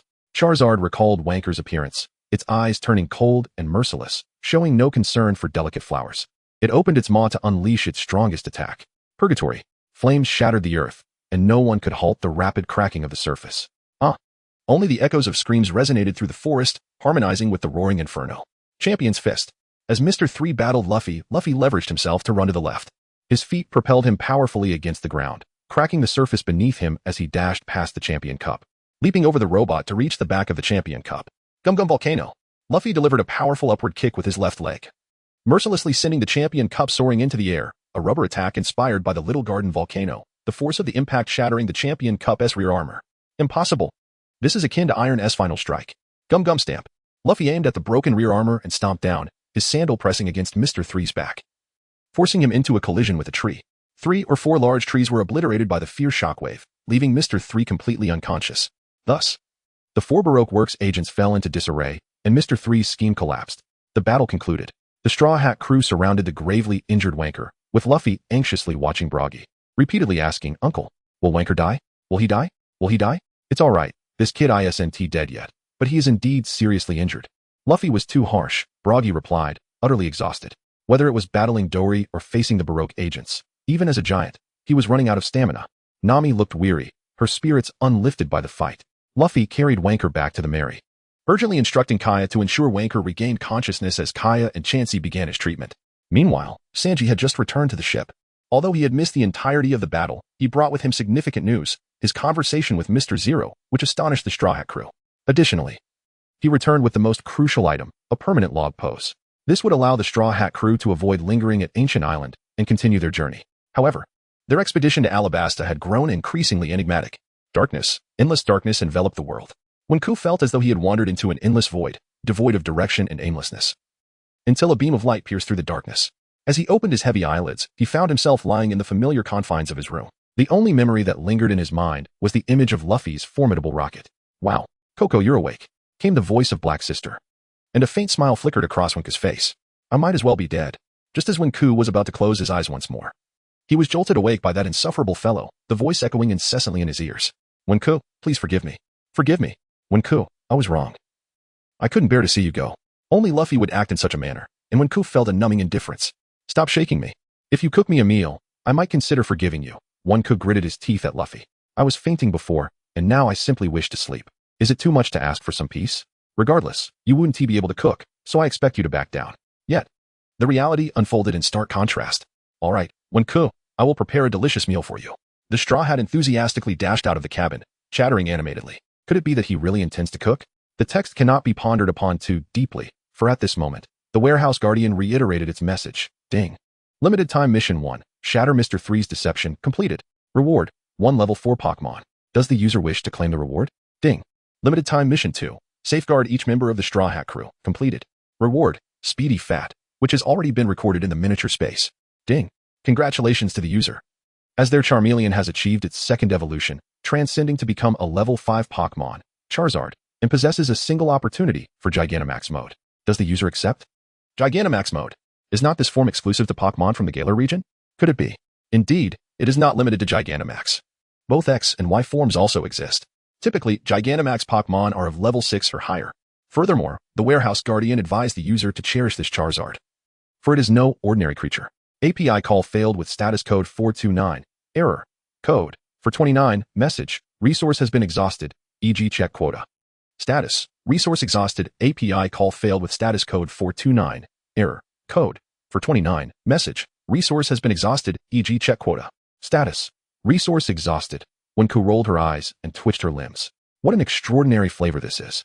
Luffy scratched his head, unable to believe he had failed, and took another spoonful. Wenku rolled her eyes again. "Luffy, you might as well keep it for yourself," she insisted, trying to refuse. "I want to eat it. If you don't want it, I'll just throw it away." Luffy, feeling inexplicably stubborn, retorted, "No way." Suddenly, Sanji delivered a punch to Luffy's head, causing him to shout in pain. "Ouch! Ouch! Ouch! I detest wastefulness!" Sanji exclaimed. "Wenku want to eat it, so you must." Luffy pouted, placing the food before Wenku, his eyes brimming with longing and hope. API call failed with status code 429. Error. Code. For 129. Message. Resource has been exhausted, e.g. check quota. Status. Resource exhausted, unable to comprehend the situation. Wenke rushed over after hearing Vivi mention that Nami had been running a fever for the past few days. Upon arrival, he found Koya, Vivi, and Luffy present. Since boarding the ship, Nami had been feeling somewhat fatigued, and by the following day, she had begun to develop a fever, which had persisted for quite some time. Leaving her with a high temperature, Koya expressed with concern. API call failed with status code 429. Error. Code. For 29. Message. Resource has been exhausted, e.g. check quota. Status. Resource exhausted. One could hardly believe it. This shouldn't be the case. Nami seemed to be fine, Luffy inquired with confusion. Yet one paid no heed to his question. There remains a possibility, for the butterfly effect is at play, although the overarching narrative remains intact. The details have become riddled with inconsistencies, and numerous unsettling factors abound. This time, Warehouse Cohen adopted a serious demeanor. Could not Chansey provide healing? The healing wave and healing wish are clearly Chansey's forte. Why could they not restore her? When asked Koya, it was unsuccessful. It merely stabilized her temperature, preventing it from escalating further. This is a viral infection, and even Chansey cannot cure it, Koya replied. What then? Murmured Shinchi to herself. Observing Nami's anguished expression filled one with an inexplicable sense of compassion. He gently brushed aside Nami's disheveled hair, taking a moment to truly regard her for the first time.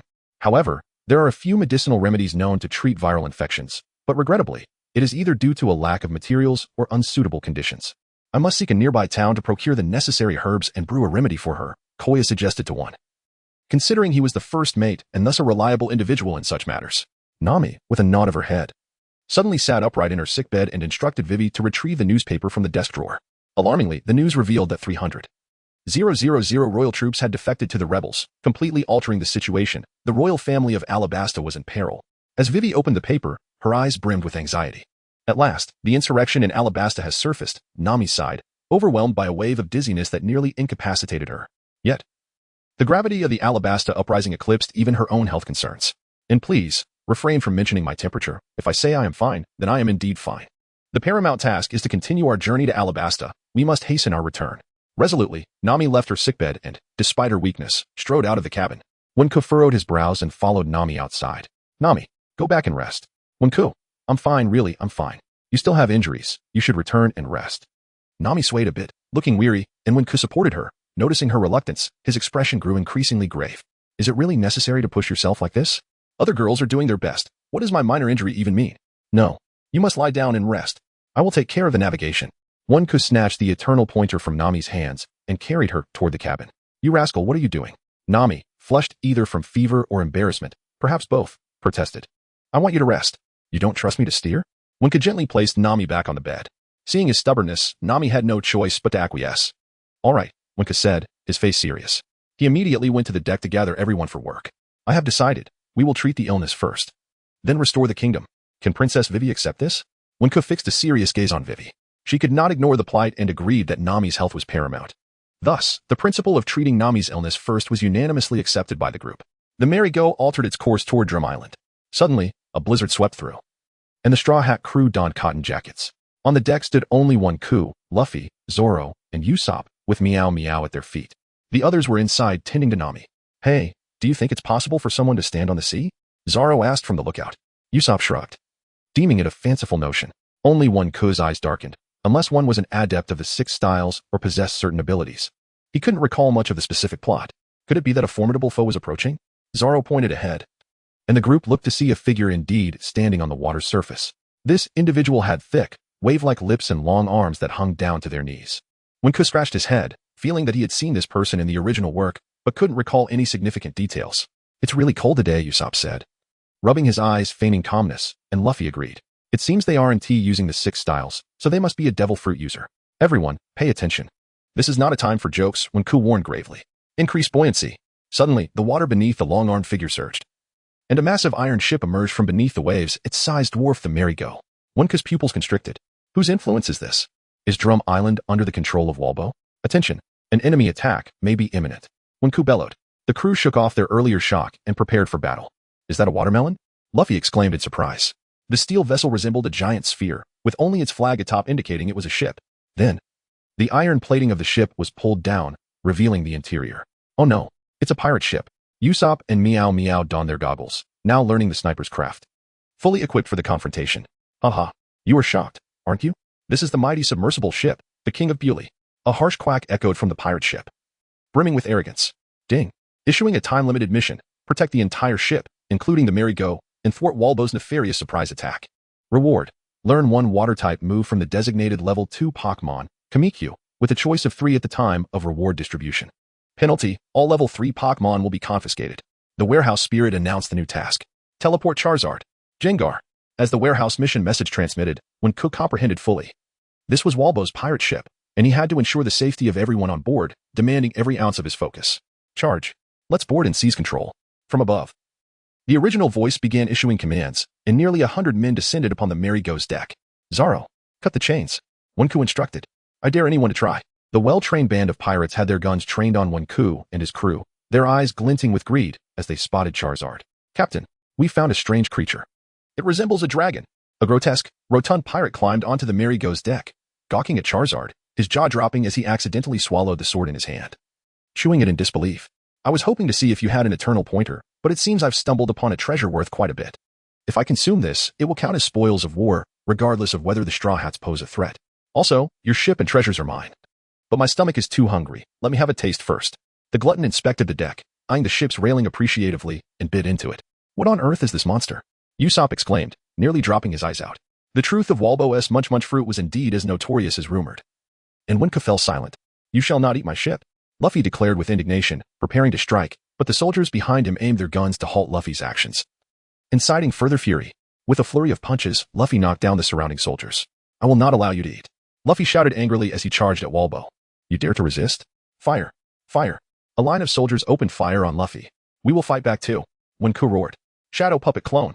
8 shadowy figures spread like a spider's web, immobilizing the surrounding soldiers while Jengar darted in and out, swiftly taking down several foes. Raw desolation. Ghost slash. At that moment, Zoro unsheathed his sword, a green aura enveloping him as his eyes radiated sharpness. This technique was inspired by the electric flash of the Pidgey. He leapt into the air, propelled by Pidgey, and with a powerful slash of his sword, sent a wave that knocked down numerous soldiers while also severing the guns aimed at him. One was astonished. Zoro's original swordsmanship, combined with his increasingly refined mastery of the path of exploration, had become remarkably diverse.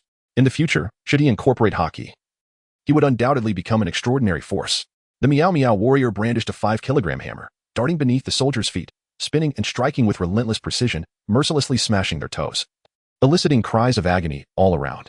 In stark contrast, Usopp, positioned as a sniper, was deftly evading bullets when he suddenly caught sight of the flamethrower dragon. A spark of inspiration ignited within him. "Flamethrower dragon, grant me a ride." Usopp shouted towards Wind's flamethrower dragon. However, the dragon's gaze was solely fixed on Wind, dismissing Usopp's plea with indifference. Though present, it had no intention of intervening, as it found no challenge in these armed foes. The soldiers, aware of the dragon's rarity, deliberately avoided shooting at it. "I beg you, allow me to put on a show. Next time, I shall treat you to a feast," Usopp pleaded, climbing up the mast to retaliate with his slingshot. "What could you possibly offer that is worthy?" The flamethrower dragon closed its eyes in meditation, remaining unimpressed. "Next time, I will have one prepare a delectable meal for you. Would that suffice?" Unable to endure the barrage of fire from the 7 or 8 soldiers below, Usopp resorted to invoking Wind's name. The flamethrower dragon opened its eyes, nodded, and with a powerful flap of its wings, sent several soldiers reeling backward.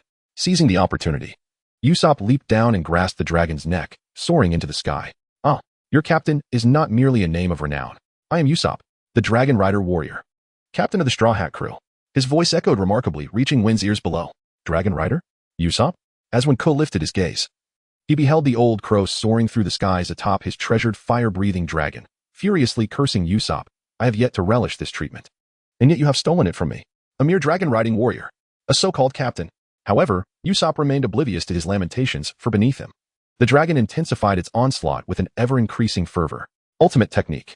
Gunpowder star. Ultimate technique. Smoke star. Ultimate technique. Chili pepper bomb. The extent of the damage was uncertain. Yet they reveled in their antics, inciting a flurry of unrest among Walpole's subordinates, diminishing their fighting spirit. Meanwhile, in the fray, Walpole had engulfed Luffy, leaving only his hands exposed. As he discovered the rubbery body was unyielding, combined with the softening rubber from the pliable ground, it rendered Walpole somewhat ensnared. "Get away. Do not harm Mary."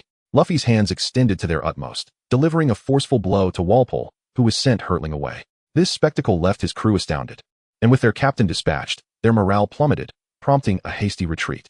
"Begone. Do not let Usopp lay eyes upon you." Usopp dominated the skies, vociferously calling out to the retreating King Bully ship. This brief skirmish concluded with the Straw Hat crew emerging triumphant.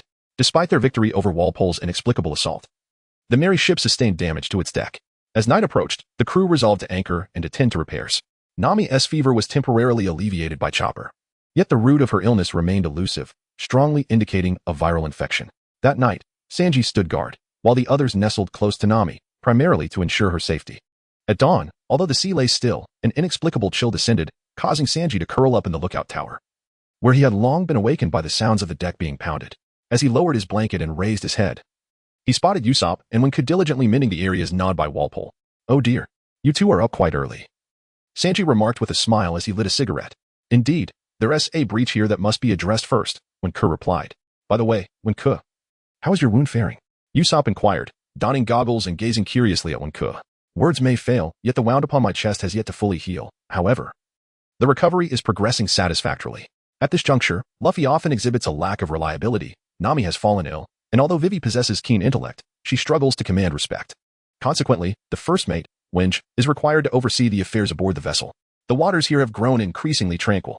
At this moment, Vivi emerged, leaning against the railing with a grave expression. To be candid, Usopp, ever vigilant, noted that aside from a slight drop in temperature, the sea was indeed far more serene than the previous routes. This vicinity must be near Winter Island, which accounts for the calmness. A spark of illumination glimmered in Vivi's eyes. Winter Island? What is that? Usopp inquired, perplexed. Wenke, having read the original work in a cursory manner, was also only vaguely familiar with the explanation of Winter Island. Vivi cleared her throat and began to elucidate. In meteorology, the islands of the Grand Line are categorized into 4 principal types: spring islands, summer islands, autumn islands, and winter islands. Each of these islands experiences its own distinct seasons. Wenke nodded in agreement. It is essential for everyone to possess some knowledge of navigation, particularly when it pertains to the great maritime routes. Just as Wenke was about to pose another question to Vivi, the old warehouse keeper's message arrived, interrupting him. Consequently, he had to sidestep the matter at hand and first address the issues concerning the warehouse keeper. Ding. Time-limited task 1. Ensure the safety of the entire ship. Reward. Acquire a water-type move for the designated level 2 Pokémon, Squirtle. The reward will still be presented in a 3-choice format. Will the user choose to claim the reward? A water-type move will undoubtedly prove invaluable in future battles. Claiming the reward is an urgent decision. Thus, the warehouse keeper proceeded to list the 3 unique skills belonging to Squirtle, presented in a manner akin to dealing cards. The user is requested to select one skill from the 3 water-type abilities, after which the warehouse will derive and enhance a move tailored to the user's needs. API call failed with status code 429. Error. Code. For 29. Message. Resource has been exhausted, e.g. check quota. Status. Resource exhausted. When Cook could only manage a wry smile, the Kamigame was not weak, possessing quite a few commendable abilities. Yet not a single one had landed a hit. Warehouse Lord, I suspect you're leading me astray. The disparity between the task's rewards and its difficulty is rather stark. The system randomly presented only these 3 options, and should you not select one, it would be retracted, possibly never to return. The warehouse lord, slightly displeased, replied curtly. No need to fuss, I will choose one. I shall select the water gun. When Cook, without a moment's hesitation, realized that among the first and second options, the first seemed somewhat more advantageous overall. Ding. The water gun is being selected, and an enhanced skill, water projectile, is being injected into the user. This is a rudimentary combat technique derived from the waterway. A rudimentary combat technique? Well, I suppose I shall make do with it. In an instant, a warm current flowed into his bloodstream, gradually reaching his brain, where Wenke found himself endowed with knowledge regarding the water projectile, including its introduction and usage techniques. He glanced over the description and discovered that this combat technique was indeed quite remarkable. Water projectile absorbs moisture from the air, forming various water guns to unleash a vigorous jet of water at the opponent. Note, the format of the water gun is limited to the user's imagination, and damage may vary unpredictably. Formed by the user's imagination, Wenku rubbed his forehead as a thought occurred to him. Could it be, Warehouse Lord? If I were to coalesce the bullets from my previous world, would that also be permissible? Wenku inquired tentatively.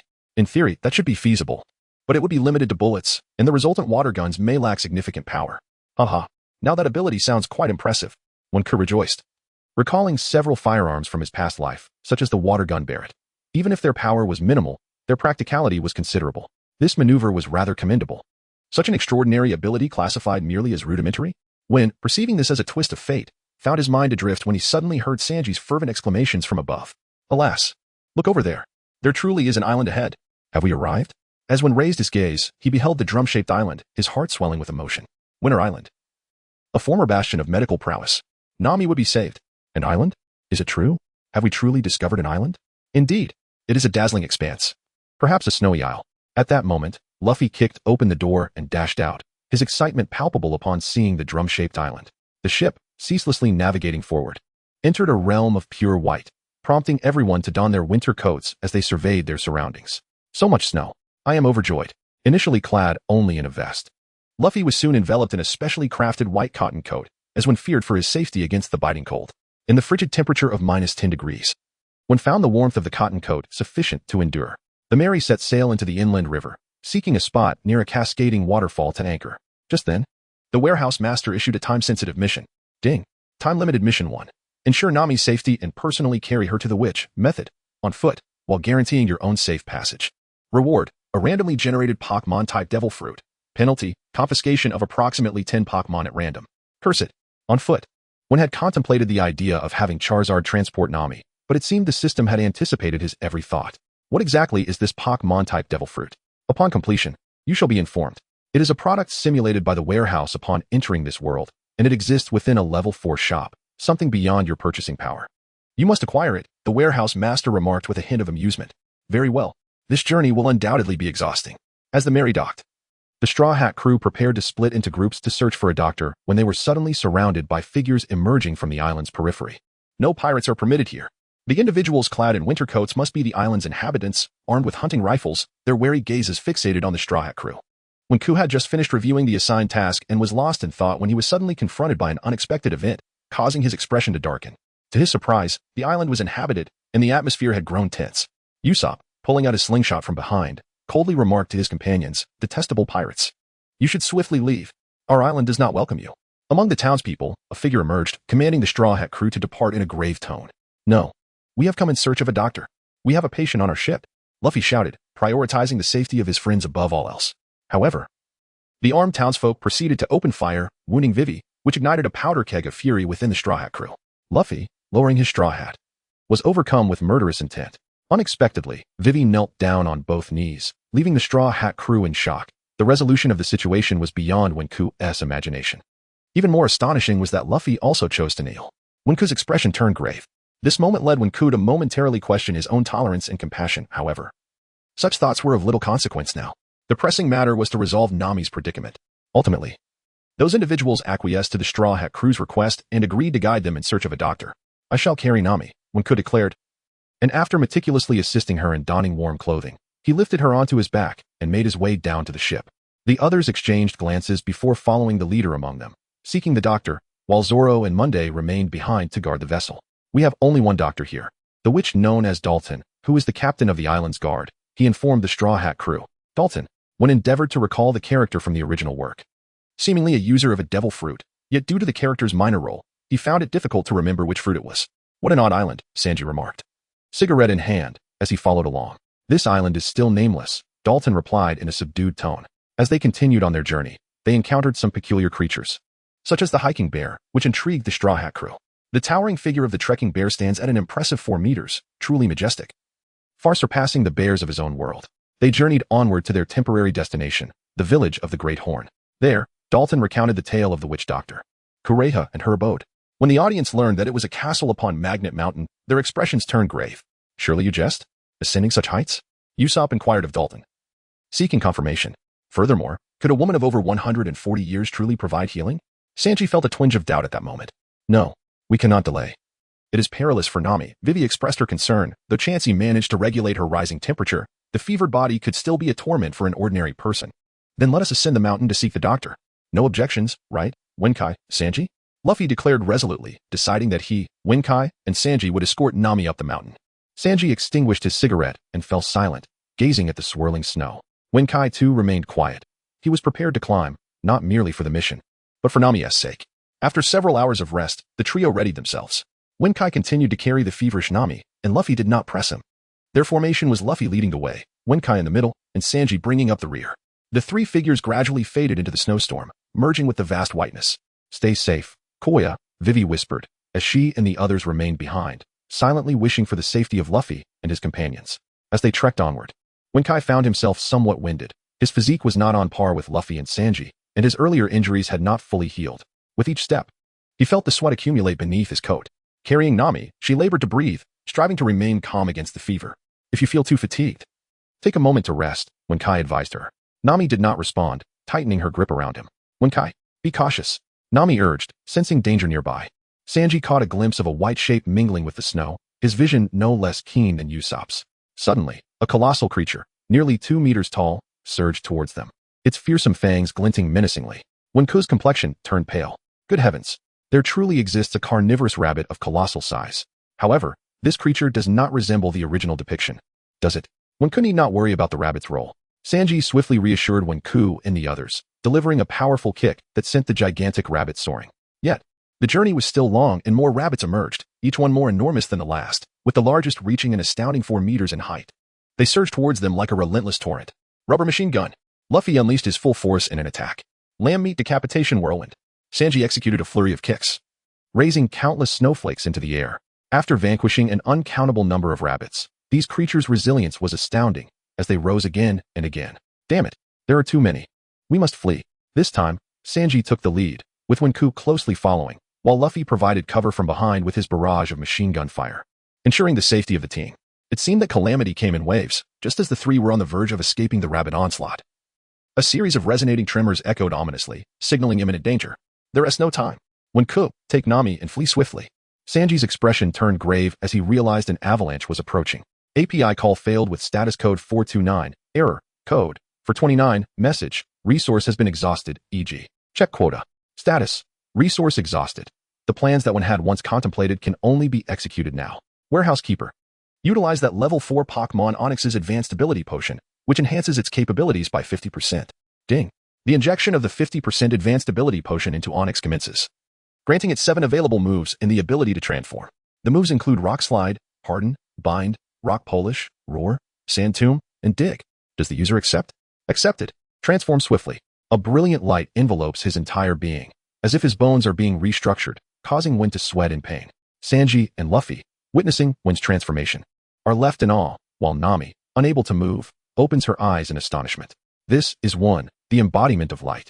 At this moment, Wen's body is adorned with patches resembling colossal boulders, and his 2-meter-long serpentine tail, protruding from his coccyx, still bears residual pain. His eyes are pitch black, and a long gray horn juts from his forehead, adding an air of majesty to his ancient appearance. Unlike the Warlord, this 50% enhancement allows one to experience a profound transformation. So this is the Onyx form. Boom. The transformation took merely seconds, yet the avalanche is already upon them. Dig. With its tail, Wenke embraced both Luffy and Sanji, plunging downwards. In an instant, a large hole was hewn, and as they entered, the avalanche had already begun. After creating the cavern, they traversed a distance, and the cacophony gradually diminished. The avalanche subsided. Initially, the avalanche had come to a halt. Yet the expanse of accumulated snow had even impacted the village below. Following the stillness, a section of the Earth's surface began to sink gradually. With a resounding bang, a gray figure burst forth from the snow. It had been perilously close. It was Wenke emerging from beneath the snow, having evaded the avalanche's onslaught by burrowing. Observing the barren landscape devoid of trees, a cold sweat trickled down Wenke's brow. Unlike in animated tales, the forces of nature and reality are indeed formidable. Much like the force of the avalanche, which could inflict severe injuries upon contact. Now, it seemed that all was well. Neither Sanji nor Luffy would suffer misfortune due to this avalanche. API call failed with status code 429, error, code, for 29, message, resource has been exhausted, e.g. check quota. Status, resource exhausted. Wen's eyes nearly bulged out in astonishment. What has happened to both of you? Why are your eyes closed? API call failed with status code 429, error, code, for 29, message, resource has been exhausted, e.g. check quota. Status, resource exhausted. No matter how much I call, I cannot rouse him. I pinch Luffy's cheek, stretching it like elastic, yet he remains unresponsive. How infuriating. You possess such vitality normally. Why are you like this now? Are you toying with me? I anxiously shake Luffy's body, but this rascal merely keeps his eyes shut. Indifferent to my pleas. How absurd. I even made you a cotton coat. Is this how you repay my kindness?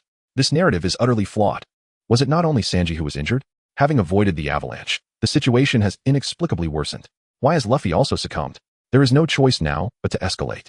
With a deep sigh, Wen appeared to swell in size, his form expanding to more than double, his rock-like skin exuding an even more ancient and substantial quality.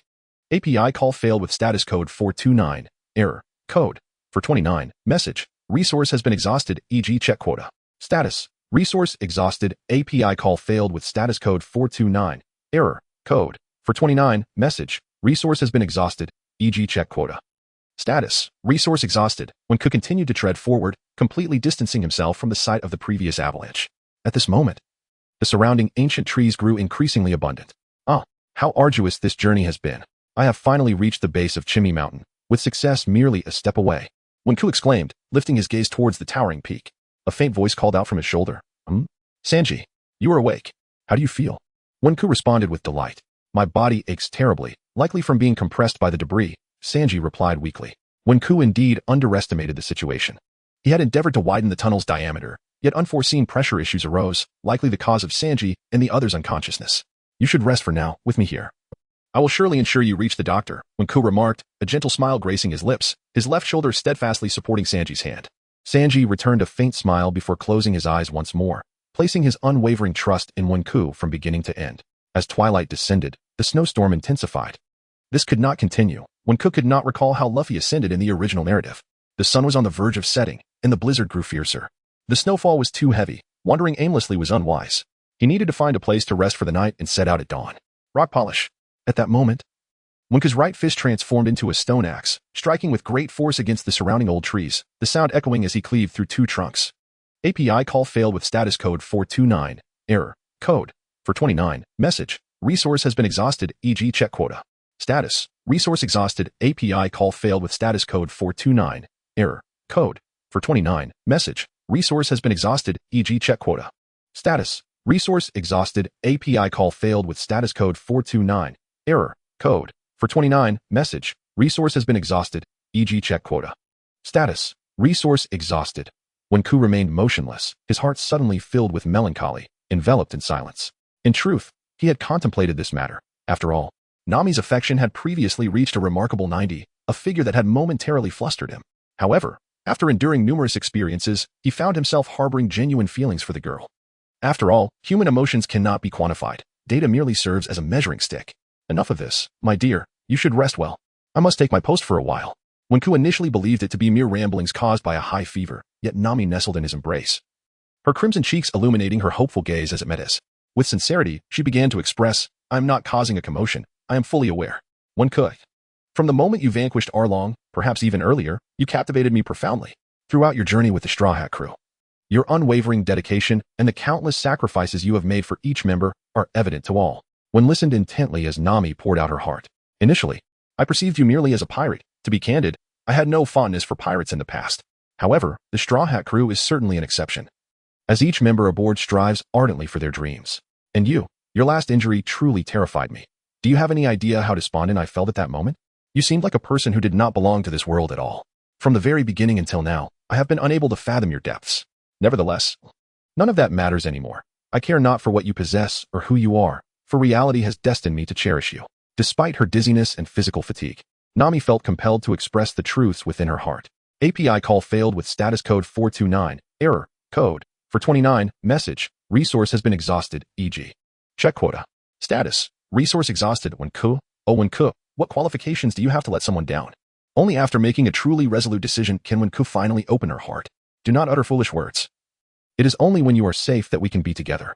Wenke tenderly arranged Nami's orange locks, gently placing her hat back on. So, does this mean you have agreed to be with me? Nami's voice trembled, gradually becoming indistinct. She could hardly believe her ears. Was it true that Wenke truly wanted to be with her? Sleep now, dear girl. I promise you this, but you must hold on and not let go. Wenke caressed her head, urging her to rest. Nami complied, curling up and slowly sinking into slumber, the corners of her mouth lifting ever so slightly, as if all her ailments were mere wisps of cloud. Wenke tossed several logs into the fire, glancing over at Luffy and Sanji nearby. Upon realizing they were unharmed, he felt a temporary sense of relief. Concerned that the howling winds and swirling snow might infiltrate and lower the temperature within, Wenke settled at the cave entrance, transforming into a massive rock serpent to seal the opening with his own body. Wenke cast a glance at the peacefully slumbering Nami, then closed his eyes. Succumbing to rest, the night on Magnet Drum Island was devoid of twinkling stars, replaced instead by swirling snowflakes. Nevertheless, even the coldest heart can find warmth. The following morning, Wenke emerged from the underground chamber with 3 companions. As they resumed their ascent, he trudged toward the snowy expanse, oblivious to a pair of eyes observing him from afar. After traversing several miles, they were nearing the mountain's base, poised to begin the climb. Lost in contemplation, Wenke failed to notice the subtle changes in his surroundings. The famed delicacy of the snow country, the snow melting cream. Just then, Walpole concealed himself beneath the snow, his mouth agape, ready to seize Wenke when he was unsuspecting. Fortunately, Wenke remained alert, retreating swiftly to evade the gaping maw. That was a close call. Dragonite. Teleport. Wenke instantaneously summoned his formidable ally to support him. Haha, the lad is quite vigilant. He leaped away before I could even bite him. The rotund figure emerging from the snow caused Wenke's pupils to constrict. Walpole. To his astonishment, the villain was right here. Moreover, Walpole's 2 henchmen encircled him from the shadows. You scoundrels! You dare plot vengeance against me, the king, using an avalanche as your scheme. Surely, you would not mind my executing you. Walpole glared at Wenke, his mood soured. Presently, Wenke was burdened with 3 individuals, rendering him less agile.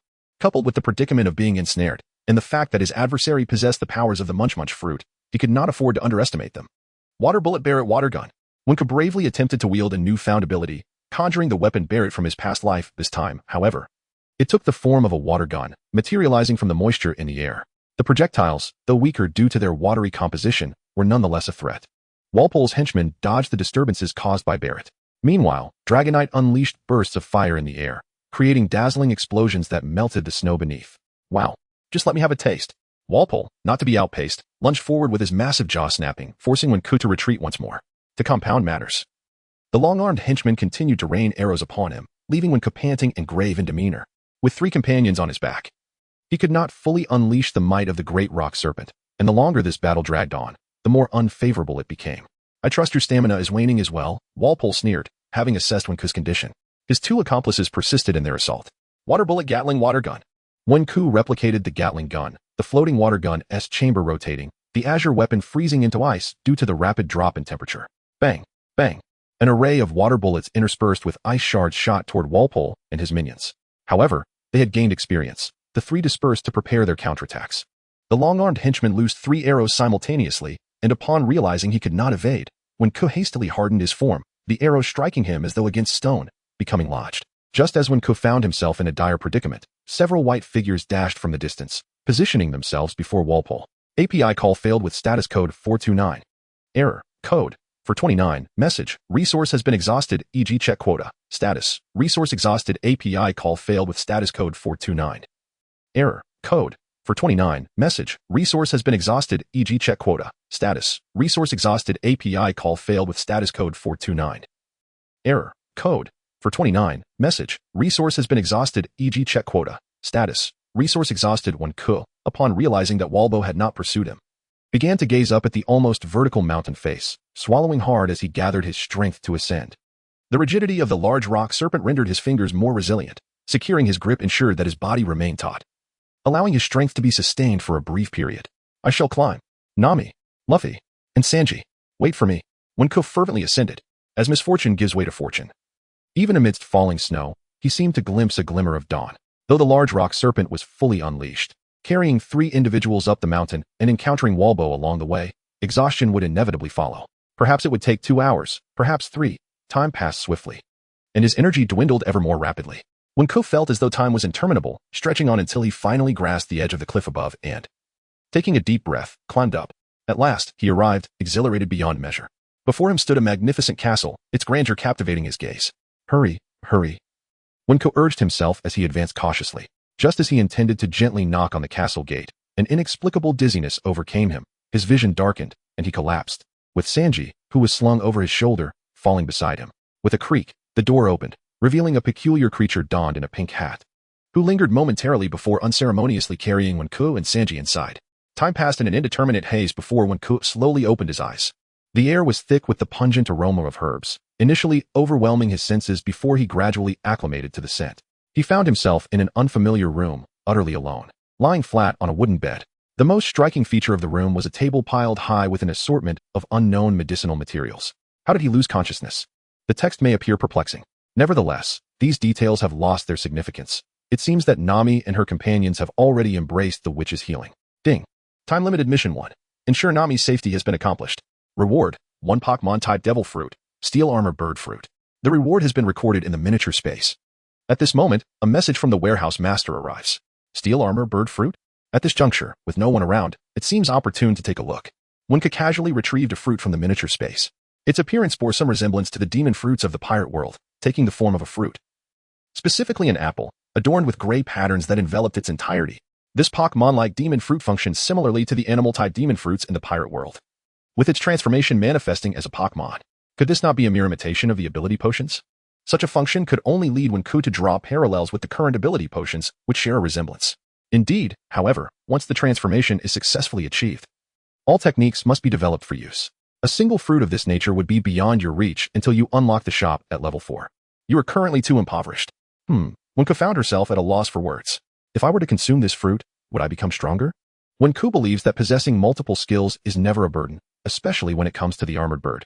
Though it may not rival the immortal phoenix fruit of this world, Its armored characteristics are by no means inferior. I advise potential users to contemplate carefully. Once one consumes this fruit, they indeed acquire the ability to transform into an armored bird. However, they will find themselves severed from the realms of potions and pathways, with their potential limited solely to the powers granted by the fruit. The warehouse guardian warns, Wenke is fully aware of the gravity of such a decision. Unless presented with a fruit akin to Mutuo or the three pillars of God, he would never recklessly consume any fruit. Could it be that this particular fruit is meant only for observation, not for consumption? The text reflects a moment of contemplation regarding the fruit's utility, evoking a sense of perplexity akin to that of a tasteless morsel, seemingly too valuable to discard. Suddenly, an idea strikes. Warehouse keeper. Would it be possible to bestow this fruit upon another? Indeed, it is feasible. What are your thoughts? You know, the most significant weakness aboard our vessel at present lies in the disparity of strength. While Usopp and the others may eventually shine in their prowess, they currently remain unremarkable. If I were to grant this fruit to one of them, with a light chuckle, one considered that if this fruit could enhance the capabilities of his companions, its worth would indeed be justified.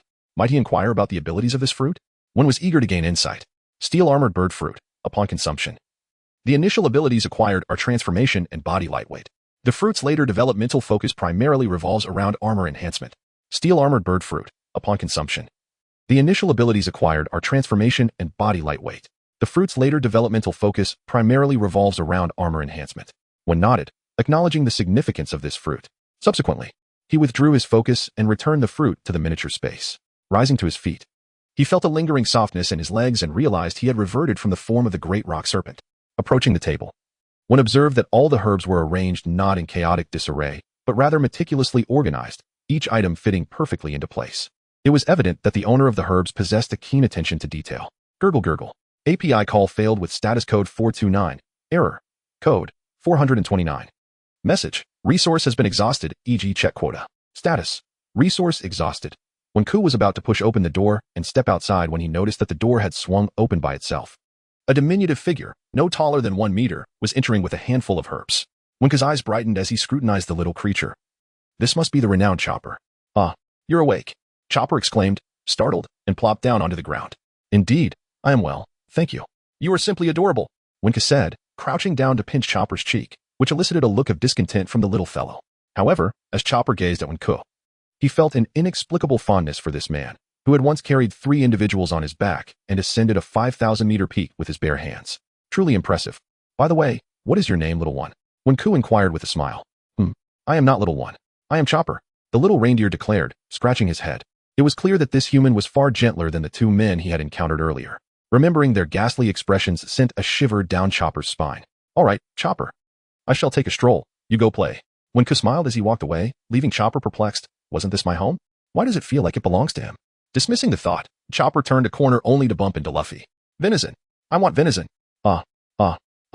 Naturally, Wenke could not hear this commotion, for he was currently facing a woman he had never seen before, who was sharing afternoon tea with Sanji. Goodness, this old fellow dresses so stylishly. Given that there were only a handful of people in this castle, Wenke deduced that this must be the infamous witch. Despite her many wrinkles, Kureha's silver hair and alluring figure made her appear far from a woman of over 140 years. Wenke, you are up. Come over and have some tea, and chat with this old lady. Sanji beckoned with urgency. With a resigned smile, Wenke pulled out a chair and sat down. Whoa. Watch your words, young man. API call failed with status code 429. Error. Code 429. Message. Resource has been exhausted, e.g. check quota. Status. Resource exhausted. Wenke was drenched in cold sweat. You are quite the enigma, Kureha remarked, her lips curling into a smirk as she fixed her gaze on the motionless Wenke. I hear from Chopper that you are to refer to me as Dr. Doriel? Wenke cautiously inquired. He dared not call her old hag, remembering how Luffy and Sanji had faced her wrath. Ah, so Chopper has spilled the beans, Kureha chuckled. Young man, would you like to know the secret to my eternal youth? Her mood appeared remarkably buoyant, prompting her casual inquiry to Wenke. However, he was acutely aware of her capricious temperament and decided it would be prudent not to provoke her, lest he suffer dire consequences. With that in mind, Wenke opted to pose some serious questions instead. Doctor, how is the orange-haired girl I brought back faring? Oh, you must be referring to Nami, Kureha replied, addressing the quandary that weighed on Wenke's mind. She has been bitten by a certain insect, which has led to a viral infection. Kureha elucidated, Caskia.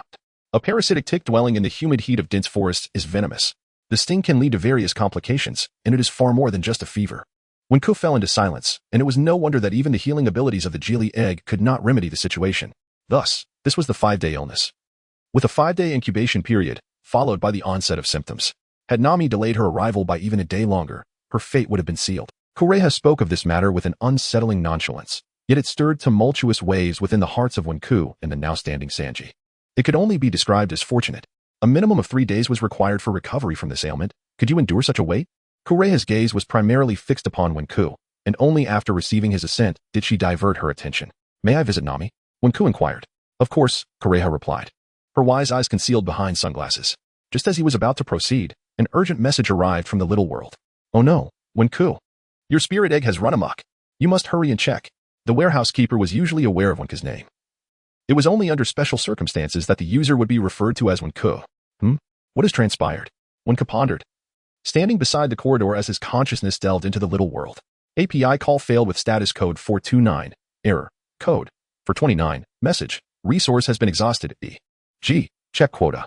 Status. Resource exhausted. API call failed with status code 429. Error. Code. For 29. Message. Resource has been exhausted. E.g. check quota. Status. Resource exhausted. Wenku discovered his base layer, from which the thunder and lightning originated. Suddenly, an egg soared into the air. Indeed, it was flying. It dove into Wenku's embrace, yet at that moment, the mystical egg continued to emit sporadic sparks of electricity. The golden currents coursed through Wenku's limbs, and the unexpected sensation of paralysis startled him into alertness.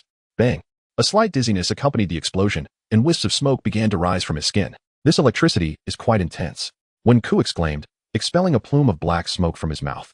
He gazed at the trembling egg in his arms, struggling to summon any ire. Well, here you are again, feigning vulnerability. But I see through your act. Wenku sighed softly. It truly missed you. Believing that your indifference would provoke a revolution of sorts, testing the waters and your limits, Warehouse Lord remarked with a wry smile.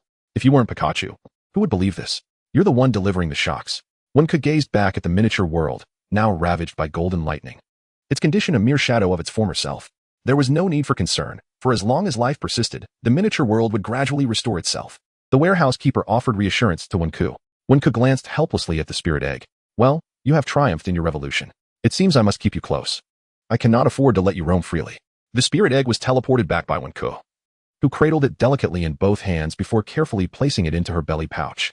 Ever since the arrival of the spirit egg, Wenku had always carried her pouch with her, and the spirit egg had grown accustomed to the warmth of the pouch. Wenku stood quietly at the back, observing the rising Nami. The girl with the orange hair seemed oblivious to Wenku's presence, busily fiddling with something in her hands. What could this girl possibly be up to? Wenku dared not intrude, standing quietly in the back. Warehouse Master, could you kindly check Nami's fondness for me? Ding. The current affection gauge reveals that Nami holds a score of 99 towards Wenku. It is advised that the user continues their efforts once it reaches 100. Nami will undoubtedly remain steadfast and loyal. Indeed, Wenku remained quietly fixated on Nami, as if the scene between the two had been frozen in time. Ah, you are both here. No one anticipated that Chopper would dash in through the front door. Nearly frightened to the point of losing control by the merciless antics of Luffy and Sanji, only to see Nami and retreat in haste. Nami paused momentarily. Two people? She turned to behold the figure she had long yearned for, her beloved, Wenku. You are awake, Nami exclaimed with a smile. Indeed. I came to see how you were faring, Wenku replied, stepping closer to Nami and gently placing his hand on her forehead. It seems the fever has subsided. Nami's cheeks flushed slightly, her tone softening. What is it, my dear? Wenku inquired, noticing the needlework in Nami's hands, his eyes filled with astonishment. Nami, you are engaging in needlework too? Oh dear. It's not finished yet. You mustn't look. Nami shyly withdrew her embroidery, reminiscent of the same expression she had seen on Curly's face when she had requested assistance. API call failed with status code 429. Error. Code. 429. Message. Resource has been exhausted. E.g. check quota. Status. Resource exhausted. Wenku managed a wry smile. However, since Nami had expressed herself in such a manner, he felt compelled to adopt a formal stance in response.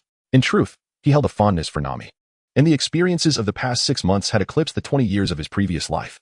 With each shared adventure, Nami had undeniably captured his attention. If you are willing, I too wish to embark on adventures in this world with you. I shall not renege on the promise made that night. Very well, Nami replied, her smile radiant, leaving Wenku momentarily entranced and yearning for closeness. Suddenly, a loud crash echoed through the air. We're back, boomed a voice, as the door was ruthlessly kicked open. To their surprise, Luffy and Sanji had returned, with Chopper following closely behind, startling Wenku and his companions, who promptly distanced themselves to alleviate the awkwardness. After Chopper received a stern reprimand from Kureha, they all settled down. When they heard Luffy's intention to invite Chopper aboard their ship, The elderly lady shook her head with a bittersweet smile, recounting Chopper's childhood to the Straw Hat crew. The tale of Dr. Hiralik and Chopper's vow under the cherry blossoms stirred complex emotions within Wenku and Nami, revealing an unknown chapter in the little reindeer's life. As the group engaged in light-hearted conversation, a rapid cadence of footsteps drew nearer. "Oh no, Dr. Doriel, Walpole is back," Chopper exclaimed, having transformed into a reindeer and sprinting back to alert everyone. "Is that so?" Kureha chuckled softly, casting a glance at Wenku from a distance. Her expression relaxed. "Nami, you stay here. The three of us shall accompany the doctor to see what's happening," Wenku said to Luffy and Sanji, as they made their way outside. Wenku noticed that Luffy was not wearing a warm coat, and he inwardly chastised him, quickly finding a white cotton coat to help dress Luffy. "You are becoming less adept at looking after yourself," Wenku remarked. Luffy, hands on his hips, laughed heartily as he patiently awaited Wenku to adjust his attire. "All right, let us set off," Wenku declared with a smile to the group. Under Kureha's sunglasses, her eyes sparkled with amusement. This Wenku was indeed intriguing. Chopper regarded Wenku closely, sensing a resemblance to Hiralik in his considerate and gentle demeanor.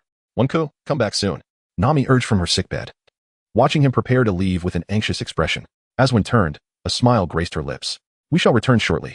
Await my return, my dear." Nami felt a warmth in her heart and nodded earnestly. Outside the castle of magnetic drums, three figures stood in wait. "Ha! The great king has finally returned.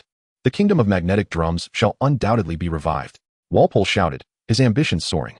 With a creaking sound, the castle gates opened, and Kureha and her companions emerged, mere meters apart from their adversaries. "It is you. And you, Dr. Kureha, the survivor. Your occupation of the king's castle is most unbecoming. I have come to reclaim what is rightfully mine," Walpole declared with an air of entitlement. "This place is not for scoundrels like you," Kureha retorted, hands clasped behind her back, while Wen squinted at Walpole, remaining silent. The Straw Hat crew exchanged glances with Walpole, only to be met with an aerial kick. "This castle is not your domain. I shall send you all flying." Rubber stamp. Amidst the tense atmosphere, Luffy's elastic kick ignited the confrontation. Hey! The powerful stampede sent Walpole's rotund figure staggering backward, leaving Kureha and Chopper in stunned silence. "How dare you lay hands on the king?" Walpole's subordinates rushed to assist him from a distance, stammering at Luffy and his crew. "I've longed to battle you. A bunch of scoundrels." When transformed into her formidable serpent form, preparing for the impending clash.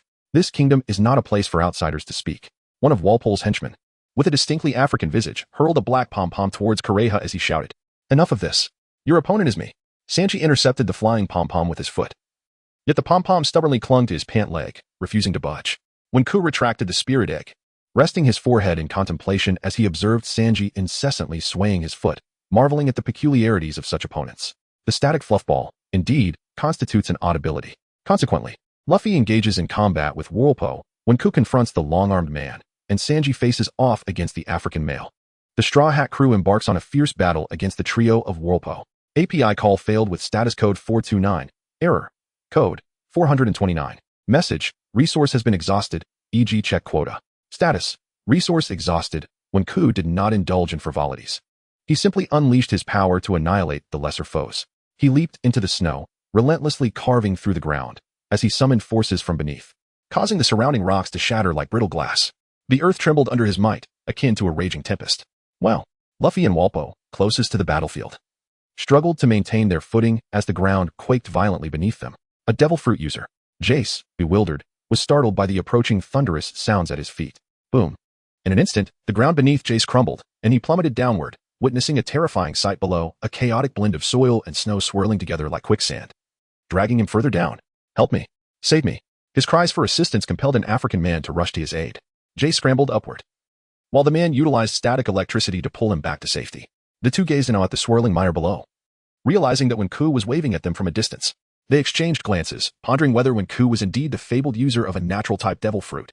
Meanwhile, Walpole had commenced showcasing the capabilities of his swallow fruit. Swallowing factory. Everything consumed becomes my flesh and blood. Straw Hat, you shall perish today. Walpole's body morphed into a colossal form, emitting steam as he transformed into a house-like shape nearly 4 meters tall, instilling fear in all who beheld him. "Incredible! He's turned into a house," Luffy exclaimed, his eyes nearly bulging out in astonishment, while Sanji dropped his cigarette in disbelief. "What manner of creature is that? I need you all." Walpole dashed towards Jace, swallowing his two subordinates whole, beginning a miraculous fusion that even Wenku had not anticipated. The swallow fruit was indeed astonishing. Regardless of the monstrosity birthed from this union, Wenku remained unfazed. Chopper swallowed hard, his eyes widening as he observed the iron door on Walpole's belly creaking open, revealing a towering figure of 2 meters. Sanji's expression turned grave. Haha, this is the miracle of fusion. Jace Mon. It was evident that the African man was named Mon, and the two had merged, their names now unified. Is that a human pyramid? Sanji's countenance eased slightly. Only Luffy continued to shout exuberantly, eliciting a headache for Wenku. The first article of the Constitution of the Kingdom of Magnet Drum is that those who defy the king's orders shall meet their demise. This is the law of the land, for this kingdom is mine. Walpo exclaimed, his eyes ablaze, proclaiming his supreme authority. And that quack's flag is hoisted upon my castle, which irks me greatly. Bring it down. Raising his right hand, now modified into a massive cannon, he aimed at the flag fluttering atop the castle and fired. Bang! The flag erupted in a cloud of dust, disintegrating into tatters that scattered through the air, leaving Chopper wide-eyed in shock. I will not allow you to destroy that skull flag. Chopper transformed into his beast form, charging forward to confront Walpo, but hesitated due to a fleeting moment of mercy, only to be blasted away by Walpo's cannon. Ding! A message for a time-limited mission was announced. Assist Straw Hat Luffy in defeating Walpo. Note: Luffy must be the one to triumph. Reward: 1 level 4 Pokémon. Penalty: randomly lose 3 level 3 Pokémon. The warehouse's voice echoed with urgency. Upon exiting his trance, Wenke observed Chopper engaged in battle with Jethmalum, while Luffy confronted Walpo. My name is Tony Chopper. Allow me to showcase my achievements. Though Chopper bore some injuries, they were not severe. The young reindeer extracted a yellow pill, catching Wenke's attention momentarily. It was the blue ball, a brief 3-minute potency pill. Exclusive to Chopper. Upon ingestion, it temporarily granted enhanced weight, jumping power, fur resilience, arm strength, mental acuity, horn fortitude, and leg power. It also served as a medium for his 7 transformations. I shall defeat you within 3 minutes. Chopper chewed the pill eagerly. Is that all you've got? Jethmalum sneered, wielding fiery arrows aimed at Chopper. In an instant, he released a barrage of flame-tipped projectiles. Leg point transformation. Leg strengthening. Chopper swiftly morphed into his reindeer form, charging at the amalgamated foe with impressive speed. Jethmalum dismissed Chopper as merely a devil fruit user with animalistic traits, equating his strength to that of Dalton. However, he was gravely mistaken. Weight point transformation. Weight enhancement. Chopper transformed into his hybrid form, causing Jethmalum to lower his guard, eager to crush Chopper swiftly. Super Big Fur Ball. For mighty bludgeons. Jethmalum brandished 4 massive clubs, adorned with ostentatious embellishments. Jumping transformation. Jumping enhancement.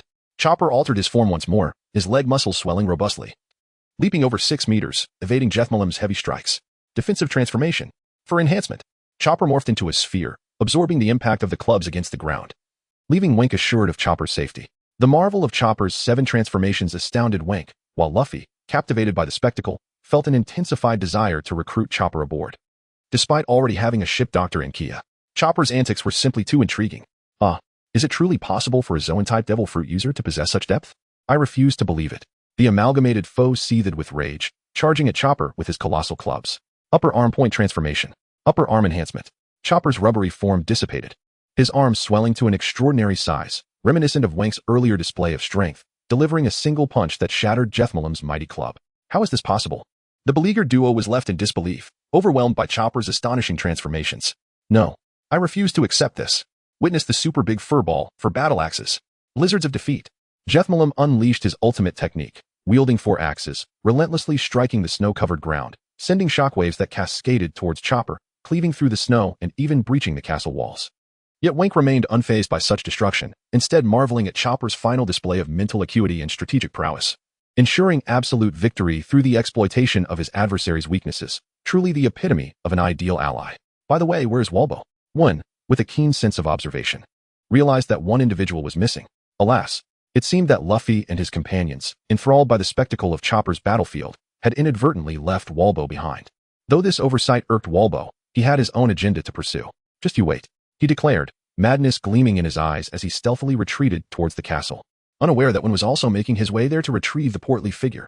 At this moment, Chopper's side of the battle was nearing its conclusion. With a powerful kick, he struck Meramon squarely on the chin, the sound of shattering bones resonating through the air as the combined entity was sent flying, rendered incapable of further combat. Well done, Chopper. Now it's my turn. Huh? Where did that annoying fellow go? And where's Wen? Luffy stood up, ready to send Walpo flying, only to find that the rotund figure had vanished, along with Wen. Meanwhile, Wen was in pursuit of Walpo, only to discover him in the upstairs corridor, chasing after his beloved Nami. Wen's fury ignited. How dare you bully my wife, you iron-jawed fool? I shall not let you off easily. However, upon ascending the staircase, he was taken aback. Who is this gaunt figure before me? Help! There's a bad guy chasing me. Nami exclaimed, spotting Wen, and, filled with joy, leaped into his arms. API call failed with status code 429. Error. Code. For 29. Message. Resource has been exhausted. E.g. check quota. Status. Resource exhausted. API call failed with status code 429. Error. Code. For 29. Message. Resource has been exhausted. E.g. check quota. Status. Resource exhausted. What intriguing game are Wenke and Nami engaged in? Wenke, why are you holding Nami while playing? Luffy truly exhibits a lack of awareness. Wenke helps Nami up, gazing at Luffy with exasperation. You, of all people. Nami's face is genuinely flushed, her gaze lowered, devoid of any semblance of a commanding presence. You are not allowed to converse any further. Focus your attention here. A familiar, irate voice resounds, drawing Wenke and the others' attention to its source, Warbo. He vehemently points towards a metal door behind him, exclaiming, "Ha! This is the armory. Only I possess the key to this place. I will not let you escape. Even if I must forsake this castle, I will defeat you." As he shouts, his face contorts with intensity. The key. Do you mean this? Nami inquires, puzzled. As she retrieves a metallic key from her pocket, leaving Warbo utterly dumbfounded. Well, I have other means, he retorts, and then he hastily darts upstairs. Luffy, convinced that Warbo is his adversary, feels compelled to ensure Warbo's defeat and immediately follows him without hesitation. Luffy alone is sufficient. Wenke exuded an air of confidence. Despite his occasional moments of folly, once he set his mind on something, he would pursue it with unwavering determination. Miss Nami, how is your injury faring? The night has arrived late, he remarked. Sanji had also made his entrance, and with his alluring gaze fixed upon Nami. Wenke felt an overwhelming urge to send him flying with a single blow, had Nami not intervened. Nami, amused by Wenke's spirited reaction, felt a sense of satisfaction with his passionate response. However, unable to withstand Sanji's melodramatic proclamations any longer, she forcefully knocked him to the ground. At last, tranquility was restored. API call failed with status code 429. Error. Code. For 29. Message. Resource has been exhausted, e.g. check quota. Status. Resource exhausted. As they raised their heads, the incessant sound of cannon fire echoed from above, filling their hearts with trepidation. At that moment, atop the castle, where the view was grandiose, Walpo was unleashing havoc with his formidable shotgun cannon upon Luffy, causing severe damage to the upper tower. Yet, Luffy remained undaunted. Upon witnessing 7 cannonballs hurtling toward him, he extended his body and launched his left arm, rubber fishnet, enhanced with softening rubber. A pale purple mist enveloped him, rendering his body as malleable as sludge, almost causing him to collapse. When the cannonballs collided with Luffy's arm, they sank into it, becoming lodged at his elbow. Unable to move. How was this possible? Walpo's eyes were bloodshot, filled with disbelief. Was Luffy a rubber man or a mud man? Allow me to showcase my new technique. After expelling the cannonballs, Luffy's left arm began to rotate and twist incessantly, contorting into a helix shape, while deeper shades of purple gas swirled around it. Oh? Why put yourself through such torment? Walpo pondered, perplexed. Hardened rubber, deformation hammer. Luffy's twisted arm softened into a viscous state, continually shifting shape before gradually solidifying, with his fingers seemingly melting away, leaving only the massive hammer form. You are more monstrous than I, Walpo gasped, astonished. He had never heard of a rubber man capable of transforming his arm like this. This is all thanks to the teachings of that foul mud. Luffy proclaimed, prepare yourself. You loathsome wretch. He leapt into the air, and with a swift yet forceful strike of his colossal hammer, he reduced the great cannon to scrap metal. Before Walpo could regain his senses, another blow struck him squarely in the face, forcing a mouthful of blood from him. The sound of a fractured cheekbone echoed ominously. And now, for the final blow. Rubber rocket cannon. Luffy's right hand was not idle either. Its single-handed force was sufficient to send Walpo flying. Bang. I let you be king. Now release me. The voice grew fainter, and the figure ascended into the heavens, disappearing from sight. Walpo, propelled through the castle's pinnacle, was witnessed by Chopper and the others outside. It's over, finally. Tears welled in Chopper's eyes. Indeed, it is over. Kureha leaned against the castle gate, chuckling softly. The dark reign of Walpo, the king of Magnetic Drum Island, had come to a definitive end. Ding. Time-limited task 1. Assist the Straw Hat crew, Luffy, in defeating Walpo. Completed. Reward. 1 level 4 Pokémon. Would the user like to draw? As they remained on the first floor of the castle, Wenke and the others heard the news of the task's completion, allowing Wenke to breathe a sigh of relief. Let us hold off on drawing the reward for now. Wenke believed that there was no rush for the reward at present, as immediately after the task completion, the warehouse keeper sent him a new message. Wenke, it would be prudent for you to remain in the small world for half a day, refraining from emerging, for your spirit egg is on the verge of hatching. Wenke gazed in astonishment, his pupils constricting. This had long been a source of great concern for him, and at last, a result was imminent. He promptly informed Nami and distanced himself from the crowd, making his way back to the Mary. Upon returning to his chamber, he settled cross-legged, allowing his mind to delve into the small world. Indeed, within this realm, the ominous thunder and lightning roamed aimlessly, leaving no trace behind. The other Pokémon had learned from past experiences and were all huddled within a stone cave. However, The sizable body of Rabu could only fit partially within the confines of the cave, fortunately evading any attack from the menacing storm. I apologize for the suffering you've endured because of this egg, Wenke expressed with heartfelt regret. Rabu nuzzled against him, signifying that it bore no ill will. Wenke gently touched it before making his way towards the nest. However, at that moment, the nest lay in ruins, enveloped in a golden hue. It appeared less as if it were suspended in the air, and more as though faint golden clouds beneath it were creating an illusion of levitation. Golden arcs of electricity continuously folded through the void, leaving Wenke in a state of astonishment. The hatching of the spirit egg was imminent. It was destined to emerge as an electric-type Pokémon, a being amidst clouds and thunder, a presence of level 7. Warehouse June was filled with excitement. After all, he could count on his fingers the number of level 7 Pokémon, and while their rarity was one aspect, their strength was of utmost importance. Who could this creature possibly be?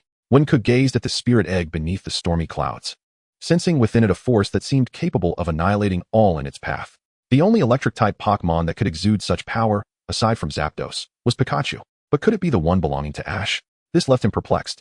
Thunderclouds rolled ominously, one half of the small world basking in bright sunshine while the other lay shrouded in darkness. Wenke comforted his companions, Lapras and others, patiently awaiting the emergence of the Pokémon from the spirit egg. This would be his very first level 7 Pokémon. Moreover, he had nurtured this spirit egg for over half a month. It felt akin to his own child.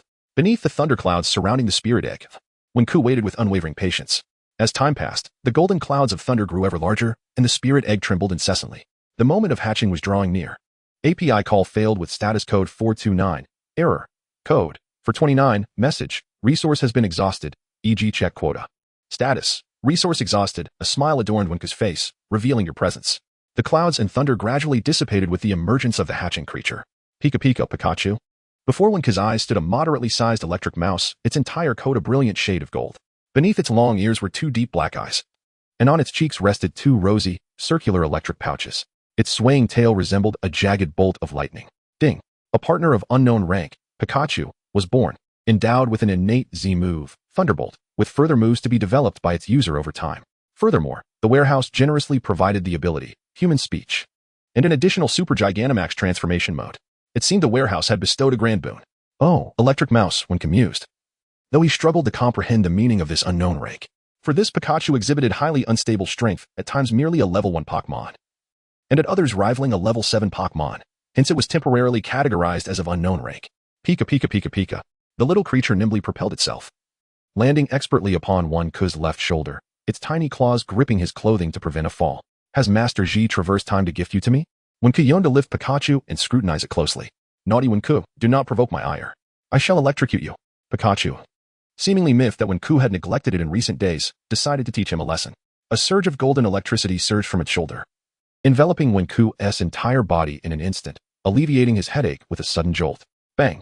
A mild dizziness accompanied the explosion, causing Wenke's skin to emit wisps of smoke. Poof! Thank you, Pikachu, Wenke exclaimed as he released a cloud of black smoke, relieved of his headache through what he whimsically termed electrotherapy.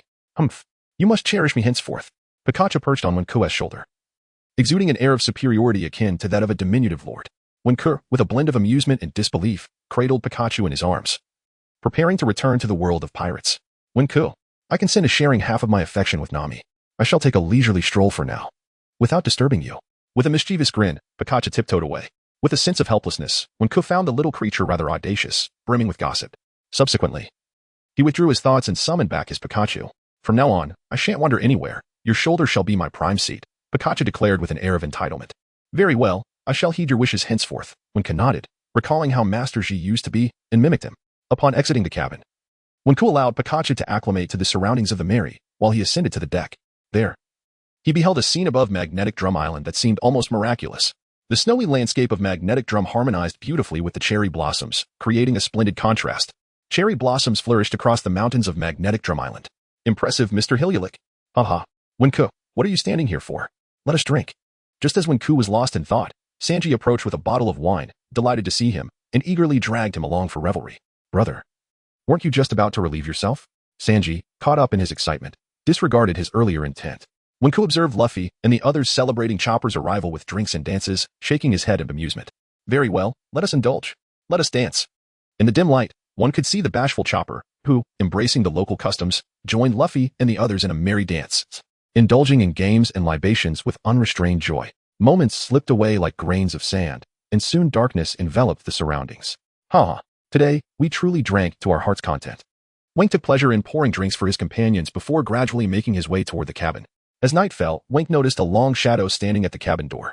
Who could it be? It's me. I've been waiting for you. There are some things I wish to discuss. Nami's voice echoed from the front. What is the matter? Did you have to wait until Usopp and the others fell asleep to say it? Wenke, clutching the bottle, the scent of alcohol wafting from him, gazed at Nami with drunken eyes. The long shadow swayed as Nami embraced him. This man had become one of the most significant figures in her life. I miss you. Wenke paused for a moment, then chuckled softly. Haven't we always been meeting? Besides, we're already together. That's not what I meant, the girl replied. Her cheeks flushed as she took Wenke's hand and led him to the deck adorned with sheep heads, where they both settled down side by side. What is this? Wenke inquired, noticing the yarn creation in Nami's hands, vibrant red, yet not garish, standing out against the pristine backdrop. Come, try on this scarf. Nami gently wrapped the knitted scarf around Wenke's neck, and he instantly felt the chill dissipate. How does it feel? Warm? Nami gazed at him with anticipation. Indeed. It's warm, Wenke replied with a smile, thoroughly pleased with Nami's craftsmanship. Nami felt a surge of happiness. Her skills were commendable. When shall we tell everyone about us? She nestled against Wenke, speaking softly. If she could, she would remain in his embrace perpetually. Yet she knew it was essential to inform the others in the Straw Hat crew. She believed they would offer their blessings. Let's discuss it tomorrow after the festivities. Everyone is tired today, Wenke suggested, brushing her hair gently, reminding himself that she was just a 17 or 18-year-old girl. Nami, leaning closely against him, suddenly pressed her lips against his, her face aflame with embarrassment as she anxiously awaited his reaction. Seeing the corners of his mouth lift and a smile filled her heart with joy. Perhaps this was what it felt like to be with a beloved, brief yet heartwarming. I'm tired. Wake me in the morning, Nami murmured, slowly closing her eyes. This time, she chose not to return to her cabin. She wished to hold him as she slept, fearing that separation would lead to wandering thoughts. Wenke could only smile helplessly, leaning against the railing to allow her a more comfortable slumber. Good night, Coco. Nami bestowed another goodnight kiss, contentedly closing her eyes. Good night. Time passed without measure, and Wenke gradually succumbed to drowsiness. Yet he did not relinquish the bottle of wine in his hand, continuing to drink. He gazed at the distant Magnet Mountain, its summit adorned with a pink canopy of cherry blossoms, which, despite the falling snow, could not obscure its ethereal beauty. Even as an observer, he felt a profound connection. On the day of the explosion, Shirley proclaimed, even if I am no longer here, my dreams will still come to fruition. He was not a quack, but a hero willing to sacrifice, a pioneer. Amidst the lingering cherry blossom snow scene, Wenke remained indifferent to the numbness in his arm. He looked down at the peacefully sleeping Nami, who clung to him tightly, and whispered softly yet indistinctly, the future. The following day, after bidding farewell to Chopper, Kureha, and Dalton, they set sail with Luffy and the others aboard the Mary, departing from Magnet Island. The life of a pirate continued at its unhurried pace, and the Straw Hat crew, relieved of Nami's burdens, would now embark towards Alabasta, fulfilling Princess Vivi's wishes. With Chopper's addition to the crew, Kaya insisted on having him as her apprentice, though Chopper vehemently disagreed. Ultimately, they settled on collaborating for mutual learning and progress, enhancing the medical capabilities of the Straw Hat crew, but that is a story for another time. If Chopper joining the ship was a significant event, then Wenke and Nami being together was akin to a bolt from the blue. The most affected on board was naturally Sanji, who wept bitterly, clearly struggling to accept this harsh reality. No, Nami-san, Wenke-san. Oh, why must you reveal this cruel truth to me? More than 90% of my motivation for coming aboard was Nami-san. Sanji collapsed to the ground. At this moment, Wenke felt a twinge of sympathy for him, nurturing the thought of finding him a suitable partner. However, upon seeing Wei Wei and Kia, that old rogue's eyes sparkled with desire, and he dashed away. Ugh, what a lecherous chef. How foolish of me to have considered his feelings. The other crew members, aside from their initial astonishment, offered their blessings. Nami blushed deeply, as if she could cook with her cheeks, while Wenke struggled to contain his laughter. You two, you must be together. Sanji and Captain Luffy also began to stir mischief, with Luffy inexplicably fuming. Wenke patiently tried to reason with him, but Luffy remained irate until Nami delivered a well-deserved punch, temporarily silencing him. This, however, did not signify the end of his anger, as he would often erupt into tirades against Wenke, leaving him completely baffled. As for Wenke's Pikachu, it intrigued the Straw Hat crew even more, especially Luffy, who, after berating Wenke, began to tease the little Pikachu.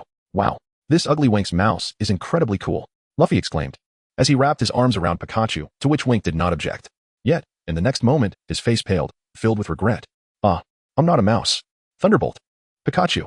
Pikachu was thoroughly displeased with Luffy's demeanor and unleashed a tremendous surge of electricity. Golden sparks coursed through the entirety of the Mary. Amidst the electrifying chaos, the crew, nearly fried, lay sprawled about, with Chopper in tears, bewildered by the pirate world. What on earth is happening to you all? Luffy scratched his head, gazing at the fallen crew members in utter confusion. When gazed at Luffy with resentment. Damn that rubber body, the lightning is ineffective, it's utterly infuriating. How are you unharmed? I refuse to believe it. 100,000 volts. Pika Pika. Pikachu, witnessing Luffy unscathed, felt a complex mix of emotions and continued to shock him. The only sounds on the deck were the unending cries mingling beneath the golden lightning. Perhaps this was the joy of being a pirate. After the tumult subsided, everyone grew accustomed to Pikachu's presence, accepting it as a member of the Straw Hat crew. As they journeyed towards Alabasta, the crew engaged in their diversions or attended to their duties. When returned to his primary task of fishing at the back of the ship, with Nami occasionally bringing him fruits. We're swiftly approaching Alabasta. There's no time for games. Hurry. Nami's expression was grave, for their opponent was indeed a formidable figure. One of the 7 warlords of the sea. Luffy and the others exchanged glances and followed Nami, while one set aside his fishing rod, Pikachu resting on his shoulder, and joined them for the gathering. Alabasta? Chopper, new to the ship, was unaware of their destination. Alabasta is the kingdom governed by Vivi's father. Currently, a villain named Crocodile seeks to seize control of Alabasta, Nami explained to Chopper. Crocodile is regarded as a hero in Alabasta. He defeats the pirates plaguing the surrounding towns. However, that is merely a fade, Vivi replied, her expression serious as she addressed the group, when gently stroked his chin, contemplating Crocodile. Subsequently, the group conducted a general assessment of the Baroque Works organization, and Chopper appeared lost in thought, recognizing the significance of their mission. The team understood that frivolity could no longer be afforded, thus, enhancing their strength became of paramount importance. One watched Usopp diligently crafting ammunition, a plan forming in his mind. In the quiet hours of the night, while Luffy and the others slumbered, when gently tucked Nami in before leaving the cabin, he made his way to the aft deck, gazing at the endless expanse of water, patiently awaiting the arrival of someone. Why aren't you asleep at this late hour? Usopp's voice broke the silence, revealing that he was the one had been waiting for. Wenke smiled gently and engaged in a few polite exchanges before delving into the main topic. The devil fruit. You possess a devil fruit, Usopp exclaimed in astonishment. Indeed, I intended to reserve this fruit for you. Wenke had his own motives. The warehouse had replicated a Pokémon-type devil fruit, which was in no way inferior in power to the devil fruits of the pirate world. He had pondered for a long time about who should consume this fruit, ultimately concluding that Usopp was its rightful owner. As a sharpshooter, Usopp, paired with the armor bird fruit, could potentially dominate the skies in the future. This was the enhanced version of Usopp that Wenke envisioned. Upon seeing the steel armor bird fruit in Wenke's hand, Usopp was profoundly shocked, for this devil fruit could fetch a staggering 100 million berries on the market. Wenke, are you truly giving me such a treasure? Why not consume it yourself? Usopp's legs trembled involuntarily, and his hands quivered as they clutched the apple-shaped devil fruit. I already possess summoning abilities. This fruit is better suited for someone destined for it. However, I must caution you. This is a Zoan-type armor bird fruit, and if consumed, one must be prepared for the inevitable challenges ahead, Wenke replied with an air of resignation. Usopp gazed at the fruit in his hands, weighing the pros and cons in his mind. On one hand, his dream was to become a valiant warrior of the seas. On the other, he felt compelled to pursue a greater level of strength. Usopp was acutely aware that his status within the Straw Hat crew, though he held the position of sniper, did not equate to his strength. Luffy, Wenke, Zoro, and Sanji were recognized as the mainstays of the crew, while he, Usopp, could hardly dare to aspire to such a prominent role. Strength would come in time, but presently he was far from being the sniper king. His bravado, akin to fireworks, could not conceal his timid nature. I have made my decision. I will consume it. I will become stronger. I too shall possess the ability to protect the crew. After a long silence, Usopp made what he believed to be the most significant decision of his life. Wenke nodded, for it was indeed the armor bird. As for the development of its abilities, it would depend on old Wu's own fortune. Should it be swallowed whole, or how else should it be consumed? Usopp, holding the fruit, felt a sense of perplexity. He took a bite and began to chew, for the first mouthful was of utmost importance. Wenke smiled gently. Very well. I shall partake. Usopp cautiously took a bite of the fruit's flesh and began to chew. Ugh, why does it taste like excrement? Stop your chatter and swallow it quickly. But, no more delays. Hurry and swallow. Ugh. Under the starlit night, the atmosphere aboard the ship was surprisingly harmonious. As they journeyed towards the kingdom of Alabasta, the merry was rife with disputes, each person eagerly engaged in their quarrels. Yet, Wenke merely wished for a moment of tranquility to fish. However, after the Straw Hat crew encountered an underwater volcano, Wenke's fishing yielded an unexpected catch, a heavily made-up man. Wenke appeared dazed, while the man, with water dripping from him, stared blankly at him. To alleviate the awkwardness of the situation, Wenke promptly pulled him up and scrutinized the slender man from head to toe. Are you human? Well, I somehow found myself on your ship. I am truly grateful for your immense kindness, or else I would have drowned in the water. The strangely dressed man knelt down to express his gratitude to Wenke. What scene is this from? Wenke found himself utterly at a loss. Hence he decided to lead the man to meet the Straw Hat crew. The group encircled the individual, scrutinizing him from head to toe. It seems you cannot swim? Luffy inquired, scratching his head. Indeed, I am a landlubber, for I have consumed a devil fruit, the man replied, shaking his head. He then proceeded to showcase the powers of his fruit, transforming his face and body to resemble the members of the Straw Hat crew. At that moment, Wenke's eyes widened in realization. It dawned upon him who this man was. It's you, Mr. Two Bonclay. The imitation fruit, how marvelous. Upon consumption, it allows one to transform into any individual they have previously encountered, while the left hand retains the ability to revert to its original form. Furthermore, it possesses the capacity to store memories, enabling the user to imitate anyone they have touched in the past. Fortunately, this individual turned out to be a good person. Otherwise, in such a vast world, the potential for malevolence would be boundless. Bonclay, ever the performer, ultimately morphed into Nami, lifting his clothing to display himself, only to receive a thorough beating from her. The expression on her face as she regarded the others was one of deep humiliation and fury. She had long wished to vanish into a crack in the ground to escape their gazes. Wenke approached to console her. And only then did Nami begin to calm down slightly. Incredible, Luffy exclaimed, overwhelmed by the novelty of the situation. Consequently, Xiao Feng led Luffy in a ballet dance, while Usopp, initially eager to join, relinquished his desire to dance with Xiao Feng upon seeing Wenke beckon him over. API call failed with status code 429. Error, code 429, message, resource has been exhausted, e.g. check quota, status, resource exhausted, API call failed with status code 429. Error, code 429, message, resource has been exhausted, e.g. check quota, status, resource exhausted. Wenke found himself in a rather helpless situation. Aboard the ship, they were all brothers, after all, and such formality seemed unnecessary. Yet, amidst the harmonious atmosphere, imperfections inevitably arose, exemplified by the sudden raucous quarrel between Chopper and Meow Meow. Meow Meow had not been present when Chopper boarded. Their timings had fortuitously clashed, resulting in their current encounter. I shall have you know, I am the true mascot of this vessel. That scoundrel captain has brought aboard a reindeer to vie for my position. As an elder, I shall never permit such a travesty. Meow Meow exclaimed, brandishing its paws in a feigned display of ferocity towards Chopper. This spectacle only heightened Wenke and Usopp's sense of impending turmoil. Must you both be so earnest about this? Wenke interjected. Indeed, we must, Meow Meow retorted, casting a disdainful glance at the reindeer Chopper. Well, you are somewhat presentable, but you still cannot surpass me. Baka, I am the ship's doctor, not some mere mascot. Chopper fumed, thoroughly displeased with the feline. Regardless of whether it was a good cat or a bad cat, adorning its head with a coin seemed rather ostentatious. Had the pirate world truly begun to flaunt wealth in such a manner? Enough of this. Bickering is futile. You both must demonstrate your worth through action. At that moment, Pikachu, perched upon Wenke's shoulder, leapt down and approached the duo. Greetings, big brother. Greetings. Chopper and Meow Meow abruptly ceased their quarrel, offering their utmost respect to Pikachu. Naturally, when faced with a jolt of electricity, they had little choice but to submit. The mere thought of being zapped rendered their squabbles utterly meaningless. Moreover, both Chopper and Meow Meow acknowledged the formidable might of Pikachu's electric shocks. Among the entire crew, only Luffy, Wenke, and Nami could withstand its power. For everyone else, simply avoiding its ire was the best course of action. There is no need for such formality. I find your conflict quite intriguing. Why not engage in a battle? The victor shall claim the title of mascot, Pikachu declared, charging the atmosphere with a playful challenge. Wenke and Usopp exchanged glances, while Meowth and Chopper scratched their heads in silence. What is the matter? Have you lost your nerve? Pikachu, with hands on hips, regarded Meowth and the others with a serious expression. I dissent. I am the ship's doctor, and I shall not contend for any mascot title. Chopper, with hands behind his back, found the notion of a mascot to be rather juvenile. Humph. I suspect you lack the courage. You're as timid as Usopp. Meowth proudly lifted its head, casually alluding to Usopp. Ahem.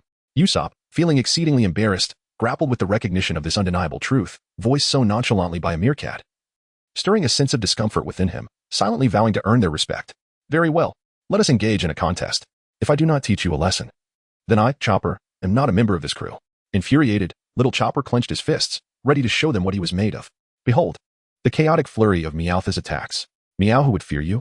I need not consume a bombo ball to deal with you. Chopper transformed into his beast form, towering over Meowth.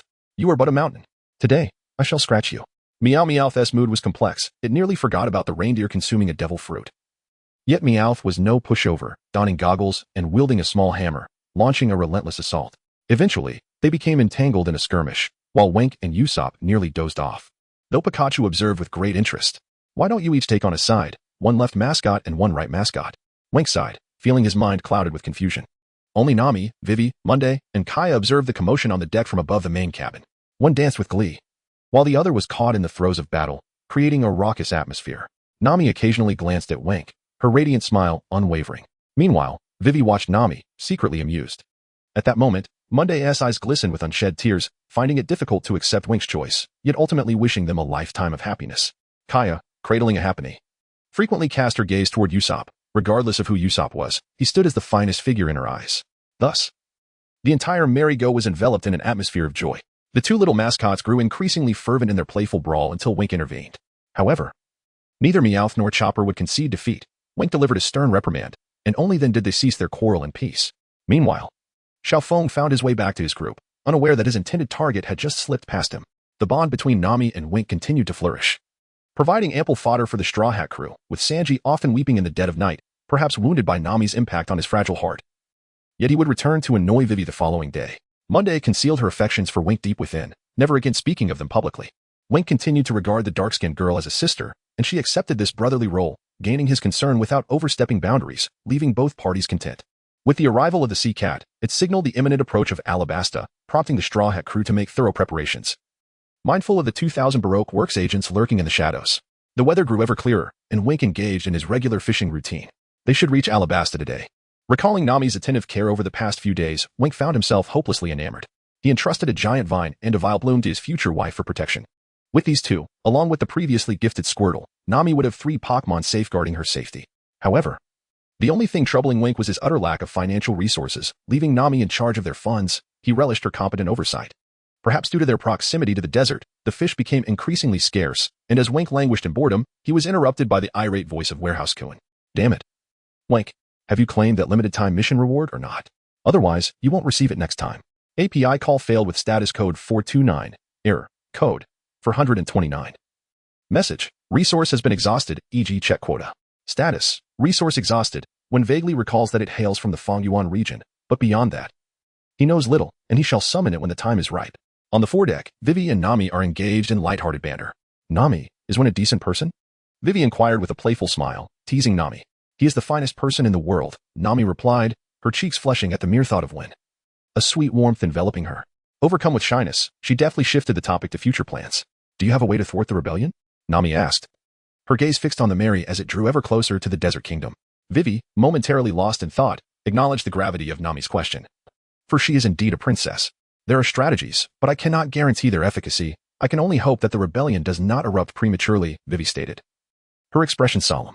Observing her demeanor, Nami refrained from pressing further, trusting that Vivi would devise her own means to quell the unrest. As the current carried the Mary across the waters, the distant land beckoned the Straw Hat crew to gather, and Vivi's eyes sparkled with excitement. Alabasta.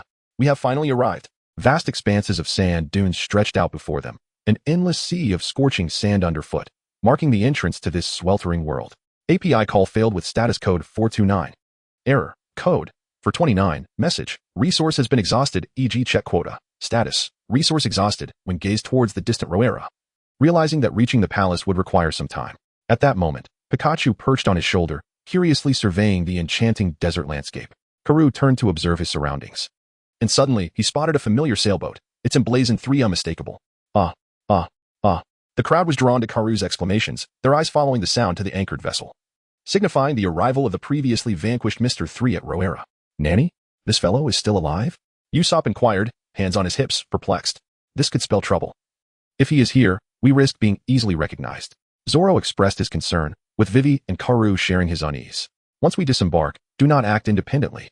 Nami, aware of the gravity of the situation, admonished the group with a sweeping glance. This time, as everyone stepped ashore, caution was imperative. Except for Luffy, who was preoccupied with his nose. Nami's warnings seemed to enter one ear and exit the other, as the recent scarcity of provisions had left the captain ravenous. The Mary docked along the coastline, and when the others disembarked, with Luffy growing increasingly impatient. Restaurant, I want to eat. The captain Luffy dashed ahead, leaving the others trailing behind towards the town. Shouldn't we bring him back? Chopper asked, mindful that he was the captain of the ship. Luffy is not in any danger, so there's no need for concern. He will inevitably return on his own, Zoro replied with calm assurance. Wenke remained silent, pondering whether the directionally challenged individual could truly return. Consequently, he summoned the King Swallow, hoping it could accompany Luffy to ensure his safety. Well, the ground is scorching. The meowing creature yelped as its paw was singed, swiftly climbing onto Usopp's head. Is it tolerable? The ground doesn't seem that hot. Usopp scratched his head, acknowledging that while the earth was indeed warm, it hardly warranted such a reaction. It's quite hot, the cat retorted. If it feels unbearable, you might as well stay on the ship. I refuse, came the defiant meow. Enough, enough, cease the bickering and let us proceed into the city. Wenke sighed. Observing the old man and the cat squabbling yet again, feeling a headache coming on from these lively characters. Upon entering the city, Vivi noted the bustling crowd and the lively streets, her expression somewhat relaxed, realizing that the chaos from the rebels had yet to reach this place. When Nami inquired about their next course of action, Vivi hesitated for a considerable time before proposing a solution. To the northwest of this town lies an oasis called Yuba, which serves as the stronghold for the rebel forces. I believe we should head there first to quell the uprising, but literature can indeed be profound. And it is understood that the Straw Hat crew must traverse the desert to reach Yuba. Thus, we must prepare water and provisions, along with some essential supplies, to successfully cross the arid expanse. Nami currently oversees the situation. Concerned that Mr. 3 and his associates might recognize them, she instructs Sanji and Chopper, who have not yet met them, to venture to the market for purchases. Wenke, following the crowd, received a message from the warehouse keeper, who had sent another task notification. Upon perusing the details, Wenke was pleasantly surprised to discover a long-anticipated hidden mission. Ding! A time-limited task has been issued. Golden level hidden task 9. The final point: the user is required to capture a desert lizard, ensuring its integrity is at least 95%. Reward: 1 opportunity for Pokémon evolution and a portion of the trade awakening agent. Penalty: all Pokémon will be confiscated. Warehouse keeper, what does the final point mean? The final point signifies the conclusion of the task division, indicating that this golden level hidden task consists of 9 segments in total, of which the user has already completed 2. The rewards for completion are substantial, so I encourage the user to persevere. What is the trade awakening agent? Wenke inquired, puzzled. I will reveal that to you after you diligently complete the task. It is a product from the level 4 shop that users cannot afford. The warehouse keeper's response left Wenke feeling quite dissatisfied, yet there was little that could be done. After all, the warehouse keeper was merely fulfilling their duties. Where should I go to find the desert lizard? API call failed with status code 429. Error. Code. For 29. Message. Resource has been exhausted, e.g. check quota. Status. Resource exhausted. API call failed with status code 429. Error. Code. For 29. Message. Resource has been exhausted, e.g. check quota. Status. Resource exhausted. When gazed wide-eyed at Nami, utterly captivated by her stunning figure. Nami, her cheeks flushed with embarrassment, thought that wearing such revealing attire was entirely acceptable for her man to behold. However, she couldn't help but wonder, what on earth was he staring at? In a fit of anger, Nami delivered a punch that sent Sanji, who had been salivating, flying. This old lecher was completely oblivious to Wen's presence, a fact that Nami simply could not tolerate. Despite the force of the blow, Sanji managed to rise from the ground, only to shower Vivi and Kaya with compliments, while simultaneously mocking Zoro and Usopp's outfits. Hey, Sanji, why don't you praise my sister? Isn't she a woman too? Wen chimed in with a laugh. This prompted Sanji to turn and appraise the muscular figure of Monday, beads of cold sweat trickling down his brow. Am I beautiful, Sanji? Monday asked, his large hand resting heavily on Sanji's shoulder. Not beautiful, far too ugly. Beautiful. Beautiful. No matter how Sanji tried to articulate his thoughts. A swift uppercut from the black girl nearly knocked his jaw askew. With a resounding thud, Sanji collapsed to the ground. When gazed at Chopper, who lay there listlessly, and inquired about the reason for his condition. It turned out that Chopper's nose was overly sensitive, rendering him unable to tolerate the scent of perfume. API call failed with status code 429. Error. Code. For 29. Message. Resource has been exhausted, e.g. check quota. Status. Resource exhausted. After Wenke provided Pikachu with a sip of water, he began to diligently recall what Luffy was doing at that moment in the original story. It seemed he was encountering his brother Ace and running into Smoker. Well, it was none of his business. It was better to wait patiently. Old Wu and the others were scouring the area when they unexpectedly stumbled upon uninvited guests, the Navy. This sight filled them with confusion, prompting them to hastily return to communicate their findings. The Navy? Wenke's expression turned grave. The streets behind them were in an uproar, capturing Nami and the others' attention, as they discovered the Navy apprehending pirates, only to find that the pirate in question was none other than their own Luffy. Goodness, you truly know how to stir up trouble. Wenke. Zoro. So, you are all here. I'm coming. Luffy waved as he rushed towards them. And upon seeing this impudent lad with companions, the Navy prepared to capture them all. A man in white smoking a cigarette and a boy wearing an orange cowboy hat followed closely behind Luffy, causing Wenke's pupils to dilate. The man in white was none other than the former Smoker, and the other was undoubtedly the renowned Fire Fist Ace, the wielder of the Mera Mera no Mi and Luffy's sworn brother. At that moment, Smoker caught sight of Wenke, his heart racing with joy. Finally, I have found you. This time, I will not let you escape. Ding. A time-limited mission has been issued. Please cooperate with Fire Fist Ace to confront Smoker and repel him. Reward. A bottle of soil planting water. Penalty. Withdrawal of Susa Mud. Excellent. Wenke urged Nami and the others to depart first, while he himself dashed towards Luffy and his crew. Wenke. Come back. Don't go. Nami was detained by Vivi, who prevented her from returning. As Wenku had just cautioned her, do not follow me. Haha. Wenku. This time, I shall bring you to justice. White Fist. Smoker transformed his hands into smoke, unleashing a swift torrent that rushed towards the fleeing Wenku and Luffy. Shadow Puppet Clone. In an instant, 6 shadowy figures emerged, attempting to ensnare Smoker's swift, smoke-laden arm. Yet, how could Smoker allow such a thing to transpire? He promptly retracted one arm, while the other continued its relentless pursuit of Luffy. Solar Flare. Ace unleashed a powerful punch, transforming his arm into a cylindrical blaze of fire.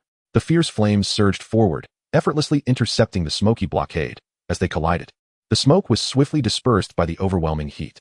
Remarkable. One cannot deny the formidable destructive power of this natural-type fruit, capable of transforming any part of the body into fire, with flames that can freely take any shape. Of course, in the future, the magma fruit wielded by Akainu will surpass the burning fruit. That is a discussion for another time. At this moment, Smoker halted his steps, no longer regarding Luffy and Wenke, but instead focusing intently on Ace with a grave expression. You stop right there. You are smoke, and I am fire. There can be no victor between our powers, Ace remarked with a faint smile before turning to greet Luffy. This bond of friendship is something only Luffy might comprehend. Wenke thought, observing the harmonious reunion of the two brothers, a smile creeping onto his lips. Such a doting sibling. Soon after, a swarm of Marines approached, escalating the tension.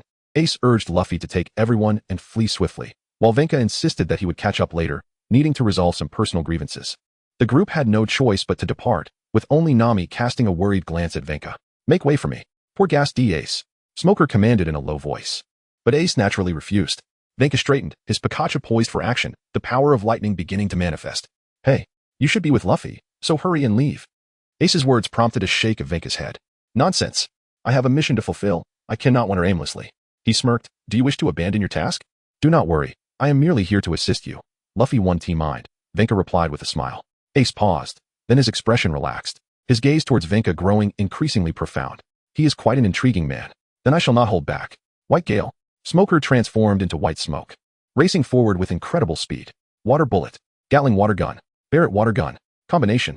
Wenke, refusing to be outdone, unleashed a new technique to counter Smoker. Even in the arid desert, one can gather water from the air in minuscule amounts, sufficient to create a water gun. You too possess the power of a devil fruit. Ace questioned, his smile unwavering, gazing at Wenke with astonishment. A water gun, from a natural type? Wenke did not respond. The water projectile could only provide a temporary distraction, for the true assault lay yet to commence. Rocks fell. Boulders inexplicably fractured the Earth's surface, hurtling towards Smoker. Such a futile endeavor. Elemental transformation renders one impervious to physical attacks. Flames erupted from Ace's hands, encircled in a fiery embrace, directly bearing down upon Smoker. Just as Smoker intended to subdue Wenke first, he found himself ensnared by Ace's fiery fist. Meanwhile, Pikachu perched on Wenke's shoulder charged forth, enveloped in a golden aura. Smoking little rascal. Allow me to present you with a taste of 100,000 volts. Pikachu exclaimed. The golden lightning spread across half the town, crackling wildly in midair. Smoker felt an abrupt paralysis seize his body, his complexion paling as he gazed at Pikachu. This mouse? He could hardly believe it. The duo, now elemental, were struck by a combined assault of 100,000 volts. Smoker's body felt as though it had been drained of vitality, his movement sluggish. Though he sustained no significant injury, the sensation was immensely vexing. While Pikachu's 100,000 volts had no effect on him, the lightning path did. In the world of pirates, the lightning path possesses the ability to paralyze all devil fruit users. Of course, this paralysis is limited to a certain duration, with the effect lasting longer against stronger foes. Without hesitation, Wenke grasped Ace's hand and departed, leaving Smoker to watch helplessly as they took Pikachu along with them. The group of Navy soldiers stood in a daze, merely observing their exit. As Wenke led Ace away, Smoker remained behind, staring blankly until their figures faded from view. It took him nearly a minute to regain his composure, his mind still reeling. Who, exactly, was that rat? Smoker discarded the cigarette from his mouth onto the ground, feeling utterly humiliated to have been suppressed by such a creature, especially with so many subordinates witnessing his disgrace. This was indeed a significant loss of face for the Navy. I must capture you. Next time, I will not allow you to escape so easily. Meanwhile, Wenke held on to Ace's hand as they raced forward, only releasing it after they were out of sight, taking a moment to catch his breath. All right, that should suffice. Ding. Time-limited mission 2. Collaborate with Fire Fist Ace to confront Smoker and repel him. Mission accomplished. Reward. 1 bottle of soil planting water. The reward has been recorded in the miniature space. Pikachu, hands on hips, gazed at Ace, proudly showcasing its strength. That little mouse is quite impressive, Ace thought, narrowing his eyes at Pikachu. If struck directly by that lightning, he would likely end up like Smoker. The only solution was to disperse the elements before being hit by the lightning. leaving Pikachu uncertain about what to attack. Wenke exclaimed in surprise. I never anticipated Pikachu to be so formidable. Not quite. If it were paired with Conqueror's Haki, then it might indeed possess some degree of power. Even if the opponent only has observation Haki, they could easily anticipate and evade the lightning's trajectory. Currently, Pikachu is still not particularly strong. It will gradually improve over time. The unwavering encouragement from Warehouse Kuan prompted Wenke to nod in agreement. The journey ahead is long, and one cannot become complacent merely because they have repelled a devil fruit user. You are quite an unusual person, Ace observed as he scrutinized Wenke. Having spent several years at sea and encountered numerous prominent figures, he still found Wenke to be an enigma. Not really. Let us seek out Luffy and the others. Wenke replied with a smile, leading Ace towards the merry-go. As they turned a corner, they stumbled upon Luffy, who, in his typical fashion, had once again become lost and forgotten the way back. You are utterly vexing, Wenke said, playfully grasping Luffy by the neck and giving him a gentle tap. Wenke, I can't help but worry about you all, Luffy grinned widely, his nonsensical remarks leaving Wenke bemused. Long time no see, Luffy. Ace laughed heartily. Delighted to see his brother Luffy again. Indeed, it has been several years, Ace, Luffy replied as the two brothers clasped hands. Their reunion filled with unspoken words that could not be conveyed in just a few sentences. All right, we should be on our way then. As Wenke turned to leave, the forceful sound of breath behind him caught his attention, and he turned back to see them, nearly fainting. Damn it. Is this the time for an arm wrestling match? Suddenly, the water bucket beneath them, unable to withstand the pressure exerted by both sides, shattered with a resounding crash, spilling its contents across the ground. Subsequently, Wenke lightly pushed both of them, guiding them towards the merry-go. Along the way, Ace informed Luffy and Wenke of a few matters. First, he had joined Whitebeard's ship and become one of its crew. Second, he had come to Alabasta in pursuit of a man named Blackbeard. Wenke nodded, finding this to be in complete harmony with the original text. As the three of them journeyed along, noticing the two engaged in lively conversation, Wenke felt compelled to inquire about what soil planting water entailed.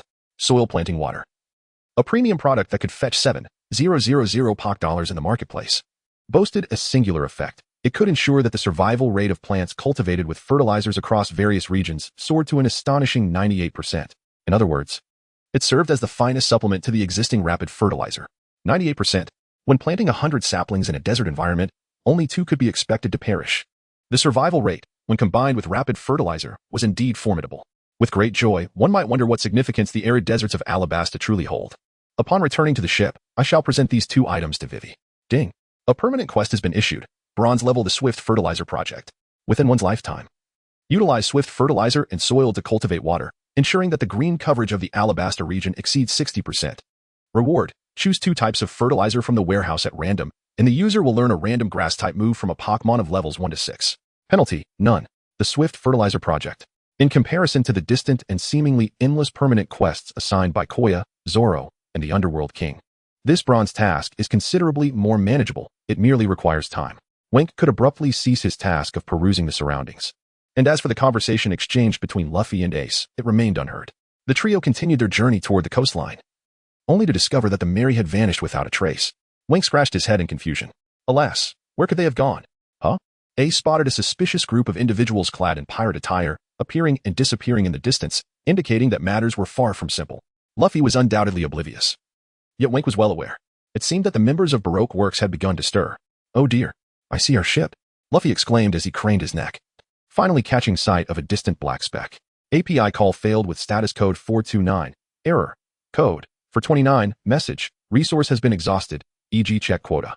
Status. Resource exhausted. Wenke found himself in a rather unfortunate predicament, having stumbled to the ground, while Pikachu, as a result of the journey, wobbled unsteadily on its feet. Haha. We've arrived, exclaimed Luffy, perched atop Wenke, bursting into laughter. Wenke, are you all right? Nami intervened, pulling Luffy away and assisting the beleaguered Wenke with genuine concern.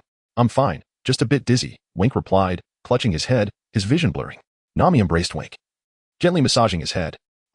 Nami-san, you have once again wounded the Knight's heart, Sanji muttered to himself, retreating to a corner to smoke alone.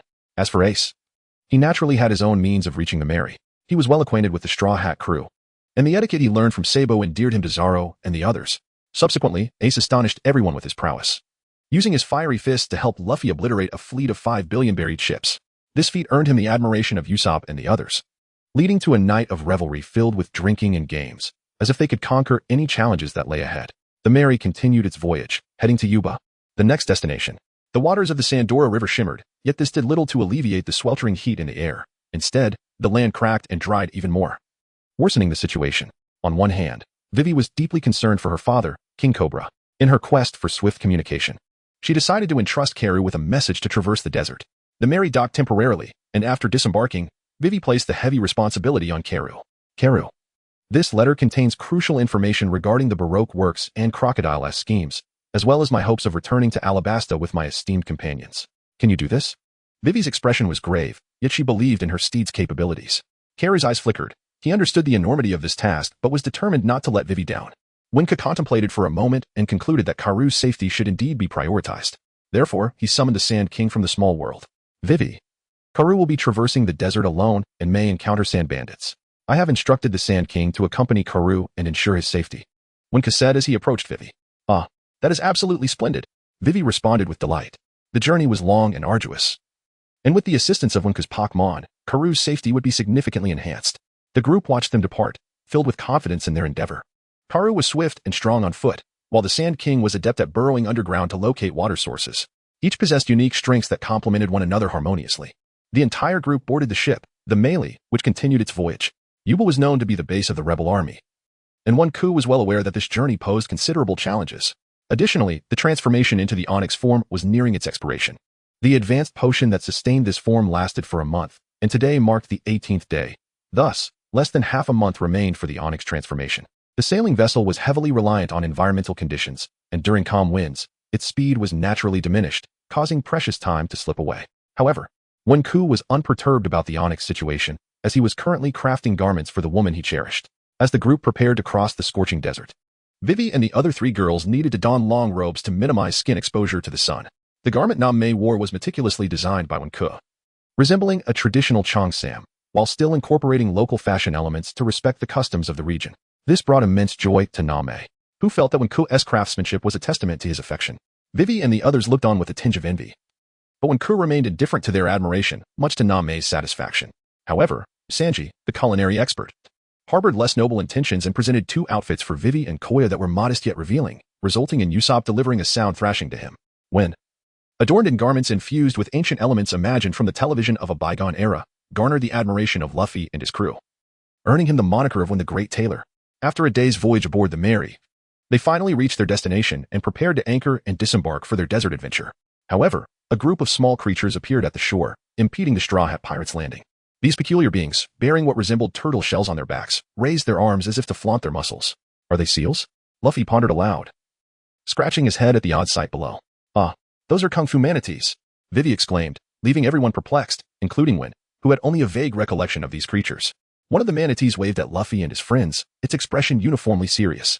If you wish to come ashore, defeat me. If you dare not, return to the other side, cowards. Chopper translated, while Meow Meow, feeling slighted by Chopper's spotlight, seethed in frustration. Ding. A message regarding a time-limited mission arrived. Users must defeat 10 kung fu manatees and catalog this species in the pet world. Rewards, level 3 Pokémon. Wheezing with 50 ability, and a mid-tier potion. Penalty, random retrieval of 3 Pokémon.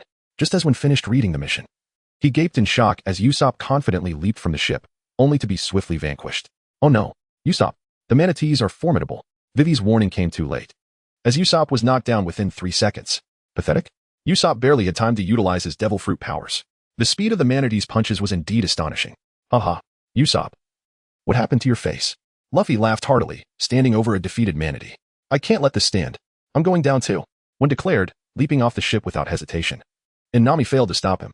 Zoro and the others noticed the manatee that had just been defeated by Luffy now rising to bow before him, which struck them as odd. Vivi explained, if a kung fu manatee loses, it must bow to the victor. That's their code. Ah, Shadow Puppet Clone. Water Bullet Barrett Water Gun. Meanwhile, One, having jumped ship, successfully summoned 10 manatees using his shadow clones and water bullets. The 10 kung fu manatees lined up beside him. After completing his task, One turned to Luffy, astonished. Goodness, this fellow has over 40 manatees at his feet, far surpassing my speed. Meanwhile, Luffy, ever boisterous, practiced his punches with the manatees eagerly mimicking him, reveling in the moment. With a hand resting on his forehead, he turned his gaze away from Luffy and instead crouched down to observe the 10 little manatees at his feet, feeling a sense of inner contentment. These 10 small creatures would gradually acquire skills in their miniature world, and he believed they would be able to accomplish many tasks for him in the future. The narrative unfolds with the assignment of names to the 10 brothers, Nyo-E, Nyo-Air, and so forth, collectively referred to as the 10 brothers of Nyo. These 10 siblings pay their respects to Wenku, acknowledging him as their master. We must traverse the desert, yet you cannot accompany me through it. However, I possess a means to guide you to a new world. After soothing the 10 brothers, Wenku transported them to a pet realm. Ace, seated on the ship, lowered his cowboy hat, fixating his gaze on Wenku. He watched in astonishment as the 10 martial sea cows vanished, deepening his perception of the man's exceptional nature. Conversely, Nami and the others were accustomed to such occurrences, as it was widely known aboard the ship that Wenku often summoned rare creatures. Ding. Limited time mission 3 completed. Reward. Level 3 Pokémon Weezing with 50% capability and a mid-tier potion now stored in the miniature space. 10 in total, a precise quantity to fulfill the mission. In the future, these 10 martial sea cows will contribute significantly to Wenku's endeavors, but that is a tale for another time. With the first challenge involving the sea cows behind them, the crew disembarked, preparing to embark on their journey. Usopp, covering his face, also stood up. While Wenku surveyed the situation with Luffy, facing a dilemma, the number of sea cows under his command was exceedingly vast. The capacity of the space was insufficient, making it impossible to accommodate more than 40 manatees. Nami and the others also forbade Luffy from bringing the manatees along. As the group faced this dilemma, Chopper devised a solution. Sacrificing a portion of their provisions would deter the manatees from following them into the desert. As they ventured into the arid expanse, the blistering ground was a tapestry of golden sand, devoid of any signs of life. Yet, to reach Yuba, they had no choice but to traverse this desolate terrain. The desert of Alabasta was oppressively hot. Wenke wiped the beads of sweat from his brow, sighing inwardly. This was his first crossing of a desert, and the heat was unbearable, uncertain of how long they had been traveling. The group was taken aback by a barren sight ahead. The remains of crumbling walls stood amidst the swirling sands, revealing the vestiges of a once thriving city. Now stripped bare by the relentless winds, unable to mask its desolation. The fall of civilization lies silent within the annals of history. Is this Yuba?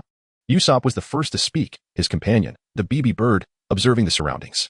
No, this is Elmaru, formerly known as the City of Green, Vivi replied. Her expression grave as she led the group in discussing the reasons for this once thriving city's decline.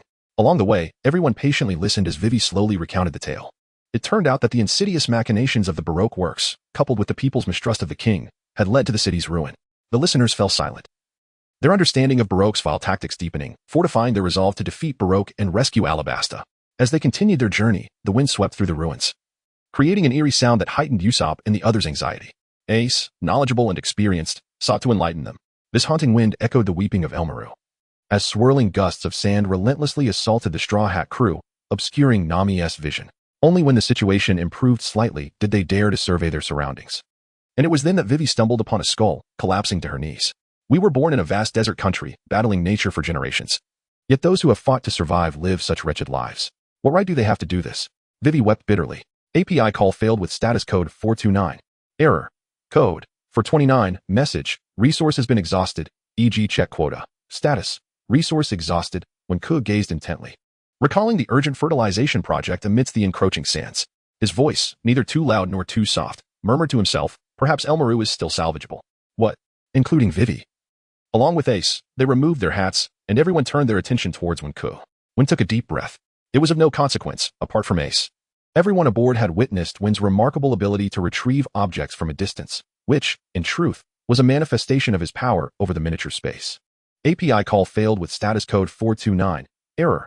Code. For 29. Message. Resource has been exhausted. E.g. check quota. Status. Resource exhausted. API call failed with status code 429. Error. Code. For 29. Message. Resource has been exhausted. E.g. check quota. Status. Resource exhausted. API call failed with status code 429.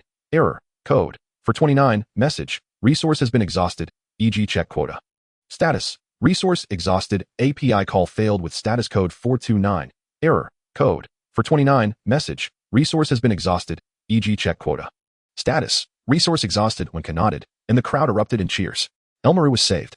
Suddenly, the ominous winds around them seemed to recede, leaving only the tranquil remnants of the ancient city. Luffy laughed joyfully.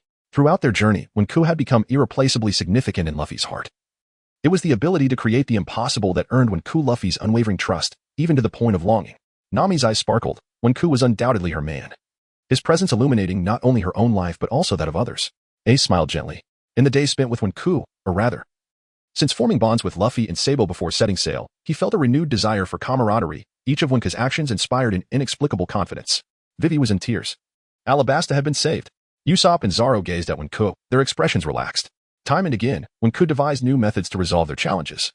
and they never questioned the origins of the items or the means of their transportation, for their trust in him was unconditional. Subsequently, Wenke retrieved these items, planning to hand them over to Vivi once the Straw Hat crew had defeated Crocodile. Excitement bubbled within everyone. Nami held Wenke's hand tightly.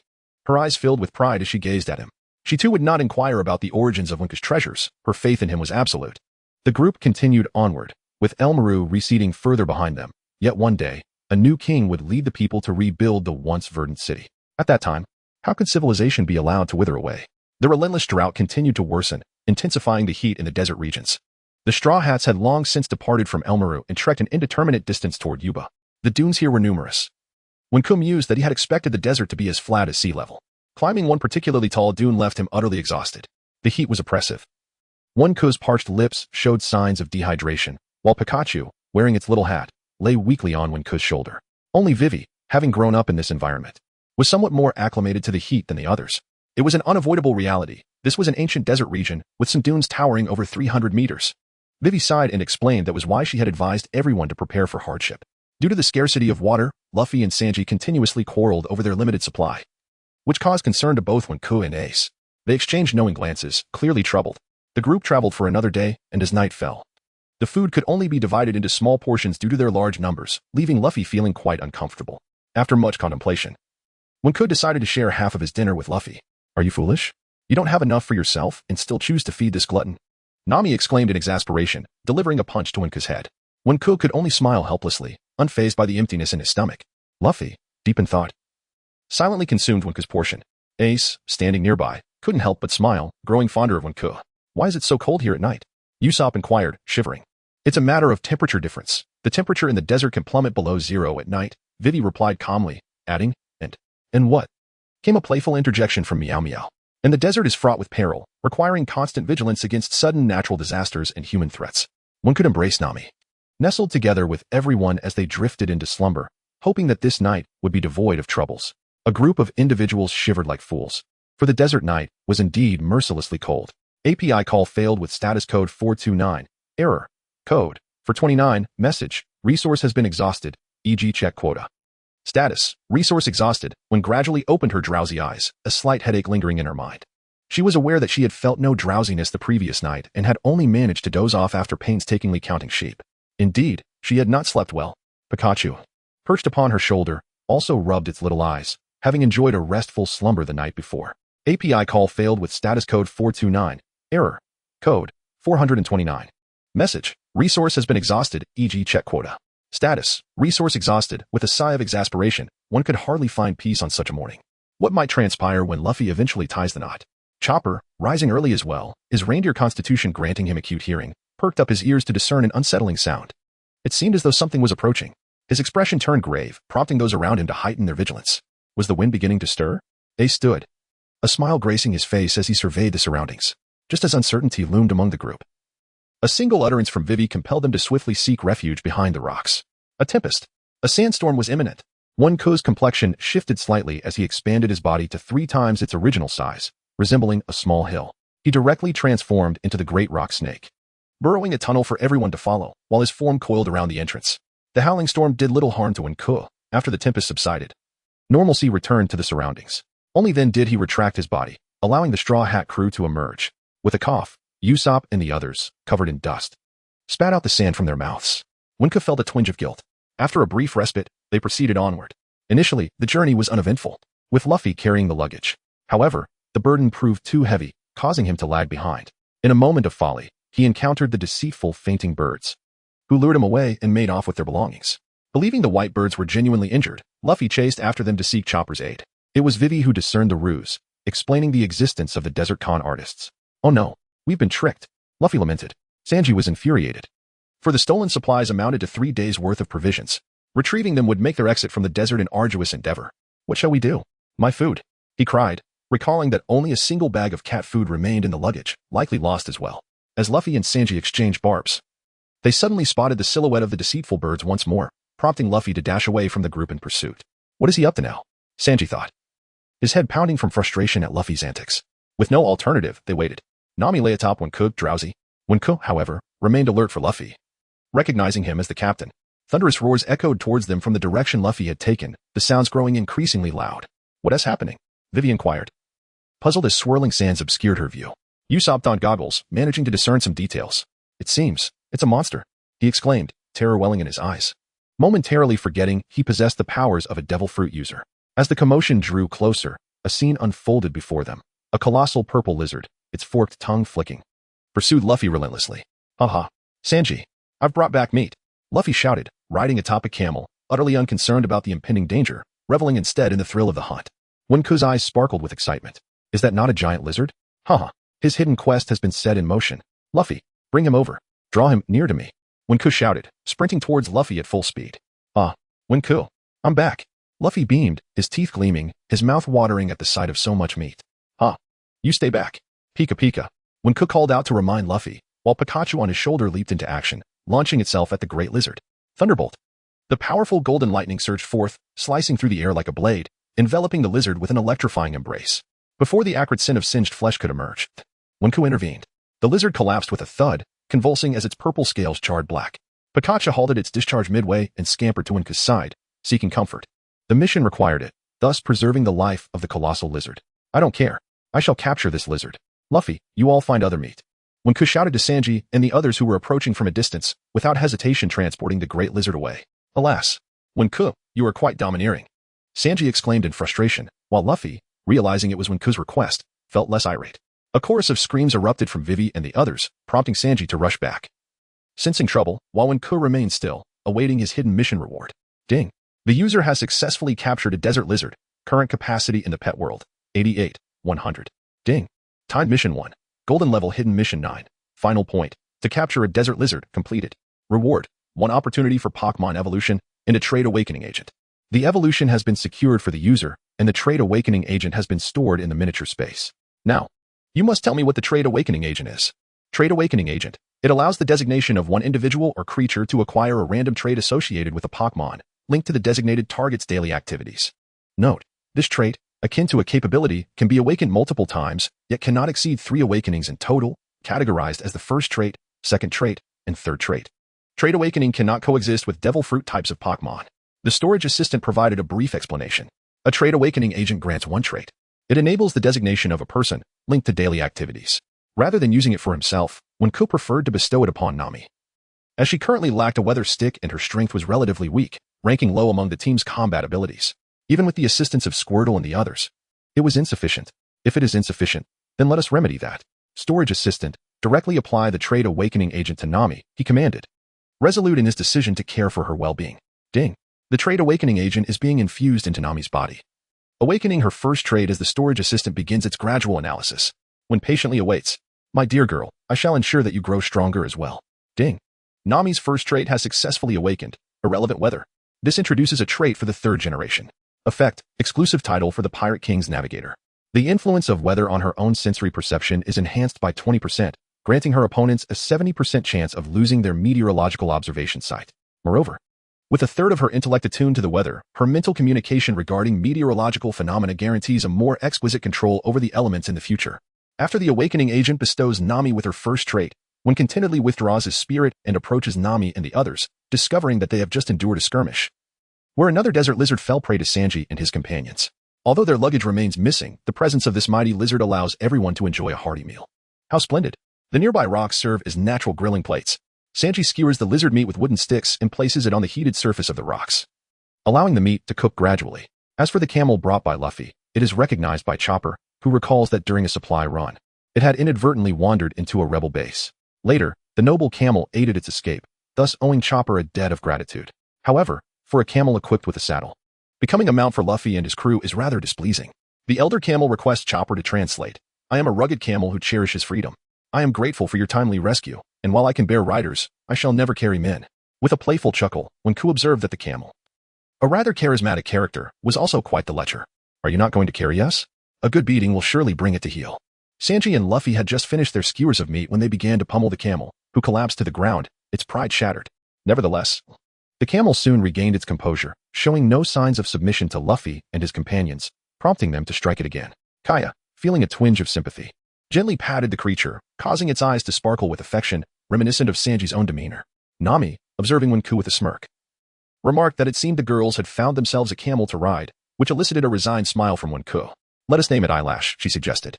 Nami, accompanied by Vivi and Kaya, approached the camel. Despite their combined weight, the robust creature effortlessly lifted all three girls, ready to dash off. Wait, lecherous camel. Why not take my sister along? Since you have such a penchant for carrying females, one more won't make a difference. It's merely a bit of added weight. Which I see you can handle, Wenke shouted from behind. Eyelash turned its head to glance at the lonely Monday, its expression shifting slightly. Hurry up. Let me mount. As Black's sister reached for the camel, she noticed Eyelash drooping its head, displaying a lack of enthusiasm. It seemed Eyelash could no longer bear the weight of so many passengers. Nami hesitated, contemplating letting Monday take her place, while the camel appeared increasingly reluctant, almost rolling over in protest. Black's sister realized the futility of her situation and urged Nami to ride the camel, while she opted to hold the reins from the ground. Such a lascivious camel. The situation was both absurd and humorous. Luffy and his companions hurriedly followed Nami and her group, their chatter filled with playful banter. As they progressed, the swift strides of their companion, who was carrying three girls, quickened their pace, forcing the reluctant black girl to match their speed. Meanwhile, the men in Wenke's group, who initially kept up with them, fell behind when Luffy, parched, decided to munch on a cactus, exhibiting a wild demeanor. It was only thanks to Chopper's tranquilizing efforts that Luffy eventually succumbed to sleep. Yet this delay cost them precious time. The footprints of the camels ahead, once a guide, were now buried under shifting sands, leaving Wenke's group directionless and unable to locate Nami and the others. To make matters worse, Ace had also vanished. A meow from behind announced the arrival of a cat, which informed them that Ace was also missing, leaving everyone bewildered. Wenke's expression grew grave as he pondered the dire implications of losing someone in the desert, especially with their current scarcity of food and water. We must head towards Yuba. If they notice our absence, Nami and the others will likely reach Yuba first, Wenke proposed. Zoro, you and I will carry Luffy. We need to move now. The others, resigned to their fate, agreed to proceed step by step. Why has he gotten heavier again? Wenke thought, beads of sweat forming on his brow after only a brief exertion. Zoro remained silent, sharing his discomfort. Before long, the troublemaker Luffy gradually awoke, returning to his usual self, and the group collectively chastised him for the chaos he had caused. Suddenly, Usopp heard a distant rumble, initially mistaking it for a sandstorm. But his instincts told him otherwise. Wenke halted, and the group approached the source of the sound. As they climbed a sand dune, they surveyed their surroundings, and the booming noise grew louder. In an instant, a pirate ship emerged from the sands, moving at a remarkable pace, seemingly traversing the desert. Wenke was astounded. Usopp, donning a makeshift binocular, spotted Nami and the others bound on the ship. Nami and the girls have been captured, Usopp exclaimed. The group was incredulous but realized they had no choice but to rescue them. Water. I need water. Luffy, ever the oblivious one, launched himself towards the ship, his rubbery arms stretching towards the mast, inadvertently breaking it. That fool, Wenke exclaimed, facepalming. Usopp, transform and scout the situation. All right. Usopp had longed for this moment, eager to showcase his abilities. He had shocked his crewmates when he revealed himself as the third devil fruit user aboard, following Luffy and Chopper. His body transformed, clad in a silver armor-like appearance, with wings nearly a meter long, crimson on the inside. His elongated face and nose formed a beak, revealing sharp teeth. His hands remained humanoid, while his feet morphed into enormous claws, increasing his size significantly. Wait for my good news, he declared, activating his ability to reduce his weight, enhancing his speed. With a powerful flap of his wings, Usopp soared towards the ship, reaching it in moments. The crew aboard the ship looked up in astonishment. Usopp, Nami cried out, recognizing his bird-like form. Listen, crew of the ship, I advise you not to provoke my wrath. I'm here solely to rescue the captives, Usopp threatened, glaring at the imposing figure beside Luffy. The giant, bare-chested and rugged, appeared formidable, but Usopp sensed the lack of immediate response and began his aerial assault on the crew. Rapid smoke stars, he shouted, his weight diminishing as he ascended higher, using his slingshot to rain projectiles down upon them. The smoke filled the air, creating chaos among the pirates. Stop it, Usopp, Luffy and Nami shouted, covering their mouths and noses as they sneezed from the smoke. I am Captain Barbarossa of the Sand Pirates. Though my appearance is fierce, I beseech you to cease your attacks. The captain managed, interrupted by sneezes, his tone surprisingly amiable. Seeing that the situation was diffusing, Usopp returned to his human form and landed on the deck, where Wenke and the others soon followed. Barbarossa ordered his crew to untie Nami and the other girls, and a truce was established. You are indeed remarkable, Captain Usopp. I, Barbarossa, feel humbled in your presence, the pirate captain acknowledged, pointing at Usopp. Captain? Wenke and the others were left astonished. What fantastical tale was Usopp spinning this time? Following the reconciliation between the Barbarossa pirates and the Straw Hat crew, the group engaged in conversation with their captain, only to discover that they had captured Nami and her companions merely for the sake of a camel's eyelashes, intending to feast upon them. When one of his subordinates mentioned that there was no wood left on the ship to repair the mast, Wenke and the others turned their gaze towards Luffy, who scratched his head in confusion.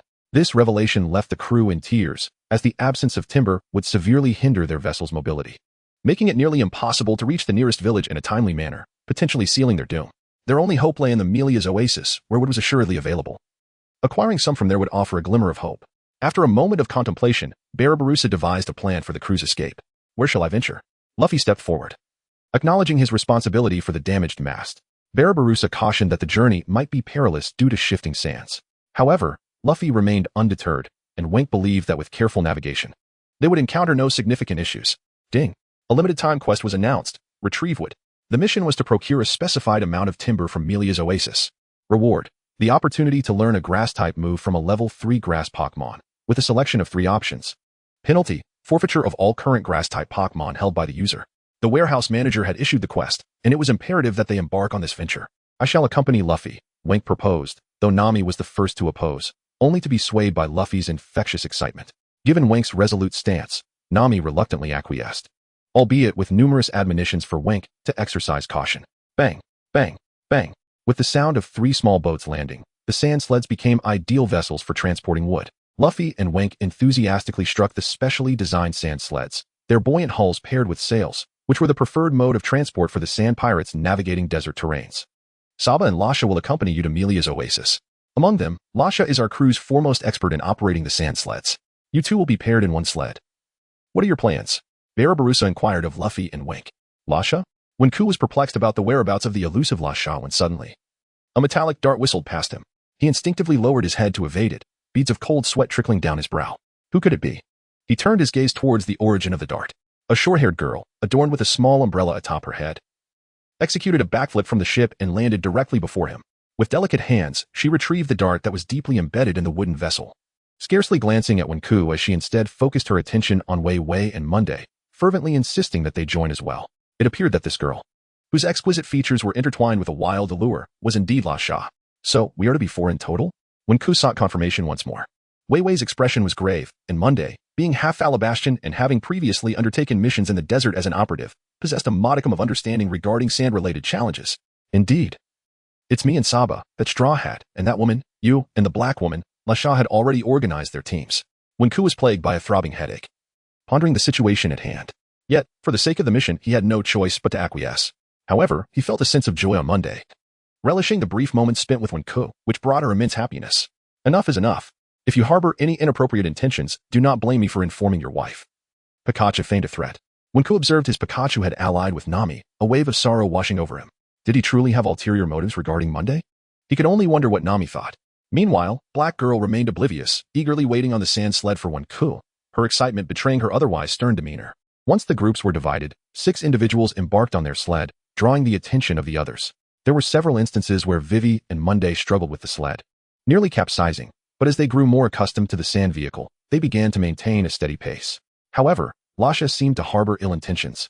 She abruptly altered her speed and collided with Vivi and Luffy's sled, sending Vivi and her companions tumbling. Wenku's pupils constricted as he narrowed his gaze at the short-haired girl. This was bad. Vivi and the others had plunged into the quicksand below. Monday's expression grew grave, and Wenku felt an increasing weight in his heart. Should Lasha dare to harm Luffy or Vivi in any way, he would not let her go unpunished. He could not tolerate any deliberate attacks against his companions. Just as concern mounted, Luffy managed to escape the quicksand, thanks to his stretchy arms, which brought a sigh of relief to Wenku and the others. Subsequently, the 6 paused for a break, during which they learned that Lasha was once a dear friend of Vivi. The two had shared a bond in their childhood, and Lasha had been waiting for Vivi's arrival, hoping for the king's rescue, but alas, it was not to be. Wenku remained silent, his grievances against the short-haired girl having dissipated like smoke. He understood the agony of waiting, a tormenting helplessness. I'm sorry, Vivi, he whispered, as tears streamed down her face once more. She too comprehended that no amount of tears could mend the stark reality of the vanishing oasis. After a brief respite, the group rose to continue their journey towards the oasis. Upon reaching their destination, they discovered that the verdant forest had nearly vanished. Vast expanses of yellow sand now engulfing the ground, reminiscent of El Maru, leaving only remnants of a city long past. Is there still hope for this land? Lasha murmured as she surveyed the desolation. This nation must be saved. Vivi suddenly embraced Lasha, her voice resolute. For we have Luffy, Wenku, and the Straw Hat crew. Crocodile will undoubtedly fail, Baroque will surely falter, and the kingdom of Alabasta still holds promise. Amidst the ruins of the oasis, the group gathered scattered timber, transporting it back to the sand boat before embarking on their return journey. As Wenke cast a final glance at the ruins, a silent sigh escaped him. He hoped that through swift irrigation and the nurturing embrace of the earth, these dying oases might once again flourish. Ding. Time-limited task 4. Wood collection completed. Reward. Learning level 3 grass-type Pokémon Cacturn's grass-type move. Will the user learn it? As the sun dipped below the horizon, the journey ahead still lengthy. Wenke felt a sense of abundance in time and decided to learn about his fourth ability. 3 templates appeared as usual, and Wenke examined them. 1. Rooting, establishing roots in the earth to gradually heal one's injuries. Drawback. The caster becomes immobile due to firmly anchoring themselves. 2. Cotton spore, adhering soft spores akin to cotton onto an opponent, thereby reducing their speed. Drawback. None. 3. Spiked arm, vigorously swinging a spiked arm to attack, with a chance of causing recoil. Drawback. None. This time the selection offered a delightful challenge. Each of the 3 skills sparkled with potential, making the choice a dilemma. Weighing the pros and cons, he swiftly dismissed the second option, for he already possessed the shadow puppet technique, capable of immobilizations, and the inability to move with the rooting ability posed a significant issue. Thus, he opted for the third choice. As the strength of the Bakugene monster also bore its drawbacks, and he sought a truly effective melee technique. Ding. Spiked arm has been selected, and the user is being infused with the enhanced skill, Floating Mist. Spiked barrier, a medium-level combat technique from the dry grass path. Wenke, without a moment's hesitation, delved into the reading, unable to contain a shout of astonishment. This ability is truly remarkable. It is said that Wenke has acquired his fourth ability, Floating Mist. The Thorn Barrier, he perused the introduction to the technique. Floating Mist. Thorn Barrier creates floating vines that envelop the body, forming a temporary armor. The thorn-laden vines on the arms inflict tangible damage upon piercing an opponent. Note: tangible damage can bypass the elemental intangibility of Devil Fruit users. The barrier serves both as an offensive and defensive mechanism. Truly extraordinary, this ability. Although the piercing power is modest, a punch delivered in this manner would undoubtedly be painful for any user of abilities. This technique resembles a miniature version of the armament hockey, yet its potency remains insufficient, as such a blow pales in comparison to a bullet.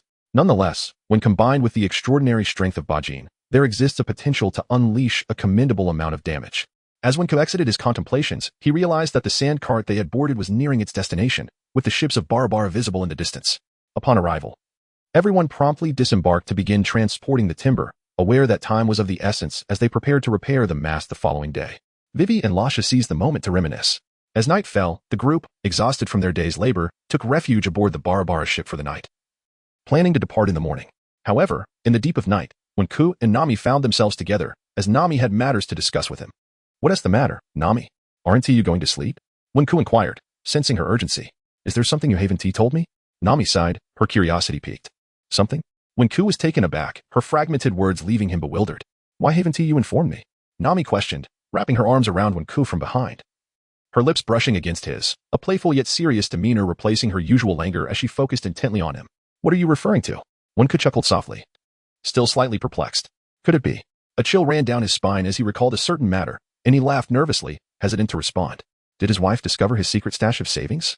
On the merry, he had been secretly hoarding 100,000 berries, an amount that, if revealed to Nami, would surely incite her ire beyond measure. "Why haven't you told me yet? Do I have to pry it from you?" Nami insisted, determined to extract the truth from her oblivious husband. Wenke felt a cold sweat trickle down his back at the thought of his hidden savings. "What hidden savings?" "I wanted to ask if you had enhanced your body in some way," Nami inquired seriously. "Enhanced? You've noticed?" Wenke replied, surprised. "I indeed enhanced it before. It's not that I forgot, but I deemed it unnecessary to mention, as it was a trivial matter." Observing Nami's doubtful gaze, he began to mimic Usopp, fabricating a tale of shared abilities, claiming he had imparted a portion of his power to her. "That's absurd. I certainly cannot disclose the entire stock." Initially astonished, Nami soon recalled Wenke's penchant for the extraordinary, leading to her understanding. It dawned on her that earlier that afternoon, she had been capable of discerning the climatic conditions of hundreds of miles around her and even managed to analyze the presence of living beings through climate patterns. Goodness. API call failed with status code 429, error, code, 429, message, resource has been exhausted, e.g. check quota, status, resource exhausted, Wenke nodded. But soon after, Nami delivered even more astonishing news that left him quite unsettled. "What? Squirtle has evolved? When did this happen?" Wenke exclaimed in surprise. "It was just this afternoon when you all went to Gatherwood. The little fellow evolved inexplicably. However, it appears much more mature than before." "Don't believe me? Allow me to show you," Nami said, observing Wenke's disbelief. She tossed out a Pokeball, and a brand new Pokémon materialized before Wenke's eyes. Unlike Squirtle, this creature was entirely cloaked in a deep indigo hue.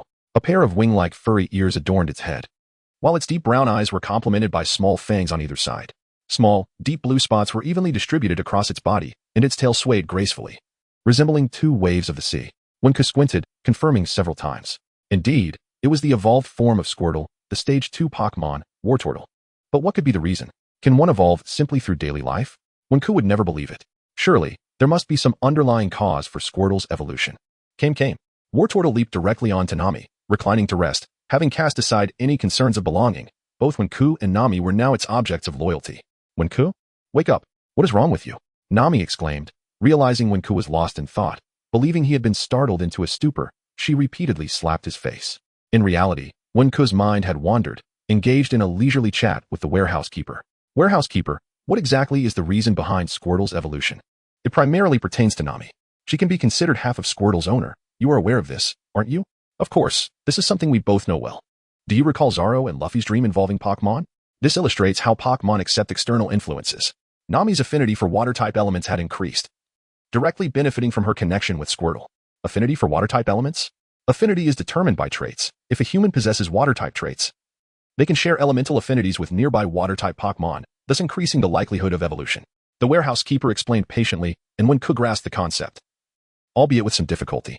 In essence, this was a stroke of good fortune. Wenke felt that leaving this Pokémon with Nami had proven to be the right decision. As he withdrew from his thoughts, he was suddenly struck by an excruciating pain in his cheeks, a fiery sting accompanied by a numbing sensation, leaving him at a loss for words. What on earth is happening to me? Wenke exclaimed, touching his cheeks, only to discover that one side was swollen, while the other was even more so. He had been thoroughly slapped. Oh dear. You nearly scared me to death. Nami exclaimed, tightly embracing Wenke. He, trembling, pointed at her in disbelief. My dear, why did you strike so viciously? Oh, Wenke, I called you repeatedly, and when you didn't respond, I thought you had lost your mind and resorted to such drastic measures. Nami's face flushed red, realizing she had indeed been too harsh this time. Nearby, Pikachu observed Wenke's swollen face and rolled about in laughter, clutching its belly, almost dying of amusement. You will face retribution for this, Wenke thought bitterly. First his hidden stash revealed, then his face swollen from the slap. His mood was exceedingly poor. All right, I was wrong, my dear. A kiss from me will make it better, won't it? Without hesitation, Nami pressed her lips against the inflamed area, her complexion pale, resembling a child who had misbehaved, utterly devoid of her usual authoritative demeanor. As one can observe, Nami has reached a state of vulnerability, prompting a reluctant forgiveness from Wenke. Oh, that secret stash of money. Alas, I am not one to be miserly. My love for you is boundless. Witnessing Wenke in such a condition, Nami felt a pang of compassion and chose to refrain from mentioning the secret funds any further. However, she cautioned, next time you purchase something, do inform me. Should I discover you are hiding money again? Well, you know me, I cannot predict the outlandish actions I might take. Nestled in Wenke's embrace, Nami whispered this warning softly. Ah, this night is adorned with twinkling stars, yet Wenke bears a countenance of despair, his heart laden with sorrow, ushering in yet another sleepless night. In the world of pirates, 1. Hockey, observation hockey. This ability allows one to sense the presence and strength of others, enabling the user to perceive the locations and numbers of enemies beyond their visual range, as well as anticipate their subsequent actions. In the Sky Islands, it is referred to as the Heart Net. Armament hockey. This fortifies one's defenses akin to an invisible armor, which can also manifest as offensive power, enabling one to contend with the abilities of Devil Fruit users, and even touch the physical forms of Logia-type users. In Wano, it is termed Flowing Cherry Blossoms. Conqueror's hockey. This grants the user the ability to intimidate or incapacitate foes through sheer willpower. However, poor control may affect those nearby. Conversely, at an advanced level, it can instill a sense of pressure. This is a rare gift possessed by only a select few among millions, indicative of a kingly potential. Unlike the previous two forms, Conqueror's hockey cannot be enhanced through training, but rather through the personal growth of the user. Levels: Basic, Intermediate, Advanced 2. Devil Fruit abilities are categorized into 3 main types: Paramecia, Zoan, including 2 rare categories, Mythical and Ancient. Paramecia, these fruits grant the consumer extraordinary powers. Notable users include Luffy, Buggy, and Magellan.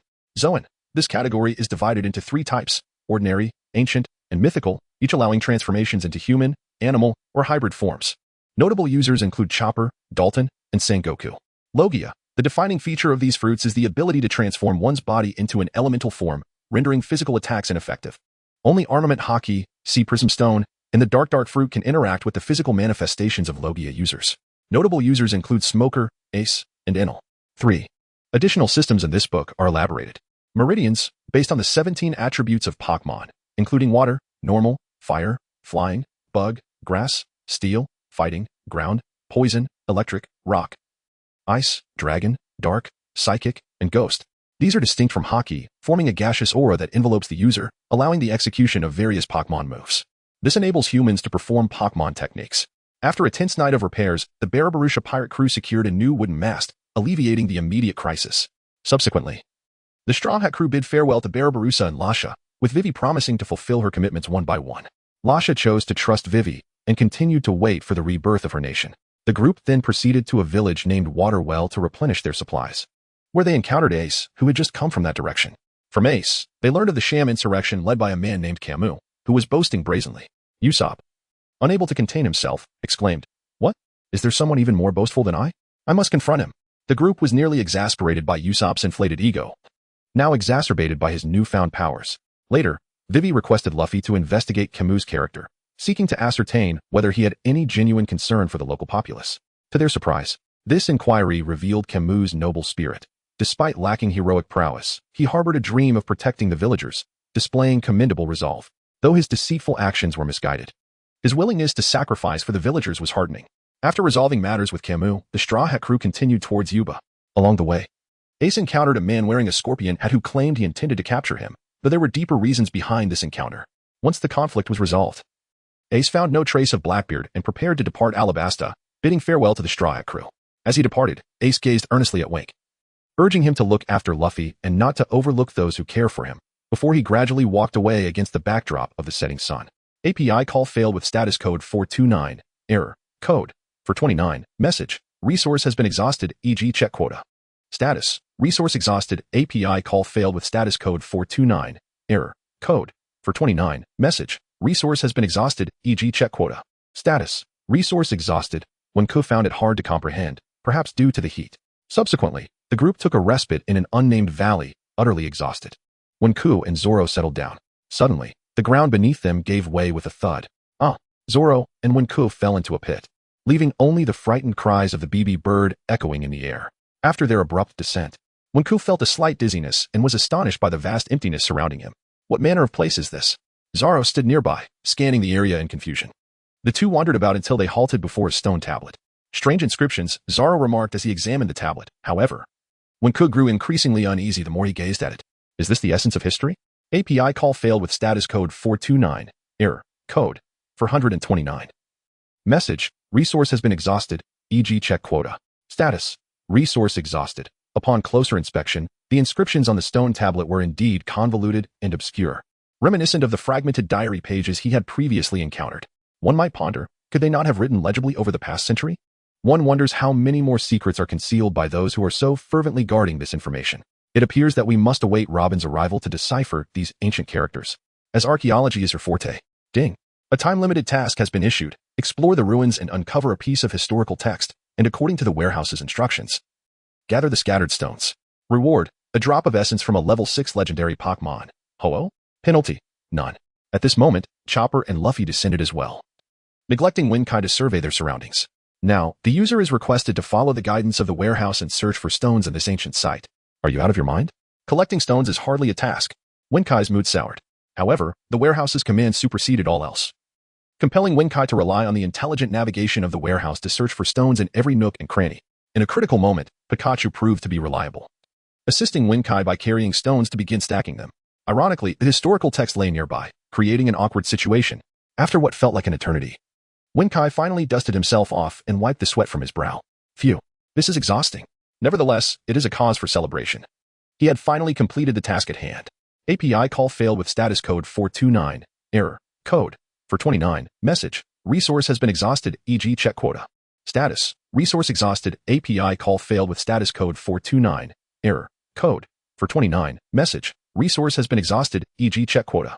Status, resource exhausted, API call failed with status code 429, error, code, for 29, message, resource has been exhausted, e.g. check quota. Status, resource exhausted, API call failed with status code 429, error, code, for 29, message, resource has been exhausted, e.g. check quota. Status, resource exhausted, API call failed with status code 429, error, code, for 29, message, resource has been exhausted, e.g. check quota. Status, resource exhausted, Wenke squinted, harboring a flicker of suspicion within. The enigmatic warehouse keeper seemed to shroud certain truths in obscurity. The keeper's silence was not born of reluctance, but rather an inability to speak. Although the Phoenix King was ranked 6th within the confines of the warehouse, its status as a divine beast was indisputable. Under different circumstances, it could very well ascend to a 7th rank. Crucially, the Phoenix King's extraordinary ability to resurrect the deceased was of paramount importance. This drop of essence, infused into the Phoenix's path of rebirth, even grazed the fringes of the path of life. I can only reveal to you that this marks the inception of a pivotal moment, indicating that the time until Wenke's demise draws ever closer. A pivotal moment, indeed? Wenke was indeed oblivious, yet he was filled with unrestrained joy. What splendid news this was! The warehouse had once again succumbed to a state of paralysis. The warehouse spirit had shown boundless benevolence towards Wenke. Should Wenke find himself in a perilous situation in the future, he fervently hoped that this drop of Phoenix King's essence might preserve his life. This ancient relic site marked the inception of the warehouse spirit's grand design for Wenke. With the nameless triangular stone tablet finally assembled, Wenke's task here could be deemed complete. However, another question suddenly crossed his mind. Warehouse spirit, are you suggesting that I shall return here in the future? Indeed, you shall return. However, this is situated within a desert region, and you will surely struggle to navigate without guidance, particularly in the absence of any notable landmarks. What shall we do? The warehouse spirit belatedly recognized this critical dilemma. You have constructed this, yet lack the means to return. How absurd is that? Just as Wenke found himself in utter despair, Pikachu had already nestled on his shoulder, taking a brief respite. It was not adept at moving stones and had grown weary after a long day, while Wenke, in a moment of folly, failed to summon several Pokémon to assist, leaving just the two of them to toil. Exhausted, are we? Wenke tilted his head slightly, endeavoring to make Pikachu more comfortable. At that moment, the warehouse spirit devised a plan. Eureka! I can leverage my current authority to procure 2 positioning stones from the level 4 shopkeeper, yet you must undertake regular repayments, incurring debts without a care for life or death. Ultimately, the warehouse spirit resolved to illicitly grant Wenke an advantage. 2 black stones, transmitted from an alternate realm, gradually transformed from transparent to tangible in his hands. Just this? 2 stones, dark as night? How do they serve for positioning? You must strike them. They require a tap before they can be utilized. If the warehouse spirit were human, he would undoubtedly be wiping cold sweat from his brow. Must they truly be struck? One was left utterly astonished, taken aback by the remarkable maneuver executed by the warehouse master. API call failed with status code 429. Error. Code 429. Message. Resource has been exhausted, e.g. check quota. Status. Resource exhausted. After completing the task, Wenke inquired about a few other matters. Is there still a proprietor for the level 4 store? Certainly. That old woman. I have once again asked her to assist you. You must remember to repay her, or else once you reach level 4, you will undoubtedly suffer. The warehouse keeper sighed. How much does the positioning stone cost? The price of the positioning stone is indeed a matter of significance, and Wenke felt quite helpless. The positioning stone. It possesses the ability to locate anything, from the heavens above to the depths below, leaving no place untraceable. The store's price, 2 stones for 1,000 Baokibis. Given the limited time frame, I hope you can settle the account within 3 months, the warehouse keeper responded. 1,000 Baokibis. What is the conversion rate? Wenke inquired. In the world of pirates, the current conversion is 1 Bakibi 10,000 berries. 10 million berries.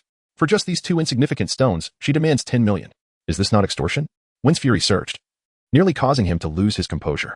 Given the extraordinary circumstances, with a formidable enemy looming, there was little time to concern himself with financial matters. For a sum of 1,000 belly, he would have willingly sold Pikachu to settle his debts. However, the audacious demand of 10 million belly was utterly insurmountable within such a short time frame. Upon reaching the Alabaster Royal Palace, he contemplated whether to approach Princess Vivi's father for assistance, considering the arduous journey they had undertaken together, which, while lacking in accolades, certainly involved considerable toil. With a plan forming in his mind, Wen's anger began to dissipate, although he anticipated some complications with Nami, who would undoubtedly question the need for such a large sum of money. Yet, it was evident that the wretched stone could not possibly be valued at 10 million.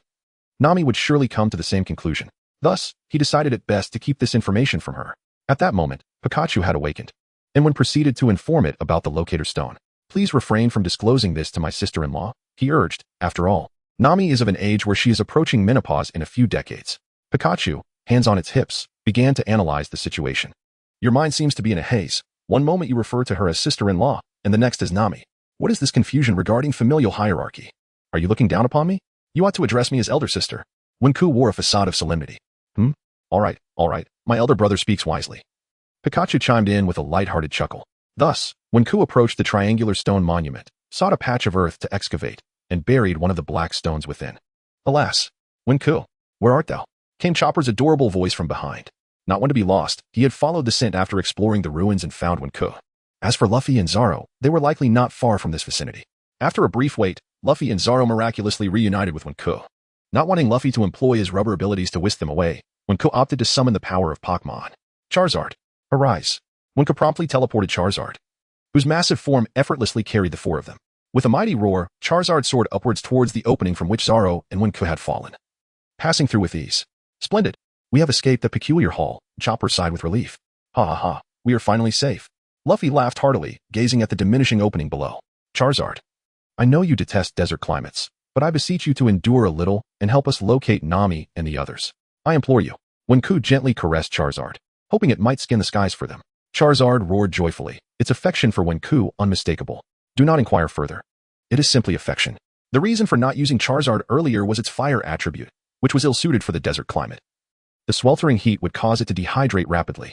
With a determined roar, Charizard soared through the air for a stretch, its keen dragon eyes finally spotting several small black dots moving slowly amidst the sea of yellow sand, all the while beads of sweat trickling down its brow. As when noticed that Charizard could no longer endure, he hastily summoned it back, transporting it to the small world after the four disembarked. If we continue heading east, we shall surely catch up with Nami and the others, when remarked to Luffy and the crew, prompting them to swiftly pursue the main group. After approximately an hour, they finally caught up with Nami and her companions, reuniting the Straw Hat crew once more. However, the journey was arduous, and traversing the desert became increasingly challenging. Weariness was etched on everyone's faces, heavily influenced by the oppressive desert climate. Take a look at this piece of paper my brother gave me, Luffy said, pulling out a blank sheet from his pocket to show one. What does it mean? This was a parting gift from Ace to his younger brother before his departure. The others gathered around, intrigued, passing the sheet among themselves, yet they were unable to discern any significance, almost getting caught by a stray eyelash in the process. Wen's expression grew solemn. Among those present, only he, a time traveler, comprehended the gravity of the situation. This was no ordinary paper, it was life paper. Resistant to both water and fire, it was crafted by mixing the host's nail with the material. It symbolized the vitality of its owner, and typically, people would tear it apart to give to loved ones or friends on the verge of separation. The torn pieces would then draw towards each other. Treasure this, Luffy. It is a gift from Ace, imbued with his affection. Wen smiled, choosing to remain silent on the matter, leaving everyone else bewildered. Brother Ace, not allowing you to perish is the best fate for you both. The heavy air of the desert rendered time an elusive concept, obscured by the passage of countless trials. From the original town to their journey through the desert, the Straw Hat crew had lost count of the days they had traveled. However, one could at least estimate the duration based on the time remaining for his transformation into the giant snake, which was roughly 9 days. This meant they had been traversing the desert for nearly a week. They had squandered too much time, and besides, he had yet to fully indulge in the capabilities of the giant snake. Wenke could not help but sigh inwardly. Everyone, after witnessing that rocky formation, we should be nearing the oasis of Yuba. Let us push forward with renewed vigor. Vivi pointed towards the prominent rock ahead, invigorating the spirits of the group. Ah, we are almost at Yuba, Luffy exclaimed with childlike enthusiasm, and Wenke felt a sense of relief, finally having reached their destination. However, as they traversed the rocks and ventured further, they soon realized the grim reality. Vivi's pupils constricted as she beheld the once vibrant city of Yuba, now besieged by a sandstorm. The familiar yellow sands surged forth, obliterating the greenery and the former splendor of the oasis. The ferocious winds threatened to engulf the modest town, while the relentless sand choked their vision, rendering them directionless. How much sand had been swept past in such a fleeting moment, none could tell. After a prolonged duration, when the winds began to subside and tranquility returned, the group gradually regained their sight. How could this happen? Vivi was deeply shaken. The decline of this once renowned oasis, a place intertwined with her childhood memories, left her visage strained with emotion. Good heavens, this is dreadful. It bears no distinction from that Elmaru, Zoro stated gravely, while Chopper shielded his eyes with his wings, unwilling to witness such a disheartening sight. Isn't this supposed to be the city of the oasis, Miss Vivi? Sanji inquired. As the current state starkly contrasted with her previous descriptions, Vivi too found it incredulous, yet remained composed. Analyzing that Yuba's condition stemmed from the elevation of the terrain due to gravel deposits, silence enveloped the scene, and the weight of the outcome weighed heavily upon him. Despite the prospect of swift recovery, he could not guarantee the restoration of even a single oasis. The sound of shoveling sand echoed, breaking the stillness. A man, his back turned towards them, diligently labored to remove the sand, his voice raspy from a prolonged absence of water. He then began to recount the reasons for the decline of Yuba over the past few years, revealing that the rebel forces had shifted their main operations to Catalea. Catalea! A group exclaimed in astonishment. With a hand against his forehead, he lamented that after much effort, it had all come to naught. Wasn't Carterlea the very city from which Chopper had been abducted? In essence, the rebel forces were now stationed at their point of departure. Subsequently, this elderly man, No. He should be referred to as the old gentleman, recognized Vivi, revealing himself to be Dotto, her uncle. The group that had departed from the palace to establish Yuba now consisted solely of the venerable Dotto. Regrettably, 3 years without rain had led Alabasta to the brink of collapse, with countless citizens embroiled in escalating conflicts. This oasis city had become a dual victim of both nature and human folly. Nevertheless, Dotto remained steadfast in his endeavor to dig wells, a pursuit that persisted even now. The Straw Hat crew huddled together, silently observing Dotto's efforts. Luffy wished to lend a hand, but was restrained by Wenke. Thus, the group temporarily set aside their concerns. Indeed, they were weary from their journey. They sought refuge in a warehouse within the city, where they began to drift into slumber. Nami, too fatigued to keep her eyes open, quickly succumbed to sleep, seemingly dreaming of something sweet, a faint smile gracing her lips. API call failed with status code 429. Error. Code 429. Message. Resource has been exhausted, e.g. check quota. Status. Resource exhausted, when stepped forward, for he was currently encased in the formidable form of onyx, with his digging skills lying dormant, not to be squandered. Young man, are you offering your assistance? Perhaps it would be best if you retired for the night. This is not suitable. Oh dear. Please, do not dig. How do you intend to assist? A monster. Without a moment's hesitation, Wenke transformed and plunged into the depths of the earth, startling Duochuo. This was the first time he had encountered a long-tailed monster, and it was certain that the old gentleman's heart could scarcely withstand such a shock. Wenke descended several dozen meters with remarkable speed, finally encountering the moist soil. Goodness. At such depths, even a well pump would struggle, let alone a shovel. One must truly admire Duochuo's tenacity. With the task accomplished, Wenke swiftly emerged from the ground. And Duochuo gaped in astonishment as Wenke reverted to his human form, his words muddled and hesitant. Old man, are you truly so frightened of me? Surely your country has its own shapeshifters. My presence should hardly be a rarity. Wenke chuckled. Though the words rang true, Duochuo remained hesitant. Oh dear. I have already prepared a hole for you. Do take a look at what I have excavated. I must retire now, as I am utterly exhausted. Wenke remarked before turning to leave. Duochuo wished to speak further, but upon seeing Wenke had already departed, he chose to remain silent. Wenke returned to the warehouse, where he found a pile of withered grass lying in a corner. At that moment, a new message from the warehouse resounded. Ding. The third phase of the training camp has commenced with a new training mode. Will the user choose to participate? Warning. This mode bears resemblance to the Stone Golem challenge of the second phase, but presents a greater difficulty and certain risks. If the user lacks confidence, it is advised not to attempt it. The training camp? It had been quite some time since Wenke had last engaged with it. Occasionally, he would toss his Pokémon into the camp for some training, but he did not expect a new mode to emerge today. He recalled his previous experience during the second round of the training camp, where he faced 3 stone golems, Chi, Ching, and Hong, who boasted a tenfold enhancement in strength, speed, and defense. That harrowing hour remained vivid in his memory. However, after significantly strengthening himself, the training of the second phase had become somewhat easier. What kind of adversaries would he encounter in this third phase? The system prompted the user to designate 6 Pokémon currently in possession for enhanced training, aiming to improve their abilities and the flexibility of their energy connections. Designate 6? Indeed, the user is to select their 6 most favored Pokémon, as a chaotic battle is about to unfold. Very well. After a moment of contemplation, Wenke chose 6 Pokémon: Charizard, Gengar, Venusaur, Heracross, Arcanine, and Scyther. Pikachu, feeling weary today, would not bear the burden of battle. The 6 Pokémon stood proud and valiant, except for Charizard. The other 5 champions had been kept in reserve for a time, and now, as they prepared to re-enter the fray, a fervor ignited within them. As the scene shifted, it was no longer the initial, blinding white world, but a new realm. Wenke and his 6 Pokémon found themselves on a pathway, shrouded in mist with an unseen horizon. 7 pathways lay before them, each destined for solitary combat, with a time limit of 1 hour. Humans invariably maintain a sense of vigilance towards the unknown. At this moment, Wenke gazed across the pathway, where the swirling fog concealed mysterious adversaries yet to be revealed. The time had come for the participant to commence drawing from the lottery box. Suddenly, a red lottery machine materialized, filled with nearly 100 spheres of varying sizes and colors, all devoid of markings. What was this lottery box? And why had it begun dispensing rewards before the game had even commenced? Wenke was perplexed. Within this lottery box, there lay the unique traits of nearly 100 Pokémon from various regions. Should you draw 3, you would triumph over the training camp, and from those, you could choose one as a reward. The old adage of offering sweet dates before administering a beating. Reverse encouragement, perhaps? With a soft chuckle, Wenke mused at the playful antics of the warehouse keeper, which indirectly underscored the formidable nature of this training session. Even the warehouse keeper felt compelled to offer incentives to bolster morale. Encouraged, Wenke decided to take a chance. He shook the container thrice, and 3 orbs emerged from the shaking aperture, hovering gracefully above his head. Astonishingly, familiar words gradually manifested upon the surface of the spheres. The first green orb revealed chlorophyll.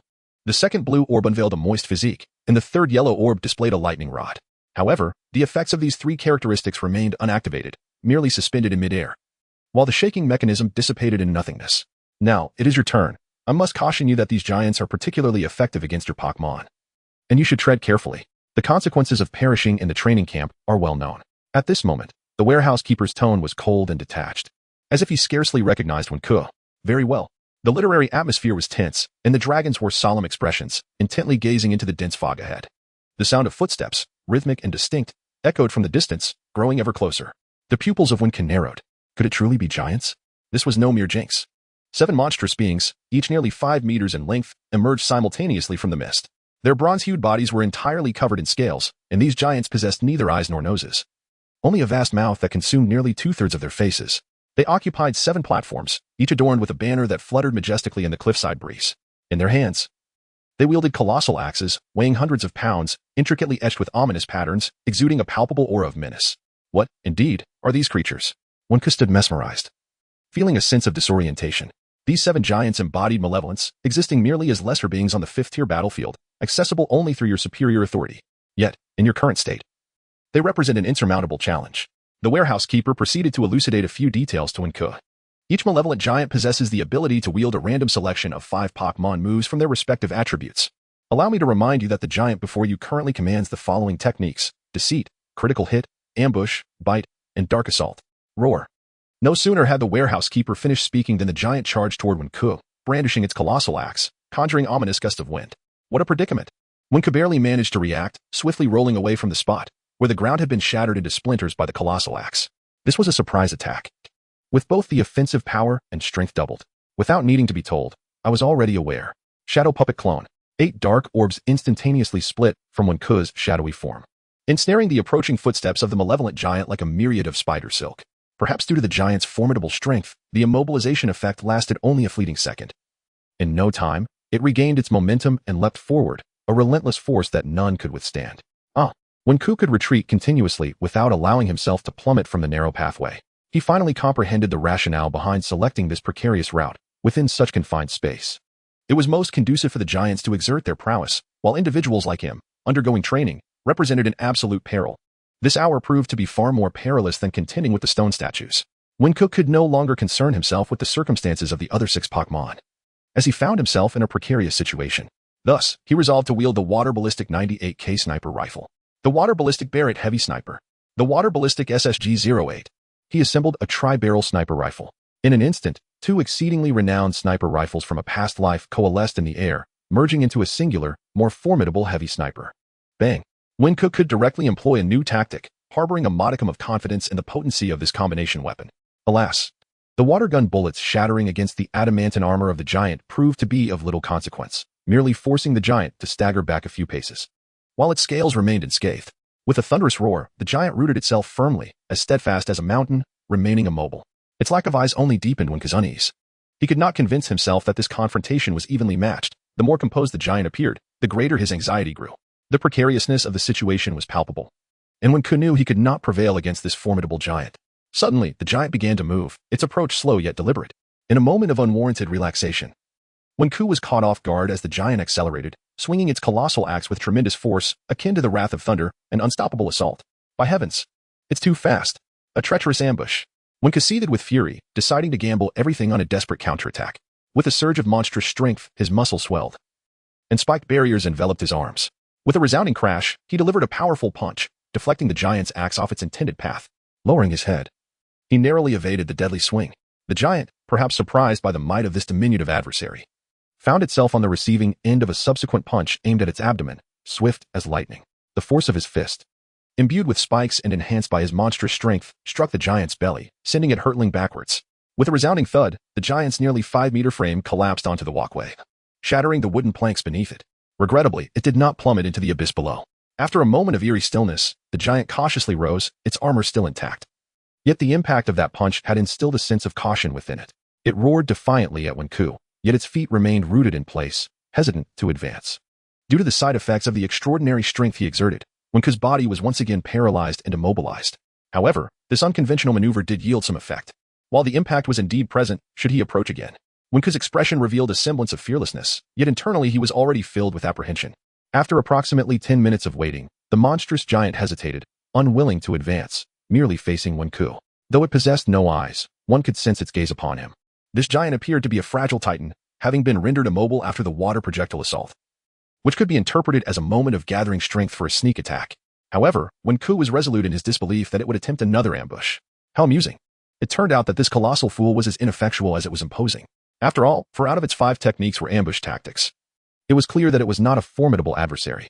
With a stroke of luck, Wenke had previously outmatched it in raw strength, and the giant, known for its cowardice against the strong, was taken aback by Wenke's superior power. At that moment, the warehouse lord remarked with a sense of reflection.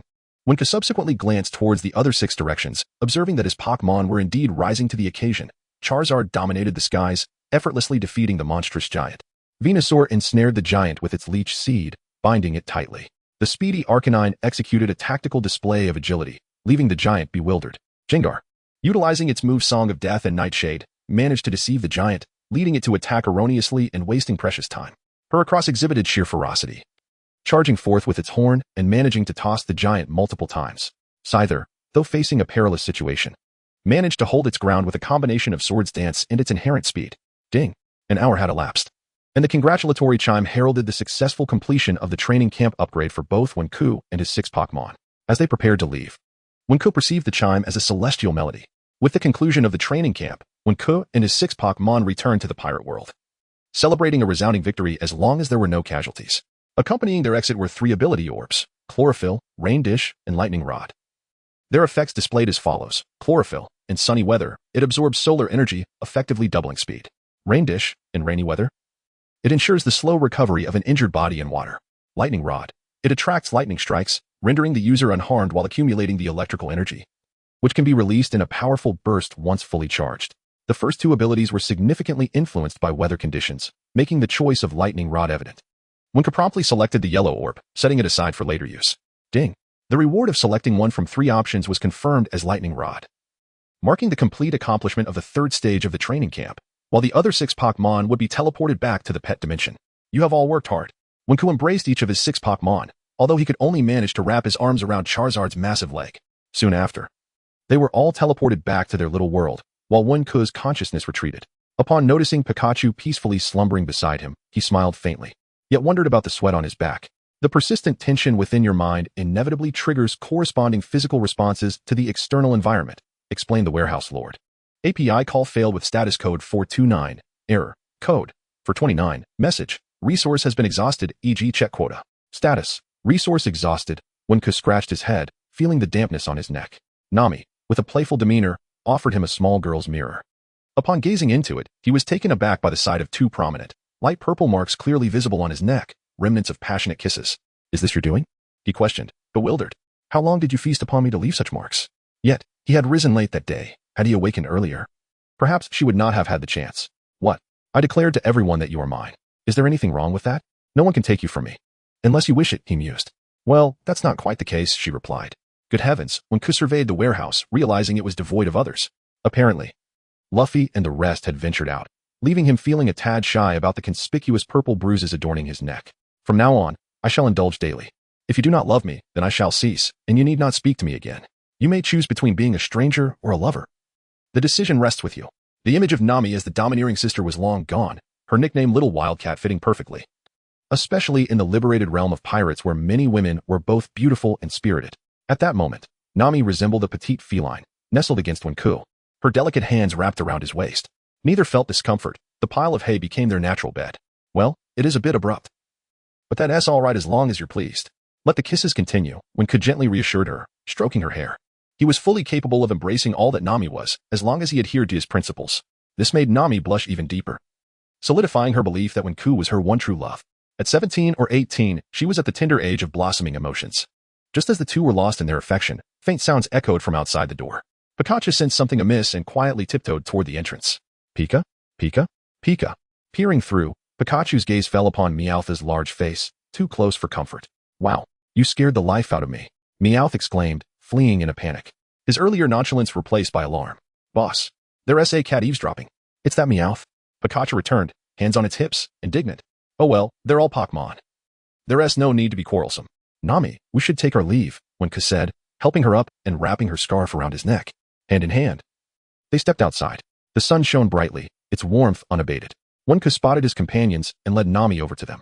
They were busy packing their belongings. And upon seeing Wenke and Nami approach, playful smirks danced in their eyes. What delightful mischief were you two up to in the warehouse? Vivi inquired with a grin.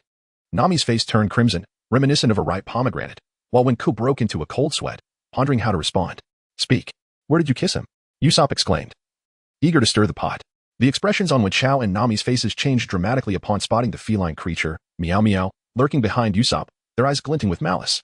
Before Wenchao could rush forward, Nami took the lead, delivering a thorough beating to Meow Meow, inadvertently giving Usopp a taste of her wrath as well. Cries of distress echoed around them, while Sanji, having procured a small piece of cloth from an unknown location, dabbed at his nose, tears welling in his eyes. Nami-san, your actions have truly saddened the night, he lamented. Only Luffy and Zoro exchanged bewildered glances, utterly perplexed by the discourse of their companions. Indeed, it was a world dominated by blunt masculinity. After Nami had vented her frustrations, she spared Usopp and Meow Meow, granting them a chance at survival. Just as everyone prepared to return, Old Man Dado presented Wenchao with a cup of underground water as a token of gratitude for his assistance in the excavation. Thus, the Straw Hat crew resumed their journey, albeit with a core member embroiled in conflict. Midway, Luffy sat down resolutely, declaring his unwillingness to continue. Vivi and the others turned to him, puzzled. Only Wenchao understood that the moment for Luffy to demonstrate his profound yet seemingly foolish wisdom had arrived. Luffy, what troubles you? Vivi inquired, dismounting from her camel to approach him. Typically, this boy was somewhat stubborn and blissfully naive. However, one could not deny the magnetic charm he exuded, which manifested in various situations. Luffy was, in essence, a paradox, both simple-minded and complex. No wonder he harbored dreams of becoming the Pirate King. I quit, Luffy stated decisively. What does that mean, Luffy? Vivi still did not grasp his intentions. Luffy, we cannot afford to waste time on your whims. We must rise and continue our journey. Usopp added, equally baffled. The leader of the rebel forces was Kosa, Vivi's childhood friend, and she remained optimistic about quelling the rebellion. Thus, returning to seek Kosa's aid might still offer a glimmer of hope. Usopp and the others were genuinely confounded by Luffy's sudden change of heart, but Wenchao merely smiled. My objective is to defeat Crocodile. Can we truly halt the uprising to thwart Crocodile's plans? Thus, reaching Kadorea is utterly futile. Luffy, in a rare display, had begun to analyze the situation with clarity. Wenke nodded, striking directly at the heart of the matter. Subsequently, Vivi and Luffy engaged in a dispute. Yet ultimately she chose to place her trust in him. The group reached a consensus to venture towards the Rain Base, where Crocodile was currently lurking, and continued their journey. As they proceeded northward, advancing towards the mastermind Crocodile, the rift between Vivi and Luffy was but a trivial matter, swiftly forgotten by all. Although the journey from their current position to Rain Base would only take a day, it felt like an arduous trial. The mischievous cat, Meow Meow, upon noticing Usopp withholding water from him, took to striking Usopp's toe with a small hammer, causing him to weep in distress. Next time, I'll sell the gold coins from your head.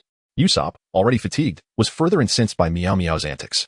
Fine, Meow Meow, I shall send you back there. Wenke refrained from elaborating on what they entailed, yet Meow Meow understood perfectly. Thanks, Captain, and you too. May you perish of thirst, long-nosed one. With a meow. Meow Meow was transported back by Wenke, leaving Usopp with a tinge of envy. Wenke had been deep in thought throughout the journey. He pondered over to whom he should first bestow the lightning rod. In truth, it was somewhat unnecessary for him, as Luffy's rubber body rendered such a feature redundant. After much contemplation, he concluded that Nami would be the most suitable recipient. After all, she would soon wield the Climatact. And the properties of the lightning rod could not only protect her from electric shocks, but also enhance her offensive capabilities. Thus, he instructed the warehouse keeper to transfer the lightning rod to Nami. Ding! The special property sphere was being infused into Nami's body, awakening her second ability. Unbeknownst to her, she merely experienced a fleeting sensation of tingling pass through her mind before returning to tranquility. Ding! Nami's second ability has been successfully awakened. Lightning Rod. This ability attracts lightning to the user without causing harm, instead accumulating the feedback of electrical energy. Once the energy reaches its peak, it can be released instantaneously, resulting in tremendous power. That as settled, Wenke mused with a gentle smile. Nami now possessed her first ability, unrelated to weather, and her second ability, the lightning rod. The warehouse had regulations stating that a human could acquire a maximum of 3 abilities, a detail Wenke kept in mind. Continuing northward, Wenke learned from Vivi that Rain Base was the renowned gambling capital of Alabasta. His eyes brightened at the prospect. Perhaps he could procure 10 million berries to settle his debts. Once I have defeated Crocodile, I shall indulge in a grand feast. Luffy exclaimed vehemently, his crutch in hand, prompting a noticeable reaction from Vivi. A day passed, and Wenke's great rock serpent form had only 4 days remaining. Fortunately, the Straw Hat crew finally laid eyes upon the town they had longed for. We have arrived at last.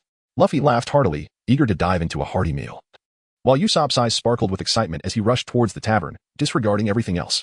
These two characters. Wen's head throbbed as Monday approached, and despite her robust physique, she had visibly lost weight. During their journey across the desert, Koya and Chopper engaged in discussions about medical knowledge, hoping to alleviate their thirst through such means. A strategy that evidently proved successful. Now, as they found themselves in the rain-soaked area, not quenching their thirst felt utterly unbearable. Smoker, a character when recalled from the original narrative, was said to have a chance encounter with them, barring any unforeseen circumstances. She was confident that they would meet him once again. However, Pikachu regarded Smoker with indifference, having previously witnessed him suffer a setback. The streets teemed with people in the rain, vendors bustling about, while gamblers frequently caused disturbances and brawls, truly earning the city its reputation as a gambling haven. At that moment, the warehouse master sent a new mission notification, albeit with a tone that suggested a grave seriousness. Ding. Issuing time-sensitive Task 1. Evil, utilize your abilities to sabotage the rain feast traps. Note, any assistance from others will be deemed a failure. Reward, 1,000 Pock coins. Penalty, Curse of the Wind, mental weakening. Ding. Issuing time-sensitive Task 2. Evil, do not engage with those possessing devil fruit powers before sabotaging the traps. Note, you may not strike first. Reward, 3,000 Pock coins. Penalty, Curse of the Wind, skill lock. What kind of task is this? Wen exclaimed in astonishment. The current tasks included real tasks, permanent tasks, and hidden tasks, and this issuance marked the emergence of a fourth, newly unearthed category. These two tasks were not issued by me. They are malicious tasks released by that individual above you. You must not fail. The Curse of the Wind is beyond description. The warehouse master warned. Individual? What individual? When asked, thoroughly baffled. Once you unlock level 5 privileges, you will learn of their identity. Just understand that this task cannot fail. Do you comprehend? Otherwise, you shall be in peril. The warehouse master's tone was urgent, unable to divulge too much to Wen, as she was still at level 2. With severe restrictions on her privileges.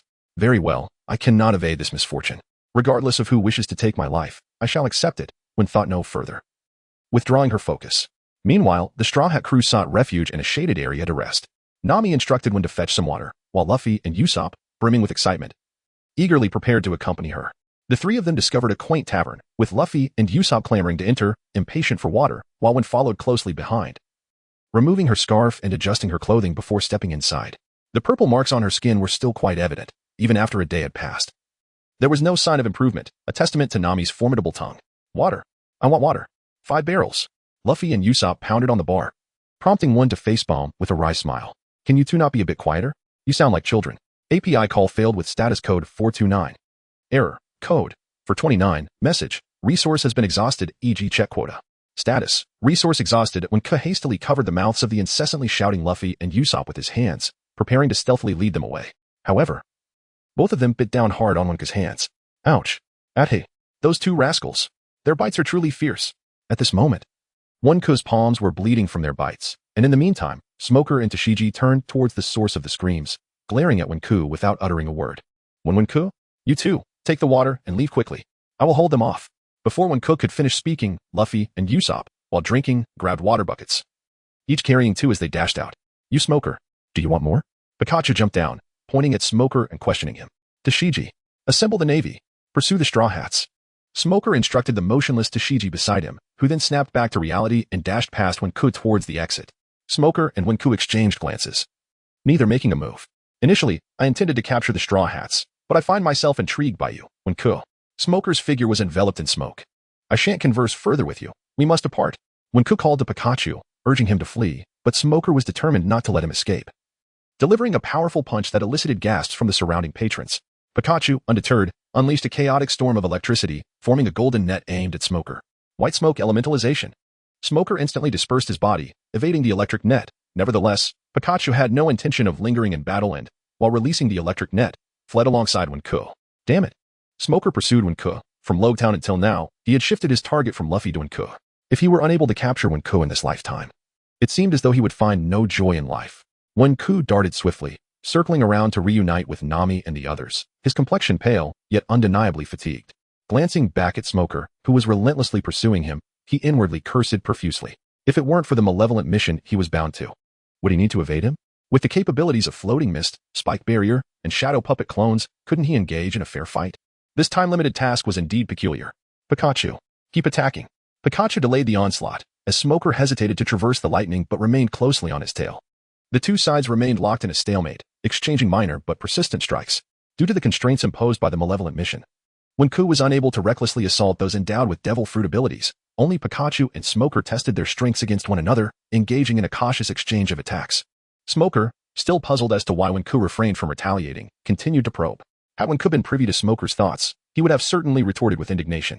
Of course, if he were able to counterattack, he would have turned Smoker's face into a grotesque visage long ago.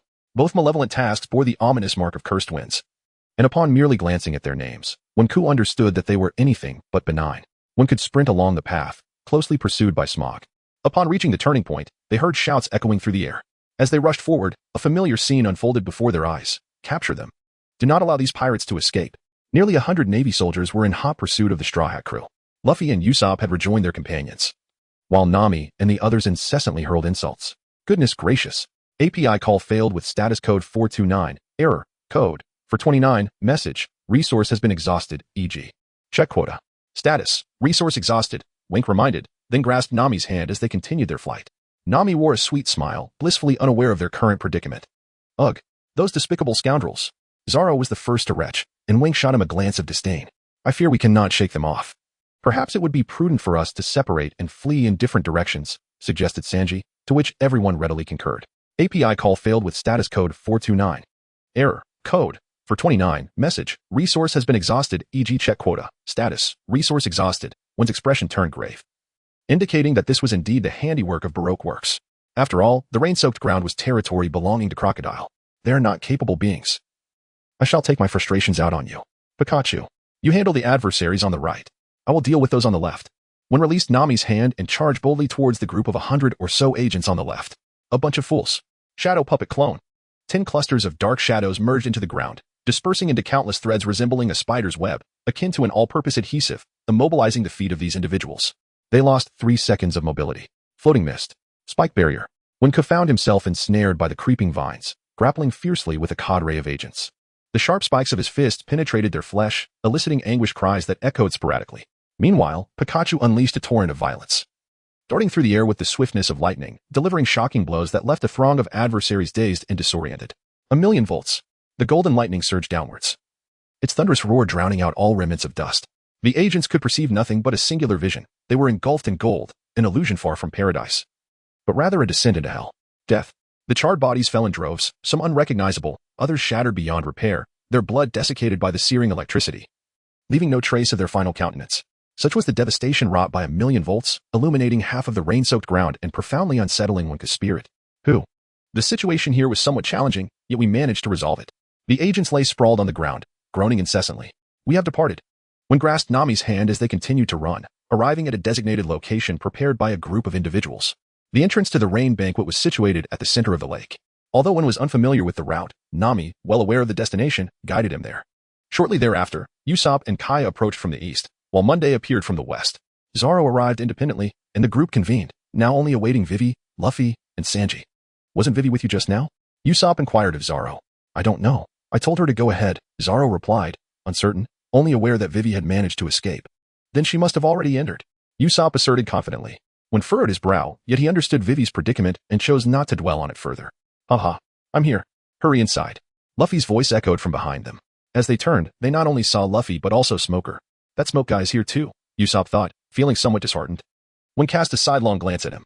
Come on, you're a devil fruit user. At full strength, even a bird in armor might not lose to a smoke fruit user. Let's go. Everyone, follow me.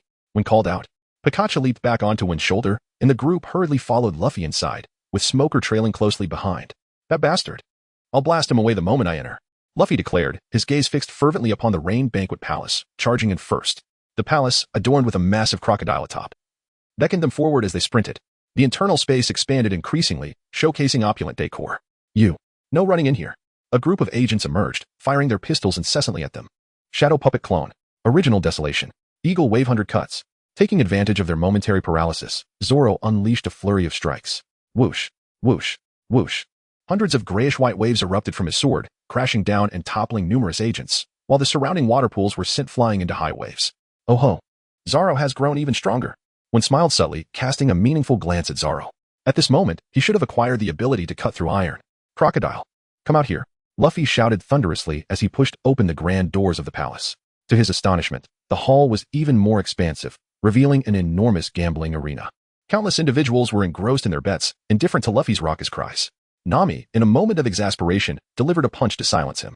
After all, Crocodile was still publicly regarded as a hero of Alabasta, and the gambling populace was considerable. Any overt hostility towards Crocodile could lead to being misidentified as an enemy. What shall we do? Luffy was genuinely anxious, wishing he could simply punch Crocodile away.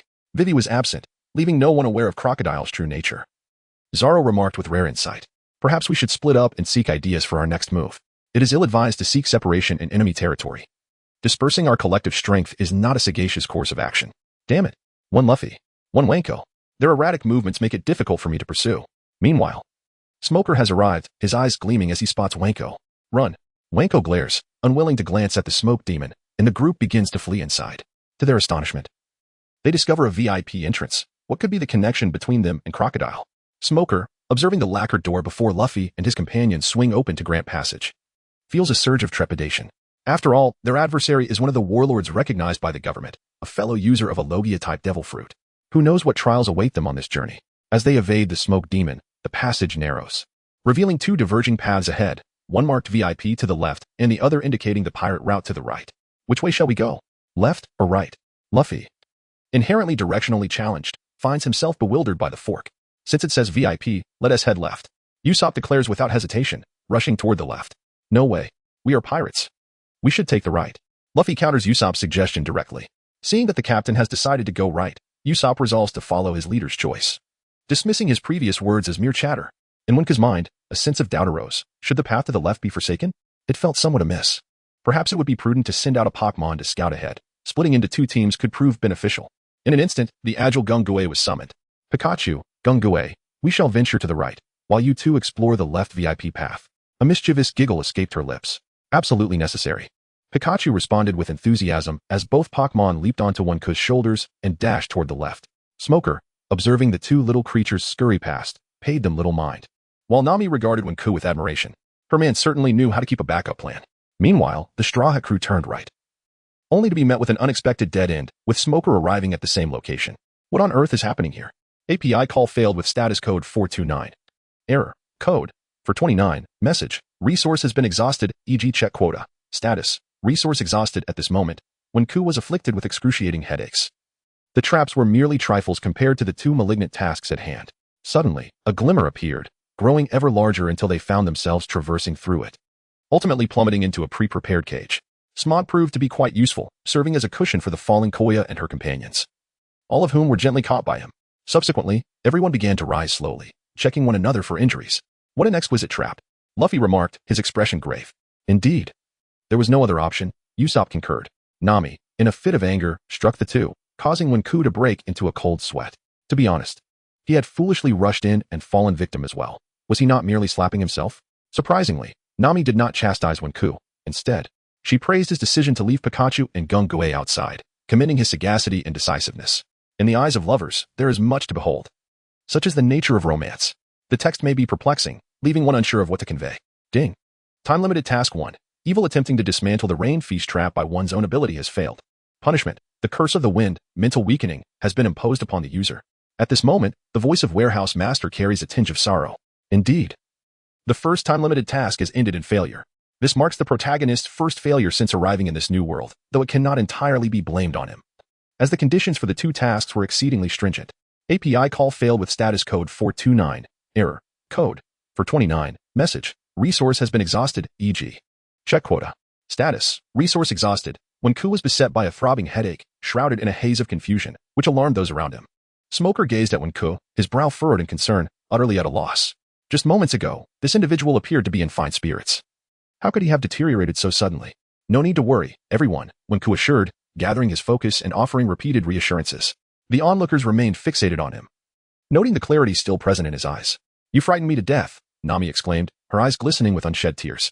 Wenke chuckled softly, suppressing his dizziness as he gently wiped away her tears. We cannot have that. Everything is all right. Despite his reassurances, they continued to encircle him, while Luffy remained transfixed by the bloodstains on the ground. Truly, what a stroke of misfortune this was.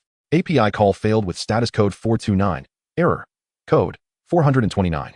Message. Resource has been exhausted, e.g. check quota. Status. Resource exhausted, when Curson cursed inwardly. Yet he could distinctly sense that many of his abilities had been sealed. The Curse of the Wind skill lock currently, the user's powers including the Great Rock Snake ability. Floating Mist, Spike Barrier, World Transference, and Potion utilization have been prohibited. Duration, 1 month. When Curson felt as though her spirit had been extinguished, realizing that the only skills she retained were the shadow puppetry of monstrous strength, the art of the puppet doppelganger, and the water projectiles, the inability to access her miniature world indicated that the Pokémon within could not be retrieved. Furthermore, the only Pokémon she had outside were Pikachu and Gengar, both of which seemingly remained uncaptured. She was even deprived of her potions. Moreover, they found themselves deep within enemy territory. API call failed with status code 429. Error. Code. For 29. Message. Resource has been exhausted, e.g. check quota. Status. Resource exhausted. API call failed with status code 429. Error. Code. For 29. Message. Resource has been exhausted, e.g. check quota. Status. Resource exhausted. Wenke surveyed his surroundings. Fully aware that Crocodile must have informed Luffy and his crew, believing that we were devil fruit users from the very beginning. Thus, this cage was crafted from sea prism stone. Nami clung to Wenke tightly, her face streaked with tears, which Wenke could not wipe away, all the while enduring dizziness and trying to comfort her. At that moment, as Luffy was lost in thought, Smoker approached him, cigarette in hand, and swiftly incapacitated Luffy with a strike of his 10 hands, alerting those nearby. Only Wenke understood that Smoker was in no position to harm Luffy. Observing Smoker gently pressing against Luffy's chest, rendering him motionless, he muttered to himself, sea prism stone. A peculiar mineral that exists only in certain maritime regions, akin to the solidified essence of the ocean, utilized as prison bars by the Navy, was indeed fashioned from sea prism stone, designed to prevent devil fruit users from escaping. So, this cell is also constructed from sea prism stone, is it not? Usopp exclaimed in astonishment. Otherwise, I would have escaped long ago, and I suspect Wenke's bloodshed is also a consequence of this sea prism stone. Yet I have never witnessed a devil fruit user bleeding due to it, Smoker replied. The text does not convey any spoken words. Instead, it offers an excuse that indirectly addresses the situation, as one indeed requires time to adjust. No wonder I have felt a sense of weakness and lethargy in my limbs since the very beginning. The crowd, now enlightened, begins to comprehend the current predicament. You should conserve your energy.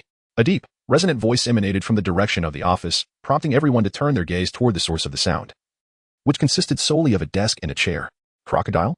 The luxurious seating was oriented away from them, clearly indicating the presence of someone seated there. Crocodile Smoker retracted his 10 fingers, his expression grave. Nanny. Luffy struggled to rise, clenching his fist as he gazed at the towering man before him.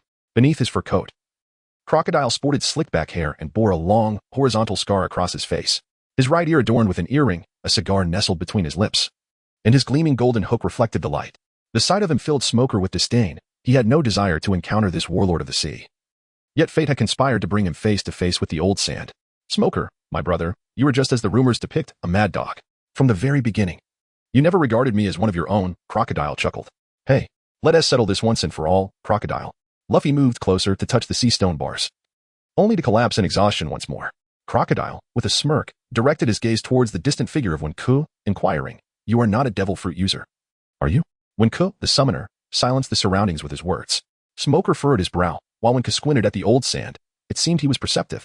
You have conducted a thorough study of the intelligence concerning you. Your bounty is far from the paltry sum of 28 million. The myriad abilities you possess suggest that one cannot consume so many fruits. It is certainly not the standard of the Navy headquarters. So, what is your secret? A strange light flickered in Crocodile's eyes. He was confident, pondering that aside from Whitebeard, no one could see through him.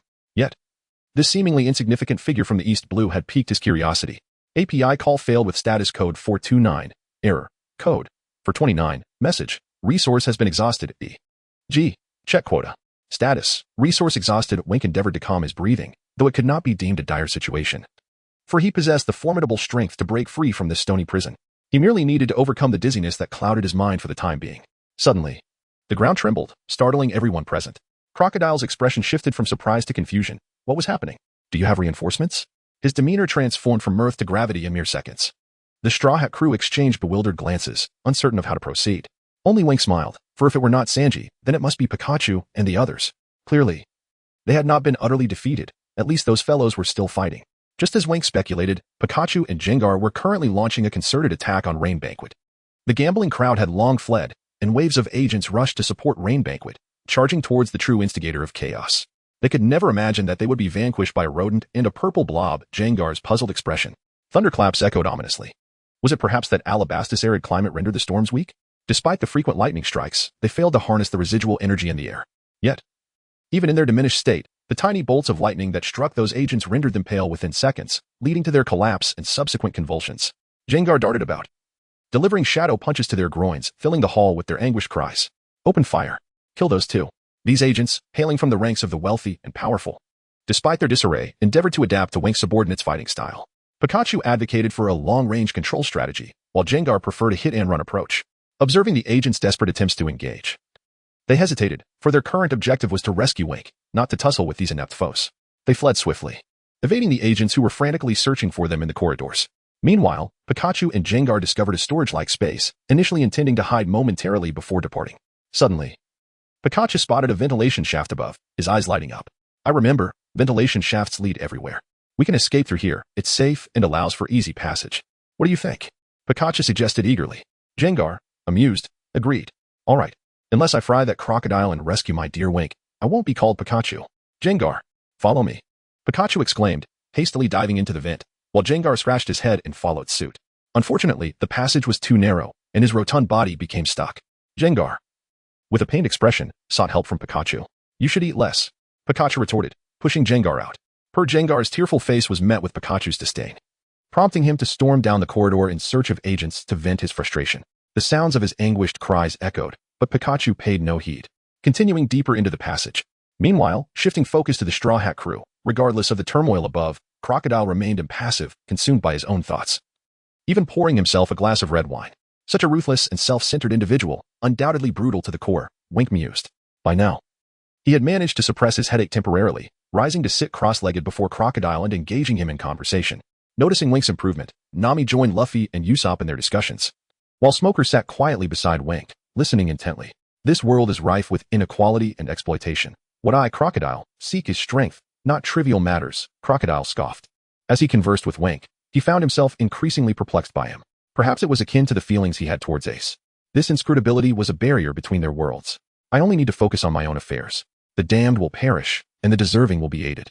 Yet you, Alabasta, is not your true target. Wenke's voice gradually softened, but Crocodile noticed the syllables he uttered resembled something ominous. The Underworld King. Crocodile abruptly stood, crouching before Wenke, his golden hook pressing against Wenke's chin. Their eyes locked, his expression darkening as he raised his voice. Aren't you afraid I might kill you? Nami rose, her face pale, while Luffy stood up, clenching his fists tightly under the brim of his hat. If you dare harm Wenke, I will make sure you pay for it. Ah, so united. Are we? Crocodile remarked, his sharp gaze fixed on Wenke, his hook poised dangerously close to Wenke's throat, yet he ultimately relented. How piercing and profound those eyes were. Crocodile focused intently, for the first time hesitating over the decision to kill. If you cannot take my life now, it will not be so easy next time, Wenke chuckled. Crocodile abruptly withdrew his hook, turning away to resume his drink. Nami rushed over, removing the scarf to inspect Wenke's neck for any wounds, her face flushing upon seeing the uneven purple marks, momentarily lost in thought. One can observe the girl in such a manner and conclude that the so-called deadlock is merely an illusion. They have simply changed their seating arrangement. Come, take a seat. Wenku allowed Nami to sit beside him and retrieved an item he had prepared long ago but never presented to her. It was a fragrant pouch, unique to his homeland in a previous life. This item could be categorized among handicrafts, yet Wenku had learned a few techniques from his mother, despite being a man. Though it may not rival the exquisite beauty of other pouches, it carried genuine sentiment. For a woman, possessing such a pouch signifies belonging, affirming that Nami had truly entered Wenku's heart. What is this? Nami inquired, holding it in her hands and following Wenku's suggestion to inhale its aroma. How delightful. She had never encountered such an object before. Indeed, it did not exist in the pirate world, but Wenku, as a traveler from another realm, had brought it into this universe. Eventually, Wenku's renown spread across the world, and many women began to emulate the fragrant pouch, sharing it far and wide, gifting it to their beloveds. However, that is a tale for another time. With this pouch, it is as if I am always by your side, never to part. Wenku remarked with a gentle smile. Is this a token of our affection? Nami murmured to herself. After all, you gifted me a scarf. I must offer you a memento in return. If one day I were to perish. Wenku's lips were silenced by Nami's hand. Do not utter such ominous words, she insisted, tightening her embrace around him. I accept it, but you must promise to sail with me forever. Do you understand? Nami's voice trembled slightly, and Wenku could only manage a bittersweet smile. The reason for gifting Nami the fragrant pouch stemmed from a recent notification received from the warehouse keeper, leading to their conversation as follows. Wenku, I shall bestow upon you a superior technique, for the intrusion of that individual is also a reflection of my negligence regarding the warehouse keeper. I must provide you with a satisfactory explanation. Since the deception previously encountered, the warehouse keeper has maintained a tone of grave seriousness. Thus, shall I meet my demise? In this confrontation with Crocodile, who is truly manipulating me from above? Could it be your twin brother? The warehouse keeper remained silent, refraining from speech unless Wenke possessed the capability to comprehend. Only upon reaching level 5 permission shall you be entitled to converse with him. You must understand that this individual may become your lifelong adversary. Is there truly no way to thwart him? Wenke inquired coldly. For the notion of eliminating that figure had arisen within him for the first time. Yet, if such malignant tasks persist, what course of action remains? There is no need for concern. Once your Pokémon Legion is cultivated and level 3 permissions are granted, I shall have the opportunity for a system upgrade. Should the upgrade be successful, I will possess the ability to prevent his interference in your missions. The warehouse keeper asserted resolutely. It is likely that upon the completion of the Alabasta chapter, you shall attain level 3. However, during this intervening period, I cannot control the malignant tasks. You must endure. Show that individual a glimpse of your resolve. I understand. Wenke emanated an aura thick with malevolence. His amiability did not negate the underlying hostility he harbored. Even a cornered rabbit might bite when provoked, let alone Wenke. This was the context of the earlier events, which elucidated his lack of fear towards Crocodile and his intent to present a sachet of incense. There was a hint of foreboding regarding future matters. As he ventured alone into this precarious situation, Nami lay quietly in Wenke's embrace, perplexed by his inexplicable despondence. How could her partner be so oblivious to his own turmoil? What on earth is wrong with you? She inquired softly, her voice barely audible, but Wenke remained oblivious to her concern. Meanwhile, Crocodile sat alone, sipping his drink. His gaze fixed on the couple in the cage, his mood slightly soured. What the hell? He muttered to himself. Throughout this, Luffy observed intently. His focus drawn to the sachet in Nami's hand, his brow furrowed in silence. Zoro, unperturbed, had already fallen asleep with his eyes closed. Usopp gazed enviously at Wenke and Nami, casting a furtive glance at Koya, who was engrossed in her book, sighing inwardly. Warehouse Master, where is that recruitment template? Wenke inquired, and a panel manifested in his mind. Enhanced Mighty Punch, an upgraded version of the formidable techniques derived from the Pokémon universe. Effect, a potent combat skill that amplifies strength and speed in proportion to the user's fighting spirit. Drawback, the more the power increases, the more the defense diminishes, a true double-edged sword. The technique was commendable, hinting at its superior nature. At that moment, Crocodile, weary of the sight of Wenke and Nami, began to methodically prepare the banquet, awaiting the arrival of esteemed guests. Suddenly, an angry shout echoed from the upper stairs, startling the Straw Hat crew. Vivi! They gasped in astonishment, as Nami climbed out of Wenke's arms to gaze upward. Indeed, it was Vivi. But Wenke's eyes were drawn to the elegant woman behind her. Was that not Robin? Welcome, Princess of Alabasta. Vivi, or rather, Miss Wednesday. It is quite the surprise that you evaded our assassins to arrive here, Crocodile remarked with a mocking glint in his eyes. I have come to ensure your demise, Mr. Zero, as long as you remain in this country, Vivi declared resolutely. From the moment Robin defeated Belle, she had steeled herself for this confrontation. Without hesitation, she leaped from the stairs, charging at Crocodile, her peacock chain whirling in her grasp. Wait, Vivi, open the cage first, Luffy shouted, but Vivi remained unresponsive. Crocodile paid her no mind, leisurely lighting a cigar. Isn't this just a gift? Wenke sighed exasperatedly. Peacock display. The chain extended and struck Crocodile's head, shattering it, prompting gasps from Luffy and the others. Futile, Crocodile scoffed, for I am a natural devil fruit user, the sand fruit. I can transform any part of my body into sand, though my weakness is apparent. Contact with water or blood prevents my transformation, leaving me vulnerable to physical attacks. Instantly, he elementalized, gripping Vivi's throat from behind. Are you unaware of the sand fruit's properties? Do you wish to become a mummy? He sneered coldly. Sit down. The banquet has only just begun. Crocodile commanded, forcing Vivi into a chair before taking his own seat, with Robin standing beside her. He then elaborated on his ideal country plan, leaving the Straw Hat crew bewildered until his explanation rendered Vivi utterly shocked. After midnight, the mission would commence. A revolt aimed at the Alabasta Palace would obliterate a nation to establish the so-called ideal realm. Mr. Tubon Clay would masquerade as the king, igniting tensions and exacerbating the populace's discord. This marked the Baroque work's full-scale involvement in the incident. A heavy silence fell over the scene as Vivi wept uncontrollably, overwhelmed and at a loss. Luffy, filled with determination, strained against his confinement, his eyes set on Crocodile, eager to smash that face. Alas, the sea stone cage rendered his escape utterly impossible. Wenke has begun to exert extreme control over the encroaching winds of his curse, amassing strength to shatter the confines that bind him. The side effects of using brute force are too substantial. It is precisely the moment to test the might of the monster fist. Stop them. Allow me to intervene. Vivi, taking matters into her own hands, deliberately tumbles, her hands bound and immobile, compelling her to crawl towards the stairs. Do you see this? I sense that the Straw Hat might find it intriguing, Crocodile remarked, extracting a key from his pocket, which sparked a glimmer of hope in Luffy and the others. Regrettably, he tossed it aside. As Crocodile stepped down, the floor gave way, and the key plummeted into the depths of the sea, where the banana crocodile vigilantly awaited the appearance of intruders. Will you quell the uprising or rescue them? Crocodile stated flatly, as if discussing an ordinary matter, intent on shattering the so-called bonds of friendship. One of the crocodiles, upon spotting the key, swallowed it whole, extinguishing the hopes of the onlookers. Well then, we shall take our leave. This room will self-destruct in an hour, and the basement has become obsolete. Vivi cast a bewildered glance at Crocodile, who regarded her with a knowing glint in his eye. Robin exchanged a meaningful look with Wenke before departing through a small door alongside Crocodile. Boom.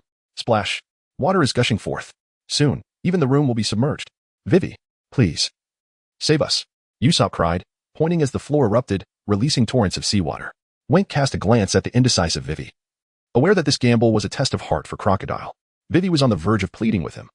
But more pressing was the fact that a colossal banana crocodile had slithered in through the leaking floor, its massive form nearing 10 meters, with the banana atop its head serving as the focal point. After all, it was a carnivorous creature capable of devouring sea kings. The sheer size was overwhelming, causing cold sweat to trickle down Vivi's brow, while the banana crocodile showed no interest in this insignificant figure, regarding her as mere morsel. Before Vivi could employ her skills, the crocodile lunged forward, shattering the stone steps as she narrowly evaded its advance.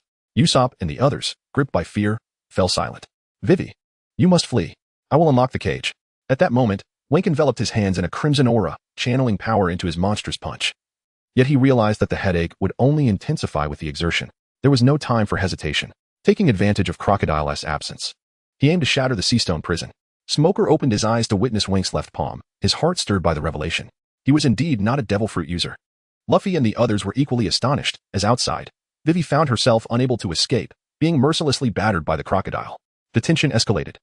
With veins in Wenke's arms nearly bursting from the strain, an odd pressure permeating the air, Nami's pupils dilated in astonishment, questioning the nature of his power. Well, it's all up to you, Wenke. Usopp shouted in encouragement, while Luffy stared on in wide-eyed amazement. Release, when exerted all his strength, delivering a powerful strike against the bars of the cage. Bang! To his dismay, he found the cage had merely bent slightly, remaining largely intact. His face turned pale with frustration. Such force was insufficient. The sea stone not only imprisoned those with abilities but was also remarkably resilient. It was said to possess hardness comparable to that of diamonds, impervious to ordinary means of destruction. Smoker, observing calmly from behind, remarked, "One fold is inadequate. Then let it be three. Threefold superhuman strength." A crimson mist enveloped him, growing ever denser as his tendons swelled as if inflated. The sheer force of his punch stirred the air, propelling waves of energy toward the cage. With a crack, Smoker's cigarette fell from his mouth, astonished by this extraordinary power. "Open for me." With a swift motion of his left arm, as rapid as lightning, the sea stone ultimately succumbed, bending under the force of the blow. With another punch, it shattered, creating a gaping hole. Remarkable. Absolutely astounding. The Straw Hat crew erupted in cheers. Subsequently, Luffy was the first to attempt an escape, effortlessly emerging through the opening with laughter, eager to assist Vivi in battling the crocodile. Meanwhile, Zoro, Nami, and the rest of the crew successfully followed suit. Wenke cast a fleeting glance at Smoker, remaining silent, while Smoker, without uttering a word, exhaled a plume of smoke. His long-lost abilities granted by the smoke fruit resurfacing once more. This time, consider it a favor. Capturing you is my duty. But I owe you a debt of gratitude that I shall repay in the future, Smoker stated gravely, acknowledging that Wenke had played a pivotal role this time. You should be cautious next time. The roles of captor and captive may yet be reversed, Wenke remarked, leaving Smoker with a slight smirk. Meanwhile, Luffy, filled with rage, charged at Crocodile to vent his frustration. To his surprise, one of his heavy punches sent Crocodile spitting out a wax ball. What is this? The crowd gathered around to examine the peculiar white sphere. Wenke, suppressing a headache, began to recall the scene from the original narrative where Luffy and his companions made their escape, suddenly realizing the pivotal character that had emerged, Mr. 3. Inside the wax ball lay none other than him. With a resounding crack, the sphere began to shatter, exploding outward, revealing a slender figure standing within. Saved by the candle ball, a hoarse voice emanated from a gaunt body, the only indication of his former identity being the drooping 3 atop his head. A testament to his past as the elite agent Mr. 3. It's 3. It's him. The crowd recognized him instantly, even if he were reduced to ashes. The man began to drink water frantically, his emaciated form swelling back to its former shape. However, just as he reveled in his survival, he surveyed the group surrounding him. A crow awkwardly flying overhead. Why you all aren't? A shameful memory resurfaced in Mr. 3's mind, but Luffy and the others wasted no time, choosing instead to pummel him without inquiry. Cries of anguish echoed as the group assailed him. At that moment, Sanji and Vivi approached. Sanji, seeing that Luffy and the others were unharmed, looked utterly perplexed. Meanwhile, Brook perched atop Sanji's head, his eyes lighting up upon spotting Wenke. Vivi, didn't you say Luffy and the others were in danger? Sanji questioned. Well, this. Vivi replied, her brow furrowed in confusion. She recalled Wenke urging her to flee, and after a harrowing escape, she had lost track of the situation in the basement. Wenke could only offer a wry smile, wishing he had known they would arrive, as he would have refrained from using his triple-strength punch to break open the sea prism stone prison. He. Brook leapt off Sanji, deftly avoiding falling debris, landing gracefully into Wenke's open embrace, seeking warmth from within. Brook, what about Pikachu? Wenke's thoughts turned to the electric mouse. Now that their small world was sealed off, only Brook and Pikachu remained. Brook gestured with small hands, attempting to convey that he did not know, only that Pikachu had gone through the vent to find Wenke and had not been seen since. The vent? Wenke recalled Pikachu's remarkable sense of smell. Surely, he would have tracked them down by scent. Perhaps something had delayed him. Yet, Wenke was not particularly concerned about Pikachu. The little creature was formidable. Even Crocodile would think twice before crossing him. With a resounding crash, Luffy delivered a powerful rubber-stamped kick that sent the final banana crocodile flying, its massive body crashing through the wall above, causing seawater to surge into the basement like a torrent. You idiot. You're too strong, Zoro shouted at Luffy, delivering a swift hit to his head. The passage is flooding. They scrambled to escape, desperately seeking a way out. Usopp, having consumed the armor bird fruit, found his legs weakened by the water's touch. The group split up, those who could swim assisting the non-swimmers as they ascended towards the surface. Monday took charge, gripping Luffy with one hand and Usopp with the other, propelling them upward. Just then, Pikachu arrived, kicking open the iron grate of the basement's vent, peering in to see a horde of crocodiles and a man with a single eye. Where's everyone? Pikachu sniffed around, realizing he might have missed them, and hurriedly turned back to follow Wenke and the others. Once ashore, Monday resumed his role as a lifeguard, delivering a punch to each of their stomachs, causing Luffy and Usopp to nearly expel their stomach contents. Smoker was also brought along by Zoro, as Wenke wished to prevent his demise. Why save me? Smoker inquired, having learned from Zoro that it was Wenke's request, as the setting sun cast elongated shadows across the water. Smoker's reflection mirrored his intense gaze upon Wenke, seeking an explanation. I wish to save you without the need for justification, Wenke replied with a smile, his voice a melodious echo. Smoker's pupils dilated, his face flushing slightly. Let us go. Seeing that everyone had regained consciousness, the Straw Hat crew turned to leave, prioritizing their exit from the rain-soaked ground. Wenke returned Smoker's gaze with a smile, causing Smoker to stumble, bewildered. How shall I repay you for saving my life twice? Wenke did not respond, for he had already departed with his companions, leaving both sides still enmeshed in their roles as pirates and navy, which left Smoker in a state of bewilderment. Nanny? Wasn't I the one who rescued him? A question from Zoro's confusion. Regardless of Smoker's predicament, the Straw Hat crew hurriedly made their way, with the ever-absent Chopper arriving on a moving crab to provide assistance, much to the delight of everyone. Just as Wenke was basking in joy, the warehouse master delivered the latest mission notification. Upon reading the mission, Wenke's expression turned to stone. Ding. A limited-time mission 3, Evil please provide cover. Defeat Crocodile. Reward, 5,000 berries. Failure punishment. Curse of the wind. Life decay. The reappearance of such a malevolent task left Wenke speechless. Though he had anticipated this day would come, he did not expect it to arrive so swiftly. The laughter from outside could no longer stir the tranquility of Wenke's heart. Warehouse master, is this a death mission? Wenke's voice was devoid of emotion. Now, burdened by 2 curses of the wind and with his abilities sealed to a significant extent, how could he possibly defeat Crocodile, the wielder of the natural-type devil fruit? The situation is dire, and the foe is retaliating with considerable ferocity. This mission bears the unmistakable mark of its creator, leaving us in a stalemate. I find myself at a loss on how to overcome Crocodile. The challenge is formidable, lamented Warehouse Master. Is there no way forward? A way, murmured Wenke, his countenance betraying deep contemplation. Eureka! Wenke, exclaimed Warehouse Master, suddenly animated. Wenke replied, bewildered. There exists a potential escape route, but it hinges on a grim condition. Should you indeed fall in battle, I shall commence the strategic groundwork for the opportunity ahead. That drop of Phoenix King's blood, do you recall? Warehouse Master inquired.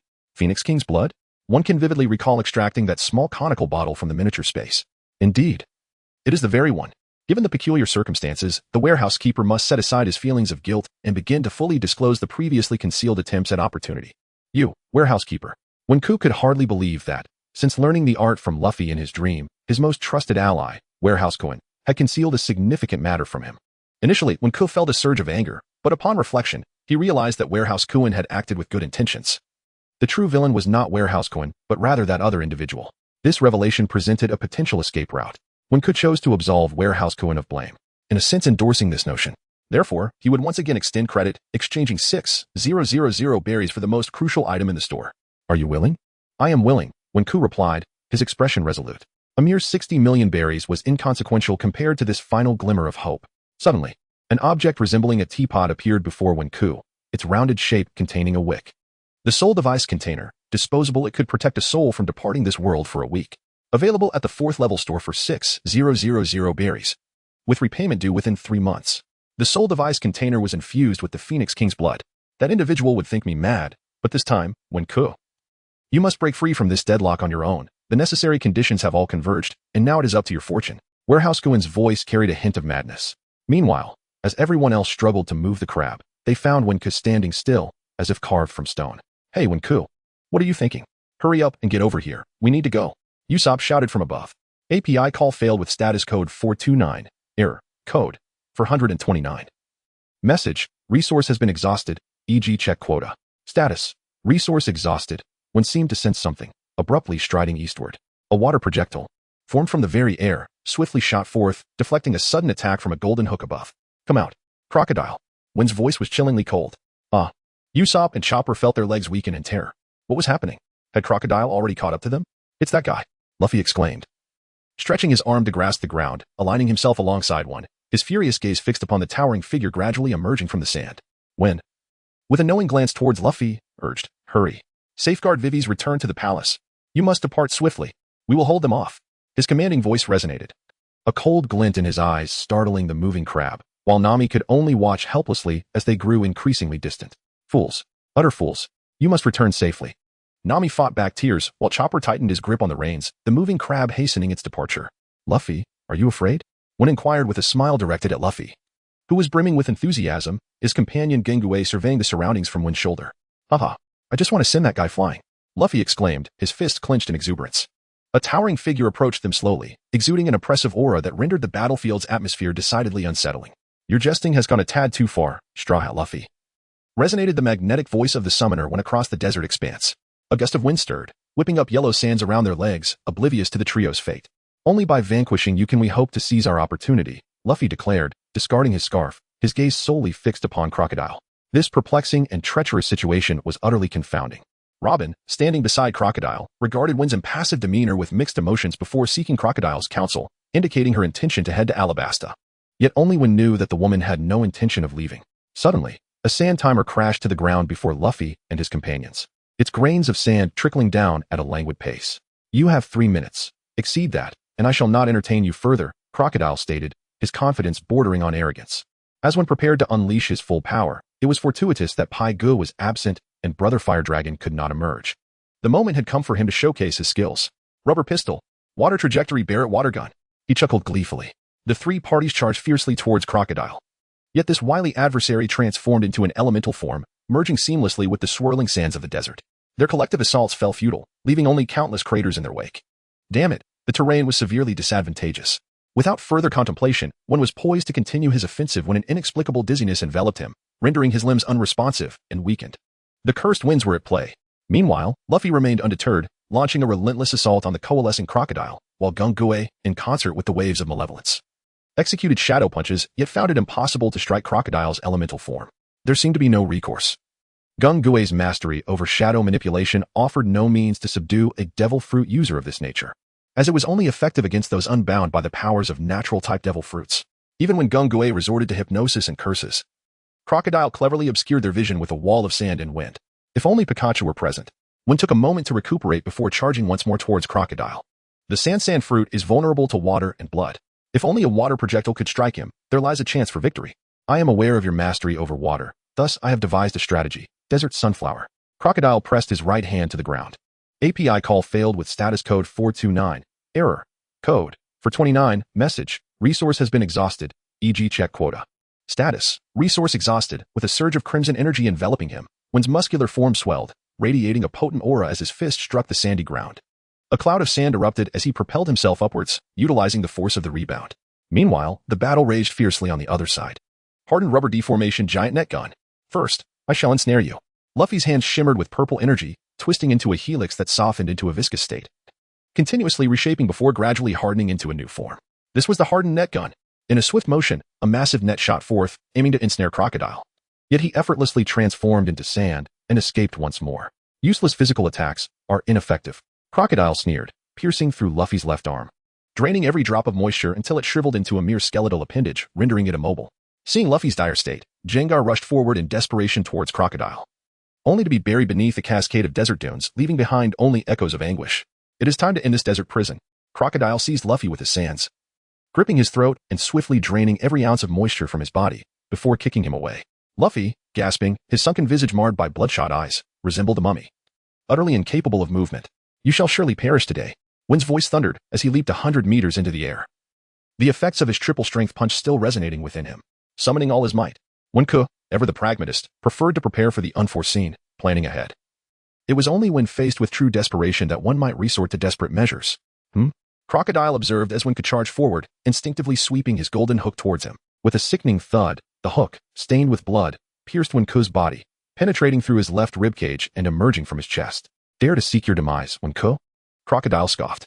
Now is the time for the water projectile, the Benelli M4 Super 90 shotgun. Wenke's eyes widened in fury, the air around him barely solidifying as he prepared his weapon. The springs of the two piston cylinders released with a hiss, angling to take aim at Crocodile's chest. Bang! A torrent of water surged into Crocodile's form, forcing him to relinquish his grip on the golden hook as Wenke executed a nimble backward leap. Crocodile's expression turned frantic. The accumulation of vapor hindered his ability to quickly elementalize. Tenfold monstrous strength punch. Monstrous fingers. With unwavering resolve, Wenke directed his two fingers of his right hand towards Crocodile. In that instant, the bones of his right arm shattered. Yet the force surged forth with the swiftness of the wind, causing the very air to tremble as it struck Crocodile squarely in the chest. A resounding thud echoed through the desert. There was no sound of Crocodile's anguished cries, only the sight of his body being hurled away, creating a vast crater in the sand. He fell from the sky, landing silently below. The sun had yet to descend, casting a double image of the setting sun in Wenke's eyes. Blood dripped from the gaping wound in his chest, yet Wenke's expression remained frozen, oblivious to his own plight. Ding. Timed Mission 3, Evil, Completion, 83. Severely injure Crocodile, barely surpassing the minimum requirement of 80 for mission completion. Reward, 5,000 Pokecoins. Congratulations. Wenke. The voice of the warehouse keeper was choked with emotion, almost weeping. Yet, I still have not slain you, Crocodile. I have surpassed the deadlock of the first level. Wenke moved forward unsteadily, the dizziness in his head and the tearing pain in his chest nearly suffocating him. Gritting his teeth, he approached Luffy, who lay like a mummy, barely clinging to life. Bloodshot eyes fixated on Wenke, Luffy murmured desperately, water, water. Puff, puff, puff. He. The little Gungue sprang forth from the sand, spitting out the grains from his mouth. Upon witnessing the dire state of Wenke and Luffy, he was overwhelmed with fear, bursting into tears, his tender heart unable to bear such a scene. The water projectile, a child's water gun. Wenke kneel down and pry open Luffy's mouth, pouring water into the lifeless figure to restore him. Oh. As he observed Luffy's emaciated body gradually swell, a faint smile crept across Wen's lips. However, his bleeding eyes soon clouded, and he collapsed to the ground. Gungue, startled, pushed Wen and then Luffy, utterly at a loss. Crocodile lay silently in the pit, when suddenly a graceful woman emerged from the distant hills. It was none other than Miss Nico Robin. She approached leisurely, disregarding her superior Crocodile, and knelt beside one, gently caressing his scarred face, embodying the essence of her unwavering resolve to save lives even unto death. How peculiar you are. While Robin tended to Wen and the others, a rustle arose from the pit below, where Crocodile's eyes flickered with hatred. Bathed in blood, he dared not look back. Fleeing into the swirling sands, Robin turned to follow Crocodile's retreating figure, her expression darkening. So this scoundrel has indeed survived. Meanwhile, the moving Crab and Vivi were strenuously making their way to Alabasta, their primary task to quell the rebellion. At that moment, aside from Usopp narrating tales, everyone else was enveloped in silence, seemingly lost in their thoughts. Hey, are you worried that Luffy and Wen might lose? Sanji questioned Zoro, who sat cross-legged nearby. Humph. Do you think I would worry? Zoro shouted, though he indeed harbored concerns, refusing to admit them. Baka, why don't we have a duel? Zoro and Sanji squared off, exchanging heated banter. Nami, once the formidable leader, clutched a sachet tightly, her mind ensnared by Wen's resolute silhouette against the setting sun, as if he would never return, causing a suffocating ache within her. But I will wait for your return, she thought, a haunting obsession. Cough. Thanks to Wen's final efforts, Luffy gradually regained his strength. Suddenly sitting up, invigorated, recalling how Crocodile had drained him of moisture, and it was one who had saved him. Spotting Robin seated nearby with his first mate Wen in her arms, Luffy froze at the sight of the gaping wound in Wen's chest. How could this be? At that moment, Wen had just regained consciousness, driven by an unwavering determination to reveal the layout of the warehouse. He regarded Robin with little surprise. This woman had been observing the battle throughout. Covered in Wen's blood, she bore the stains, layer upon layer, as his life essence dwindled. Why did you fight? Robin fixated on one, sighing inwardly, realizing he had been poisoned by Crocodile's venomous hook, compounded by severe blood loss, leaving Wen's life hanging by a thread. This is not my win. Wen's voice faltered, weak from exhaustion, as the specter of death loomed ever closer. Robin sighed, lifting Wen in her arms. Had not his previous actions rekindled memories of her childhood in O'Hara, she might not have cared so deeply. Her penetrating gaze scrutinized his weary visage. You must have many worries as well. It seems we are kindred spirits. This must be your Pikachu, Robin remarked, delivering a gentle kick to the creature, which appeared to be bewitched, swaying unsteadily. Soon, Pikachu shook its head, regaining consciousness only to find Robin's anxious expression. Gently, Robin laid Wen down, causing Pikachu to freeze at the sight of Wen's dire state. Wen, please don't scare me. Get up. Pikachu pleaded, drawing closer and clutching Wen's thumb, which now hung limply, once a familiar comfort, now devoid of strength. Pikachu climbed onto Wen's body, embracing him, tears streaming down its cheeks, cascading into the hollow of Wen's chest. API call failed with status code 429. Error. Code. 429. Message. Resource has been exhausted, e.g. check quota. Status. Resource exhausted. The unclear language of Wen gradually lost consciousness, and this time it was a true loss of awareness. Suddenly, 3 objects, the soul device container, a small conical flask, and a positioning stone, materialized beside Pikachu, causing Robin's expression to darken, rendering her speechless.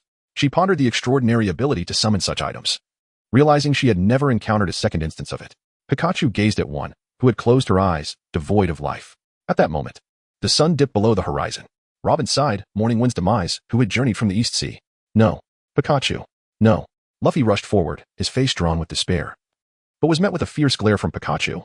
Unaware of the battle that had just unfolded, Pikachu instinctively blamed Luffy, the captain, for failing to protect his crew. Return Wen to me. Return Wen to me. Pikachu's fist pounded against Luffy, and upon realizing it was futile, he used his iron tail to force Luffy away from Wen's side. Thud.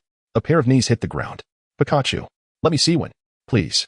Luffy knelt, tears streaming down his face, overwhelmed with grief. He had only knelt like this once before, in the presence of Vivi. He noticed Pikachu's stunned expression and quickly rose to reclaim Wen from Robin's embrace. She's gone. She's gone. Luffy cried, cradling Wen's lifeless body in the sand, wailing in agony. Wen, will you be my crew member? Of course, my captain, Wen had once said. Luffy handed Wen a cherished Pokeball, saying, this is my first Pokémon. It signifies my beginning. If one day I am not by your side, let it witness your journey to become the Pirate King. Is it delicious, Luffy? Rice cakes? Wen had laughed joyfully. No. Haha. Wen, I want to share a secret with you. I had a dream yesterday. Please don't tell anyone, Luffy whispered, crouching beside her. Of course, I trust you, Wen had replied, always with a smile. We're almost there, don't worry. Wen had reassured the 3 little ones while climbing the mountain. Nothing is better than you. I would do anything to bring you back. Because you are my deity. As the moon rose, the last remnants of twilight faded. The sun had set, and the desert around them was eerily silent. Luffy's cries resonated with sorrow, while Robin remained silent. In a world rife with cruelty and betrayal, she felt the warmth of camaraderie for the first time. Ever since Shanks had lost his arm, Luffy had never experienced such profound sadness. His heart felt as if it were being torn apart. After spending half a year with Wen, he should have recognized her kindness. Monkey. Luffy, you are a fool, he murmured to himself, realizing he had allowed the most important person in his life to slip away. Let's go back to the East Sea. I no longer wish to be the Pirate King. I will accompany you, Wen. Luffy rambled, gripped by madness, suddenly lifting Wen's body to leave, only to be struck in the face by Jengar. Bang. The impact sent Luffy crashing to the ground like a broken kite, while Wen's body tumbled at Robin's feet. Luffy, remember this. The one thing Wen wanted most in this world was to see you become the Pirate King. Stop speaking of returning to the East Sea. What about Vivi? What about Alabasta? Have you lost your mind? Pikachu, never before this angry, expressed his frustration. Luffy rose, speechless, his eyes filled with confusion. The atmosphere fell into a heavy silence, soon disrupted by a stranger's voice. What has happened? The onlookers turned to see a man in white.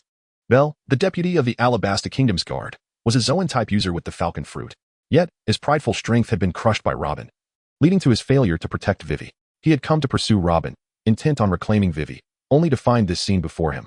The massive pit was unmistakable, approximately 6 meters in diameter, with sand cascading down to fill it. What kind of technique could cause such devastation? Hey, Robin called to Luffy. Luffy seemed unresponsive. Crocodile should have fled to Alabasta. That guy is heavily injured. Upon hearing Crocodile's name, Luffy's eyes filled with rage. Ah, Crocodile. I will make him pay, he shouted, approaching Wen's lifeless form, fixated on her pale face without uttering a word. Wait for me to avenge you, then I will return. Luffy gently placed a straw hat on Wen's chest and turned to chase after Crocodile towards Alabasta. Hey, do you know the way? Robin fixed her gaze on Luffy. He squinted, remaining silent, as he truly did not know where Alabasta was. If you wish to find Princess Vivi, you must take him to Alabasta, Robin instructed, pointing at Luffy. Him? How? Bell frowned at Luffy, bewildered. This is Pikachu interjected abruptly, having picked up Wen's entrusted 3 items. Noticing that the wick inside the teapot was inexplicably burning with blue light, intensifying the closer it got to Wen's body, Pikachu's eyes widened, recalling something. Wen had once mentioned that these items were interconnected, yet at the time, it had gone unnoticed. Now, reflecting on those memories, it seemed Wen had been trying to convey something, aside from the soul device container, which Pikachu had never seen before. It recognized the positioning stone and the blood of the Phoenix King. Perhaps, even if Pikachu didn't understand, it knew that Wen often prepared for the unexpected. It remembered Wen's final words, "Take me to the Phoenix King. Help me understand. Could these items be connected? I must return to the desert. Who can take me?" Pikachu pleaded anxiously, leaving everyone bewildered. "Come on, who would go to the desert?" You can definitely take me to the desert." Pikachu turned to Robin, the tall woman who was now considered their adversary, but for some reason, it felt she would still help them. "I won't," Robin flatly refused. "No, you will, because Wen trusts you," Pikachu asserted confidently. Robin felt an unexpected tug at her heart, her neck stiff for a long moment before she nodded, inadvertently yielding to Pikachu's insistence to carry Wen's body. Meanwhile, Pikachu ignored Luffy entirely, instead addressing Jengar. "You follow the Straw Hat and find Crocodile. Make sure to eliminate him. Leave no trace of him behind." Pika Pika. Pikachu commanded Jengar to fulfill the task, knowing that reaching Alabasta meant confronting Crocodile. Jengar nodded vigorously, determined not to shy away from its responsibility this time. "Let us depart." Pikachu disregarded Luffy entirely, climbing onto Robin's shoulder, holding the log post to guide her towards their exit. As they gradually disappeared into the encroaching darkness, Luffy raised his left hand only to let it fall again. After an indeterminate silence, he turned to meet Bell's gaze, his face flushed as he shouted, "Crocodile told me. Where's Alabasta?" Meanwhile, Robin and Pikachu, upon returning to the desert, captured a giant scorpion to serve as their steed, swiftly heading in the direction designated by Pikachu. Robin gleaned some information about the log post from Pikachu, which included Pikachu's conjecture, resurrection. However, this notion left Robin incredulous. How could that be possible? Could it be that the man had anticipated his own demise and devised such a contingency? As the wheel of fate turned, could one individual halt its progress and avert their own death? Having endured a life steeped in tragic fate, Robin had long accepted the doctrine of destiny's supremacy.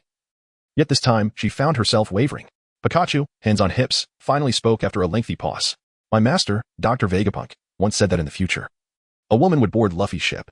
Vegapunk would accompany her in search of the true history, for only she would understand its essence." Robin's pupils constricted. Was she not the only one left in the world who comprehended the true history? And that woman bore her name. Pikachu's expression turned grave. Yes, the cowboy hat was blown off by the wind, leaving Robin oblivious to the turmoil within her heart, an insatiable curiosity. Why would a stranger know her? Born in O'Hara in the West Sea, she had been marked as the son of the devil with a bounty on her head at the tender age of 8. Did this man know of her past? Robin pushed aside her thoughts, focusing on the scorpion mounting her as it advanced. She gazed at Vegapunk, whose countenance had grown distant. If heaven could truly allow you to return," she sighed, lamenting the futility of resurrection, regretting the fleeting encounter with such an intriguing man, now lost. Robin shook her head with a bitter smile, while Pikachu remained motionless, smoothing Vegapunk's hair. Ignoring it, she continued on their path. The giant scorpion followed Pikachu's directions, reaching the uncharted valley in the heart of the desert in less than 3 hours.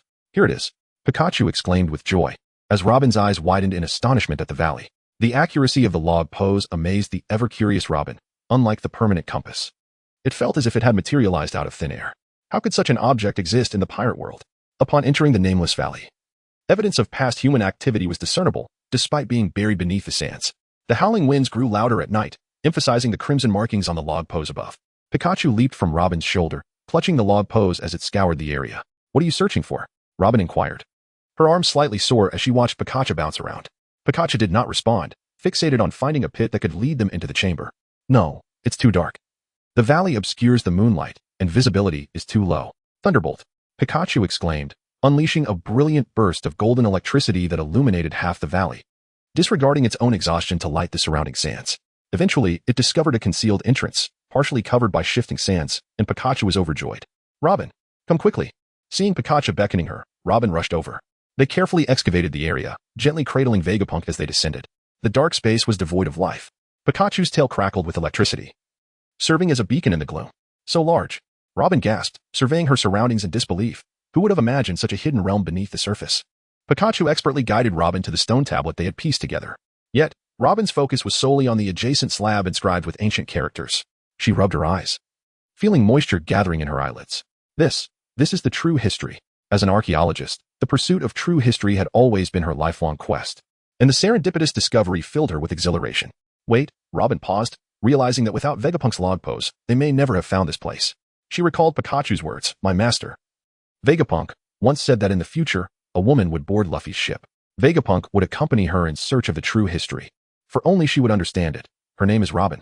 Robin took the initiative to smooth Vegapunk's dark hair, her gaze fixed intently on his features, a gentle smile gracing her lips. "So you truly are helping me find the tablet. Come on, Robin," Pikachu called, momentarily diverting her attention from the true history. However, the little Pikachu was unsure how to proceed, its mind a whirl of confusion. After a moment's thought, Robin decided to place Vegapunk atop the stone tablet, aligning the hollow wound in his chest with the corresponding indentation.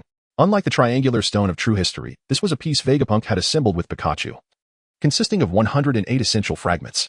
"Perhaps the blood in this vial is of use," Robin suggested, retrieving a small vial filled with swirling liquid. "What to do?" Pikachu replied, puzzled. Robin felt equally lost as they examined Vegapunk. "You mentioned resurrection. Could it truly exist?" she questioned, skeptical. "I believe it does," Pikachu replied. It opened the vial, leaping onto Vegapunk's chest to inspect the wound. Suddenly, it noticed the exposed indentation. "This fits." There was indeed a recess. Pikachu scratched its head, speaking to itself. "Let's give it a try. We have nothing to lose." Gathering its courage, Pikachu poured the precious blood into the indentation, ensuring a droplet sat level with the hollow. They stared at the indentation for what felt like an eternity, but nothing happened, and Pikachu's expression turned to despair. "It's over. I can't save him." Pikachu lay on Vegapunk's chest, weeping profusely. Suddenly, amidst the tears, Pikachu heard a strange sound, prompting it to search for the source. To its astonishment, the droplet of royal blood began to bubble and rise into the air, exploding into a cloud of crimson mist. Abruptly, an unknown force from below propelled Pikachu into the air. The surging blood, as if imbued with life, began to spread actively. An increasing number of crimson bubbles ascended and burst, enveloping the area around the triangular monolith, causing Robin's pupils to dilate in awe, as if witnessing a divine spectacle. The triangular monolith rose with a thud, rotating slowly as Hoa's essence seeped into the wounds on Wenke's chest like a spider web, replenishing the blood in his drained body.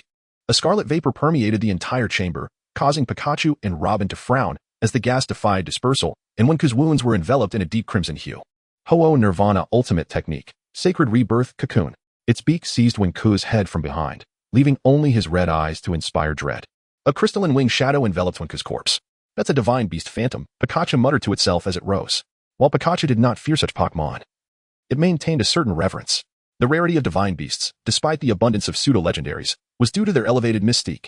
The Pokémon repository's ranking system was determined not only by strength, but also by prestige and legendary status. Even though Ho-Oh was not ranked as a Tier 7, it was still recognized as a divine beast. The rotating triangular monoliths connected seamlessly, as if by tacit agreement, suspended by the crimson gas. Above, Ho-Oh raised its head, and the crimson enveloping Wenke intensified, gradually forming a scarlet cocoon. "What's happening?" Robin asked in astonishment. Wenke was now encased in the red cocoon, his fate unknown. "It's all right. I believe Ho-Oh wouldn't harm Wenke. All we need to do now is wait." Pikachu, though equally anxious, trusted that Ho-Oh would not betray Wenke, a sentiment shared by all Pokémon. Even if Wenke had perished, the repository would not have departed from this world. Otherwise, Pikachu would have been retrieved long ago. Pikachu was not foolish. This indicated that the repository was desperately trying to save its user. Wenke's life was highly valued by the repository. Within the cocoon at this moment, Wenke lay in an eerie silence, curled up like an infant, with veins coursing throughout his body as the searing blood gradually flowed into his heart. The essence of the Phoenix King slowly merged with Wenke's being. "Damn it!" A mysterious roar erupted from within him. The cadaver could not speak. Only the warehouse keeper could. However, it was not his voice, but a strange, frigid, and raspy voice that echoed, 108 stone array, Phoenix King Nirvana. How dare that it? What right does it have to bestow the Pokémon warehouse upon this otherworldly, thus humiliating me? I shall certainly return. The voice, filled with morbidity and madness, gradually dissipated as the Phoenix King's essence completely dissolved into the groove, vanishing as if it had never existed, temporarily setting aside Robin and Pikachu awaiting the red cocoon's hatching. The scene shifts back to the Alabasta Palace. At this moment, the royal army has collectively deployed, preparing to withstand the impending, vast rebel army. Meanwhile, Vivi and her companions have mounted their Karoo duck steeds, continuing their journey toward Alabasta. Unaware that the Baroque Works' remaining high-ranking officers have been lying in wait for quite some time, Vivi's face is pallid. The enemies currently present include Mr. 1, Miss Doublefinger Paula, Mr. 2 Bonclay, Miss Merry Christmas, and Mr. 4, 5 high-ranking officers in total. Scatter! Usopp exclaimed in terror, completely forgetting that he is a devil fruit user. If Wenke were present, he would surely have struck Usopp. "You scatter. Take Vivi and flee. I'll hold them off." Zoro smirked, immediately halting his Karoo duck and leaping down, eyeing the 5 officers. "I wish to test my mettle against you all," Zoro declared. his magnetic voice brimming with complete confidence in his own strength. The other Karu mounts split into two groups, galloping toward the south and west gates. "I'll go first," Bon Clay exclaimed, pursuing the squad heading south. Just as Merry Christmas and Mr. Four prepared to give chase to the other group, they were blasted away by an abruptly unleashed azure sword wave. Origin Wasteland, quadrilateral sword wave. The ground, mingled with sand and soil, was directly struck by the silent sword wave, leaving it scarred and beginning to violently undulate. "That sword technique." Mr. One's eyes lit up. "Then I shall give chase. The three of you remain and deal with him," Paula announced, disregarding Zoro's assault on her comrades. Instead, she informed Mr. One before turning to pursue the team heading west. "Very well." Mr. One then charged toward Zoro, his arms transforming into iron blades, directly slashing at him. Due to the suddenness of the attack, Zoro flipped and horizontally swung Wado Ikamanji to parry, resulting in a clang as the two collided. Zoro staggered back 3 steps. "You are." Zoro looked at the bald man, whose entire body was metallic and who had the character, One, tattooed on his chest, his expression grave. "Mr. One, the one who will slay you." Mastering cut. At that moment, his fingers transformed into blades and clenched into a tiger's claw. Extending his hand backward before slashing forward, preparing to seize Zoro and slice him apart. However, Zoro anticipated his move. Origin Wasteland, Agony Wind. Zoro incessantly accelerated his body's rotation. The metallic clangs resounding with force, skillfully striking Mr. One's left arm at an oblique angle. How is this possible? Mr. One's left arm instantly erupted in blood. Although the dice fruit had transformed his arm into iron, it was still cleaved open. "Unless you have already mastered the ability to cut steel." Mr. One clutched his arm, staring at Zoro in astonishment. At that moment, blood streamed from his arm, and the previous strike nearly severed his limb. Zoro chuckled softly, remaining silent. It seemed that Wenke's prior conjecture was correct. Zoro had prematurely mastered the ability to cut steel, and coupled with the way of the pioneer, he had already surpassed the level of swordsman in the original work at this stage. Meanwhile, Merry Christmas and Mr. Four, covered in dirt, had arrived before Mr. One. "I said, the three of you come at me together. Damn it. I refuse to believe it." Shredding cut. Mr. One frantically swung his arms, then crossed them before his chest, slashing towards Zoro. Mole palm. Miss Merry Christmas instantly transformed into a mole, and her bestial claws swiped at Zoro. 4-ton bat. Mr. Four also raised his 4-ton bat, charging with all his might and smashing it down upon Zoro. At that moment, the 3 attacks converged, bearing down on Zoro. Humph. Origin Wasteland, Gale. Distant Eulogy. 3 swords, enveloped in azure gas, along with the blades, allowed Zoro to move as swift as the wind, easily evading Mr. One's attack. Counterattacking with 3 backhanded strikes. Sword met sword, incessantly. The sounds were sonorous and resonant, as if playing an encomium. Instantly slicing open Mr. One's back as if cutting meat. The flesh blossomed clockwise like a whirlwind, splattering blood. Mr. One collapsed to the ground, his eyes filled with disbelief. He was a bounty criminal worth 75 million berries. How could a small-time pirate with a bounty of 15 million berries possibly suppress him? Several strikes also sent Merry Christmas flying. Despite her transformation into a beast, Zoro's swords were undeniably sharp and unstoppable. While Mr. Four's attack was powerful, Zoro believed that he should not use his weaknesses to contend with brute force, but rather rely on his strengths in battle. After immediately dodging the strike he smashed out, Zoro leaped up, wounding Mr. Four's shoulder with Kitetsu and kicking the fat man in the face. After a 3-on-1 confrontation, Zoro was unscathed, not even glancing at Mr. One. Merry Christmas and Mr. Four, as if they were nothing more than insignificant opponents. This intervention terrified Merry Christmas and Mr. Four, nearly paralyzing them with fear. "Enough already. Cease your humiliation." Pirate Hunter Rorno Zoro. Mr. One staggered to his feet, his muscles bulging, preparing to unleash his strongest move to obliterate Zoro. Foam daisy cut. Mr. One's palms and fingers transformed into blades, charging towards Zoro. Origin Wasteland. Diversion. Zoro mixed his 3 swords, the azure gas swirling even more intensely. The speed of his sword strikes shimmering like rippling water, gentle yet urgent. The sword strikes, like a great river splitting into numerous streams, baffled Mr. One, who frantically resisted. Thud. Mr. One could no longer withstand it, collapsing to the ground, defeated. The 3 circles carved into the ground, along with the dust and scratches, were once again buried by the yellow sand. Zoro turned to Merry Christmas, displeased with her appearance, preparing to eliminate her first. Before she could burrow into the ground as a mole, she was repelled by Zoro's quadrilateral sword wave. Watching Zoro close and step by step, cold sweat dripped down her face as she pleaded for mercy. Finally, in order to avoid being killed, she timidly revealed the information she had just learned from her boss to Zoro. "How could this be? You're lying to me." Zoro's emotions inexplicably became agitated. He couldn't believe that Wenke, the most reliable member of the crew, had been killed. Seeing the knife wound on her belly constantly seeping blood, the fat woman Merry Christmas became even more incoherent with fear. "It's the truth. The intelligence says that Summoner Wenke has already been dealt with by our superior. But Straw Hat Luffy is still alive." Thud. Kitetsu viciously pierced Merry Christmas's belly, the pork fat oozing out from beneath the skin. The intense pain causing Merry Christmas to faint. Zoro then sheathed his sword. How could you perish, Wenke? That smiling visage lingered in Zoro's mind, almost transforming into a memory. Zoro's complexion was pallid, engulfed in confusion. Cough, I shall never fall. At that moment, Mr. One rose once more, drenched in blood, the wounds on his body seeping profusely. And his expression wearied. I shall not kill you, but should you remain obstinate, I will show no mercy, Zoro declared with a darkened visage. An unnamed fury ignited within him, pushing Zoro to the brink of losing control. Who fears you? Micro dust slash. As Mr. One's fingers morphed into blades, he crossed his arms before his chest and executed a downward slash in an X shape towards Zoro, unleashing a wave of force that starkly contrasted with their prior close combat tactics. You seek death. Original wilderness technique. Blade Song of the 37.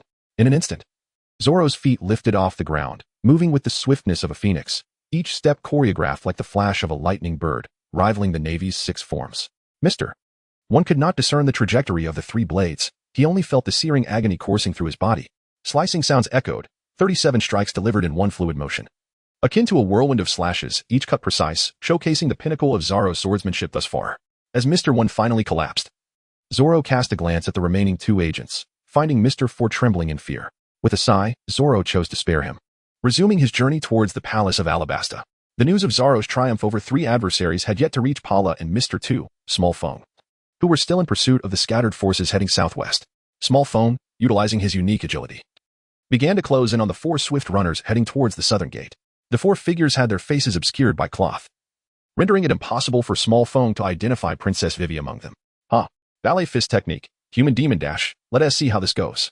Small Phone drew back his legs and leaped into a ballet-like bound, accelerating towards them. 2 of the swift runners suddenly halted and turned to face Small Phone, removing their veils to reveal Usopp and Chopper. I'm not interested in you two. Step aside. Mr. Two, irritated upon realizing they were not Vivi, grew anxious to uncover the identities of the 2 who had fled, unwilling to squander time on these nameless individuals. You insolent human demon.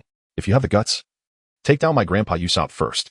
Usopp leaped down and inflated his body, instantly transforming into the armored bird, while Chopper directly entered his beast form, both bracing for Small Thing's approach. Wow, I didn't expect you 2 to be devil fruit users. I truly underestimated you. I'll say this once more, move aside. Small Phone brandished his fists, wary of Usopp and Chopper. You shall not pass. Usopp, armed with his slingshot, aimed directly at Small Fang's head, while Chopper held a rumble ball, ready for consumption. Then I shall take you down first. Ballet fist technique, swan dance. Small Phone initiated his grand move, a massive swan apparition appearing behind him, spinning as he kicked with lightning speed towards them. Crack! Chopper consumed the rumble ball, his muscular arms swelling as he struck downward with full force at Small Phone, who effortlessly dodged. Unfortunately, he suddenly felt a sharp pain in his foot. Small Phone clutched his foot, pulling out a multi-layered thorn embedded deep within, blood gushing forth. Haha. How does it feel, human demon? Stung? Huh? Try this powder star. Usopp inquired while continuing to fire his slingshot, a black pellet striking the unsuspecting Small Phone. Bang! A cloud of smoke erupted, obscuring Small Fang's condition from view. Chopper scratched his head while Usopp roared with laughter. Ballet fist technique, gorgeous swan dance. Small Phone leaped towards Usopp, delivering a furious kick, causing the air to ripple with force. Once a high-ranking agent worth 32 million berries, how could he endure such indignity? As Small Phone advanced with haste, Usopp's pupils dilated, shielding his chest with steel wings. Repulsive iron wall. Silver Steel's top-tier ability. A silvery gas enveloped Usopp, his skin hardening to a reflective sheen, each feather nearly as resilient as iron. This was Usopp's recently discovered ultimate technique, significantly enhancing his defensive capabilities. Bang, bang, bang. Small Phone, already injured from the thorn, felt as if he were kicking against iron, the pain unbearable, while Usopp remained unscathed. You insolent human demon. If you can break my iron wall, I shall call you Grandpa. Usopp resolved to play the role of an impenetrable turtle this time, where when present, he would surely berate Usopp for squandering such a promising devil fruit. Chopper observed the battle, seemingly feeling that he need not intervene. So tough. Ballet fist technique, swan dance. I will knock you off your feet. Small Phone unleashed a series of relentless kicks against Usopp, but the old Usopp stood firm as a rock, even taunting Small Phone, inciting him further. Haha. Keep coming, human demon. Usopp incessantly provoked Small Phone, aiming to stall for time, and indeed, Small Phone fell for the trap, abandoning his pursuit and focusing solely on Usopp. His face flushed with fury as he kicked with greater intensity. Just you wait, I'm fine. Ballet fist technique, toe kick. Haven't you eaten? Put some effort into it. While the chaotic battlefield on Usopp's side unfolded, let us shift our gaze back to the confrontation at the western gate. Paula had caught up with the 3 swift runners, realizing they were Nami, Sanji, and Kaya. Paula thought to herself that the situation was dire but felt a bit reassured knowing Mr. 2 remained at the southern gate. Now, Paula aimed to eliminate the 2 men and 1 woman before her. "This is Nami, this is Kaya, so you must be Mr. Prince," Paula remarked, identifying them according to her intelligence, flaring her presence, causing Sanji to nearly erupt with nosebleed. "Hi, I am Mr. Prince." Sanji gazed at Paula with an enamored expression, provoking Nami's ire. "Hey, Sanji, she's the enemy," Nami shouted in displeasure. Unfortunately, the old lecher Sanji was completely entranced by Paula, who seized the opportunity to unleash a thorny meteor hammer, sending him flying. "Sanji," Nami gasped, not noticing Paula's rapid advance until she stood before her. "Miss, you will end up like him too." Paula clasped her hands together, thorns covering her palms as she lunged towards Nami's chest, only to have her attack thwarted by a sudden iron rod. The metallic clash propelled Nami, who had been at a disadvantage, away. "Well done. The lady's struggle is quite entertaining," Paula chuckled softly, relishing in the sight of the weak flailing helplessly, only to be ruthlessly eliminated by herself. Nami rose from a distance, eyeing the iron rod in her hands, the very weapon Usopp had crafted for her during her plea for assistance, designed to empower an ordinary person like her to fight valiantly. "I hope Usopp's weather rod is useful." Meanwhile, Kaya moved to Sanji's side, with Chopper assisting him. Observing the blood seeping from his chest, and Kaya nodded at Chopper. "Jilly." With a gentle wave of healing energy, a soft green light flowed into Sanji's body, bringing him a sense of comfort. He lit a cigarette and took a drag. "What are you doing here? Why aren't you helping?" Nami's voice echoed with confusion. Bang. Meanwhile, Nami was desperately fending off the fierce assault from Bola. She was acutely aware that the voluptuous woman before her was a user of the thorn devil fruit. Sea urchin spikes. The spiky sea urchin ball shot towards Nami, who deftly evaded them, as she tirelessly experimented with the usage of her weather stick. Her unfamiliarity led to multiple injuries, and initially, her efforts yielded little success. However, after enduring relentless pressure from Bola, Nami gradually grasped some techniques of the weather stick and managed to outsmart Bola on several occasions. Bola, intrigued, remarked on the peculiar weapon. Heat bubble accumulation. Nami swung the weather stick, summoning a massive gathering of warm air around her. Thorn therapy. Bola transformed her hands into spiky protrusions, forcefully embedding them into her arms' pressure points, causing her muscles to swell and her clothing to stretch. Cold bubble accumulation. Unlike the warm red air, the cold air coalesced and hovered in a dance with the warm currents. Nami shot a cold glare at Bola, summoning her courage as she prepared for the next move. "Verily, I am engaged in this conflict as well. Do you perceive it?" With unwavering focus, Beulah lunged towards Nami, but she muttered cryptically, "Lightning rod." Enveloped the body with electricity. Prior to this, her beloved Wenke had entrusted her with a secret. He had awakened 2 formidable abilities. This revelation initially filled Nami with disbelief, but it was Wenke, the man to whom she had pledged her life. He would never deceive her, otherwise she would surely inflict a beating upon him. "Coco, grant me strength."